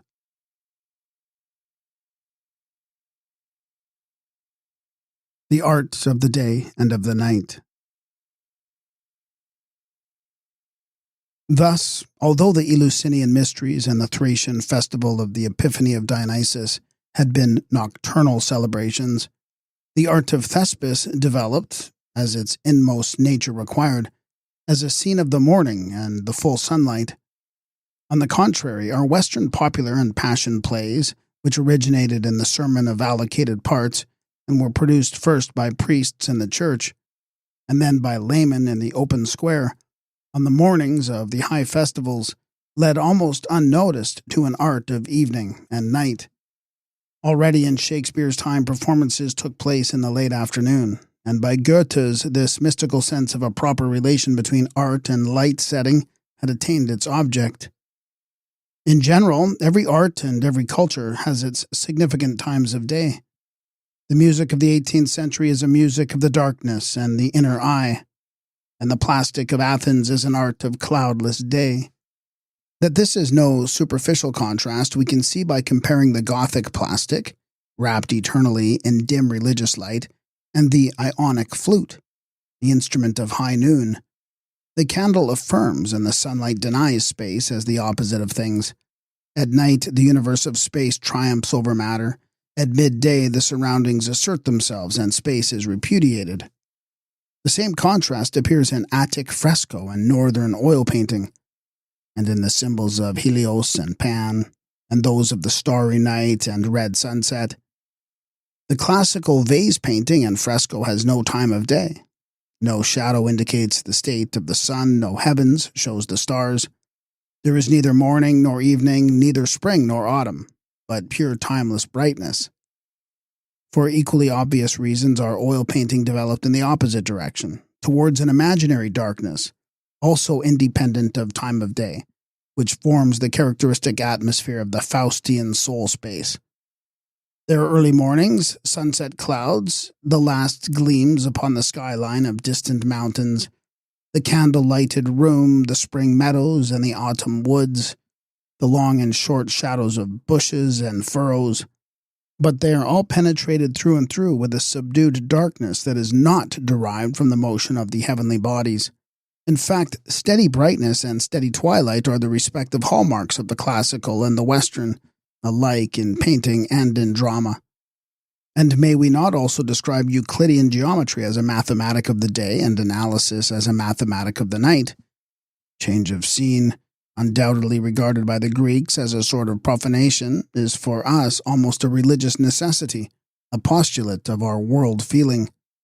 We inwardly need a drama of perspectives and wide backgrounds, a stage that shakes off sensuous limitations and draws the whole world to itself.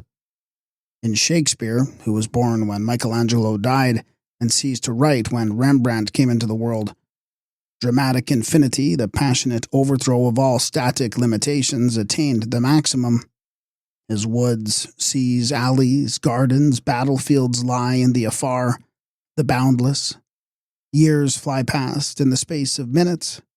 The mad leer between fool and reckless outcast on the heath. In the night and the storm, the unutterably lonely ego lost in space. Here is the Faustian life feeling. Popular and esoteric character. The image of astronomy, the geographical horizon. Every culture has its own quite definite sort of esoteric or popular character that is immanent in all its doings, so far as these have symbolic importance.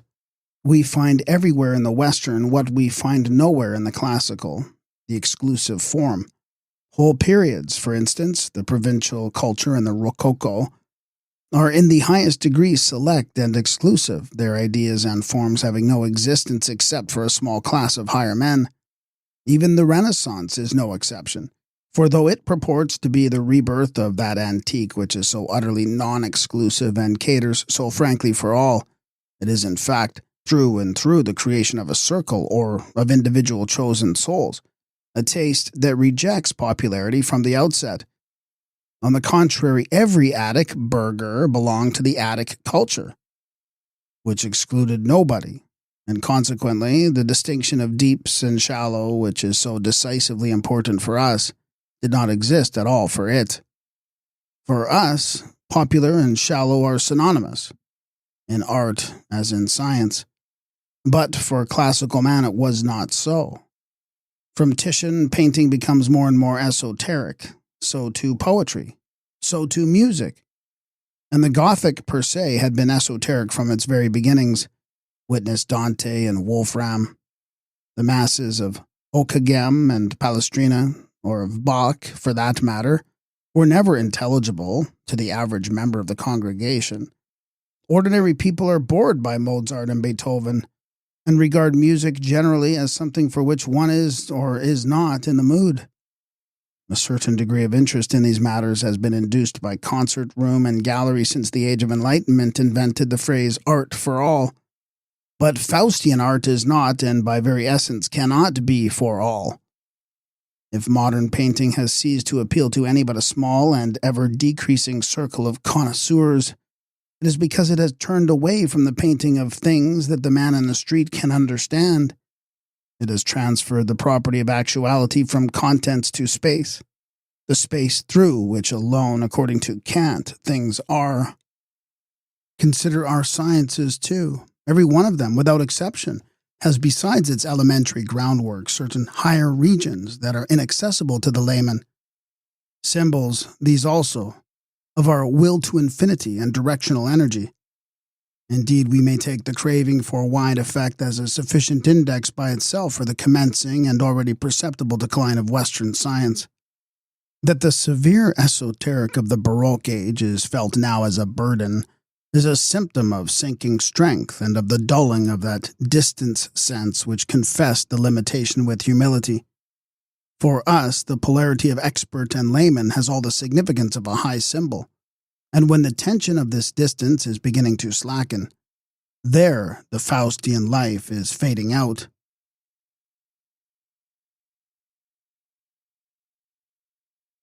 The will to power.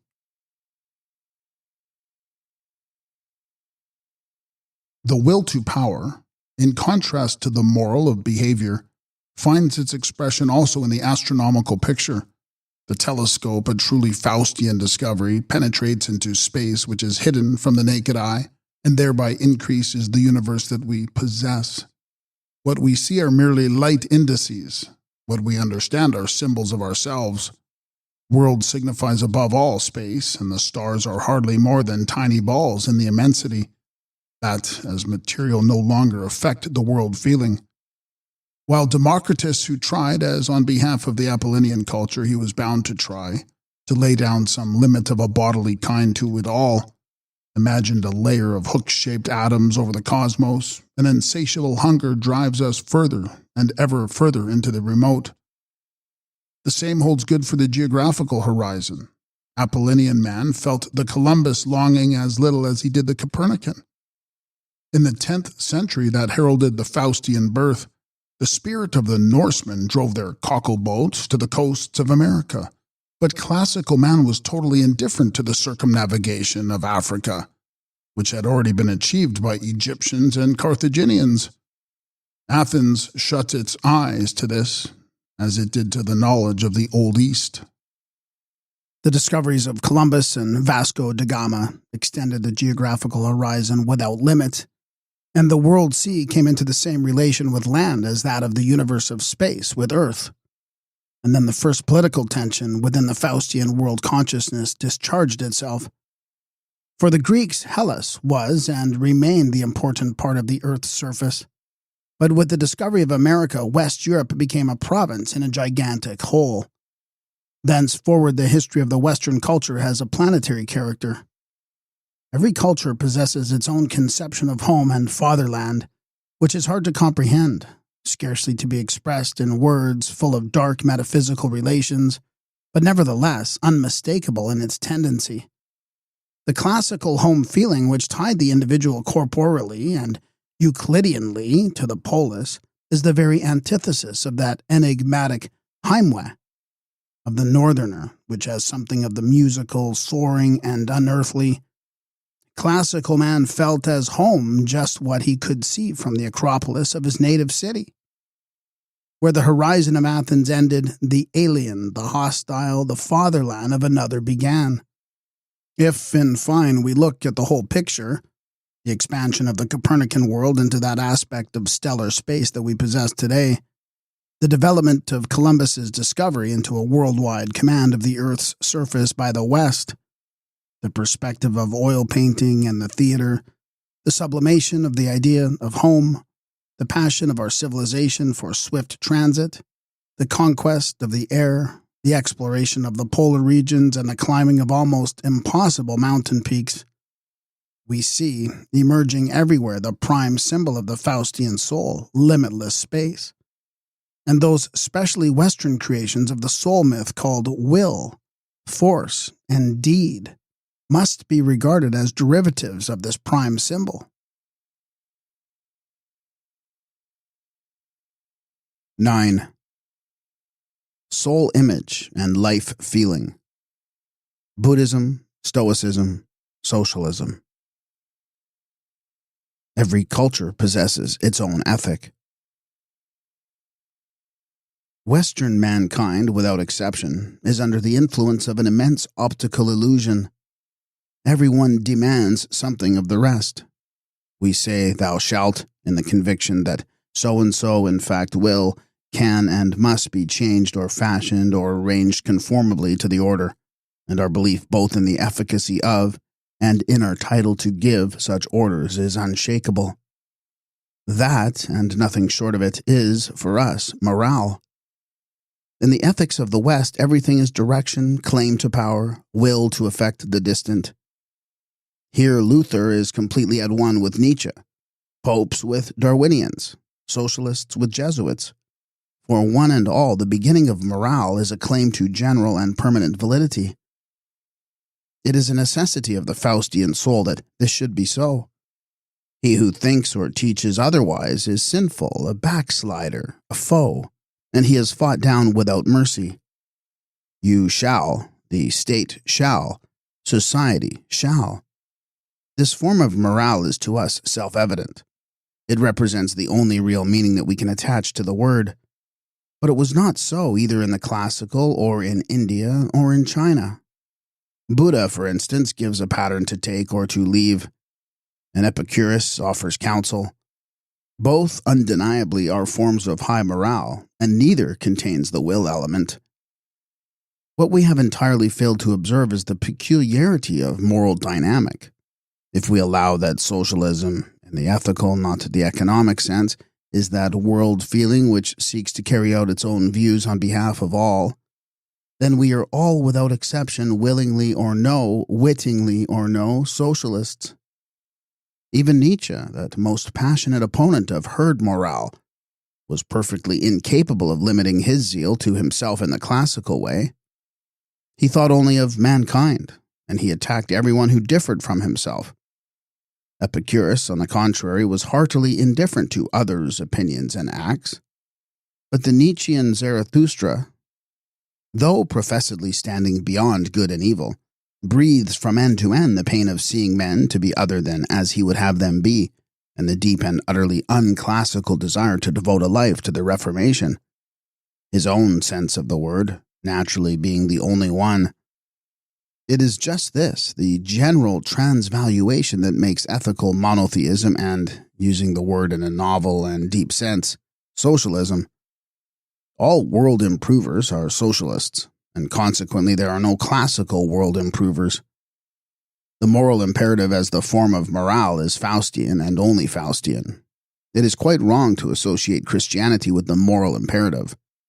It was not Christianity that transformed Faustian man, but Faustian man who transformed Christianity. And he not only made it a new religion, but also gave it a new moral direction. The it became I, the passion-charged center of the world, the foundation of the great sacrament of personal contrition. Will to power, even in ethics, the passionate striving to set up a proper morale as a universal truth, and to enforce it upon humanity, to reinterpret or overcome or destroy everything otherwise constituted. Nothing is more characteristically our own than this is. And in virtue of it, the Gothic springtime proceeded to a profound, and never yet appreciated, inward transformation of the morale of Jesus. A quiet spiritual morale, welling from Magian feeling, a morale or conduct recommended as potent for salvation, a morale the knowledge of which was communicated as a special act of grace, was recast as a morale of imperative command. Note, He who hath ears to hear, let him hear. There is no claim to power in these words, but the Western Church never conceived its mission thus. The glad tidings of Jesus, like those of Zoroaster, of Mani, of Muhammad, of the Neoplatonists, and of all the cognate Magian religions, were mystic benefits displayed, but in no wise imposed. there are as many morals as there are cultures, no more and no fewer. Just as every painter and every musician has something in him which, by force of inward necessity, never emerges into consciousness, but dominates a priori the form language of his work, and differentiates that work from the work of every other culture, so every conception of life held by a culture man possesses a priori, in the very strictest Kantian sense of the phrase, a constitution that is deeper than all momentary judgments and strivings, and impresses the style of these with the hallmark of the particular culture. The individual may act morally or immorally, may do good or evil with respect to the primary feeling of his culture, but the theory of his actions is not a result, but a datum. Each culture possesses its own standards, the validity of which begins and ends with it. There is no general morale of humanity. A morale like a sculpture, a music, a painting art is a self-contained form world expressing a life feeling. It is a datum, fundamentally unalterable, an inward necessity.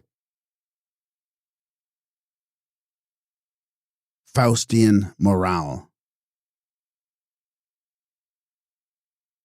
Every classical ethic that we know or can conceive of constitutes man an individual static entity, a body among bodies, and all Western valuations relate to him as a center of effect in an infinite generality. Ethical socialism is neither more nor less than the sentiment of action at a distance, the moral pathos of the third dimension, the root feeling of care for those who are with us and for those who are to follow, pervades the atmosphere of our time. Consequently, there is for us something socialistic in the aspect of the Egyptian culture, while the opposite tendency to immobile attitude, to non-desire, to static self-containedness of the individual recalls the Indian ethic and the man formed by it. The seated Buddha status, looking at its navel, and Zeno's ataraxia are not altogether alien to one another. The ethical ideal of classical man was that which is led up to in his tragedy and revealed in its catharsis. This, in its last depths, means the purgation of the Apollinian soul from its burden of what is not Apollinian, not free from the elements of distance and direction, and to understand it we have to recognize that Stoicism is simply the mature form of it. The Stoa wished to spread over the whole field of life the solemn theme of the Greek tragedy, statuesque steadiness and will-less ethos.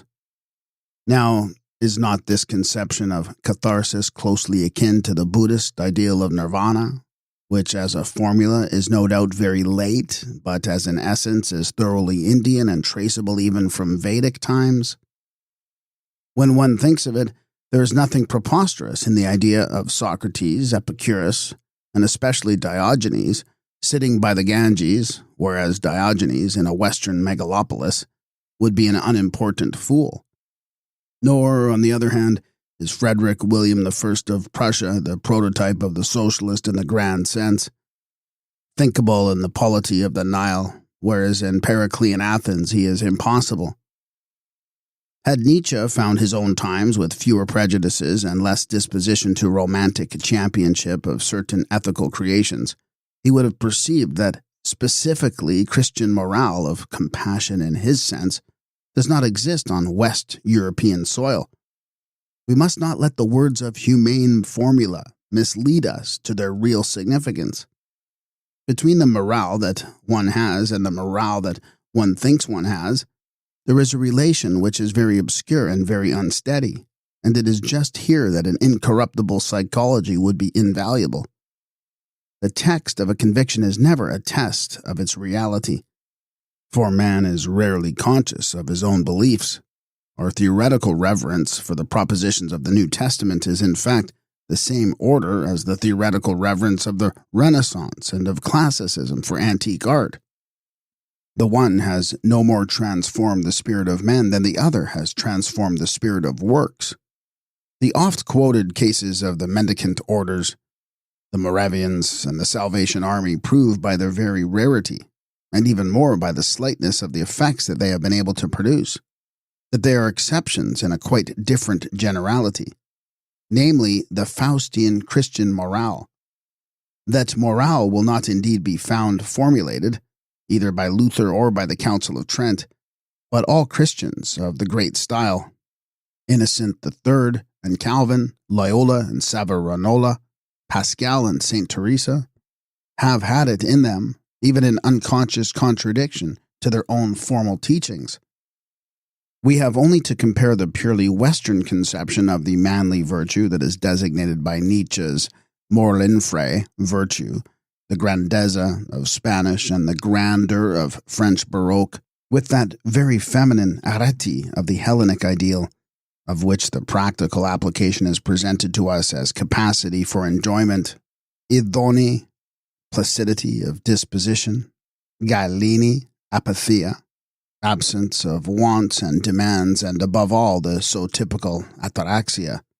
What Nietzsche called the blonde beast and conceived to be embodied in the type of Renaissance man that he so overvalued, for it is really only a jackal counterfeit of the great Hohenstaufen Germans, is the utter antithesis to the type that is presented in every classical ethic without exception and embodied in every classical man of worth.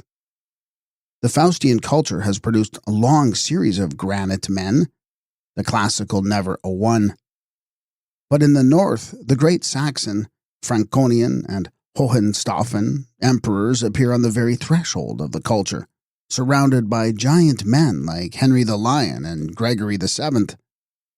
Then came the men of the Renaissance, of the struggle of the Two Roses, of the Huguenot Wars, the Spanish conquistadors, the Prussian electors and kings, Napoleon, Bismarck, Rhodes. What other culture has exhibited the like of these? Where, on the heights of Faustian morale, from the Crusades to the World War, do we find anything of the slave morale, the meek resignation, the deaconesses' caritas? Only impious and honored words nowhere else. The type of the very priesthood is Faustian. Think of those magnificent bishops of the old German Empire who on horseback led their flocks into battle. Or those popes who could force submission on Henry IV and Frederick II. Of the Teutonic Knights in the Ostmark, of Luther's challenge in which the old northern heathendom rose up against old Roman, of the great cardinals, Richelieu, Mazarin, Fleury, who shaped France. Note, The Battle of Tusculum in 1167 was won by the archbishops of Cologne and Mainz. English history, too, contains the figures of warlike prelates, not only leaders of national movements like Stephen Langton, but strong-handed administrators and fighters. The great Scots invasion of 1346 was met and defeated by the Archbishop of York. The bishops of Durham were for centuries Palatines. We find one of them serving on pay in the King's army in France, 1348.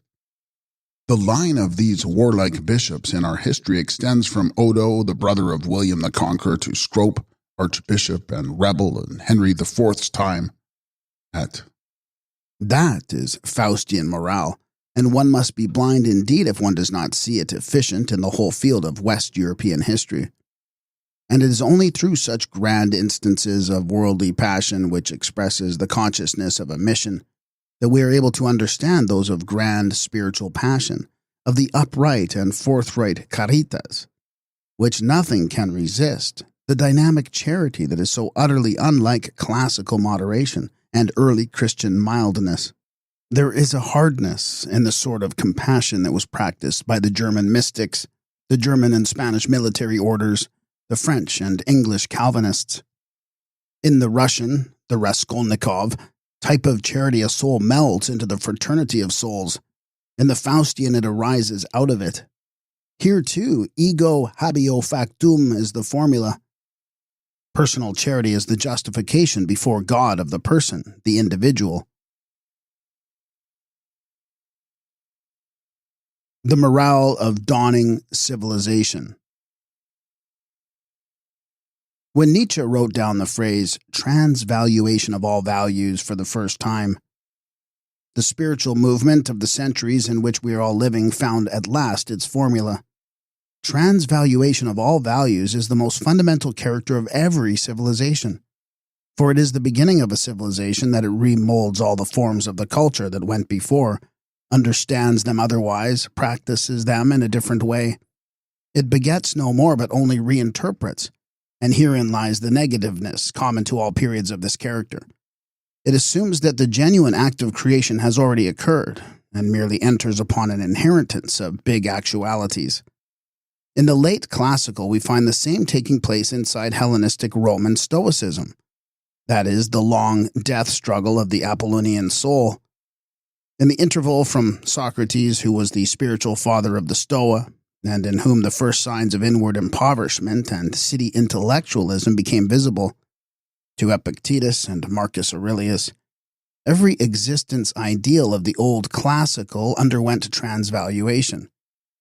In the case of India, the transvaluation of Brahmin life was complete by the time of King Asoka, 250 BC, as we can see by comparing the parts of the Vedanta put into writing before and after Buddha. And ourselves? Even now, the ethical socialism of the Faustian soul, its fundamental ethic, as we have seen, is being worked upon by the process of transvaluation, as that soul is walled up in the stone of the great cities. Rousseau is the ancestor of this socialism. He stands, like Socrates and Buddha, as the representative spokesman of a great civilization. Rousseau's rejection of all the great culture forms and all significant conventions, his famous return to the state of nature, his practical rationalism, are unmistakable evidences. Each of the three buried a millennium of spiritual depth. Each proclaimed his gospel to mankind, but it was to the mankind of the city intelligentsia, which was tired of the town and the late culture, and whose pure, i.e. soulless, reason longed to be free from them and their authoritative form and their severity, from the symbolism with which it was no longer in living communion, and which therefore it detested. The culture was annihilated by dialectic. Socrates was a nihilist, and Buddha. There was an Egyptian or an Arabian or a Chinese de-souling of the human being, just as there is a Western. This is a matter not of mere political and economic, nor even of religious and artistic transformations, nor of any tangible or factual change whatsoever, but of the condition of a soul after it has actualized its possibilities in full. Culture and civilization, the living body of a soul and the mummy of it. For Western existence, the distinction lies at about the year 1800. On the one side of that frontier life in fullness and sureness of itself, formed by growth from within in one great uninterrupted evolution from Gothic childhood to Goethe and Napoleon, and on the other the autumnal, artificial, rootless life of our great cities, under forms fashioned by the intellect. Culture man lives inwards, civilization man outwards in space and amongst bodies and facts. That which the one feels as destiny, the other understands as a linkage of causes and effects, and thenceforward he is a materialist, in the sense of the word valid for and only valid for civilization, whether he wills it or no, and whether Buddhist, Stoic, or Socialist doctrines wear the garb of religion or not. Only the sick man feels his limbs. When men construct an unmetaphysical religion in opposition to cults and dogmas, when a natural law is set up against historical law, when in art styles are invented in place of the style that can no longer be born or mastered, when men conceive of the state as an order of society, which not only can be but must be altered, then it is evident that something has definitely broken down. The cosmopolis itself, the supreme inorganic, is there, settled in the midst of the culture landscape, whose men it is uprooting, drawing into itself, and using up. So long as the man of culture that is approaching its fulfillment still continues to follow straight onwards naturally and unquestioningly, his life has a settled conduct. This is the instinctive morale, which may disguise itself in 1,000 controversial forms, but which he himself does not controvert, because he has it. As soon as life is fatigued, as soon as a man is put on to the artificial soil of great cities, which are intellectual worlds to themselves, and needs a theory in which suitably to present life to himself, morale turns into a problem. As late as Plato and as late as Kant, ethics are still mere dialectics. A game with concepts or the rounding off of a metaphysical system, something that at bottom would not be thought really necessary. The categorical imperative is merely an abstract statement of what, for Kant, was not a question at all. But with Zeno and with Schopenhauer, this is no longer so. It had become necessary to discover, to invent, or to squeeze into form, as a rule of being, that which was no longer anchored in instinct. And at this point, therefore, began the civilized ethics that are no longer the reflection of life, but the reflection of knowledge upon life. One feels that there is something artificial, soulless, half-true in all these considered systems that fill the first centuries of all the civilizations. They are not those profound and almost unearthly creations that are worthy to rank with the great arts. All metaphysic of the high style, all pure intuition, vanishes before the one need that has suddenly made itself felt, the need of a practical morale for the governance of a life that can no longer govern itself.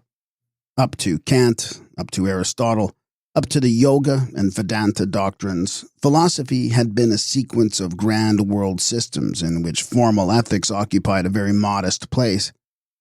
But now it became moral philosophy with a metaphysic as background. The enthusiasm of epistemology had to give way to hard practical needs. Socialism, Stoicism, and Buddhism are philosophies of this type. Irreligion. Each culture, further, has its own mode of spiritual extinction, which is that which follows of necessity from its life as a whole. And hence, Buddhism, Stoicism, and Socialism are morphologically equivalent as end phenomena. For Buddhism too is such. Hitherto, the deeper meaning of it has always been misunderstood.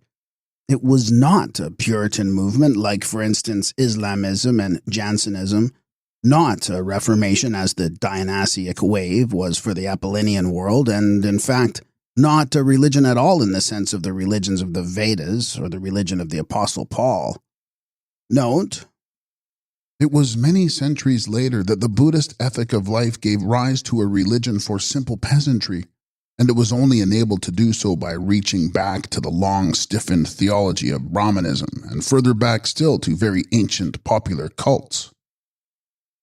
It was the basic feeling of the Indian civilization and as such both equivalent to and contemporary with Stoicism and Socialism. The quintessence of this thoroughly worldly and unmetaphysical thought is to be found in the famous sermon near Benares, the Four Noble Truths that won the Prince philosopher his first adherents. Its roots lay in the rationalist atheistic Sankhya philosophy, the worldview of which it tacitly accepts, just as the social ethic of the 19th century comes from the sensualism and materialism of the 18th. And the Stoa, in spite of its superficial exploitation of Heraclitus, is derived from Protagoras and the Sophists. In each case, it is the all-power of reason that is the starting point from which to discuss morale, and religion, in the sense of belief in anything metaphysical, does not enter into the matter. Nothing could be more irreligious than these systems in their original forms. And it is these, and not derivatives of them, belonging to the later stages of the civilizations, that concern us here. What we have before us is three forms of nihilism, using the word in Nietzsche's sense. In each case, the ideals of yesterday, the religious and artistic and political forms that have grown up through the centuries, are discarded. Yet even in this last act, this self-repudiation, each several culture employs the prime symbol of its whole existence. The Faustian nihilist, Ibsen or Nietzsche, Marx or Wagner, shatters the ideals. The Apollinian, Epicurus or Antisthenes or Zeno, watches them crumble before his eyes, and the Indian withdraws from their presence into himself. Stoicism is directed to individual self-management, to statuesque and purely present being, without regard to future or past or neighbor. Socialism is the dynamic treatment of the same theme. It is defensive like Stoicism, but is concerned not with conduct but procedure, and more, it is offensive defensive, for it projects itself into the future and plans to bring the whole of mankind under a single regimen. Buddhism, which only a mere dabbler in religious research could compare with Christianity, is hardly reproducible in words of the Western languages. But it is permissible to speak of a Stoic nirvana and point to the figure of Diogenes, and even the notion of a socialist nirvana has its justification, insofar that European weariness covers its flight from the struggle for existence under the catchwords world peace, humanity, and the brotherhood of man. Still, none of this comes anywhere near the strange profundity of the Buddhist conception of nirvana.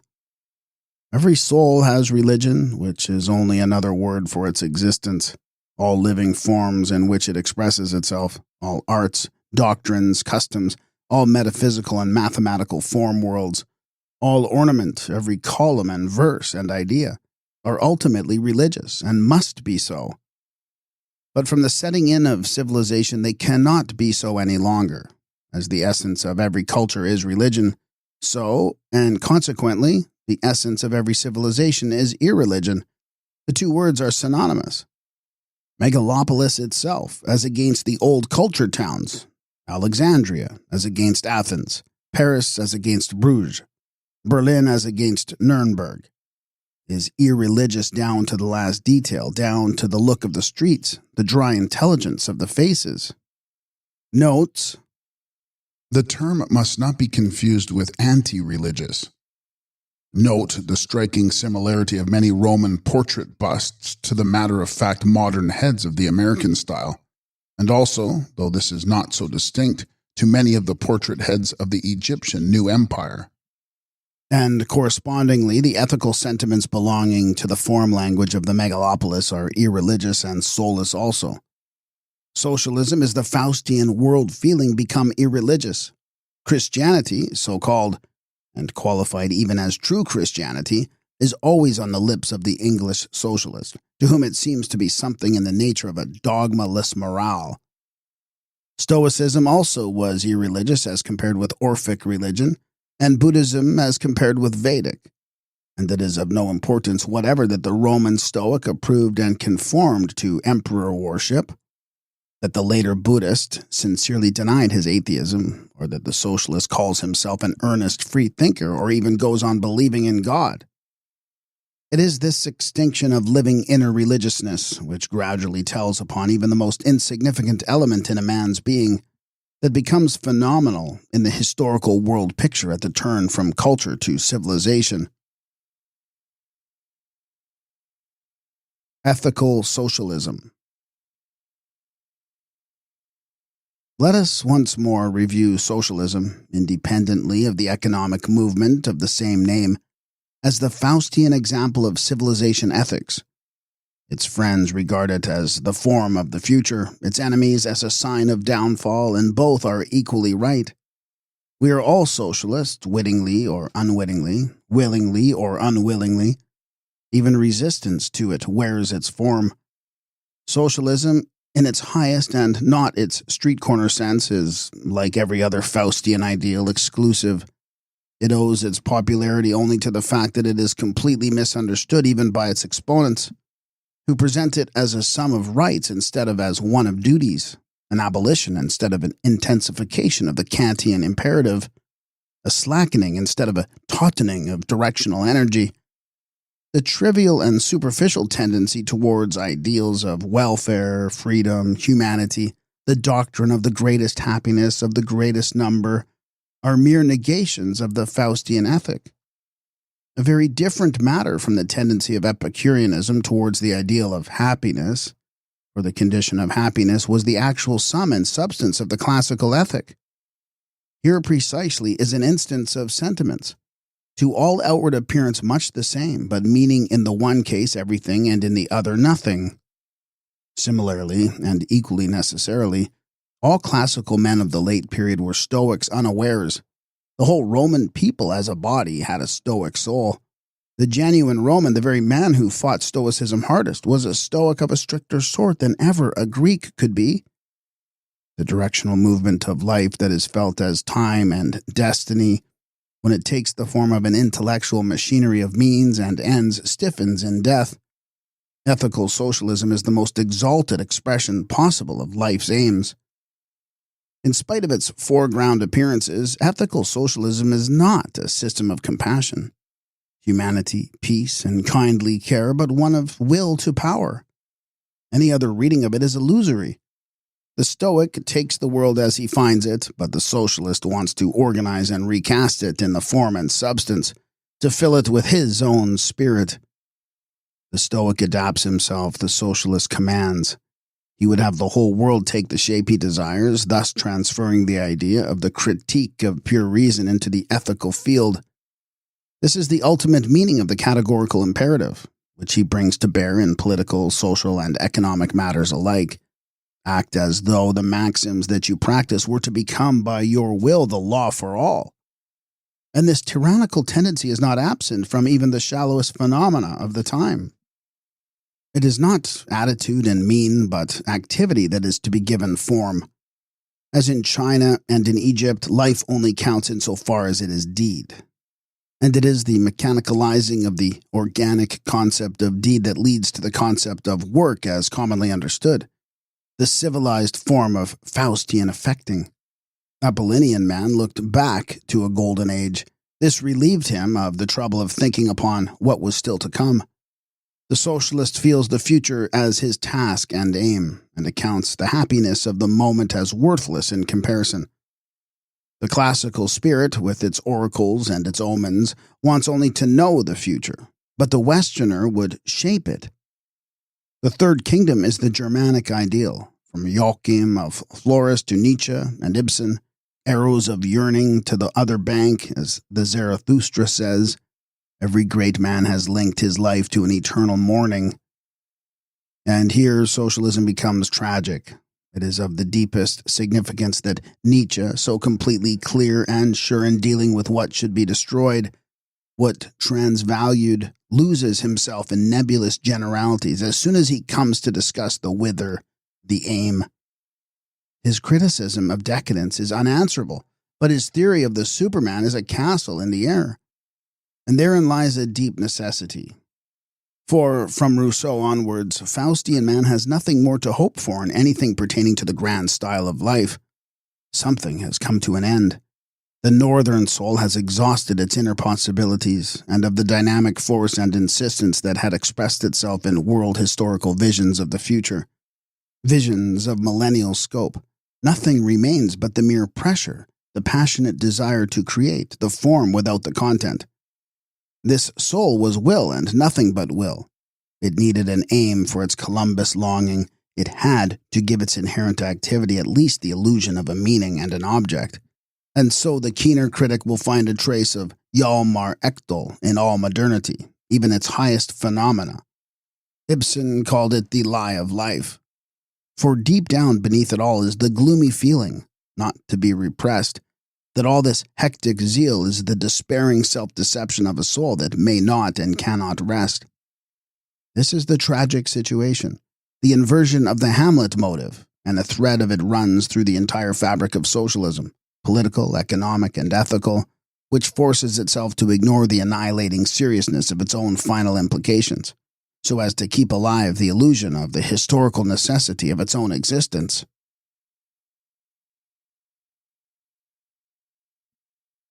(10) Faustian and Apollonian nature knowledge. Every science is dependent upon a religion. Helmholtz observed in a lecture in 1869 that has become famous that the final aim of natural science is to discover the motions underlying all changes and the motive forces thereof. That is, resolve itself into mechanics. What this resolution into mechanics means is the reference of all qualitative impressions to fixed quantitative base values, that is, to the extended and to the change of place therein. It means, further, if we bear in mind the opposition of becoming and become, form and law, image and notion, the referring of the seen nature picture to the imaged picture of a single numerically and structurally measurable order. The specific tendency of all Western mechanics is towards an intellectual conquest by measurement, and it is therefore obliged to look for the essence of the phenomenon in a system of constant elements that are susceptible of full and inclusive appreciation by measurement, of which Helmholtz distinguishes motion, using the word in its everyday sense, as the most important. To the physicist, this definition appears unambiguous and exhaustive. But to the skeptic who has followed out the history of this scientific conviction, it is very far from being either. To the physicist, present-day mechanics is a logical system of clear, uniquely significant concepts and of simple, necessary relations, while to the other it is a picture distinctive of the structure of the West European spirit, though he admits that the picture is consistent in the highest degree and most impressively convincing. It is self-evident that no practical results and discoveries can prove anything as to the truth of the theory, the picture. Modern physics, as a science, is an immense system of indication in the form of names and numbers, whereby we are enabled to work with nature as with a machine. As such, it may have an exactly definable end.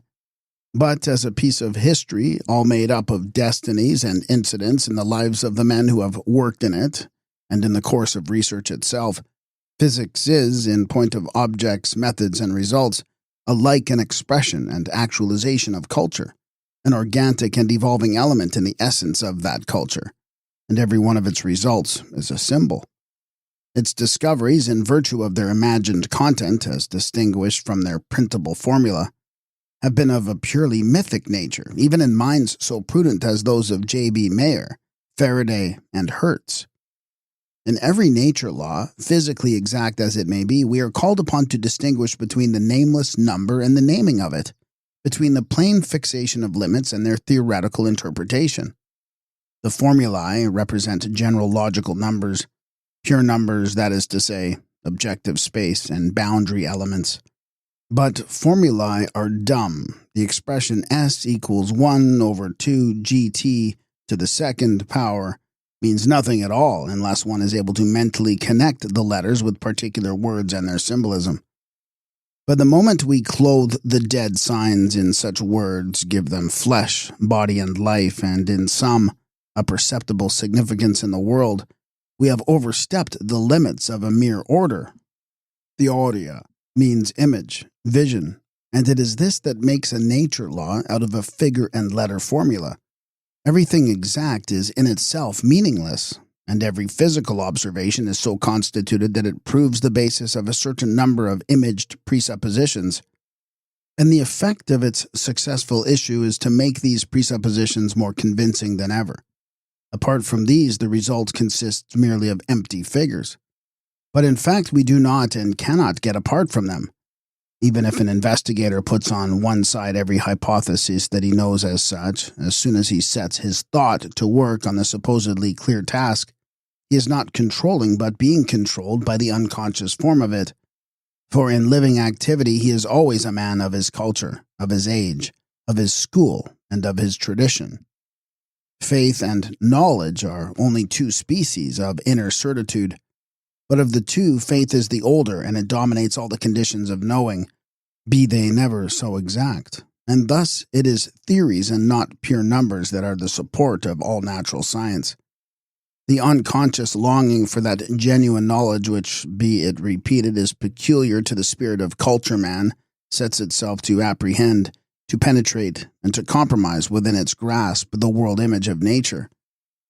Mere industrious measuring for measuring's sake is not and never has been more than a delight for little minds. Every savant's experiment, be it what it may, is at the same time an instance of the kind of symbolism that rules in the savant's ideation. All laws formulated in words are derived from experiences typical of the one and only the one culture. As to the necessity, which is a postulate in all exact research, here too we have to consider two kinds of necessity, viz. A necessity within the spiritual and living, for it is destiny that the history of every individual research act takes its course when, where, and how it does, and a necessity within the known, for which the current Western name is causality.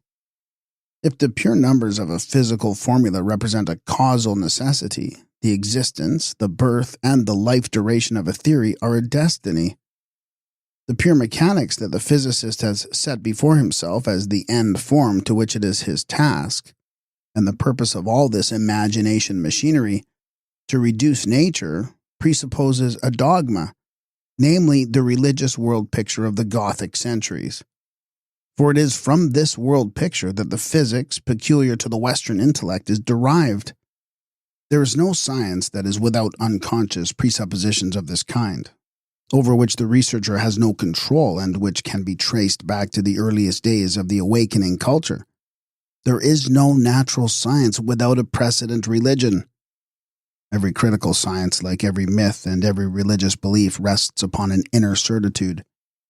Various as the creations of this certitude may be, both in structure and in repute, they are not different in basic principle.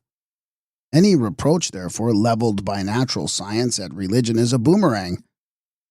We are presumptuous and no less in supposing that we can ever set up the truth in the place of anthropomorphic conceptions, for no other conceptions but these exist at all. Every idea that is possible at all is a mirror of the being of its author. The statement that man created God in his own image, valid for every historical religion, is not less valid for every physical theory, however firm its reputed basis of fact. Each culture has made its own set of images of physical processes, which are true only for itself and only alive while it is itself alive. The nature of classical man found its highest artistic emblem in the nude statue, and out of it logically there grew up a static of bodies, a physics of the near. The Arabian culture can be symbolized by the arabesque and the cavern vaulting of the mosque. And out of this world feeling there issued alchemy with its ideas of mysterious substances like the philosophical mercury, which is neither a material nor a property, but by magic can transmute one metal into another. And the outcome of Faustian man's nature idea was a dynamic of unlimited span, a physics of the distant. To the classical, therefore, belong the conceptions of matter and form. To the Arabian, quite Spinozistically, the idea of substances with visible or secret attributes, and to the Faustian the idea of form and mass. As with the formulation of problems and the methods of dealing with them, so also with the basic concepts. They are symbols in each case of one and only the one culture.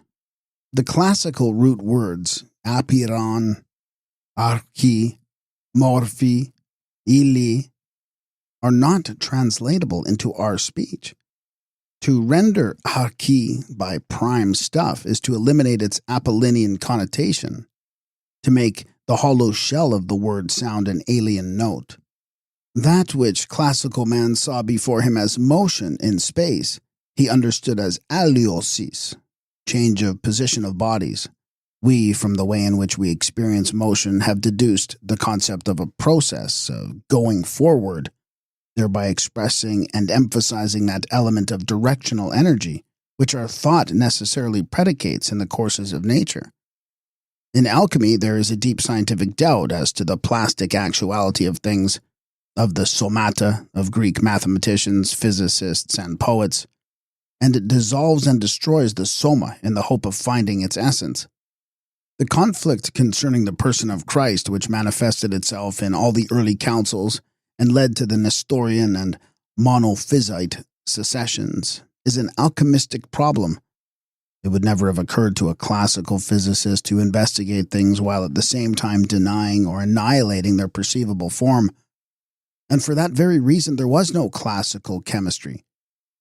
The rise of a chemical method of the Arabian style betokens a new world consciousness. The discovery of it, which at one blow made an end of Apollinian natural science, of mechanical statics, is linked with the enigmatic name of Hermes Trismegistus, who is supposed to have lived in Alexandria at the same time as Plotinus and Diophantus. Similarly, it was just at the time of the definite emancipation of the Western mathematic by Newton and Leibniz that the Western chemistry was freed from Arabic form by Stahl, 1660 to 1734, and his phlogiston theory. Chemistry and mathematics alike became pure analysis. Then Robert Boyle, 1626 to 1691, devised the analytical method and with it the Western conception of the element. That is, in fact, the end of genuine chemistry, its dissolution into the comprehensive system of pure dynamic, its assimilation into the mechanical outlook which the Baroque age had established through Galileo and Newton. What we call statics, chemistry, and dynamics, words that as used in our modern science are merely traditional distinctions without deeper meaning, are really the respective physical systems of the Apollinian, Magian, and Faustian souls, each of which grew up in its own culture and was limited as to validity to the same. Corresponding to these sciences each to each, we have the mathematics of Euclidean geometry, algebra, and higher analysis, and the arts of statue, arabesque, and fugue. The atomic theory.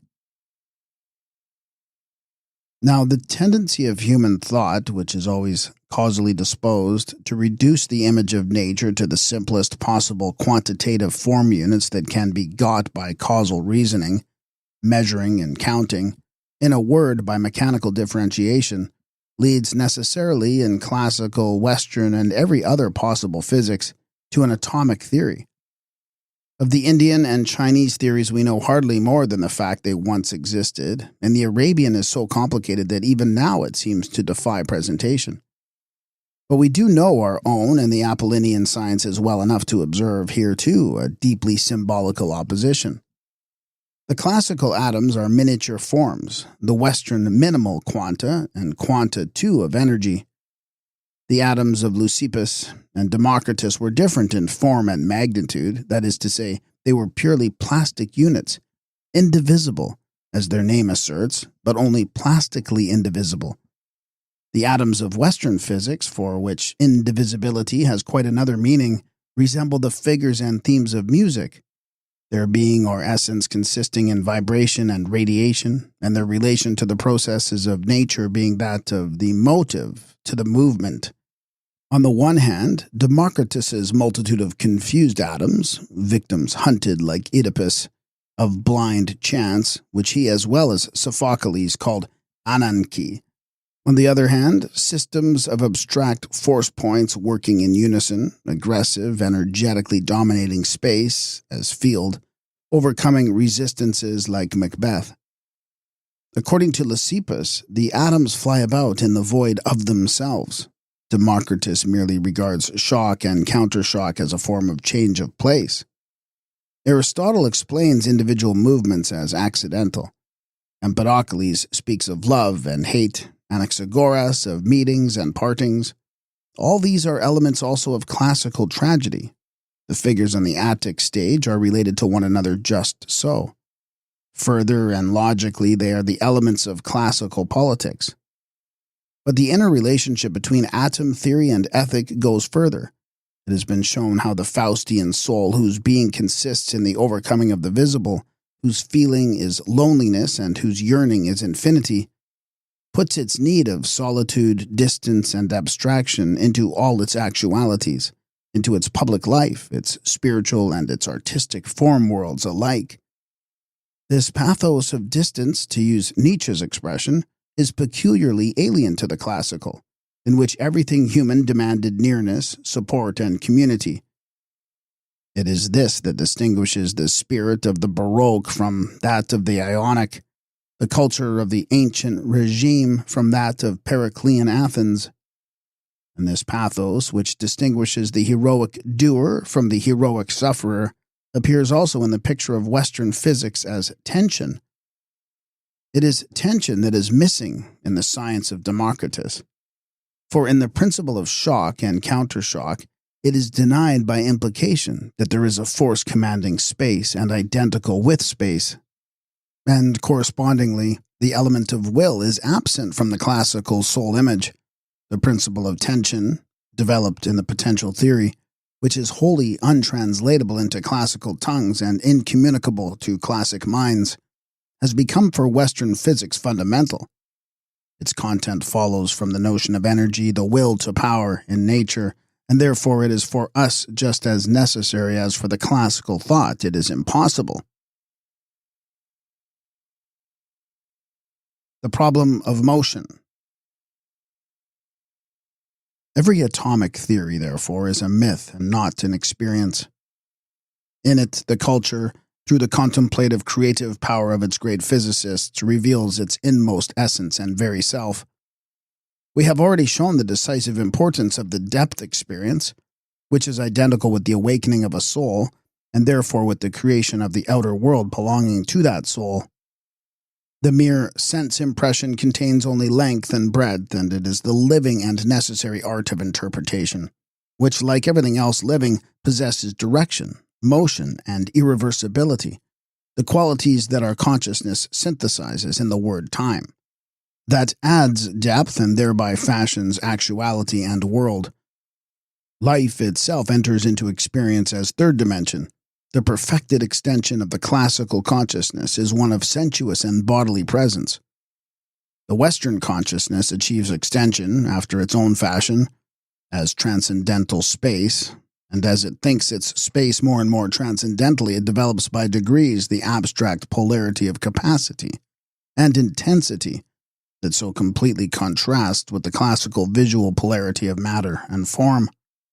But it follows from this that in the known there can be no reappearance of living time, for this has already passed into the unknown, into constant existence as depth, and hence duration, i.e. timelessness and extension, are identical.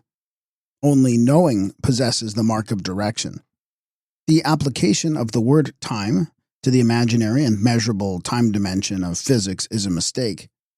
The only question is whether it is possible or not to avoid the mistake.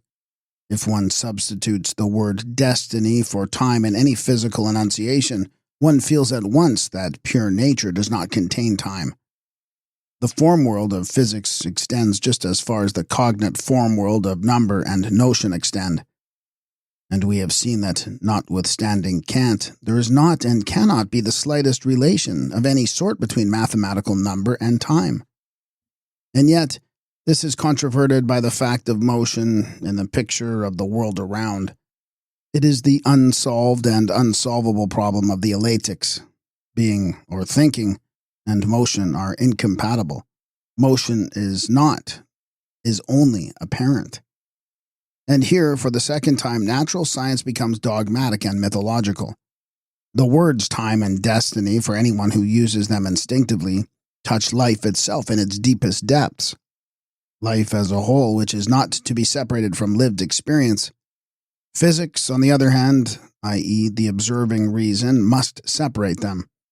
The livingly experienced in itself, mentally emancipated from the act of the observer and become object, dead, inorganic, rigid, is now nature, something open to exhaustive mathematical treatment. In this sense, the knowledge of nature is an activity of measurement. All the same, we live even when we are observing, and therefore the thing we are observing lives with us. The element in the nature picture in virtue of which it not merely from moment to moment is, but in a continuous flow with and around us becomes, is the copula of the waking consciousness and its world. This element is called movement, and it contradicts nature as a picture, but it represents the history of this picture. And therefore, as precisely as understanding is abstracted by means of words from feeling, and mathematical space from light resistances, things, so also physical time is abstracted from the impression of motion.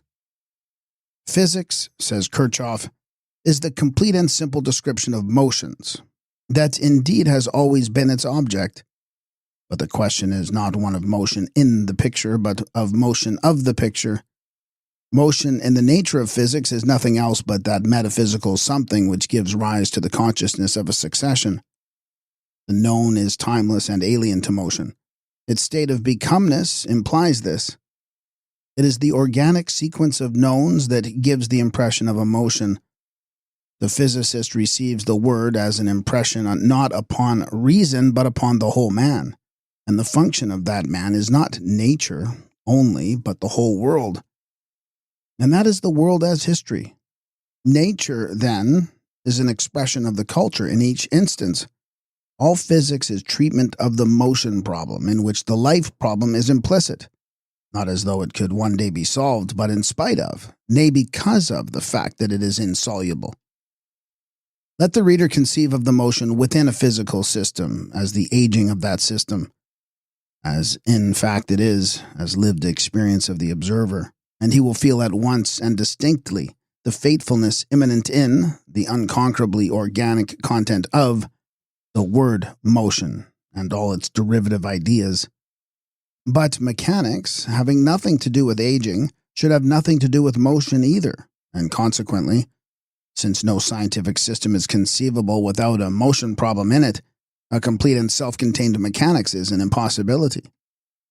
Somewhere or other, there is always an organic starting point in the system where immediate life enters it, an umbilical cord that connects the mind-child with the life-mother, the thought with the thinker. This puts the fundamentals of Faustian and Apollinian nature science in quite another light. No nature is pure. There is always something of history in it. If man is ahistorical, like the Greek, so that the totality of his impressions of the world is absorbed in a pure point-formed present, his nature image is static, self-contained. Time as magnitude figures in Greek physics as little as it does in Aristotle's entelechy idea. If, on the other hand, man is historically constituted, the image formed is dynamic. History is eternal becoming and therefore eternal nature. Nature is become and therefore eternally past. And here a strange inversion seems to have taken place. The becoming has lost its priority over the become. When the intellect looks back from its sphere, the become, the aspect of life, is reversed, the idea of destiny, which carries aim and future in it, having turned into the mechanical principle of cause and effect, of which the center of gravity lies in the past. The spatially experienced is promoted to rank above the temporal living, and time is replaced by a length in a spatial world system. And since, in the creative experience, extension follows from direction, the spatial from life, the human understanding imports life as a process into the inorganic space of its imagination. While life looks on space as something functionally belonging to itself, intellect looks upon life as something in space. To establish scientifically means, starting from the become and actualized, to search for causes by going back along a mechanically conceived course, that is to say, by treating becoming as a length. But it is not possible to live backwards, only to think backwards. Not time and destiny are reversible, but only that which the physicist calls time and admits into his formula as divisible, and preferably as negative or imaginary quantities. The perplexity is always there, though it has rarely been seen to be originally and necessarily inherent. In the classical science, the eletics, declining to admit the necessity of thinking of nature as in motion, set up against it the logical view that thinking is a being, with the corollary that known and extended are identical, and knowledge and become therefore irreconcilable. Their criticisms have not been and cannot be refuted. But they did not hinder the evolution of classical physics, which was a necessary expression of the Apollonian soul, and as such superior to logical difficulties. In the classical mechanics, so-called of the Baroque, founded by Galileo and Newton, an irreproachable solution of the motion problem on dynamic lines has been sought again and again. The last serious attempt, which failed like the rest and of necessity, was Hertz's. Hertz tried to eliminate the notion of force entirely, rightly feeling that error in all mechanical systems has to be looked for in one or another of the basic concepts, and to build up the whole picture of physics on the quantities of time, space, and mass. But he did not observe that it is time itself, which as direction factor is present in the force concept, that is the organic element without which a dynamic theory cannot be expressed, and with which a clean solution cannot be got. Moreover, quite apart from this, the concepts force, mass, and motion constitute a dogmatic unit. They so condition one another that the application of one of them tacitly involves both the others from the outset. The notion of mass is only the complement of that of force. Newton, a deeply religious nature, was only bringing the Faustian world feeling to expression when, to elucidate the words force and motion, he said that masses are points of attack for force and carriers for motion. So the 13th century mystics had conceived of God and his relation to world. Force is to the mechanical nature picture of Western man what will is to the soul picture and infinite Godhead in his world picture. The primary ideas of his physics stood firm long before the first physicist was born, for they lay in the earliest religious world consciousness of our culture. The interpretation of experience. Nature laws are forms of the known in which an aggregate of individual cases are brought together as a unit of higher degree. Living time is ignored.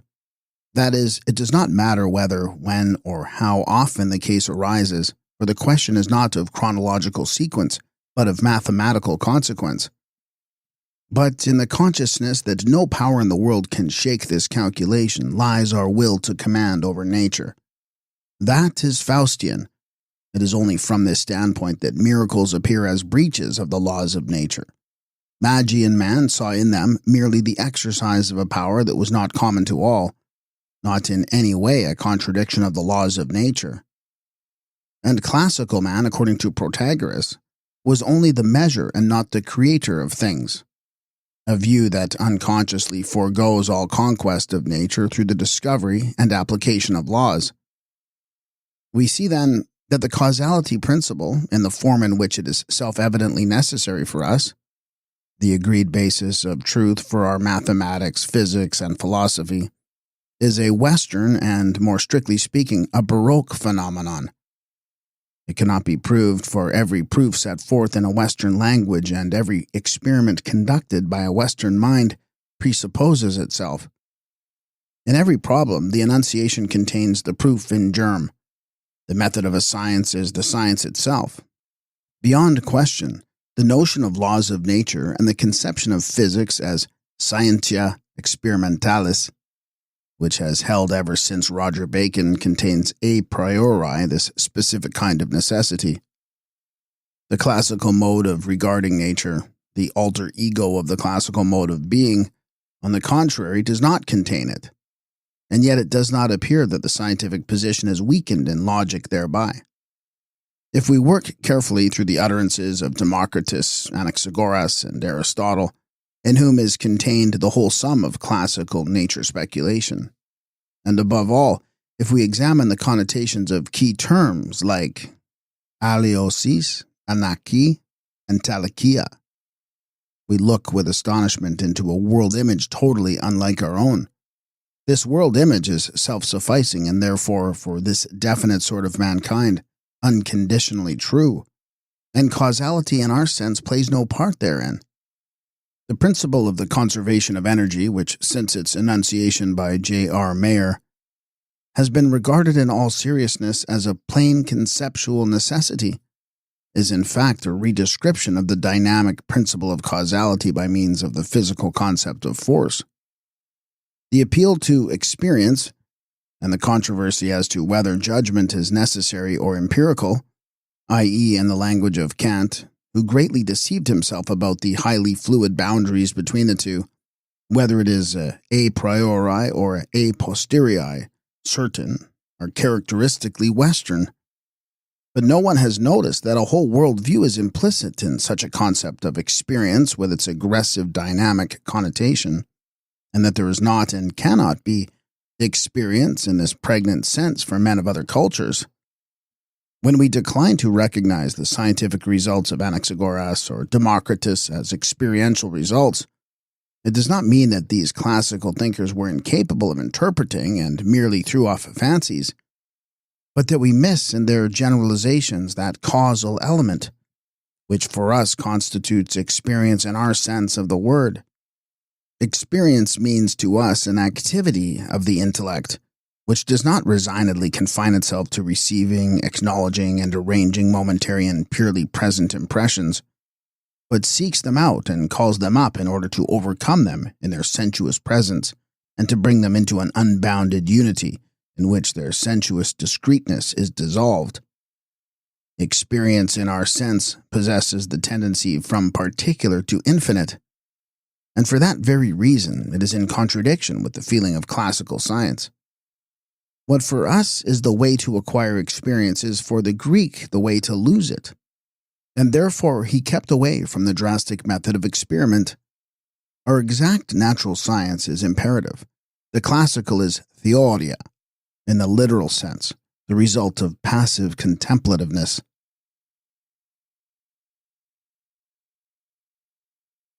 The God-feeling and nature.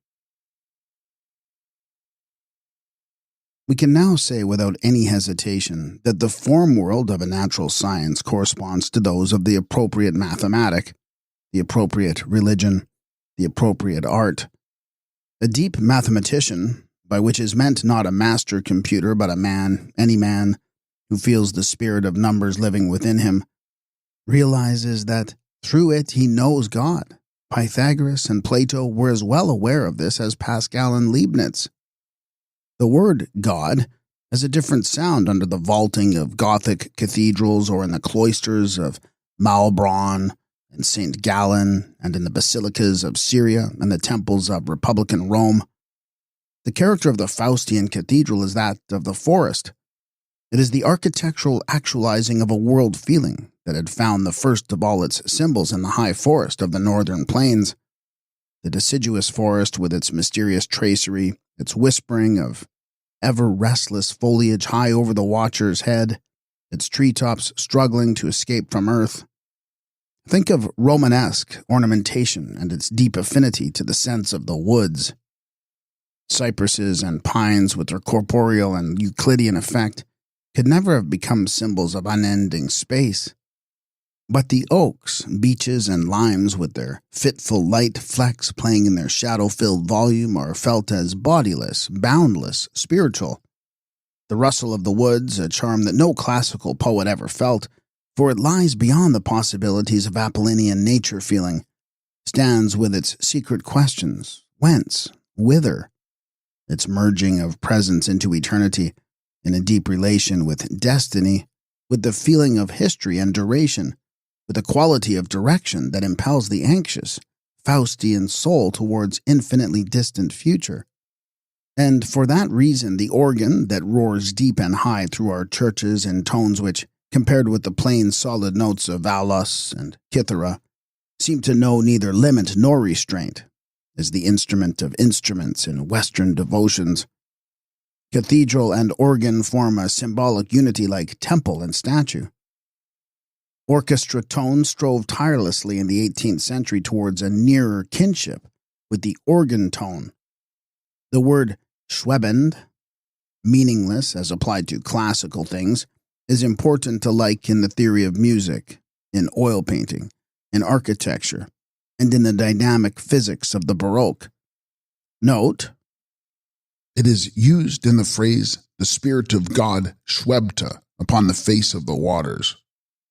Stand in a high wood of mighty stems while the storm is tearing above, and you will comprehend instantly the full meaning of the concept of a force which moves mass. Out of such a primary feeling there arises, then, an idea of the divine immanent in the world around, and this idea becomes steadily more definite. The percipient receives the impression of motion in nature. He feels about him an almost indescribable alien life of unknown powers, and traces the origin of these effects to noumena, to the other, inasmuch as this other also possesses life. Astonishment at alien motion is the source of religion and of physics, both.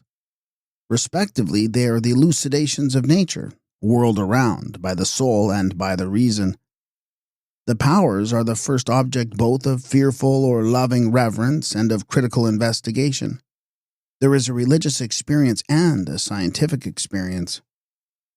Now it is important to observe how the consciousness of each culture intellectually condenses its primary noumena. It imposes significant words, names, on them and thereby conjures, seizes, or bounds them.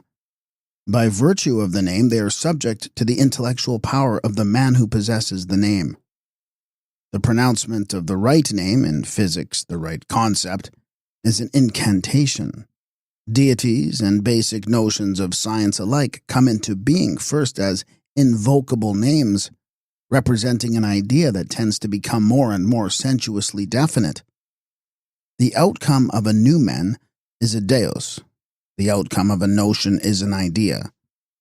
In the mere naming of a thing in itself, atom, energy, gravitation, cause, evolution, and the like is for most learned men the same sense of deliverance as there was for the peasant of Latium in the words Ceres, Consus, Janus, Vesta.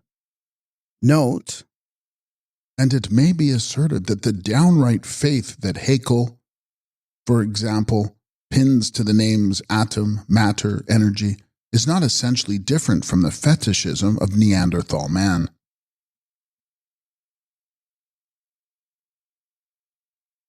The great myth, Faustian, classical, Magian, noumena. Scientists are wont to assume that myths and good ideas are creations of primitive man, and that as spiritual culture advances, this myth-forming power is shed. In reality, it is the exact opposite, and had not the morphology of history remained to this day an almost unexplored field, the supposedly universal mythopoetic power would long ago have been found to be limited to particular periods.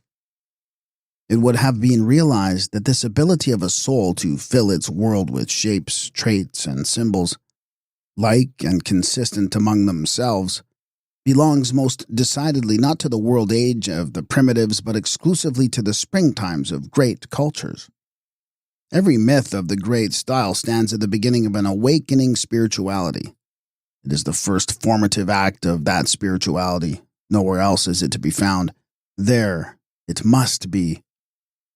There are as many form worlds of great myth as there are cultures and early architectures. It was in the Homeric age, 1100 to 800 BC, and in the corresponding age of chivalry, 900 to 1200 AD. That is, the epic ages, and neither before nor after them did the great world image of a new religion came into being. The corresponding ages in India and Egypt are the Vedic and the Pyramid periods. One day it will be discovered that Egyptian mythology did in fact ripen into depth during the 3rd and 4th dynasties. Only in this way can we understand the immense wealth of religious intuitive creations that fills the 3 centuries of the imperial age in Germany. What came into existence then was the Faustian mythology. Hitherto, owing to religious and learned preconceptions, either the Catholic element has been treated to the exclusion of the northern heathen, or vice versa, and consequently we have been blind to the breadth and the unity of this form world. In reality, there is no such difference. The deep change of meaning in the Christian circle of ideas is identical, as a creative act, with the consolidation of the old heathen cults of the migrations. To this lore belong the great god legends of the Edda and many motives in the gospel poetry of learned monks. The German hero tales of Siegfried and Gudrun, Dietrich and Wayland. The vast wealth of chivalry tales derived from ancient Celtic fables that was simultaneously coming to harvest on French soil, concerning King Arthur and the Round Table, the Holy Grail, Tristan, Percival, and Roland. And with these are to be counted, beside the spiritual transvaluation, unremarked but all the deeper for that, of the Passion story, the Catholic hagiology, of which the richest floraison in the 10th and 11th centuries, and which produced the Lives of the Virgin and the histories of S.S. Roch, Sebald, Severin, Francis, Bernard, Odilia. The Legenda Aurea was composed about 1250. This was the blossoming time of courtly epic and Icelandic skald poetry alike.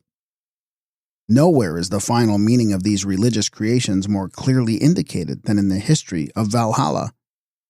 It was not an original German idea, and even the tribes of the migrations were totally without it. It took shape just at this time, instantly and as an inward necessity, in the consciousness of the peoples newly arisen on the soil of the West. Thus it is contemporary with Olympus, which we know from the Homeric epos, and which is as little Mycenaean as Valhalla is German in origin. As to the meaning of a myth, its provenance means nothing. The noumen itself, the primary form of the world feeling, is a pure, necessary, and unconscious creation, and it is not transferable. In the classical, Arabian, and Western cultures, the myth of the springtime is in each case that which we should expect. In the first, static; in the second, Magian; in the third, dynamic. Examine every detail of form and see how in the classical it is an attitude and in the West a deed. There a being and here a will that underlies them.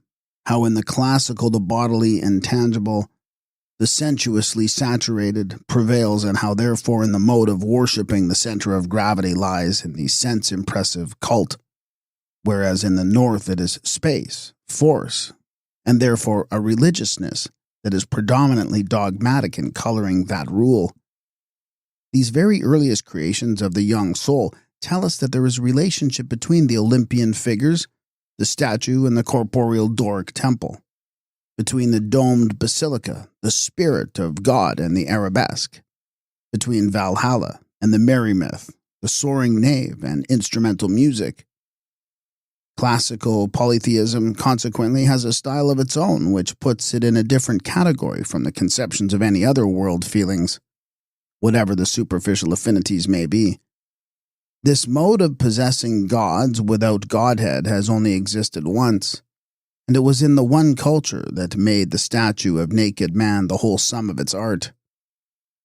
Nature, as classical man felt and knew it about him, viz. A sum of well-formed bodily things, could not be defied in any other form but this. The Roman felt that the claim of Yahweh to be recognized as sole God had something atheistic in it.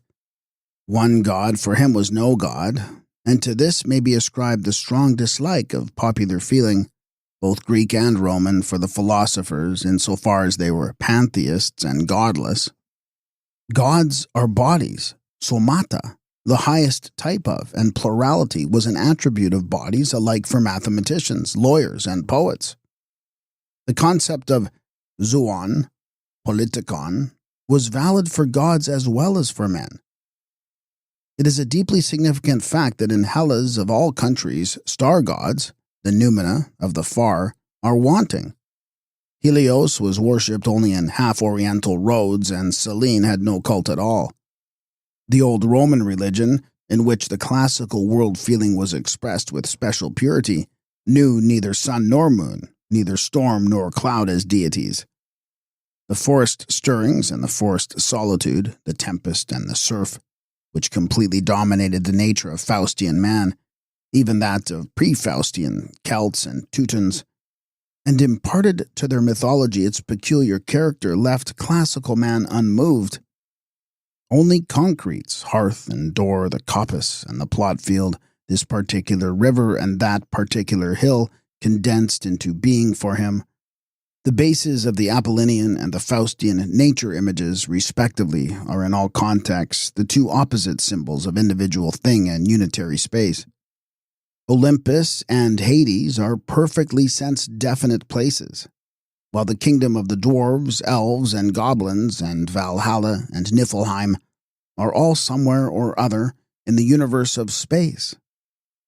In the old Roman religion, Tellus Mater is not the all-mother but the visible arable field itself. Faunus is the wood, and Vulturnus is the river. The name of the seed is Ceres, and that of the harvest is Consus. Horace is a true Roman when he speaks of sub Jove frigido, under the cold sky.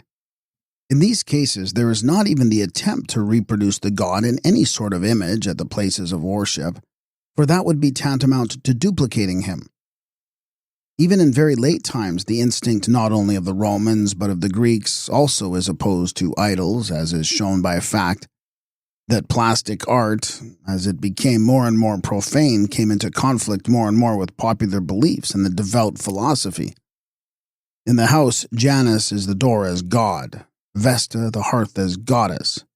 The two functions of the house are objectivized and deified at once.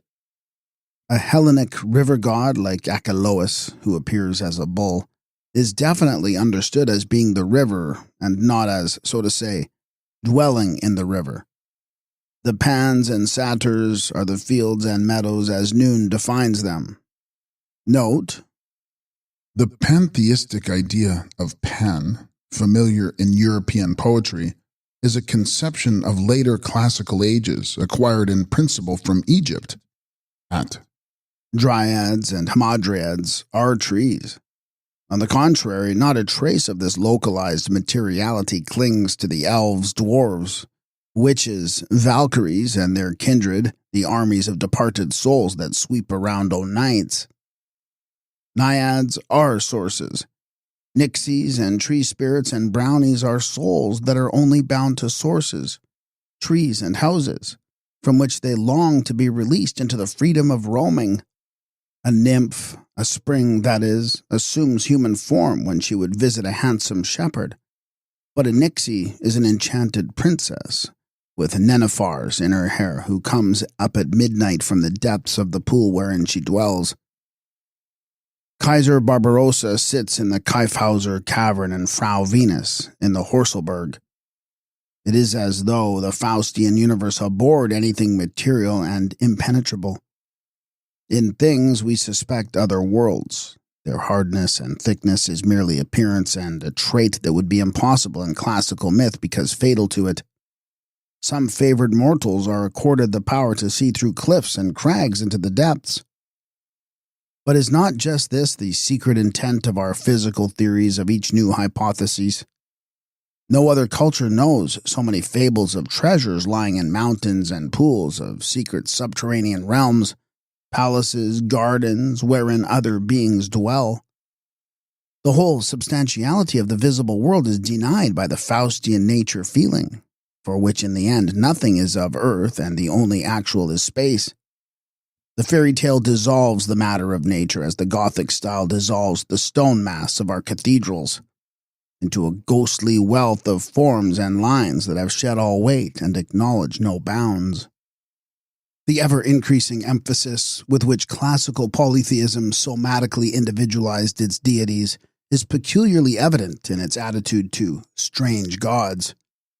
For classical man, the gods of the Egyptians, the Phoenicians, and the Germans, insofar as they could be imagined as figures, were as real as his own gods. If a man were sojourning in Babylon, for instance, and Zeus and Apollo were far away, all the more reason for particularly honoring the local gods. This is the meaning of the altars dedicated to the unknown gods, such as that which Paul so significantly misunderstood in a Magian monotheistic sense at Athens. These were gods not known by name to the Greek, but worshipped by the foreigners of the great seaports, Piraeus, Corinth, or other, and therefore entitled to their due of respect from him.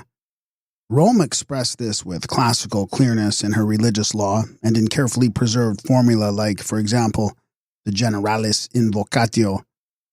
As the universe is the sum of things, and as gods are things, recognition had to be accorded even to those gods with whom the Roman had not yet practically and historically come into relations. In the first generations of the imperial age, the antique polytheism gradually dissolved, often without any alteration of outward ritual and mythic form, into the Magian monotheism. A new soul had come up, and it lived the old forms in a new mode. The names continued, but they covered other noumena. In all late classical cults, those of Isis and Sibyl, of Mithras and Sol and Serapis, the divinity is no longer felt as a localized and formable being in an identifiable shape. In early Christian times, Jupiter Dolicanus, or Sol Invictus, could be worshipped wheresoever 2 or 3 were gathered together in his name. All these deities more and more came to be felt as a single numen, though the adherents of a particular cult would believe that they in particular knew the numen in its true shape. Note: Jupiter Dolicanus was a local deity of Dolice in Commagene, whose worship was spread over all parts of the empire by soldiers recruited from that region. The tablet dedicated to him, which is in the British Museum, was found, for example, near Frankfurt on Main. Sol Invictus is the Roman official form of Mithras. Troop movements and trade spread his worship, like that of Jupiter Dolicanus, over the empire. Hence it is that Isis could be spoken of as the million-named. Hitherto, names had been the designations of so many gods different in body and locality. Now they are titles of the one whom every man has in mind. This Magian monotheism reveals itself in all the religious creations that flooded the empire from the east. The Alexandrian Isis, the sun god favored by Aurelian, the Baal of Palmyra, the Mithras protected by Diocletian, whose Persian form had been completely recast in Syria, the Balath of Carthage, Tanit, De Callistus, honored by Septimius Severus. Note: to whom the inhabitants of Roman Carthage managed to attach even Dido. The importation of these figures no longer increases, as in classical times, the number of concrete gods. On the contrary, they absorb the gods into themselves and do so in such a way as to deprive them more and more of picturable shape. Alchemy is replacing statics. Correspondingly, instead of the image, we more and more find symbols. Example, the bull, the lamb, the fish, the triangle, the cross, coming to the front. In Constantine's In Hoc Signo Vinces, scarcely an echo of the classical remains. Already there is setting in that aversion to human representation that ended in the Islamic and Byzantine prohibitions of images. Atheism. Atheism is a subject that the psychologist and the student of religion have hitherto regarded as scarcely worth careful investigation. Much has been written and argued about it, and very roundly by the free thought martyr on the one hand and the religious zealot on the other. But no one has had anything to say about the species of atheism, or has treated it analytically as an individual and definite phenomenon, positive and necessary and intensely symbolic, or has realized how it is limited in time. Atheism, rightly understood, is the necessary expression of a spirituality that has accomplished itself and exhausted its religious possibilities, and is declining into the inorganic. It is entirely compatible with a living, wistful desire for real religiousness, therein resembling romanticism, which likewise would recall that which has irrevocably gone, namely, the culture. And it may quite well be in a man as a creation of his feeling without his being aware of it, without its ever interfering with the habits of his thought or challenging his convictions. Note, Diagoras, who was condemned to death by the Athenians for his godless writings, left behind him deeply pious dithyrambs. Read, too, Hebel's diaries and his letters to Elise. He did not believe in God, but he prayed. We can understand this if we can see what it was that made the devout Haydn call Beethoven an atheist after he had heard some of his music. Atheism comes not with the evening of the culture, but with the dawn of civilization. But if this late form of world feeling and world image which preludes our second religiousness is universally a negation of the religious in us, the structure of it is different in each of the civilizations. There is no religiousness that is without an atheistic opposition belonging uniquely to itself and directed uniquely against itself. Men continue to experience the outer world that extends around them as a cosmos of well-ordered bodies or a world cavern or eternally active space, as the case may be. But they no longer livingly experience the sacred causality in it. They only perceive a profane causality that is or is desired to be inclusively mechanical. There are atheisms of classical, Arabian, and Western kinds, and these differ from one another in meaning and in matter. Nietzsche formulated the dynamic atheism on the basis that God is dead, and a classical philosopher would have expressed the static and Euclidean by saying that the gods who dwell in the holy places are dead. The one indicating that boundless space has, the other that countless bodies have become godless. But dead space and dead things are the facts of physics. The atheist is unable to experience any difference between the nature picture of physics and that of religion. Language, with a fine feeling, distinguishes wisdom and intelligence. The early and the late, the rural and the megalopolitan conditions of the soul. The spiritual in every living culture is religious, has religion, whether it be conscious of it or not. It is not open to a spirituality to be irreligious. At most it can play with the idea of irreligion as Medicean Florentines did. But the megalopolitan is irreligious. This is part of his being, a mark of his historical position. The degree of piety of which a period is capable is revealed in its attitude towards toleration. One tolerates something either because it seems to have some relation to what, according to our experience, is the divine, or else because we are no longer capable of such experience and are indifferent.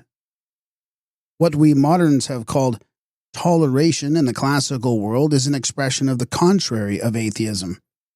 Plurality of noumena and cults is inherent in the conception of classical religion. But to the Faustian soul, dogma and not visible ritual constitutes the essence. What is regarded as godless is opposition to doctrine.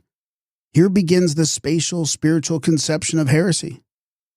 A Faustian religion, by its very nature, cannot allow any freedom of conscience. It would be in contradiction with its space-invasive dynamic. Even free thinking itself is no exception to the rule. Amongst us, there is no faith without leanings to an inquisition of some sort. Expressed in appropriate electrodynamic imagery, the field of force of a conviction adjusts all the minds within it according to its own intensity. Failure to do so means absence of conviction. In ecclesiastical language, ungodliness. For the Apollinian soul, on the contrary, it was contempt of the cult. Asavia, in the literal sense. That was ungodly, and here its religion admitted no freedom of attitude. In both cases, there was a line drawn between the toleration demanded by the God-feeling and that forbidden by it. The histories of the gods could be made fun of in satiric drama and comedy. Even that did not impugn their Euclidean existence.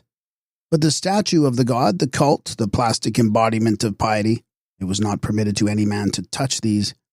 It was not out of hypocrisy that the fine minds of the earlier empire, who had ceased to take a myth of any kind seriously, punctiliously conformed to the public cults and above all to the cult, deeply real for all classes, of the emperor.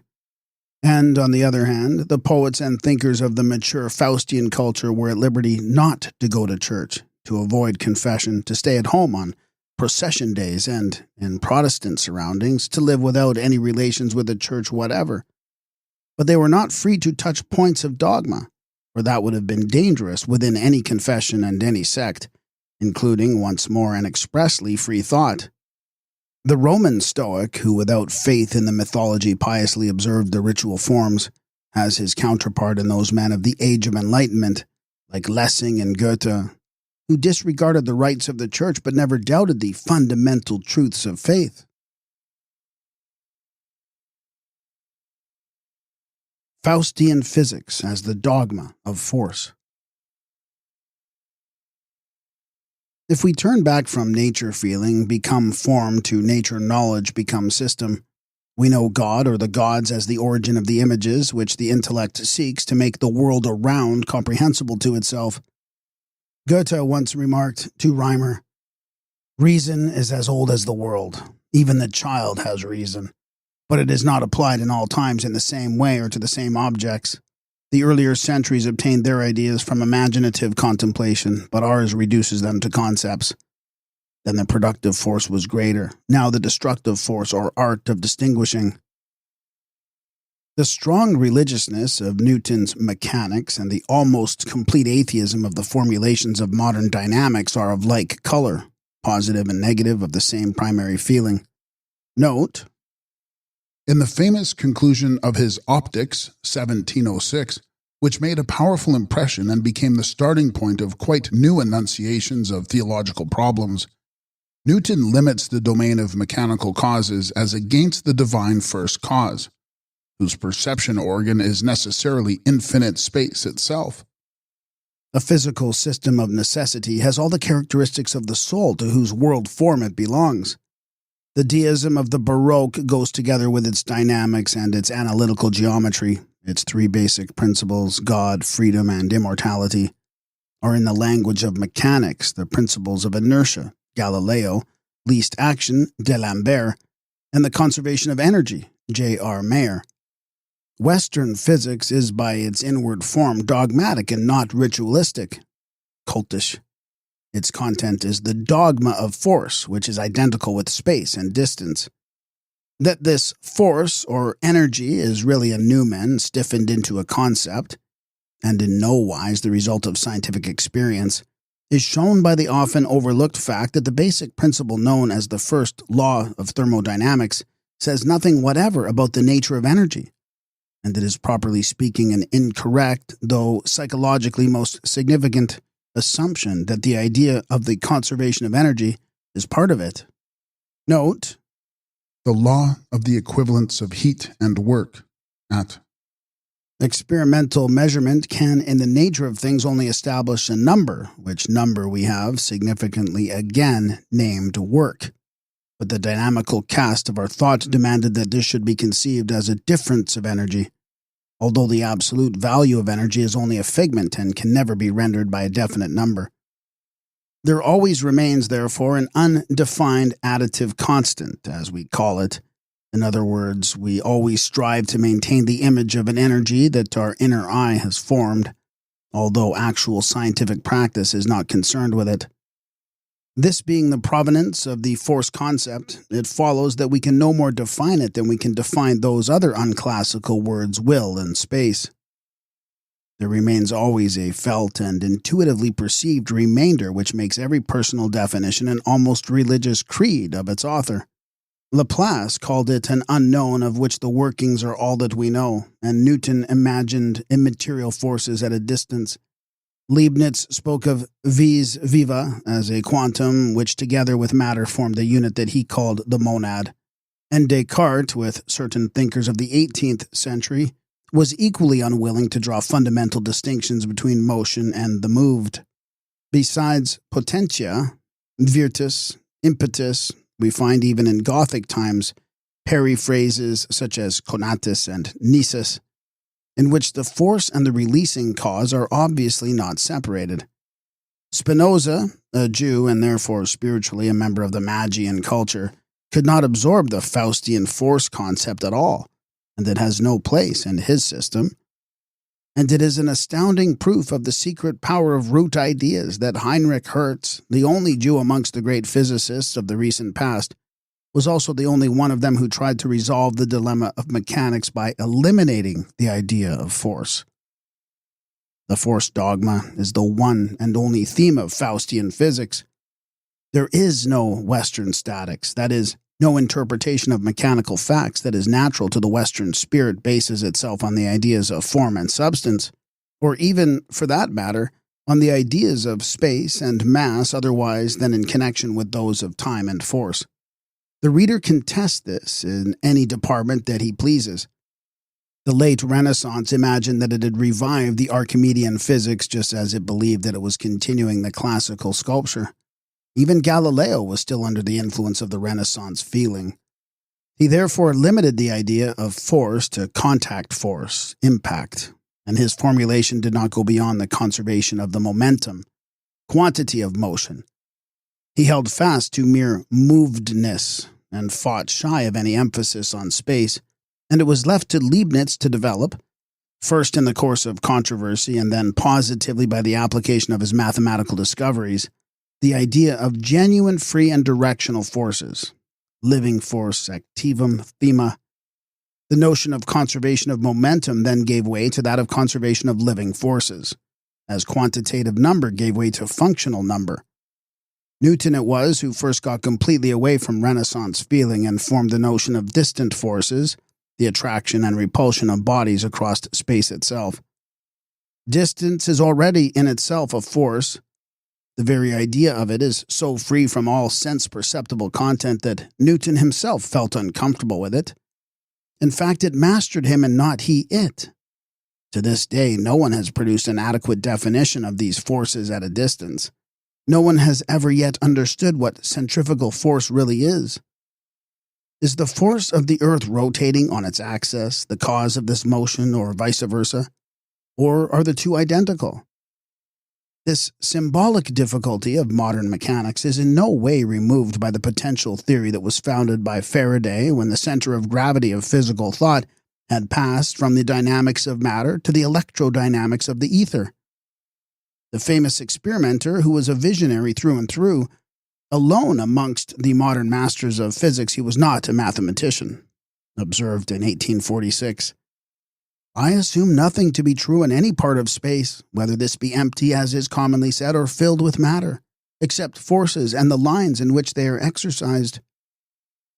Here Faraday is metaphysically at one with Newton, whose forces at a distance point to a mythic background that the devout physicist declined to examine.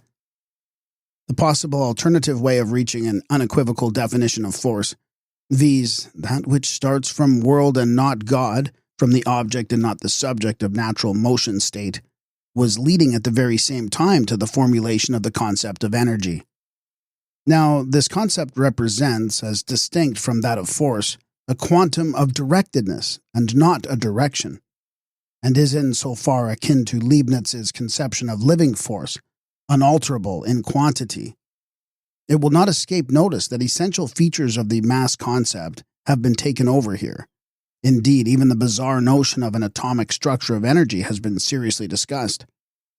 This rearrangement of the basic words has not, however, altered the feeling that a world force with its substratum does exist.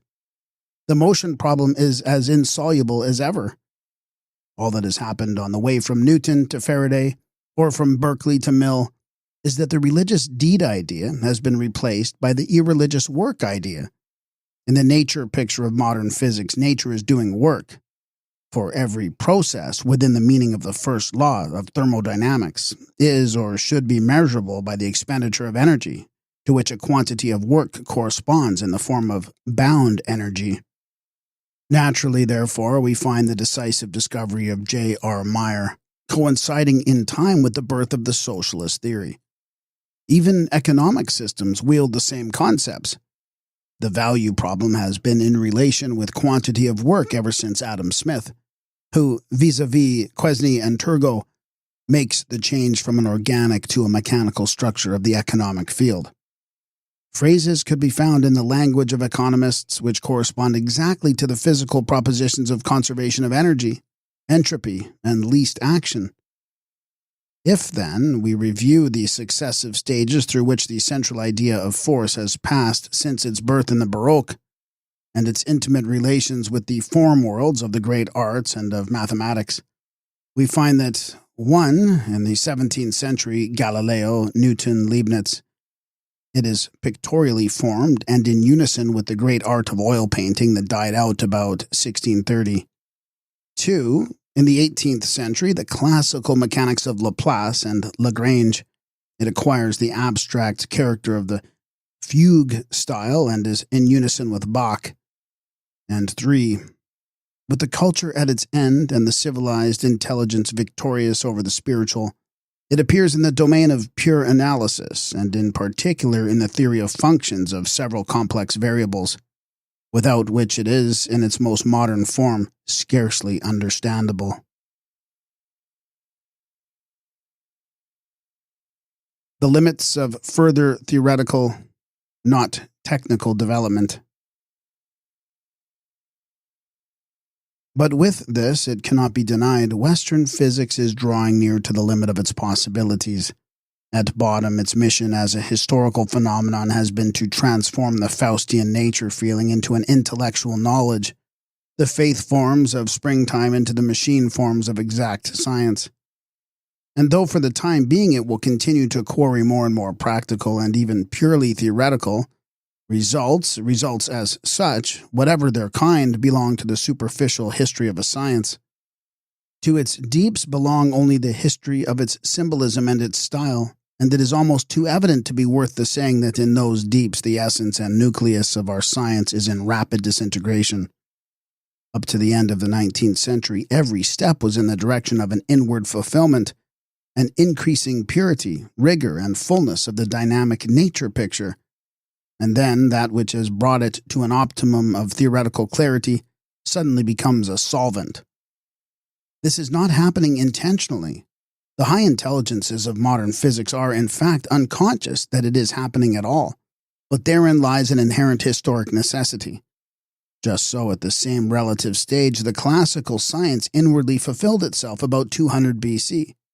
Analysis reached its goal with Gauss, Cauchy, and Riemann, and today it is only filling up the gaps in its structure. This is the origin of the sudden and annihilating doubt that has arisen about things that even yesterday were the unchallenged foundation of physical theory, about the meaning of the energy principle, the concepts of mass, space, absolute time, and causality laws generally. This doubt is no longer the fruitful doubt of the Baroque, which brought the knower and the object of his knowledge together. It is a doubt affecting the very possibility of a nature science.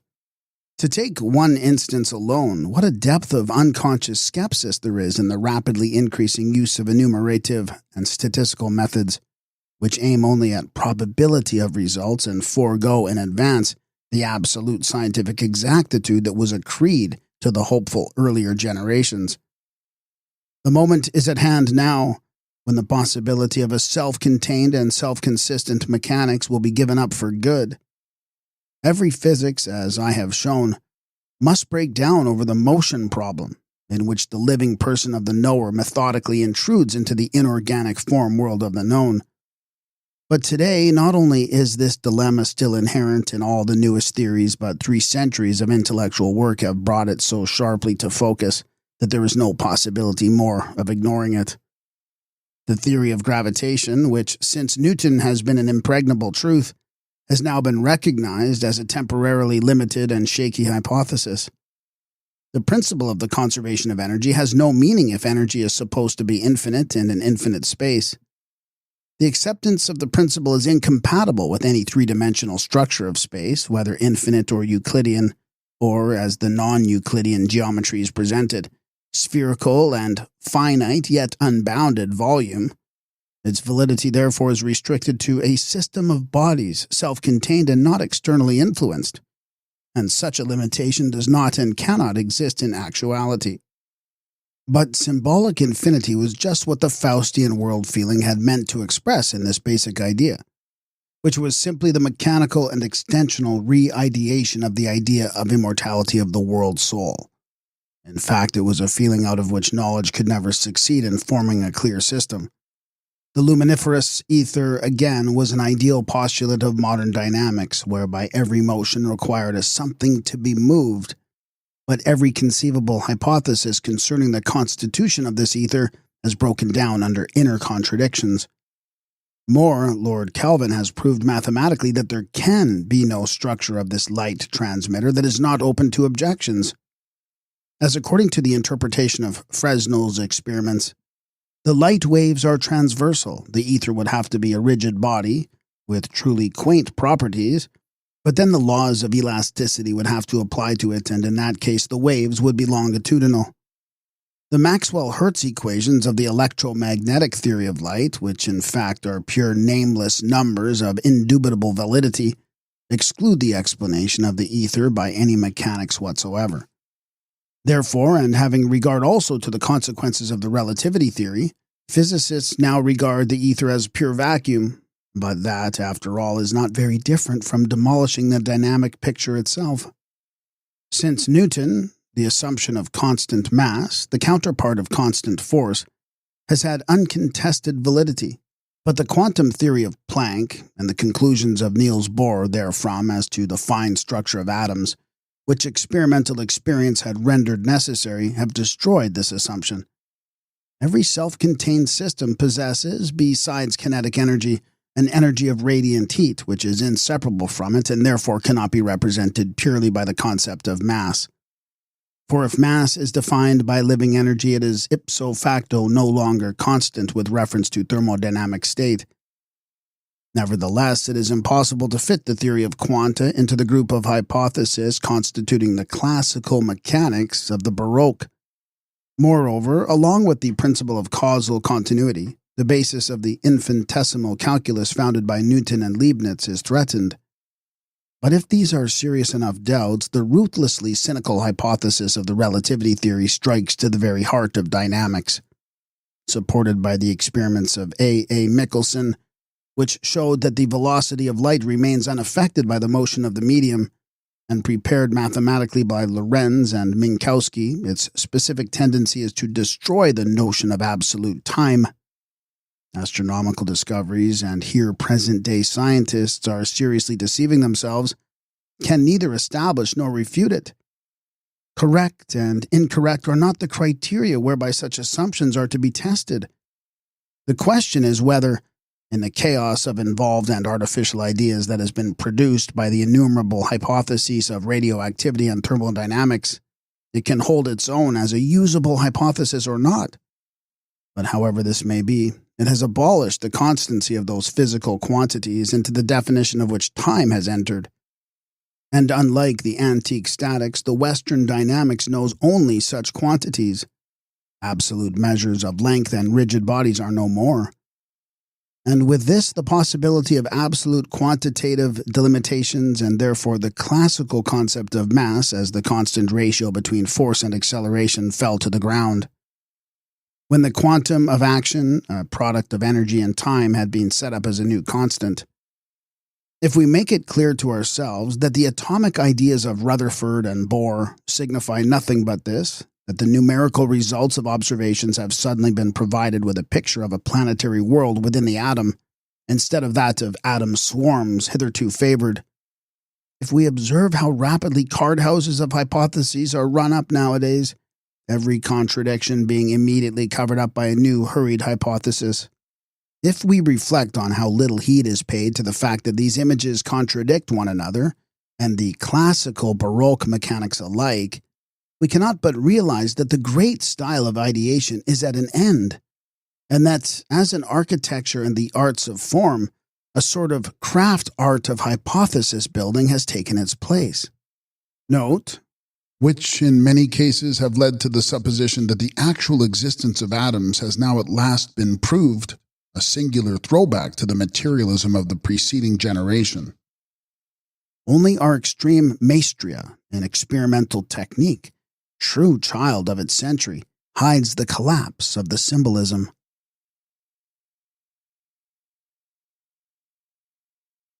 The self-destruction of dynamic physics, historical ideas appear.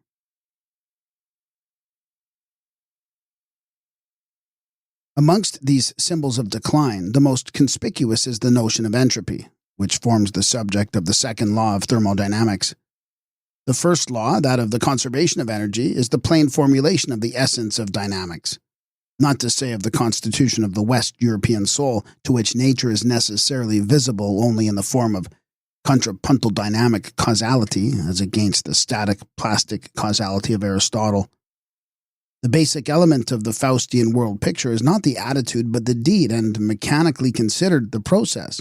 And this law merely puts the mathematical character of these processes in the form of variables and constants. But the second law goes deeper and shows a bias in nature happenings which is in no wise imposed a priori by the conceptual fundamentals of dynamics. Mathematically, entropy is represented by a quantity which is fixed by the momentary state of a self-contained system of bodies, and under all physical and chemical alterations can only increase, never diminish. In the most favorable conditions it remains unchanged. Entropy, like force and will, is something which, to anyone for whom this form world is accessible at all, is inwardly clear and meaningful, but is formulated differently by every different authority and never satisfactorily by any. Here again the intellect breaks down where the world feeling demands expression. Nature processes in general have been classified as irreversible and reversible, according as entropy is increased or not. In any process of the first kind, free energy is converted into bound energy, and if this dead energy is to be turned once more into living, this can only occur through the simultaneous binding of a further quantum of living energy in some second process. The best known example is the combustion of coal. That is, the conversion of the living energy stored up in it into heat bound by the gas form of the carbon dioxide. If the latent energy of water is to be translated into steam pressure and thereafter into motion, it follows that in the world as a whole entropy continually increases. That is, the dynamic system is manifestly approaching to some final state, whatever this may be.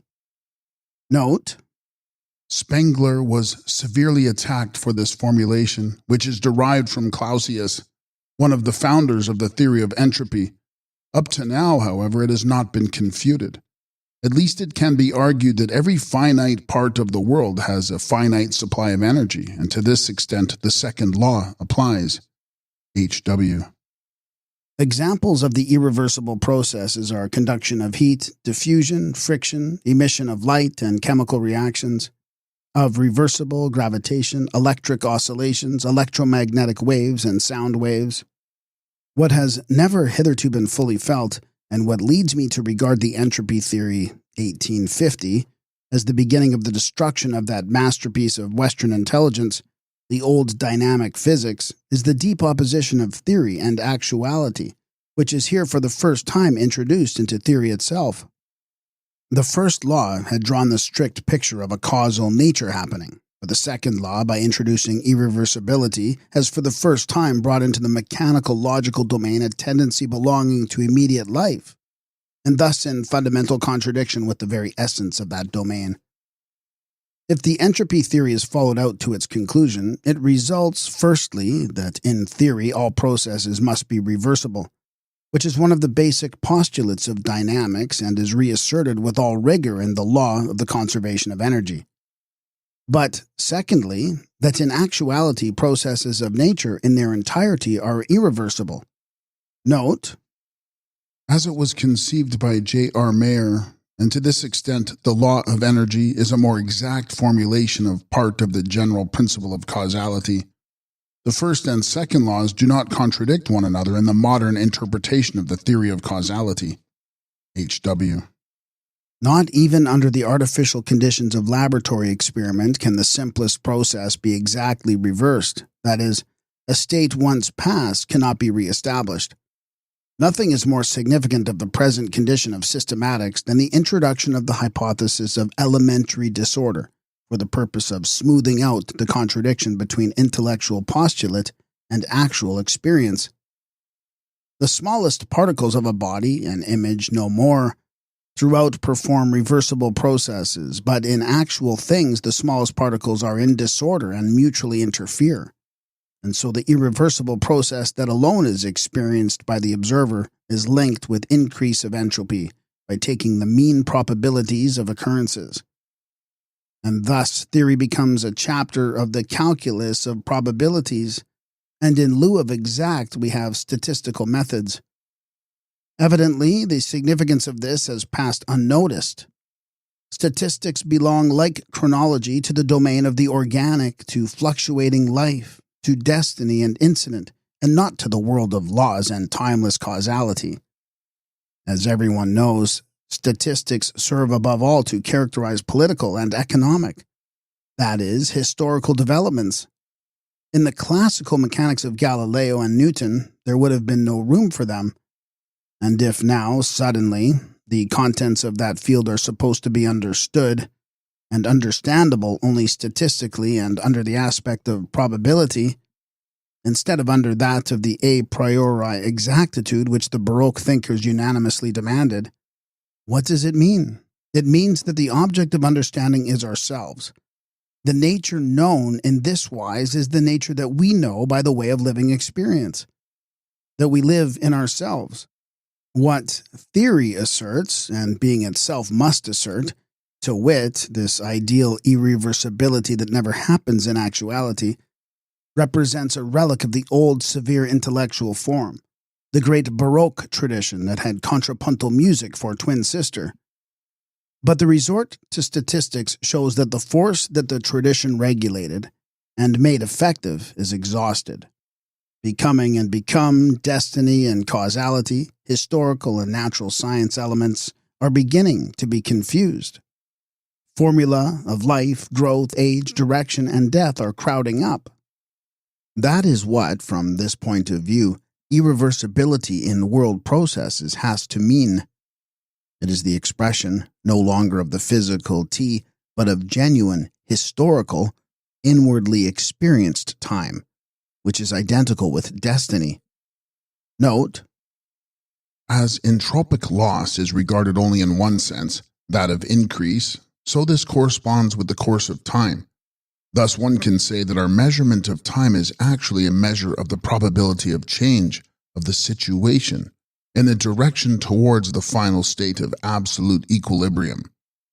The latest development is to regard the process of life on Earth in its entirety as excluded from the operation of entropy. Here, qualitative suppositions and biological theories have been introduced into physics. This entails a sacrifice of strict physical thinking, or rather the relation of physics to biology. It can be regarded as certain that the development of forms does not conflict with the second law. All life in the cosmos, great and small, can be looked upon as a development of perpetually differentiating stages between the initial chaos and final congelation. Compare Die Theorie von der Kosmogony by C.F. von Weizsäcker. The second law and the development of forms follow the same structure of the historical world. H.W. The critical form world of nature knowledge started in the opposite direction to nature feeling, God feeling. Here at the end of the late period, it has reached the maximal distance and is turning to come home. The more dynamics exhausts its inner possibilities as it nears the goal, the more decidedly the historical characters in the picture come to the front, and the more insistently the organic necessity of destiny asserts itself side by side with the inorganic necessity of causality. And direction makes itself left along with capacity and intensity, the factors of pure extension. The course of this process is marked by the appearance of a whole series of daring hypotheses, all of like sort, which are only apparently demanded by experimental results and which in fact world feeling and mythology imagined as long ago as the Gothic Age. Above all, this is manifested in the bizarre hypotheses of atomic disintegration, which elucidate the phenomena of radioactivity, and according to which uranium atoms that have kept their essence unaltered, in spite of all external influences for millions of years, quite suddenly without assignable cause explode, scattering their smallest particles over space with velocities of thousands of kilometers per second. Only a few individuals in an aggregate of radioactive atoms are struck by destiny thus, the neighbors being entirely unaffected. Here, too, then, is a picture of history and not nature, and although statistical methods here also prove to be necessary, one might almost say that in them mathematical number has been replaced by chronological. Note, the application of the idea of lifetime to elements has in fact produced the conception of half-transformation times, such as 3.85 days for radium emanation at. With ideas like these, the mythopoetic force of the Faustian soul is returning to its origins. Force, will, has an aim, and where there is an aim, there is for the inquiring eye an end. That which the perspective of oil painting expressed by means of the vanishing point, the Baroque part by its point de vue, and analysis by the nth term of an infinite series, the conclusion, that is, of a willed directedness, assumes here the form of the concept. The Faust of the second part is dying, for he has reached his goal. What the myth of Götterdämmerung signified of old, the irreligious form of it, the theory of entropy, signifies today. Note, today the idea is openly expressed that the science of physics has reached the limit of possible knowledge. Opinions differ as to how the difficulty can be overcome. On the one hand, R.B. Lindsay maintains that in the nature of things, every measurement carries in itself the possibility of error. At the same time, Lindsay attacks the Heisenberg uncertainty relation insofar as a general principle of renunciation of knowledge is derived from it. The Vienna school holds that man's thinking powers are the bar, that the world as represented is purely conventional, that it remains to be seen whether causal thought can be replaced by another, but equally exact form of thought. Finally, Sir E. Whittaker suggests the application of the notion of postulates of impotence. The theoretical meaning of these is the idea that in due course every branch of physics can be closed like Euclidean geometry. The controversy discloses a state of affairs which Spengler had foreseen better than his scientific contemporaries. Actually, what Spengler tried to point out regarding the theory of entropy and the movements of atoms in relation to the macro state of an object has been followed by present-day atom physicists. Entropy is still causally deducible. The elements of quantum mechanics are no longer so. Admitting that the decisive breaks come later, all the more important is the service rendered by Spengler in diagnosing the tendency in advance. Regarding his own observations on the subject of entropy, C.F. von Weizsäcker says that they show how little we are in a position to think about the objects of physics unconnected with a subject who perceives.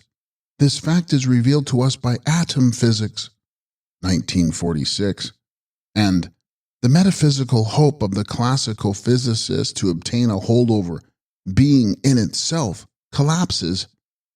The physics of today force the physicist to consideration of himself as subject. 1948, H.W.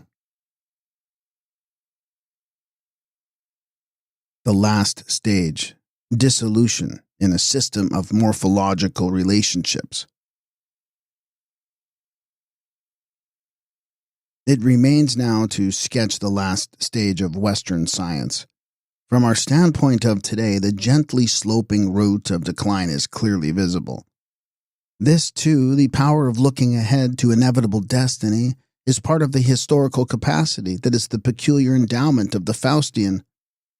The classical died, as we shall die, but it died unknowing. It believed in an eternal being, and to the last it lived its days with frank satisfaction, each day spent as a gift to the gods. But we know our history. Before us there stands a last spiritual crisis that will involve all Europe and America. What its course will be, late Hellenism tells us. The tyranny of the reason, of which we are not conscious, for we are ourselves its apex, is in every culture an epic between man and old man, and no more. Its most distinct expression is the cult of exact sciences, of dialectic, of demonstration, of causality. Of old, the Ionic, and in our case the Baroque, were its rising limb, and now the question is, what form will the down curve assume? In this very century, I prophesy, this century of scientific critical Alexandrianism, of the great harvests of the final formulations, a change of feeling, neuer Zug von Innerlichkeit, will overcome the will to victory of science. Exact science must presently fall upon its own keen sword. First, in the 18th century, its methods were tried out. Then, in the 19th, its powers, and now its historical role, is critically reviewed. But from skepsis, there is a path to second religiousness, which is the sequel and not the preface of the culture. Men dispense with proof, desire only to believe and not to dissect. Science exists only in the living thought of great savant generations, and books are nothing if they are not living and effective in men worthy of them. Scientific results are merely items of an intellectual tradition. An orgy of 2 centuries of exact scientificness brings satiety. The great century of the classical science was the third after the death of Aristotle, when Archimedes died and the Romans came. It was already almost at an end. Our great century has been the 19th. Savants of the caliber of Gauss and Humboldt and Helmholtz were already no more by 1900. In physics as in chemistry, in biology as in mathematics, the great masters are dead, and we are now experiencing the decrescendo of brilliant gleaners who arrange, collect, and finish off like the Alexandrian scholars of the Roman age. Everything that does not belong to the matter-of-fact side of life, to politics, techniques, or economics, exhibits the common symptom. But before the curtain falls, there is one more task for the historical Faustian spirit, a task not yet specified, hitherto not even imagined as possible. There has still to be written a morphology of the exact sciences, which shall discover how all laws, concepts, and theories inwardly hang together as forms and what they have meant as such in the life course of the Faustian culture. The retreatment of theoretical physics, of chemistry, of mathematics as a sum of symbols. This will be the definitive conquest of the mechanical world aspect by an intuitive, once more religious world outlook, a last master effort of physiognomic to break down even systematic and to absorb it as expression and symbol into its own domain. One day we shall no longer ask, as the 19th century asked, what are the valid laws underlying chemical affinity or diamagnetism? Rather, we shall be amazed indeed that minds of the first order could ever have been completely preoccupied by questions such as these. We shall inquire, whence came these forms that were prescribed for the Faustian spirit? Why they had to come exclusively to this one culture? and what deep meaning there is in the fact that the figures we have obtained appeared in just this picture-like disguise. And be it said, we have today hardly yet an inkling of how much in our reputedly objective values and experiences is only disguise, only image and expression. The separate sciences, epistemology, physics, chemistry, mathematics, astronomy, are approaching one another with acceleration, converging towards a complete identity of results. The issue will be a fusion of the form worlds, which will present on the one hand a system of numbers functional in nature and reduced to a few ground formula, and on the other a small group of theories, denominators to those numerators, which in the end will be seen to be myths of the springtime under modern veils, reducible therefore, and at once of necessity reduced, to picturable and physiognomically significant basic characteristics. This convergence has not yet been observed, for the reason that Kant indeed, since Leibniz, there has been no philosopher who commanded the problems of all the exact sciences. While 50 years ago the essence of chemistry could still be described almost without mathematics, today the chemical elements are in course of volatilizing themselves into the mathematical constants of variable relation complexes. Physiology is becoming a chapter of organic chemistry and is making use of the methods of the infinitesimal calculus.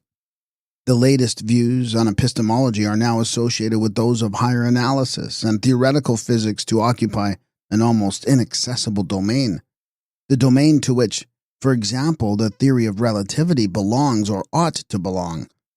The sign language in which the emanation theory of radioactivity expresses itself is completely decentralized.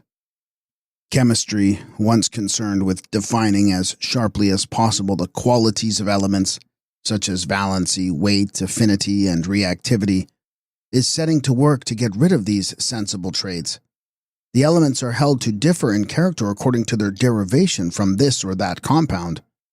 They are represented to be complexes of different units which indeed behave, actually, as units of a higher order, and are not practically separable but show deep differences in point of radioactivity.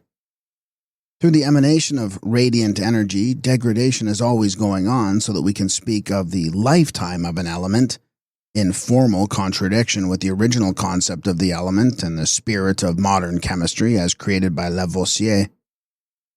All these tendencies are bringing the ideas of chemistry very close to the theory of entropy, with its suggestive opposition of causality and destiny, nature and history, and they indicate the paths that our science is pursuing. On the one hand, towards the discovery that its logical and numerical results are identical with the structure of the reason itself, and on the other, towards the revelation that the whole theory which clothes these numbers merely represents the symbolic expression of Faustian life. And here we must mention finally the truly Faustian theory of aggregates, one of the weightiest in all this form world of our science. In sharpest antithesis to the older mathematic, it deals not with singular quantities but with the aggregates constituted by all quantities, or objects, having this or that specified morphological similarity. For instance, all square numbers or all differential equations of a given type.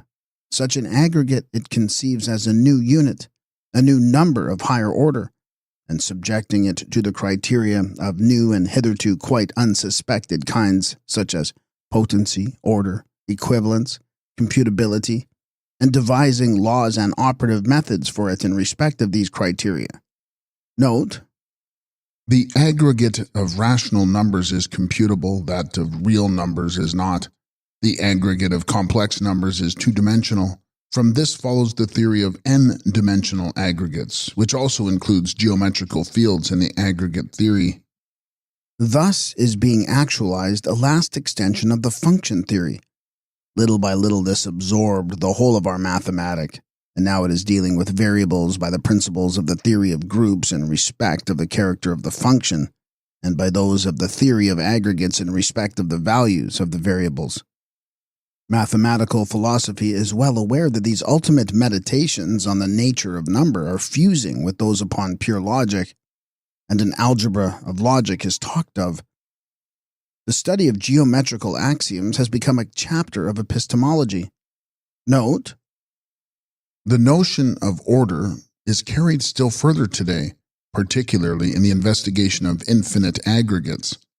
Fixed relations, namely their positions in relation to their surroundings, are regarded as invariable, the hypothesis of stability. These properties of order are transferred into systems which are neither planes nor continua in the sense of classical mathematics. This new branch of mathematical science is called topology. In this modern sense, it cannot have been known to Spengler. All the more impressive is its confirmation of his conclusions. In fact, topology can be regarded as a general morphology of mathematical operations. H.W. the aim to which all this is striving, and which in particular every nature searcher feels in himself as an impulse, is the achievement of a pure numerical transcendence, the complete and inclusive conquest of the visibly apparent and its replacement by a language of imagery unintelligible to the layman and impossible of sensuous realization, but a language that the great Faustian symbol of infinite space endows with the dignity of inward necessity. The deep skepticism of these final judgments links the soul anew to the forms of early Gothic religiousness.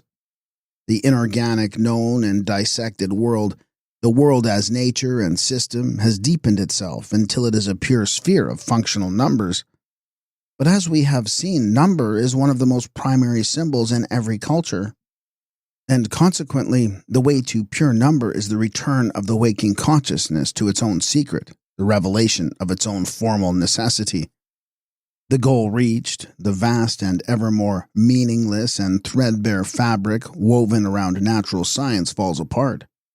It was, after all, nothing but the word-bound structure of the reason, the grammar by which it believed it could overcome the visible and extract therefrom the true. But what happens under the fabric is once again the earliest and deepest, the myth, the immediate becoming, life itself. The less anthropomorphic science believes itself to be, the more anthropomorphic it is. One by one, it gets rid of the separate human traits in the nature picture, only to find at the end that the supposed pure nature which it holds in its hand is humanity itself, pure and complete.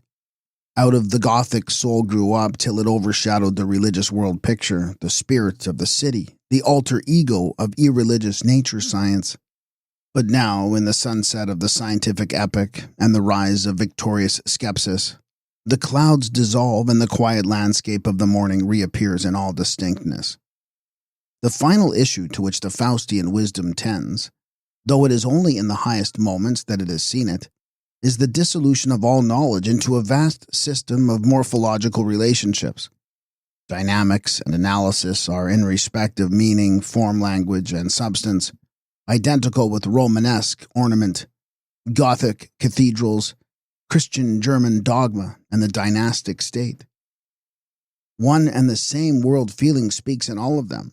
They were born with and they aged with the Faustian culture, and they present that culture in the world of day and space as a historical drama. The uniting of the several scientific aspects into one will bear all the marks of the great art of counterpoint, the eternal music of the boundless world space. That is the deep, unresting longing of this soul, as the orderly statuesque and Euclidean cosmos was the satisfaction of the classical.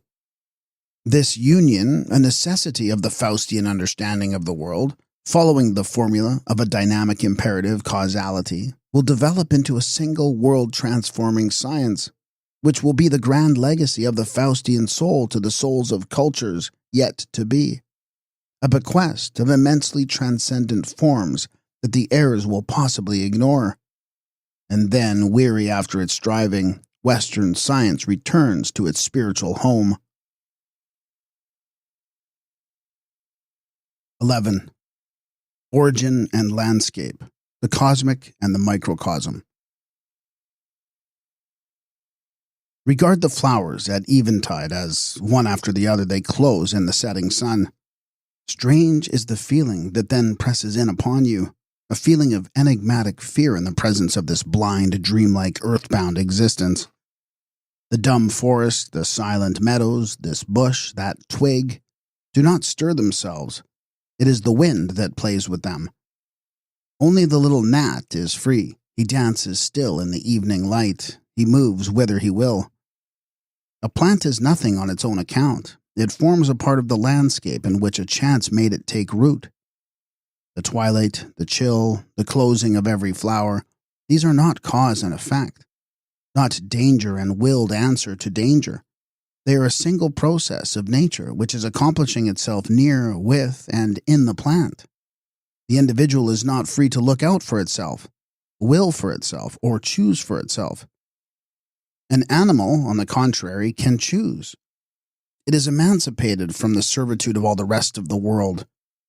This midget swarm that dances on, that solitary bird still flying through the evening, the fox furtively approaching the nest, these are little worlds of their own within another great world.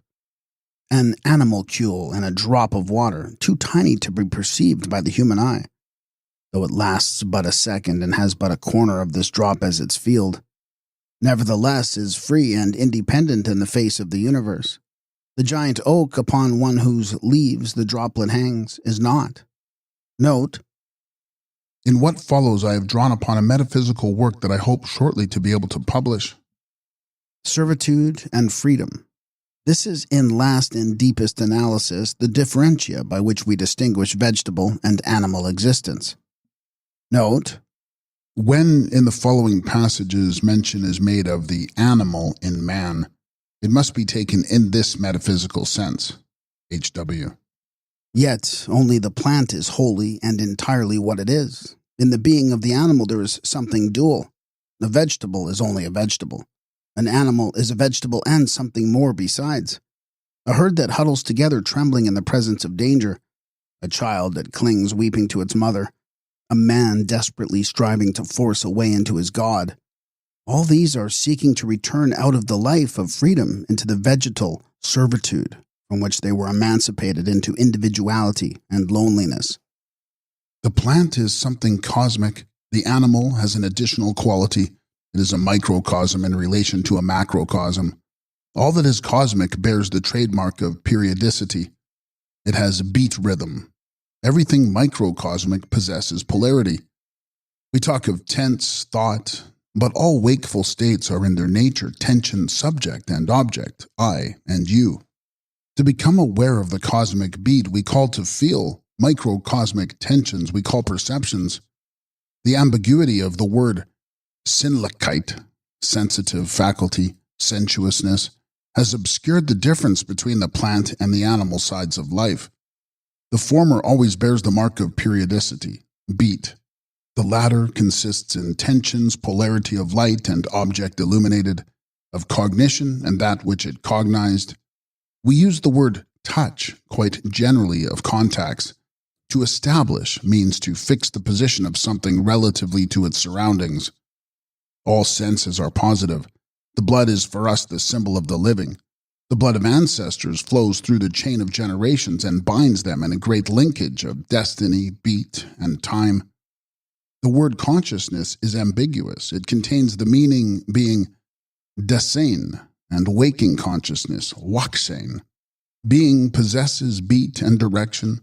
Waking consciousness is tension and extension. The plant exists without waking consciousness. The opposite pole of the I is light. The picture of life is taken in through the light world of the I. In man's waking consciousness, nothing disturbs the lordship of the I. The idea of an invisible God is the highest expression of human transcendence. Where the boundaries of the light world are, lies the beyond. Music is the only art whose means lie outside the light world. Hence it can take us beyond the tyranny of light. Even in the higher animals, there are differences between mere sensation and understanding sensation. The development of language brought about the emancipation of understanding from sensation. Understanding detached from sensation is called thought. The development of theoretical thought within the human waking consciousness gives rise to a kind of activity that makes inevitable a fresh conflict, that between being, existence, and waking being, waking consciousness. The animal microcosm in which existence and consciousness are joined in a self-evident unity of living, knows of consciousness only as the servant of existence. The animal lives simply and does not reflect upon life. Owing, however, to the unconditional monarchy of the eye, life is presented as the life of a visible entity in the light.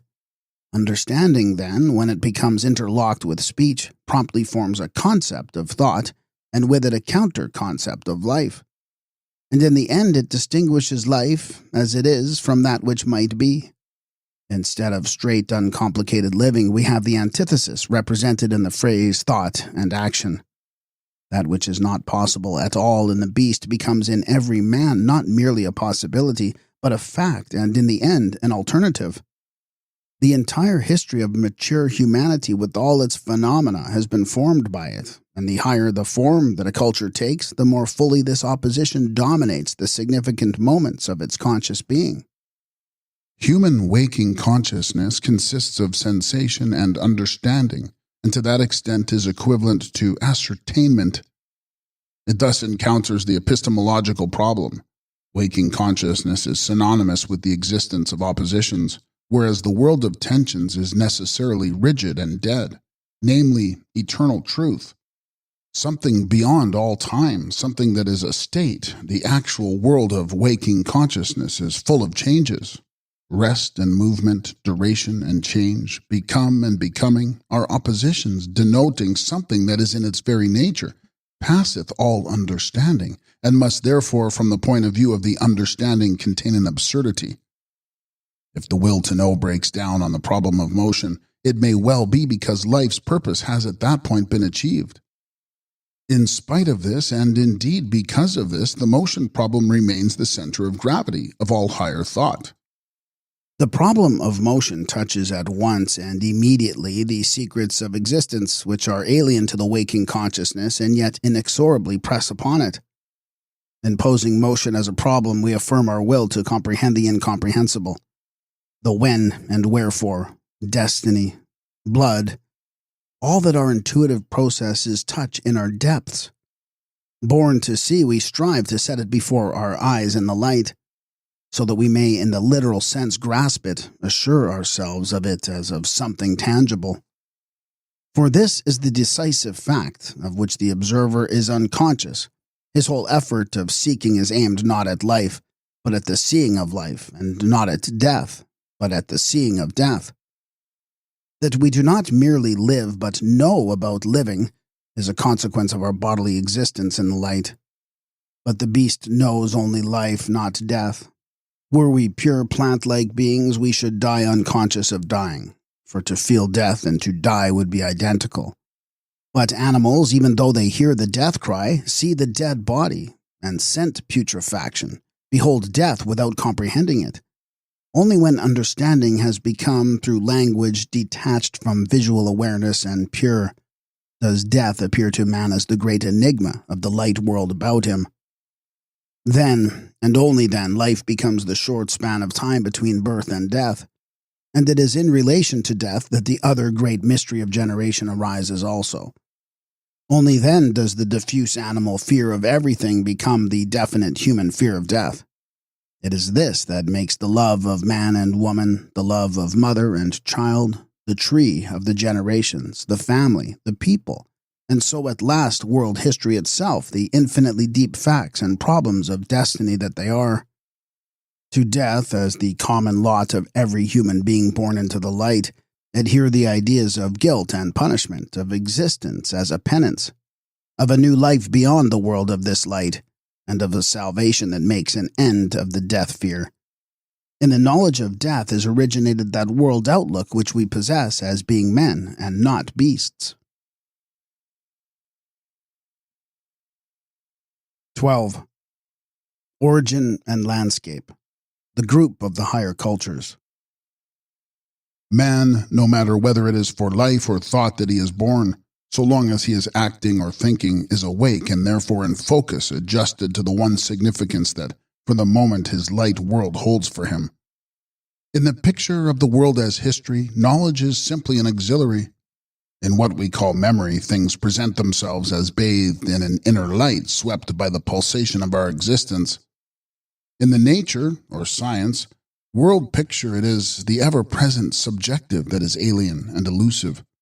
Thought itself rules, though thought, as soon as it becomes thought history, is no longer immune from the basic conditions of all waking consciousness. Every period has its own historical horizon, and it is the mark of the genuine historical thinker that he actualizes the picture of history that his time demands. Every culture and every period has its own way of regarding history. There is no such thing as history in itself. Even the history of plants and animals, even that of the earth's crust or that of the stars, is a fable convenue and mirrors in outward actuality the inward tendency of the ego's being. The student of the animal world, or of stratification, is a man, living in a period and having a nationality and a social status, and it is no more possible to eliminate his subjective standpoint from his treatment of these things than it would be to obtain a perfectly abstract account of the French Revolution or the World War.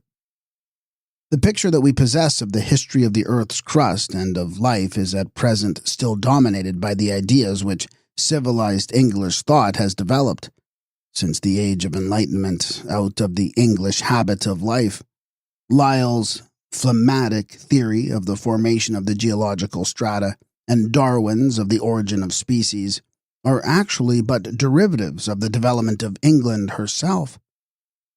In place of the incalculable catastrophes and metamorphoses, such as von Bach and Cuvier admitted, they put a methodological evolution over very long periods of time and recognize as causes only scientifically calculable and indeed mechanical utility causes. It will be the characteristic task of the 20th century, as compared with the 19th, to get rid of this system of superficial causality, whose roots reach back into the rationalism of the Baroque period, and to put in its place a pure physiognomic.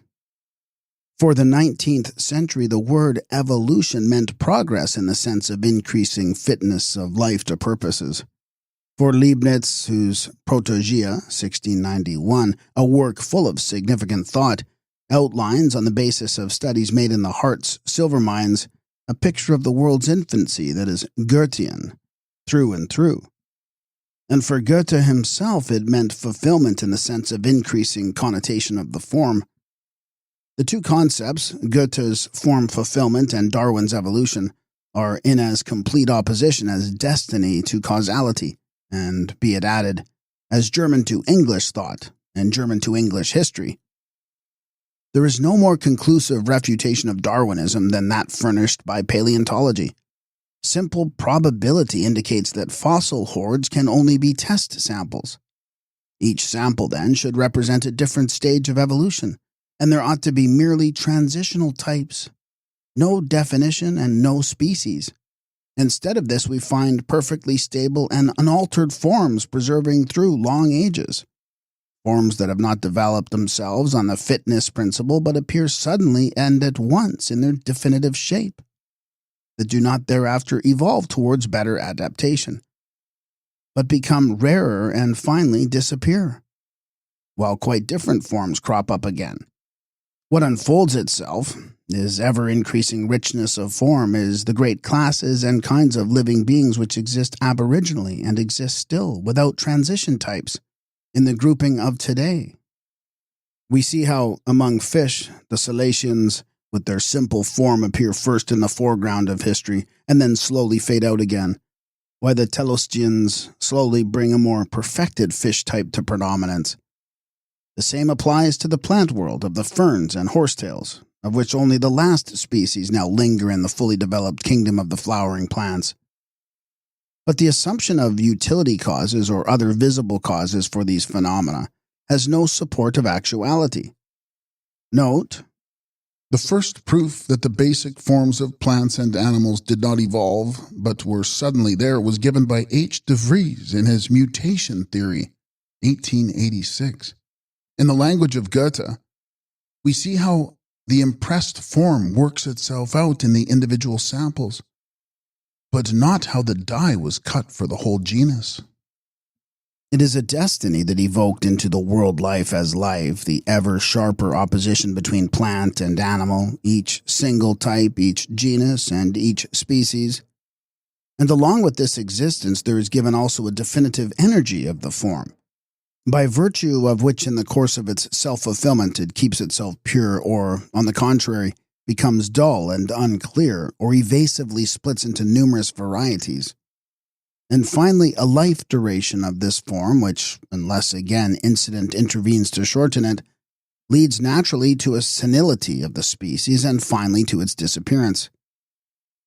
As for mankind, discoveries of the diluvial age indicate more and more pointedly that the man forms existing then correspond to those living now.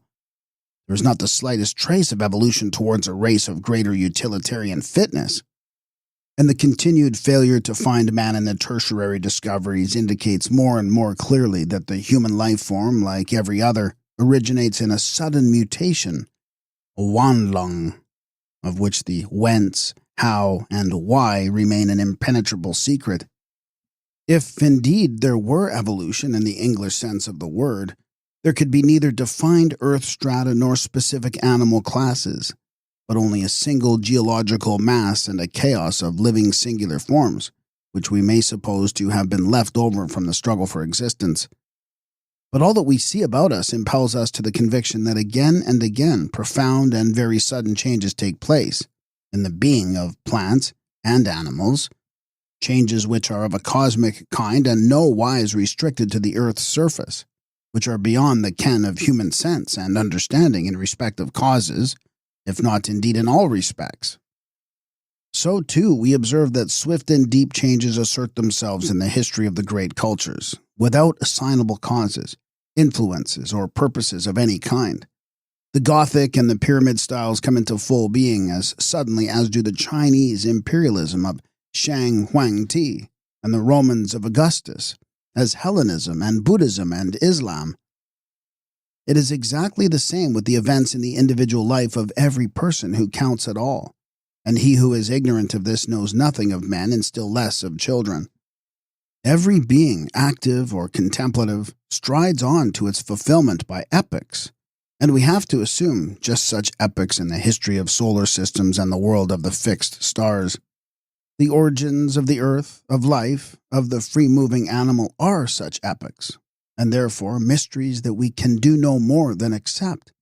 Note, it is perhaps not unnecessary to remark that the word epoch is used throughout this book in its proper sense of turning point or moment of change, and not in the loose sense of period, which it is acquired at.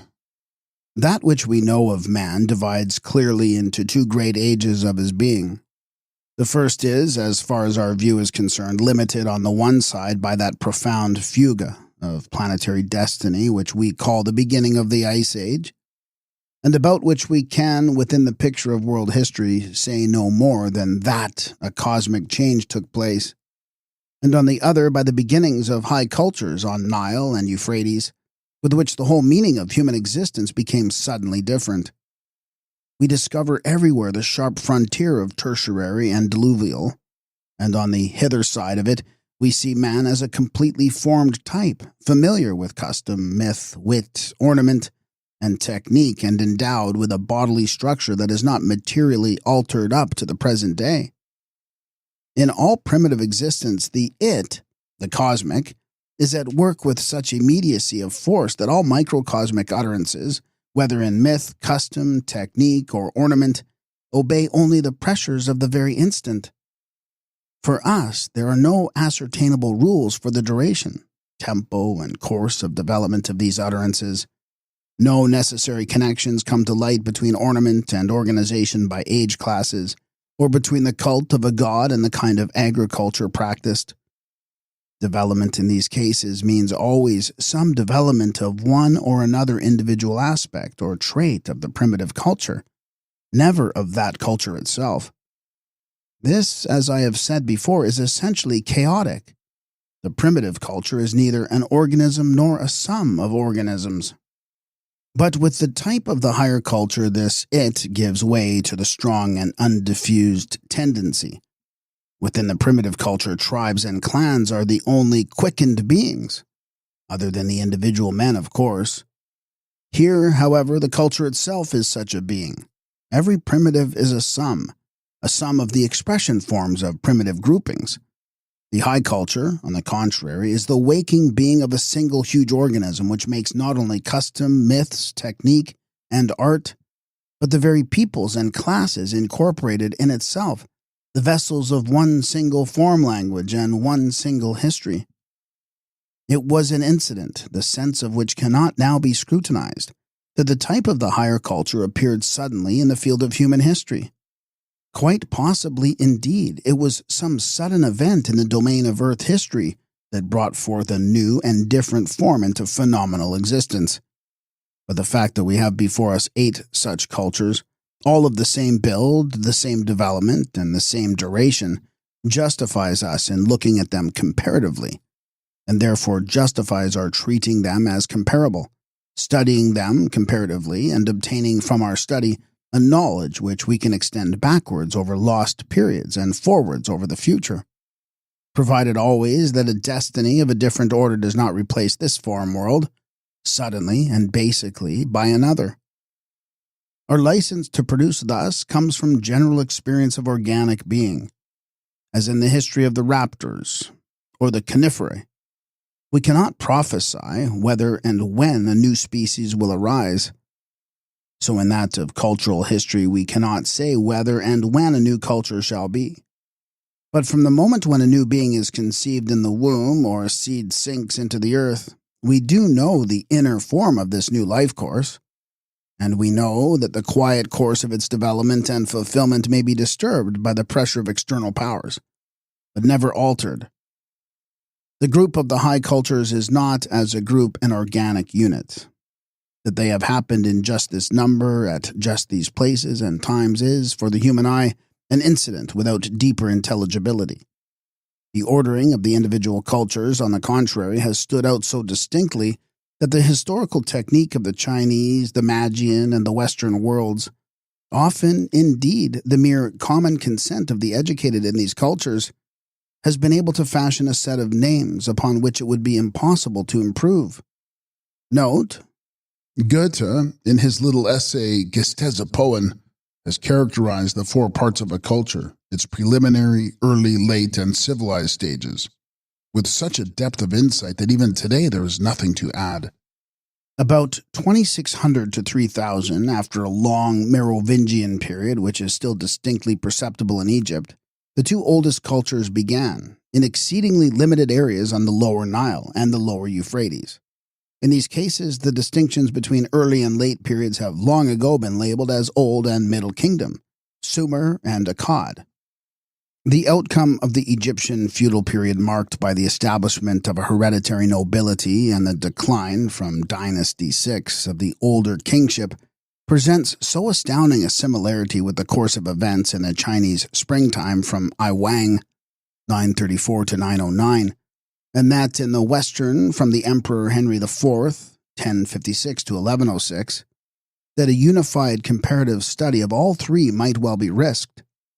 At the beginning of the Babylonian Baroque, we see the figure of the great Sargon, 2500, who pushed out to the Mediterranean coast, conquered Cyprus, and styled himself, like Justinian I and Charles V, Lord of the 4 parts of the earth. And in due course, about 1800 on the Nile and rather earlier in Sumer Akkad, we perceive the beginnings of the first civilizations. Of these, the Asiatic displayed immense expansive power. The achievements of the Babylonian civilization, as the books say, many things and notions connected with measuring, numbering, and accounting, traveling probably as far as the north and the Yellow Seas. Many a Babylonian trademark upon a tool may have come to be honored out there in the Germanic wild as a magic symbol, and so may have originated some early German ornament. But meantime, the Babylonian realm itself passed from hand to hand. Kassites, Assyrians, Chaldeans, Medes, Persians, Macedonians, all of these small warrior hosts under energetic leaders successively replaced one another in the capital city without any serious resistance on the part of its people. It is a first example, soon paralleled in Egypt, of the Roman Empire style. Under the Kassites, rulers were set up and displaced by praetorians. The Assyrians, like the later soldier emperors of Rome after Commodus, maintained the old constitutional forms. The Persian Cyrus and the Ostrogoth Theodoric regarded themselves as managers of the empire, and the warrior bands Mede and Lombard as master peoples in alien surroundings. But these are constitutional rather than factual distinctions. After 1500, three new cultures begin. First, the Indian in the upper Punjab, then 100 years later, the Chinese on the middle Huang Ho, and then about 1100 the classical on the Aegean Sea. The Chinese historians speak of the three great dynasties of Hsia, Sang, and Chu, in much the same way as Napoleon regarded himself as a fourth dynasty following the Merovingians, the Carolingians, and the Capetians. In reality, the third coexisted with the culture right through its course in each case. When in 441 BC the titular emperor of the Chu dynasty became a state pensioner of the Eastern Duke, and when in AD 1793 Louis Capet was executed, the culture in each case passed into the civilization.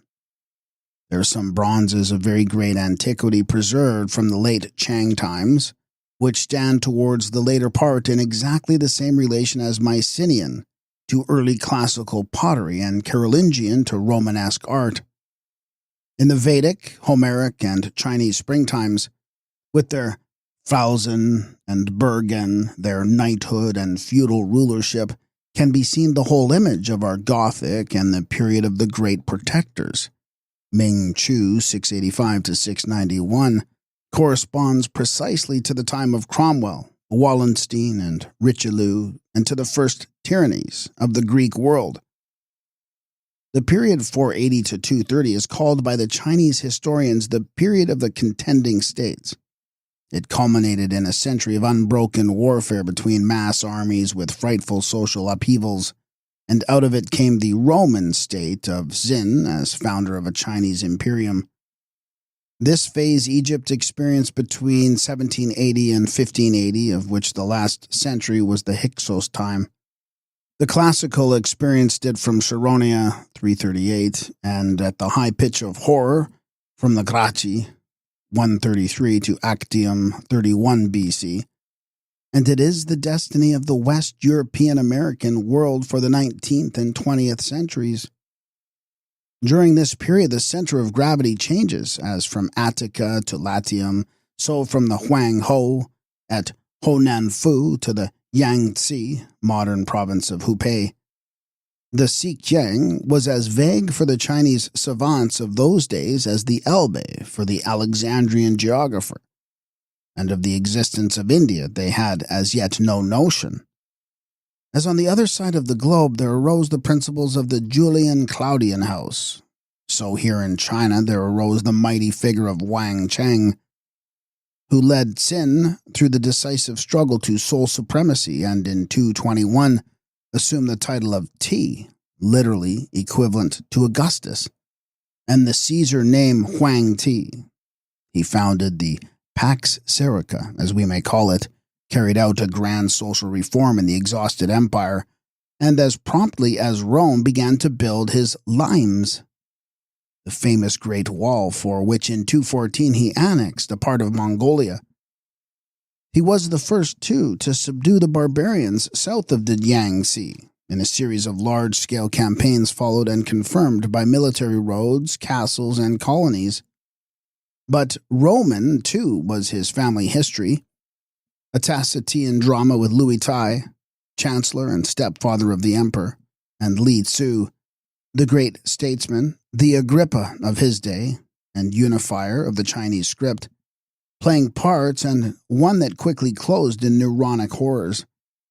Followed then the two Han dynasties, Western 206 BC to AD 23, Eastern AD 25 to 220, under which the frontiers extended more and more, while in the capital eunuch ministers, generals, and soldiery made and unmade the rulers at their pleasure. At certain rare moments, as under Wu Ti, 140 to 86, and Ming Ti, 58 to 76, the Chinese Confucian, the Indian Buddhist, and the classical Stoic world forces approached one another so closely in the region of the Caspian that they might easily have come into actual touch. Note, For at that time, imperialistic tendencies found expression even in India in the Maurya and Sangha dynasty. These, however, could only be confused and ineffective, Indian nature being what it was. chance decreed that the heavy attacks of the Huns should break themselves in vain upon the Chinese limes, which at each crisis found a strong emperor to defend it. The decisive repulse of the Huns took place in 124 to 119 under the Chinese Trajan, Wu Ti, and it was he too who finally incorporated southern China in the empire, with the object of obtaining a route into India, and built a grand embattled road to the Tarim. And so the Huns turned westward, and in due course they appear, impelling a swarm of Germanic tribes, in face of the limes of the Roman world. This time they succeeded. The Roman Imperium collapsed, and thus two only of the three empires continued, and still continue, as desirable spoil for a succession of different powers. Today it is the red-haired barbarian of the West who is playing before the highly civilized eyes of Brahmin and Mandarin the role once played by Mughal and Manchu, playing it neither better nor worse than they and certain like them, to be superseded in due course by other actors. But in the colonization field of foundering Rome, on the other hand, the future Western culture was ripening underground in the Northwest, while in the East the Arabian culture had flowered already. The Arabian culture is a discovery. Its unity was suspected by late Arabians, but it has so entirely escaped Western historical research that not even a satisfactory name can be found for it. Conformably to the dominant languages, the seed time and the spring might be called the Aramaic, and the later time the Arabian, but there is no really effectual name. In this field, the cultures were close to one another, and the extension of the corresponding civilizations led to much overplaying. The pre-cultural period of the Arabian, which we can follow out in Persia and Jewish history, lay completely within the area of the old Babylonian world, but the springtime was under the mighty spell of the classical civilization, which invaded from the west with all the power of a just attained maturity. And the Egyptian and Indian civilizations also made themselves distinctly felt. And then in turn the Arabian spirit, under late classical disguises for the most part, cast its spell over the nascent culture of the West. The Arabian civilization stratified over a still surviving classical in the popular soul of South Spain, Provence, and Sicily, and became the model upon which the Gothic soul educated itself. The proper landscape of this culture is remarkably extended and singularly fragmented. Let one put oneself at Palmyra, or Ctesiphon, and musing look outwards all round. In the north is Osroene. Edessa became the Florence of the Arabian Spring. To the west are Syria and Palestine, the home of the New Testament and of the Jewish Mishnah, with Alexandria as a standing outpost. To the east, Mazdaism experienced a mighty regeneration, which corresponded to the birth of Jesus in Jewry, and about which the fragmentary state of Avesta literature enables us to say only that it happened. Here, too, were born the Talmud and the religion of Mani. Deep in the south, the future home of Islam, an age of chivalry, was able to develop as fully as in the realm of the Sassanids. Even today there survive unexplored the ruins of castles and strongholds, whence the decisive wars were waged between the Christian state of Aksum and the Jewish state of the Himyarites, on the two shores of the Red Sea, with Roman and Persian diplomacy poking the fire. In the extreme north was Byzantium, that strange mixture of seer, civilized, classical with vernal and chivalresque, which is manifested above all in the bewildering history of the Byzantine army system. Into this world, Islam at last, and far too late, brought a consciousness of unity, and this accounts for the self-evident character of its victorious progress, and the almost unresisting adhesion of Christians, Jews, and Persians alike. Out of Islam, in due course, arose the Arabian civilization, which was at the peak of its intellectual completeness, when the barbarians from the west broke in for a moment, marching on Jerusalem. How, we may ask ourselves, did this inroad appear in the eyes of the cultivated Arabians of the time? Somewhat like Bolshevism, perhaps. For the statecraft of the Arabian world, the political relations of Frankistan were something on a lower plane. Meantime, yet another new culture developed in Mexico. This lay so remote from the rest that no word even passed between them. All the more astonishing, therefore, is the similarity of its development to that of the classical. No doubt the archaeologist standing before a teocalli would be horrified to think of his Doric temple in such a connection. Yet it was a thoroughly classical trait, feebleness of the will to power in the matter of techniques, that kept the Aztecs ill-armed and so made possible their catastrophe. For, as it happens, this is the one example of a culture ended by violent death. It was not starved, suppressed, or thwarted, but murdered in the full glory of its unfolding, destroyed like a sunflower whose head is struck off by one passing. All these states, including a world power and more than one federation, with an extent and resources far superior to those of the Greek and Roman states of Hannibal's day, with a comprehensive policy, a carefully ordered financial system, and a highly developed legislation. With administrative ideas and economic traditions such as the ministers of Charles V could never have imagined. With a wealth of literature in several languages, an intellectually brilliant and polite society in great cities to which the West could not show one single parallel. All this was not broken down in some desperate war, but washed out by a handful of bandits in a few years, and so entirely that the relics of the population retained not even a memory of it all. Of the giant city Tenochtitlan, not a stone remains above ground. The cluster of great Mayan cities in the virgin forests of Yucatan succumbed swiftly to the attack of vegetation, and we do not know the old name of any of them. Note, Mexico City, or better, the agglomeration of towns and villages in the Valley of Mexico. At. Of the literature, 3 books survive, but no one can read them. The most appalling feature of the tragedy was that it was not in the least a necessity of the Western culture that it should happen. It was a private affair of adventurers, and at the time no one in Germany, France, or England had any idea of what was taking place. This instance shows, as no other shows, that the history of humanity has no meaning whatever, and the deep significances reside only in the life courses of the separate cultures. Their interrelations are unimportant and accidental. In this case, the accident was so cruelly banal, so supremely absurd, that it would not be tolerated in the wildest farce. A few cannon and handguns began and ended the drama. Note, According to Prescott, Cortez's force on landing had 13 hand firearms and 14 cannon, great and small altogether. The whole of these were lost in the first defeat at Mexico. Later, a pure accident gave Cortez the contents of a supply ship from Europe. In a military sense, horses contributed to the Spanish victories, nearly if not quite as much as firearms, but these too were in small numbers, 16 at the outset. At. Events as important as our Crusades and Reformation have vanished without leaving a trace. Only in recent years has research managed to settle the outline, at any rate, of a later course of development, and with the help of these data, comparative morphology may attempt to widen and deepen the picture by means of those other cultures.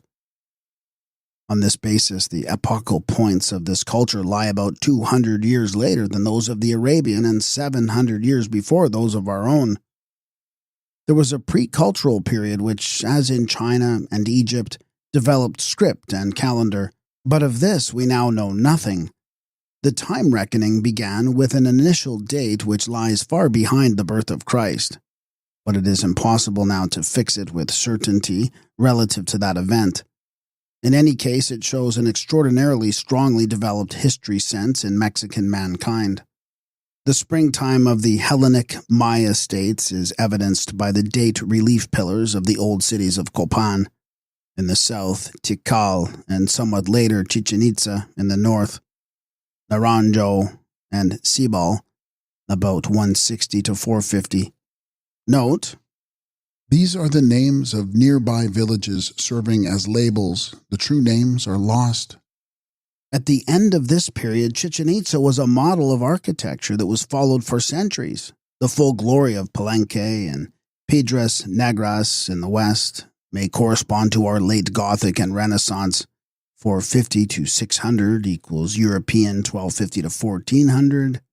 In the Baroque or late period, Campotun appears as the center of style formation, and now the Italic Nawa peoples of the high plateau of Anuak began to come under the cultural influence. Artistically and spiritually, these peoples were mere recipients, but in their political instincts they were far superior to the Maya. About 600 to 960 equals classical, 750 to 400 equals Western, 1400 to 1750 question. And now Maya entered on the Hellenistic phase. About 960, Uzmal was founded, soon to be a cosmopolis of the first rank, and Alexandria or Baghdad founded like these on the threshold of the civilization. With it we find a series of brilliant cities like Labna, Mayapan, Chakmotun, and a revived Chichen Itza. These places marked the culminating point of a grandiose architecture, which thereafter produced no new style, but applies the old motives with taste and discrimination to mighty masses. Politically, this is the age of the celebrated League of Mayapan, an alliance of three leading states which appears to have maintained the position successfully, if somewhat artificially and arbitrarily, in spite of great wars and repeated revolutions. 960 to 1165 equals classical, 350 to 150 equals Western, 1800 to 2000. The end of this period was marked by a great revolution, and with it the definitive intervention of the Roman Nawa powers in the Maya affair. With their aid, Hunak Seal brought about a general overthrow and destroyed Mayapan. About 1190 equals classical, 150. The sequel was typical of the history of the overripened civilization in which different peoples contend for military lordship. The great Maya cities sink into the same bland contentment as Roman Athens and Alexandria. But out on the horizon of the Nawa lands was developing the last of these peoples, the Aztecs, young, vigorous, barbaric, and filled with an insatiable will to power. In 1325 equals the age of Augustus, they founded Tenochtitlan, which soon became the paramount and capital city of the whole Mexican world. About 1400, military expansion began on a grand scale. Conquered regions were secured by military colonies and a network of military roads, and a superior diplomacy kept the dependent states in check and separated.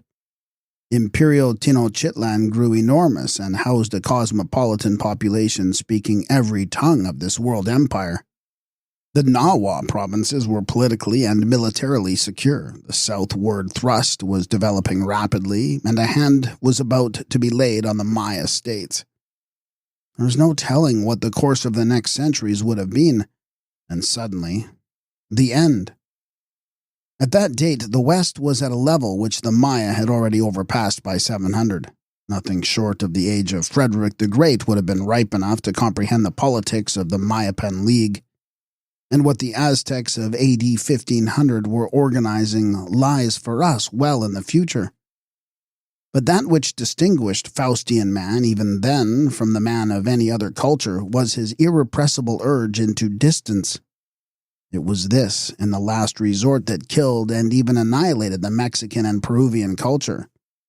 The unparalleled drive that was ready for service in any and every domain.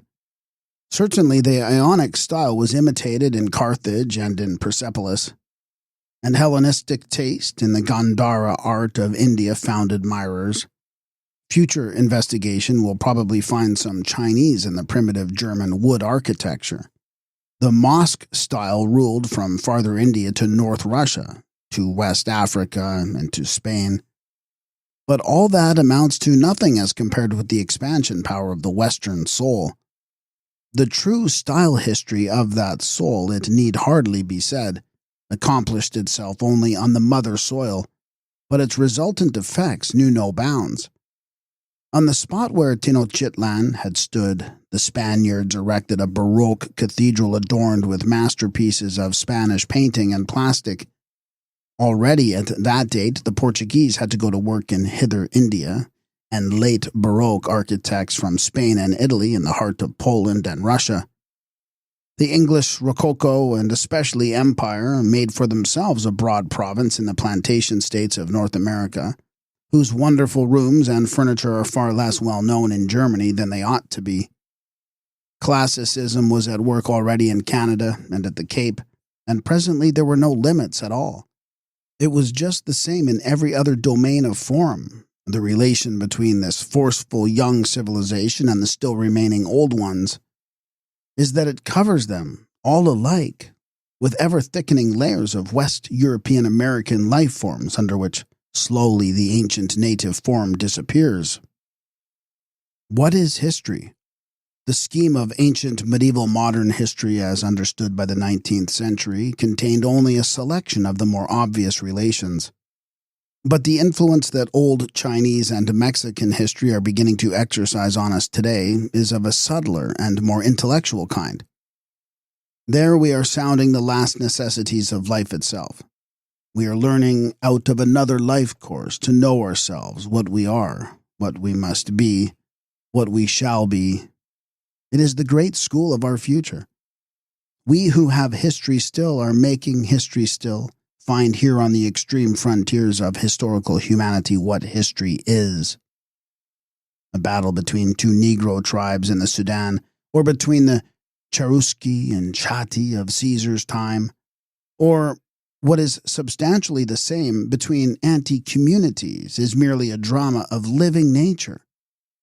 But when the Cherusci beat the Romans, as in the year 9, or the Aztecs, the Tlaxcalans, it is history. Here, the when is of importance, and each decade or even year matters, for here one is dealing with the march of a grand life course, in which every decision takes rank as an epoch. Here there is an object towards which every happening impels, a being that strives to fulfill its predestination, a tempo, an organic duration, and not the disorderly ups and downs of Scythians, Gauls, or Caribs, of which the particular detail is as unimportant as that of doings in a colony of beavers or a steppe herd of gazelles. And here I would protest against two assumptions that have so far vitiated all historical thought: the assertion of an ultimate aim of mankind as a whole, and the denial of there being ultimate aims at all. Life has an aim. It is the fulfillment of that which was ordained at its conception. But the individual belongs by birth either to a particular high culture or only to the human type in general. There is no third unit of being for him.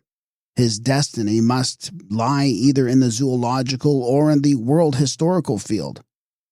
Historical man, as I understand the word, and as all great historians have meant it to be taken, is the man of a culture that is in full march towards self-fulfillment. Before this, after this, outside this, man is historyless. From this there follows the fact that man is not only historyless before the birth of the culture, but again becomes so as soon as the civilization has worked itself out fully to the definitive form, which betokens the end of the living development of the culture and the exhaustion of the last potentialities of its significant existence. That which we see in the Egyptian civilization after Seti I, 1300, and in the Chinese, the Indian, the Arabian to this day is, notwithstanding all the cleverness of the religious, philosophical, and especially political forms in which it is wrapped, just the old zoological up and down of the primitive age again. In the history, the genuine history of higher men, the stake fought for and the basis of the animal struggle to prevail is ever, even when driver and driven are completely unconscious of the symbolic force of their doings, purposes, and fortunes, the actualization of something that is essentially spiritual, the translation of an idea into a living historical form.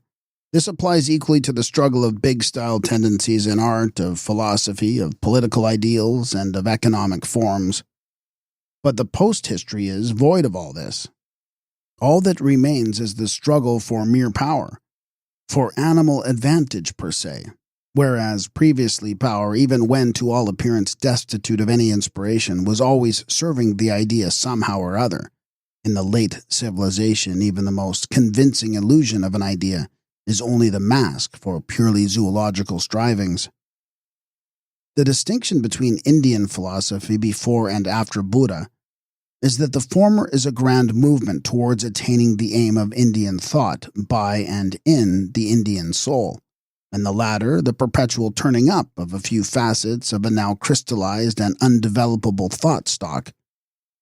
The solutions are there for good, though the fashions of expressing them change. The same is true of Chinese painting before and after the Han dynasties, whether we know it or not, and of Egyptian architecture before and after the beginning of the new empire. So also with techniques. This it is that confers upon these very late conditions, which to the people living in them seem almost self-evident, that character of changeless pageantry which the genuine culture man, example Herodotus in Egypt and the Western successors of Marco Polo in China, has found so astonishing in comparison with his own vigorous pulse of development. It is the changelessness of non-history.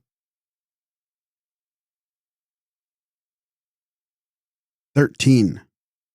Cities and peoples. The two souls. What the house is to the peasant, a symbol of the settled, the town is to the man of culture. The town is plant-like, and like every development of a higher speech form tied to the landscape. Only civilization with its giant towns despises this soul root and frees itself from it. The silhouette of a town speaks the language of its own soul. Town and country differ in soul. There is a difference in the great epochs of a culture between one town and another, as well as between one culture and another. The peasant is the eternal man, independent of all cultures. The piety of the real peasant is older than Christianity. His gods are older than those of any of the higher religions. World history is town history, though to a certain extent the countryside falls under the influence of the higher cultures and is then no longer historyless. The town means intellect and money. Compared with it, the country is provincial. Eventually, the town itself, whether large or small, becomes provincial when compared to megalopolis. These stone visages that have incorporated in their light world the humanness of the citizen himself and, like him, are all eye and intellect. How distinct the language of form that they talk, how different from the rustic drawl of the landscape. The silhouette of the great city, its roofs and chimneys, the towers and domes on the horizon. What a language is imparted to us through one look at Nuremberg or Florence, Damascus or Moscow, Peking or Benares. What do we know of the classical cities, seeing that we do not know the lines that they presented under the southern noon, under clouds in the morning, in the starry night? The courses of the streets, straight or crooked, broad or narrow, the houses low or tall, bright or dark, that in all Western cities turn their facades, their faces, and in all Eastern cities turn their backs, blank wall and railing towards the street. The spirit of squares and corners, impasses and prospects, fountains and monuments, churches or temples or mosques, amphitheaters and railway stations, bazaars and town halls. The suburbs, too, of neat garden villas or of jumbled blocks of flats, rubbish heaps and allotments, the fashionable quarter and the slum area, the suburba of classical Rome and the Faubourg Saint-Germain of Paris, ancient Baiae and modern Nice, the little town picture like Bruges and Rothenburg, and the sea of houses like Babylon, Tenochtitlan, Rome, and London. All this has history and is history. One major political event and the visage of the town falls into different folds. Napoleon gave to Bourbon Paris. Bismarck gave to worthy little Berlin a new mien. In the earliest time, the landscape figure alone dominates man's eyes. It gives form to his soul and vibrates in tune therewith. Feelings and woodland rustlings beat together. The meadows and the copses adapt themselves to its shape, to its course, even to its dress. The village, with its quiet, hillocky roofs, its evening smoke, its wells, its hedges, and its beasts, lies completely fused and embedded in the landscape. The country town confirms the country, is an intensification of the picture of the country. It is the late city that first defies the land, contradicts nature in the lines of its silhouette, denies all nature. It wants to be something different from and higher than nature. These high-pitched gables, these baroque cupolas, spires, and pinnacles neither are nor desire to be related with anything in nature. And then begins the gigantic megalopolis, the city as world, which suffers nothing besides itself and sets about annihilating the country picture. The town that once upon a time humbly accommodated itself to that picture now insists that it shall be the same as itself. Extramuros chaussee and woods and pastures become a park, mountains become tourists' viewpoints, and intramural arises an imitation nature. Fountains in lieu of springs, flower beds, formal pools, and clipped hedges in lieu of meadows and ponds and bushes. In the village, the thatched roof is still hill-like, and the street is of the same nature as the bulk of earth between fields. But here the picture is of deep, long gorges between high, stony houses, filled with colored dust and strange uproar. And men dwell in these houses, the like of which no nature being has ever conceived. Costumes, even faces, are adjusted to a background of stone. By day there is a street traffic of strange colors and tones, and by night a new light that outshines the moon. And the yokel stands helpless on the pavement, understanding nothing and understood by nobody, tolerated as a useful type in farce and provider of this world's daily bread.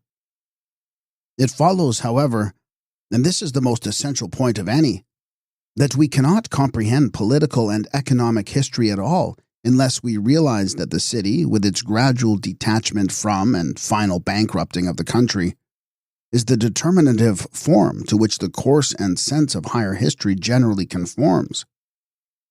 World history is city history. But quite apart from this instance, we find in every culture, and very soon, the type of the capital city. The classical forum, the Western press are essentially intellectual engines of the ruling city. Any country dweller who really understands the meaning of politics in such periods and feels himself on their level moves into the city, not perhaps in the body, but certainly in the spirit.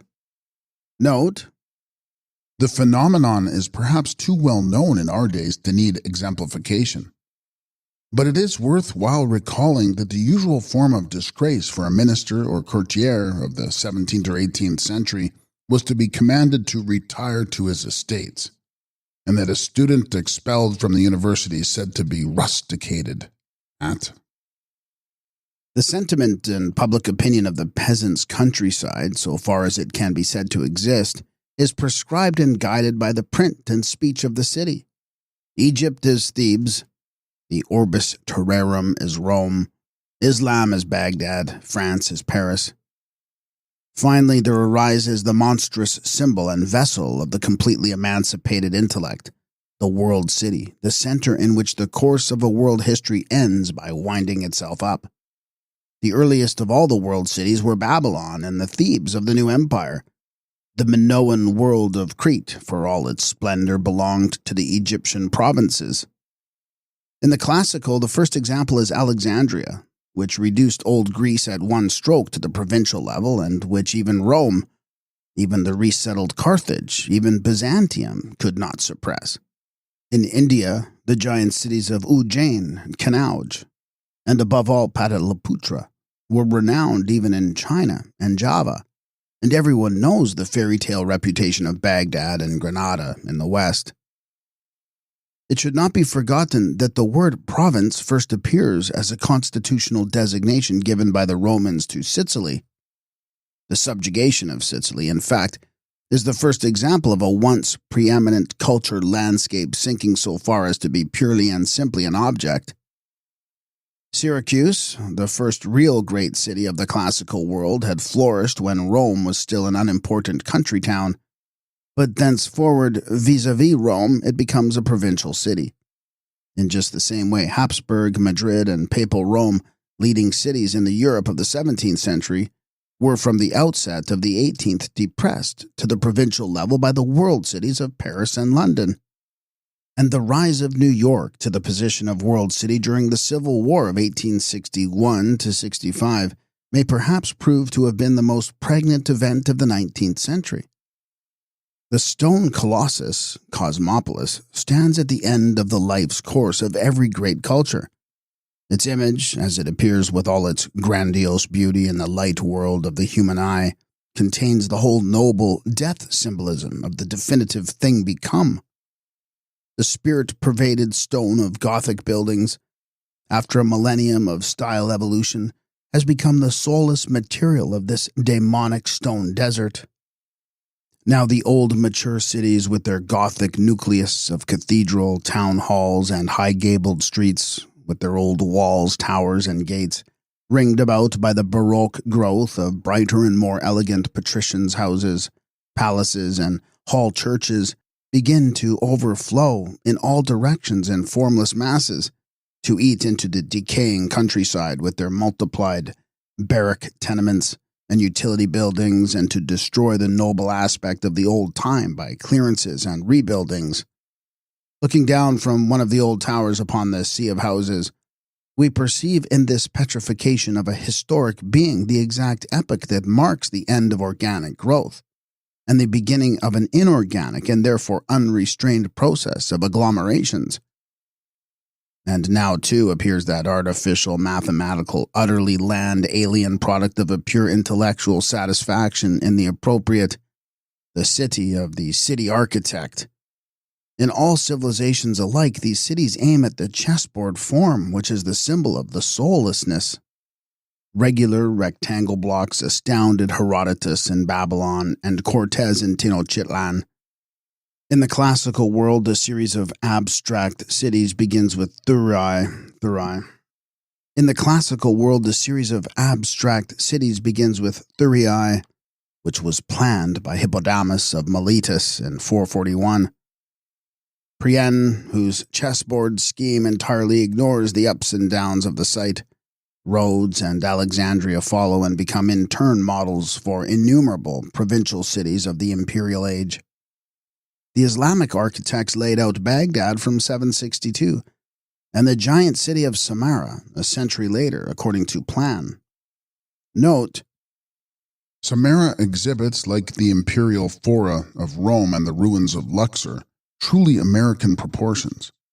The city stretches for 33 kilometers, 20 miles, along the Tigris. The Bakawara Palace, which the Caliph Mutawakkil built for one of his sons, forms a square of 1,250 meters, say 3/4 of a mile, on each side. One of the giant mosques measures in plan 260 by 180 meters, 858 times 594 feet. Schwartz, 1910. Hertzfeld, 1912.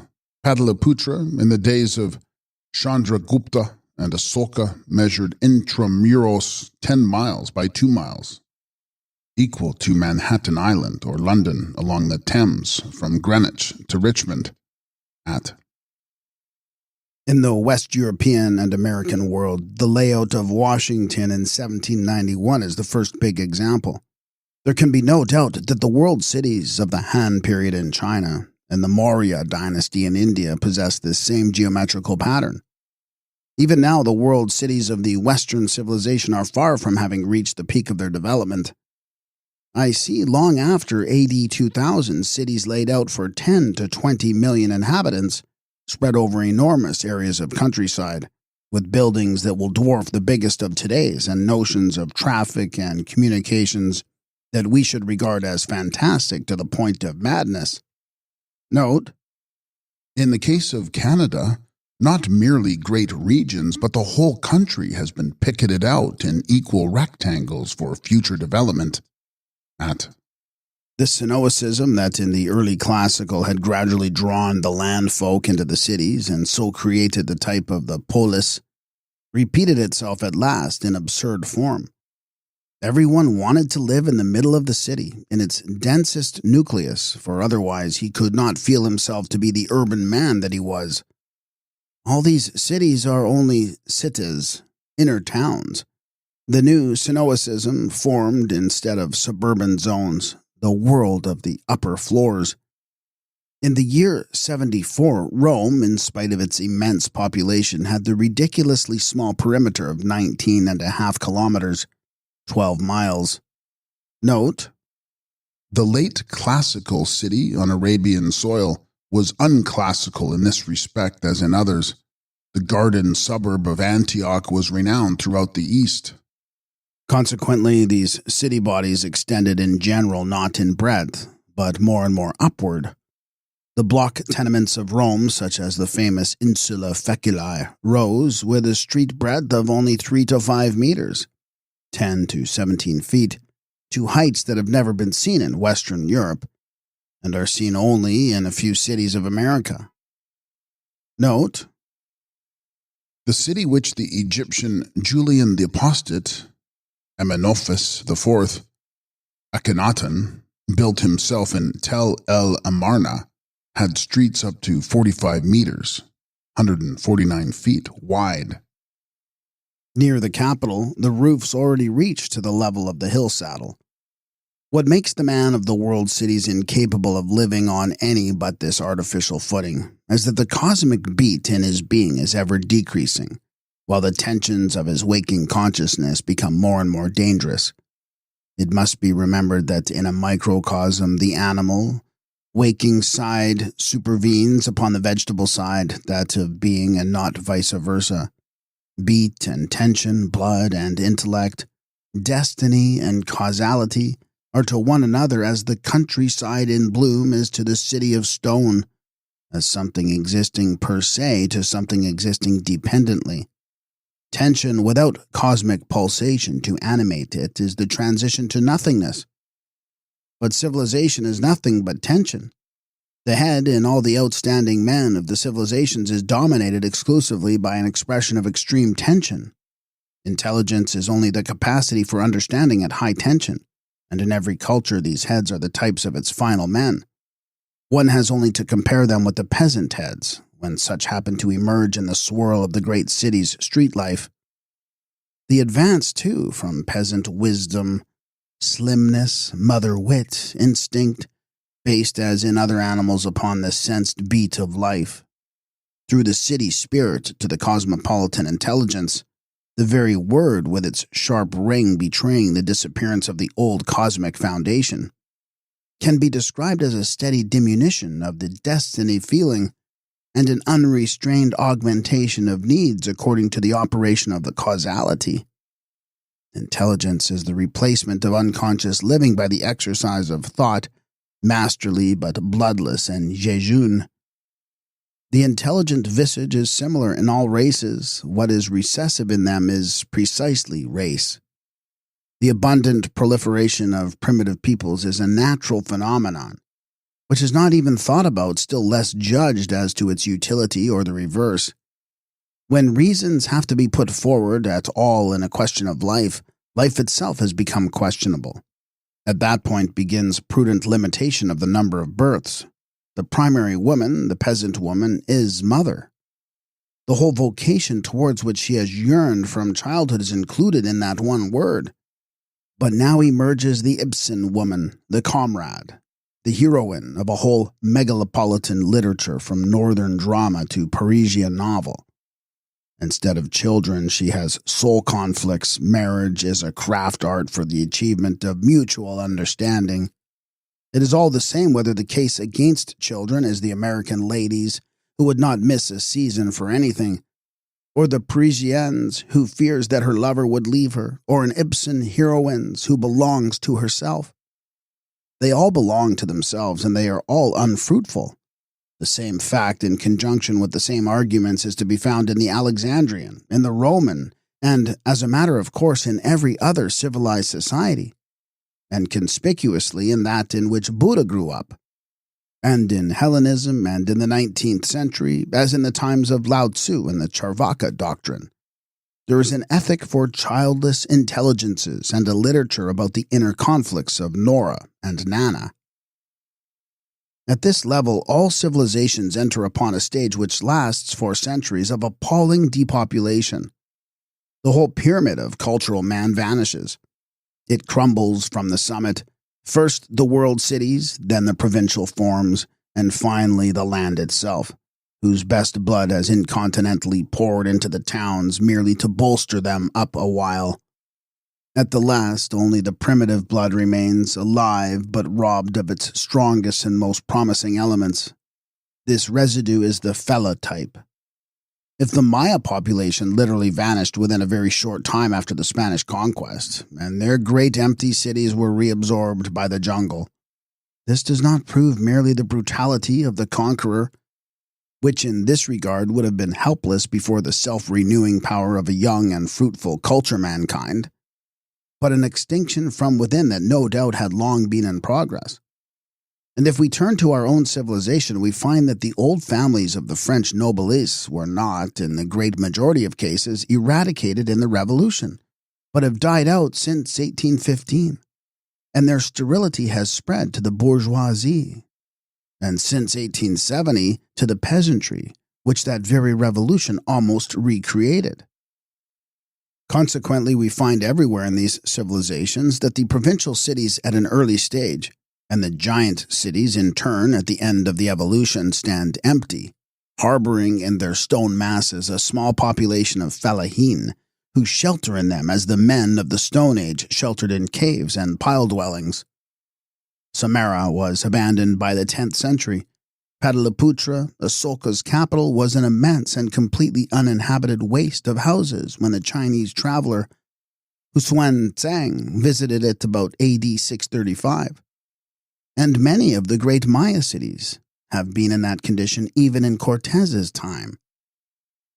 In a long series of classical writers from Polybius onward, we read of old, renowned cities in which the streets have become lines of empty, crumbling shells, where the cattle browse in forum and gymnasium, and the amphitheater is a sown field, dotted with emergent statues and herms. Rome had in the 5th century of our era the population of a village, but its imperial palaces were still habitable. This, then, is the conclusion of the city's history, growing from primitive barter center to culture city and at last to world city.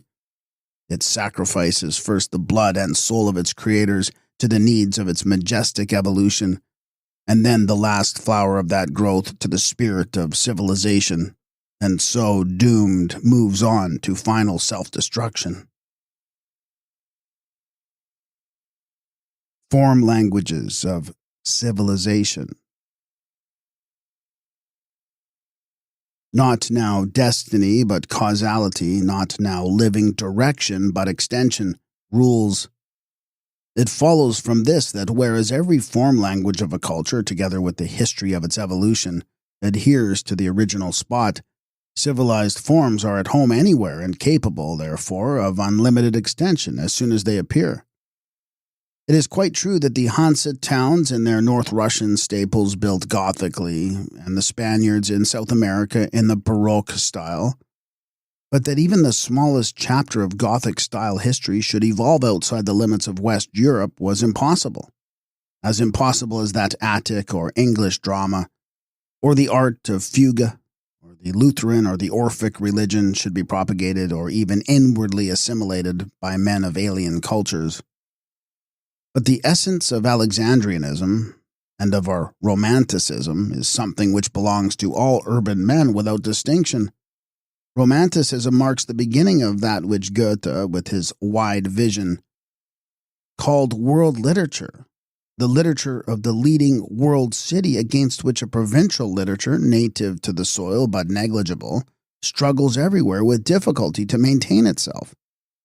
The state of Venice, or that of Frederick the Great, or the English Parliament, as an effective reality, cannot be reproduced, but modern constitutions can be introduced into any African or Asiatic state as classical polis could be set up amongst Numidians and ancient Britons. Consequently, in all civilizations, the modern cities assume a more and more uniform type. Go where we may, there are Berlin, London, and New York for us, just as the Roman traveler would find his columnar architecture, his fora with their statuary, and his temples in Palmyra, or Trier, or Timgad, or the Hellenistic cities that extended out to the Indus and to the Aral. But that which was thus disseminated was no longer a style but a taste, not genuine custom but mannerism, not national costume but the fashion. This, of course, makes it possible for remote peoples not only to accept the permanent gains of a civilization, but even to re-radiate them in an independent form. Such regions of moonlight civilization are South China and especially Japan, which were first Sinized at the close of the Han period about AD 220, Java as a relay of the Brahmin civilization, and Carthage, which obtained its forms from Babylon.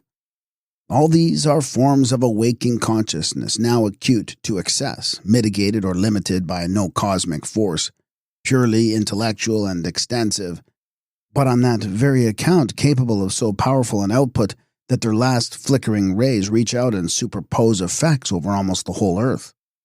Fragments of the forms of Chinese civilization are probably to be found in Scandinavian wood architecture, Babylonian measures probably in the South Seas, classical coins in South Africa, Egyptian and Indian influences probably in the land of the Incas. But while this process of extension was overpassing all frontiers, the development of inner form of the civilization was fulfilling itself with impressive consistency. 3 stages are clearly to be distinguished: the release from the culture, the production of the thoroughbred civilization form, and the final hardening. For us, this development has now set in. Style in the cultures has been the rhythm of the process of self-implementing. But the civilized style, if we may use the word at all, arises as the expression of the state of completeness. It attained, in Egypt and China especially, to a splendid perfection, and imparts this perfection to all the utterances of a life inwardly unalterable, to its ceremonial and mien as to the superfine and studied forms of its art practice.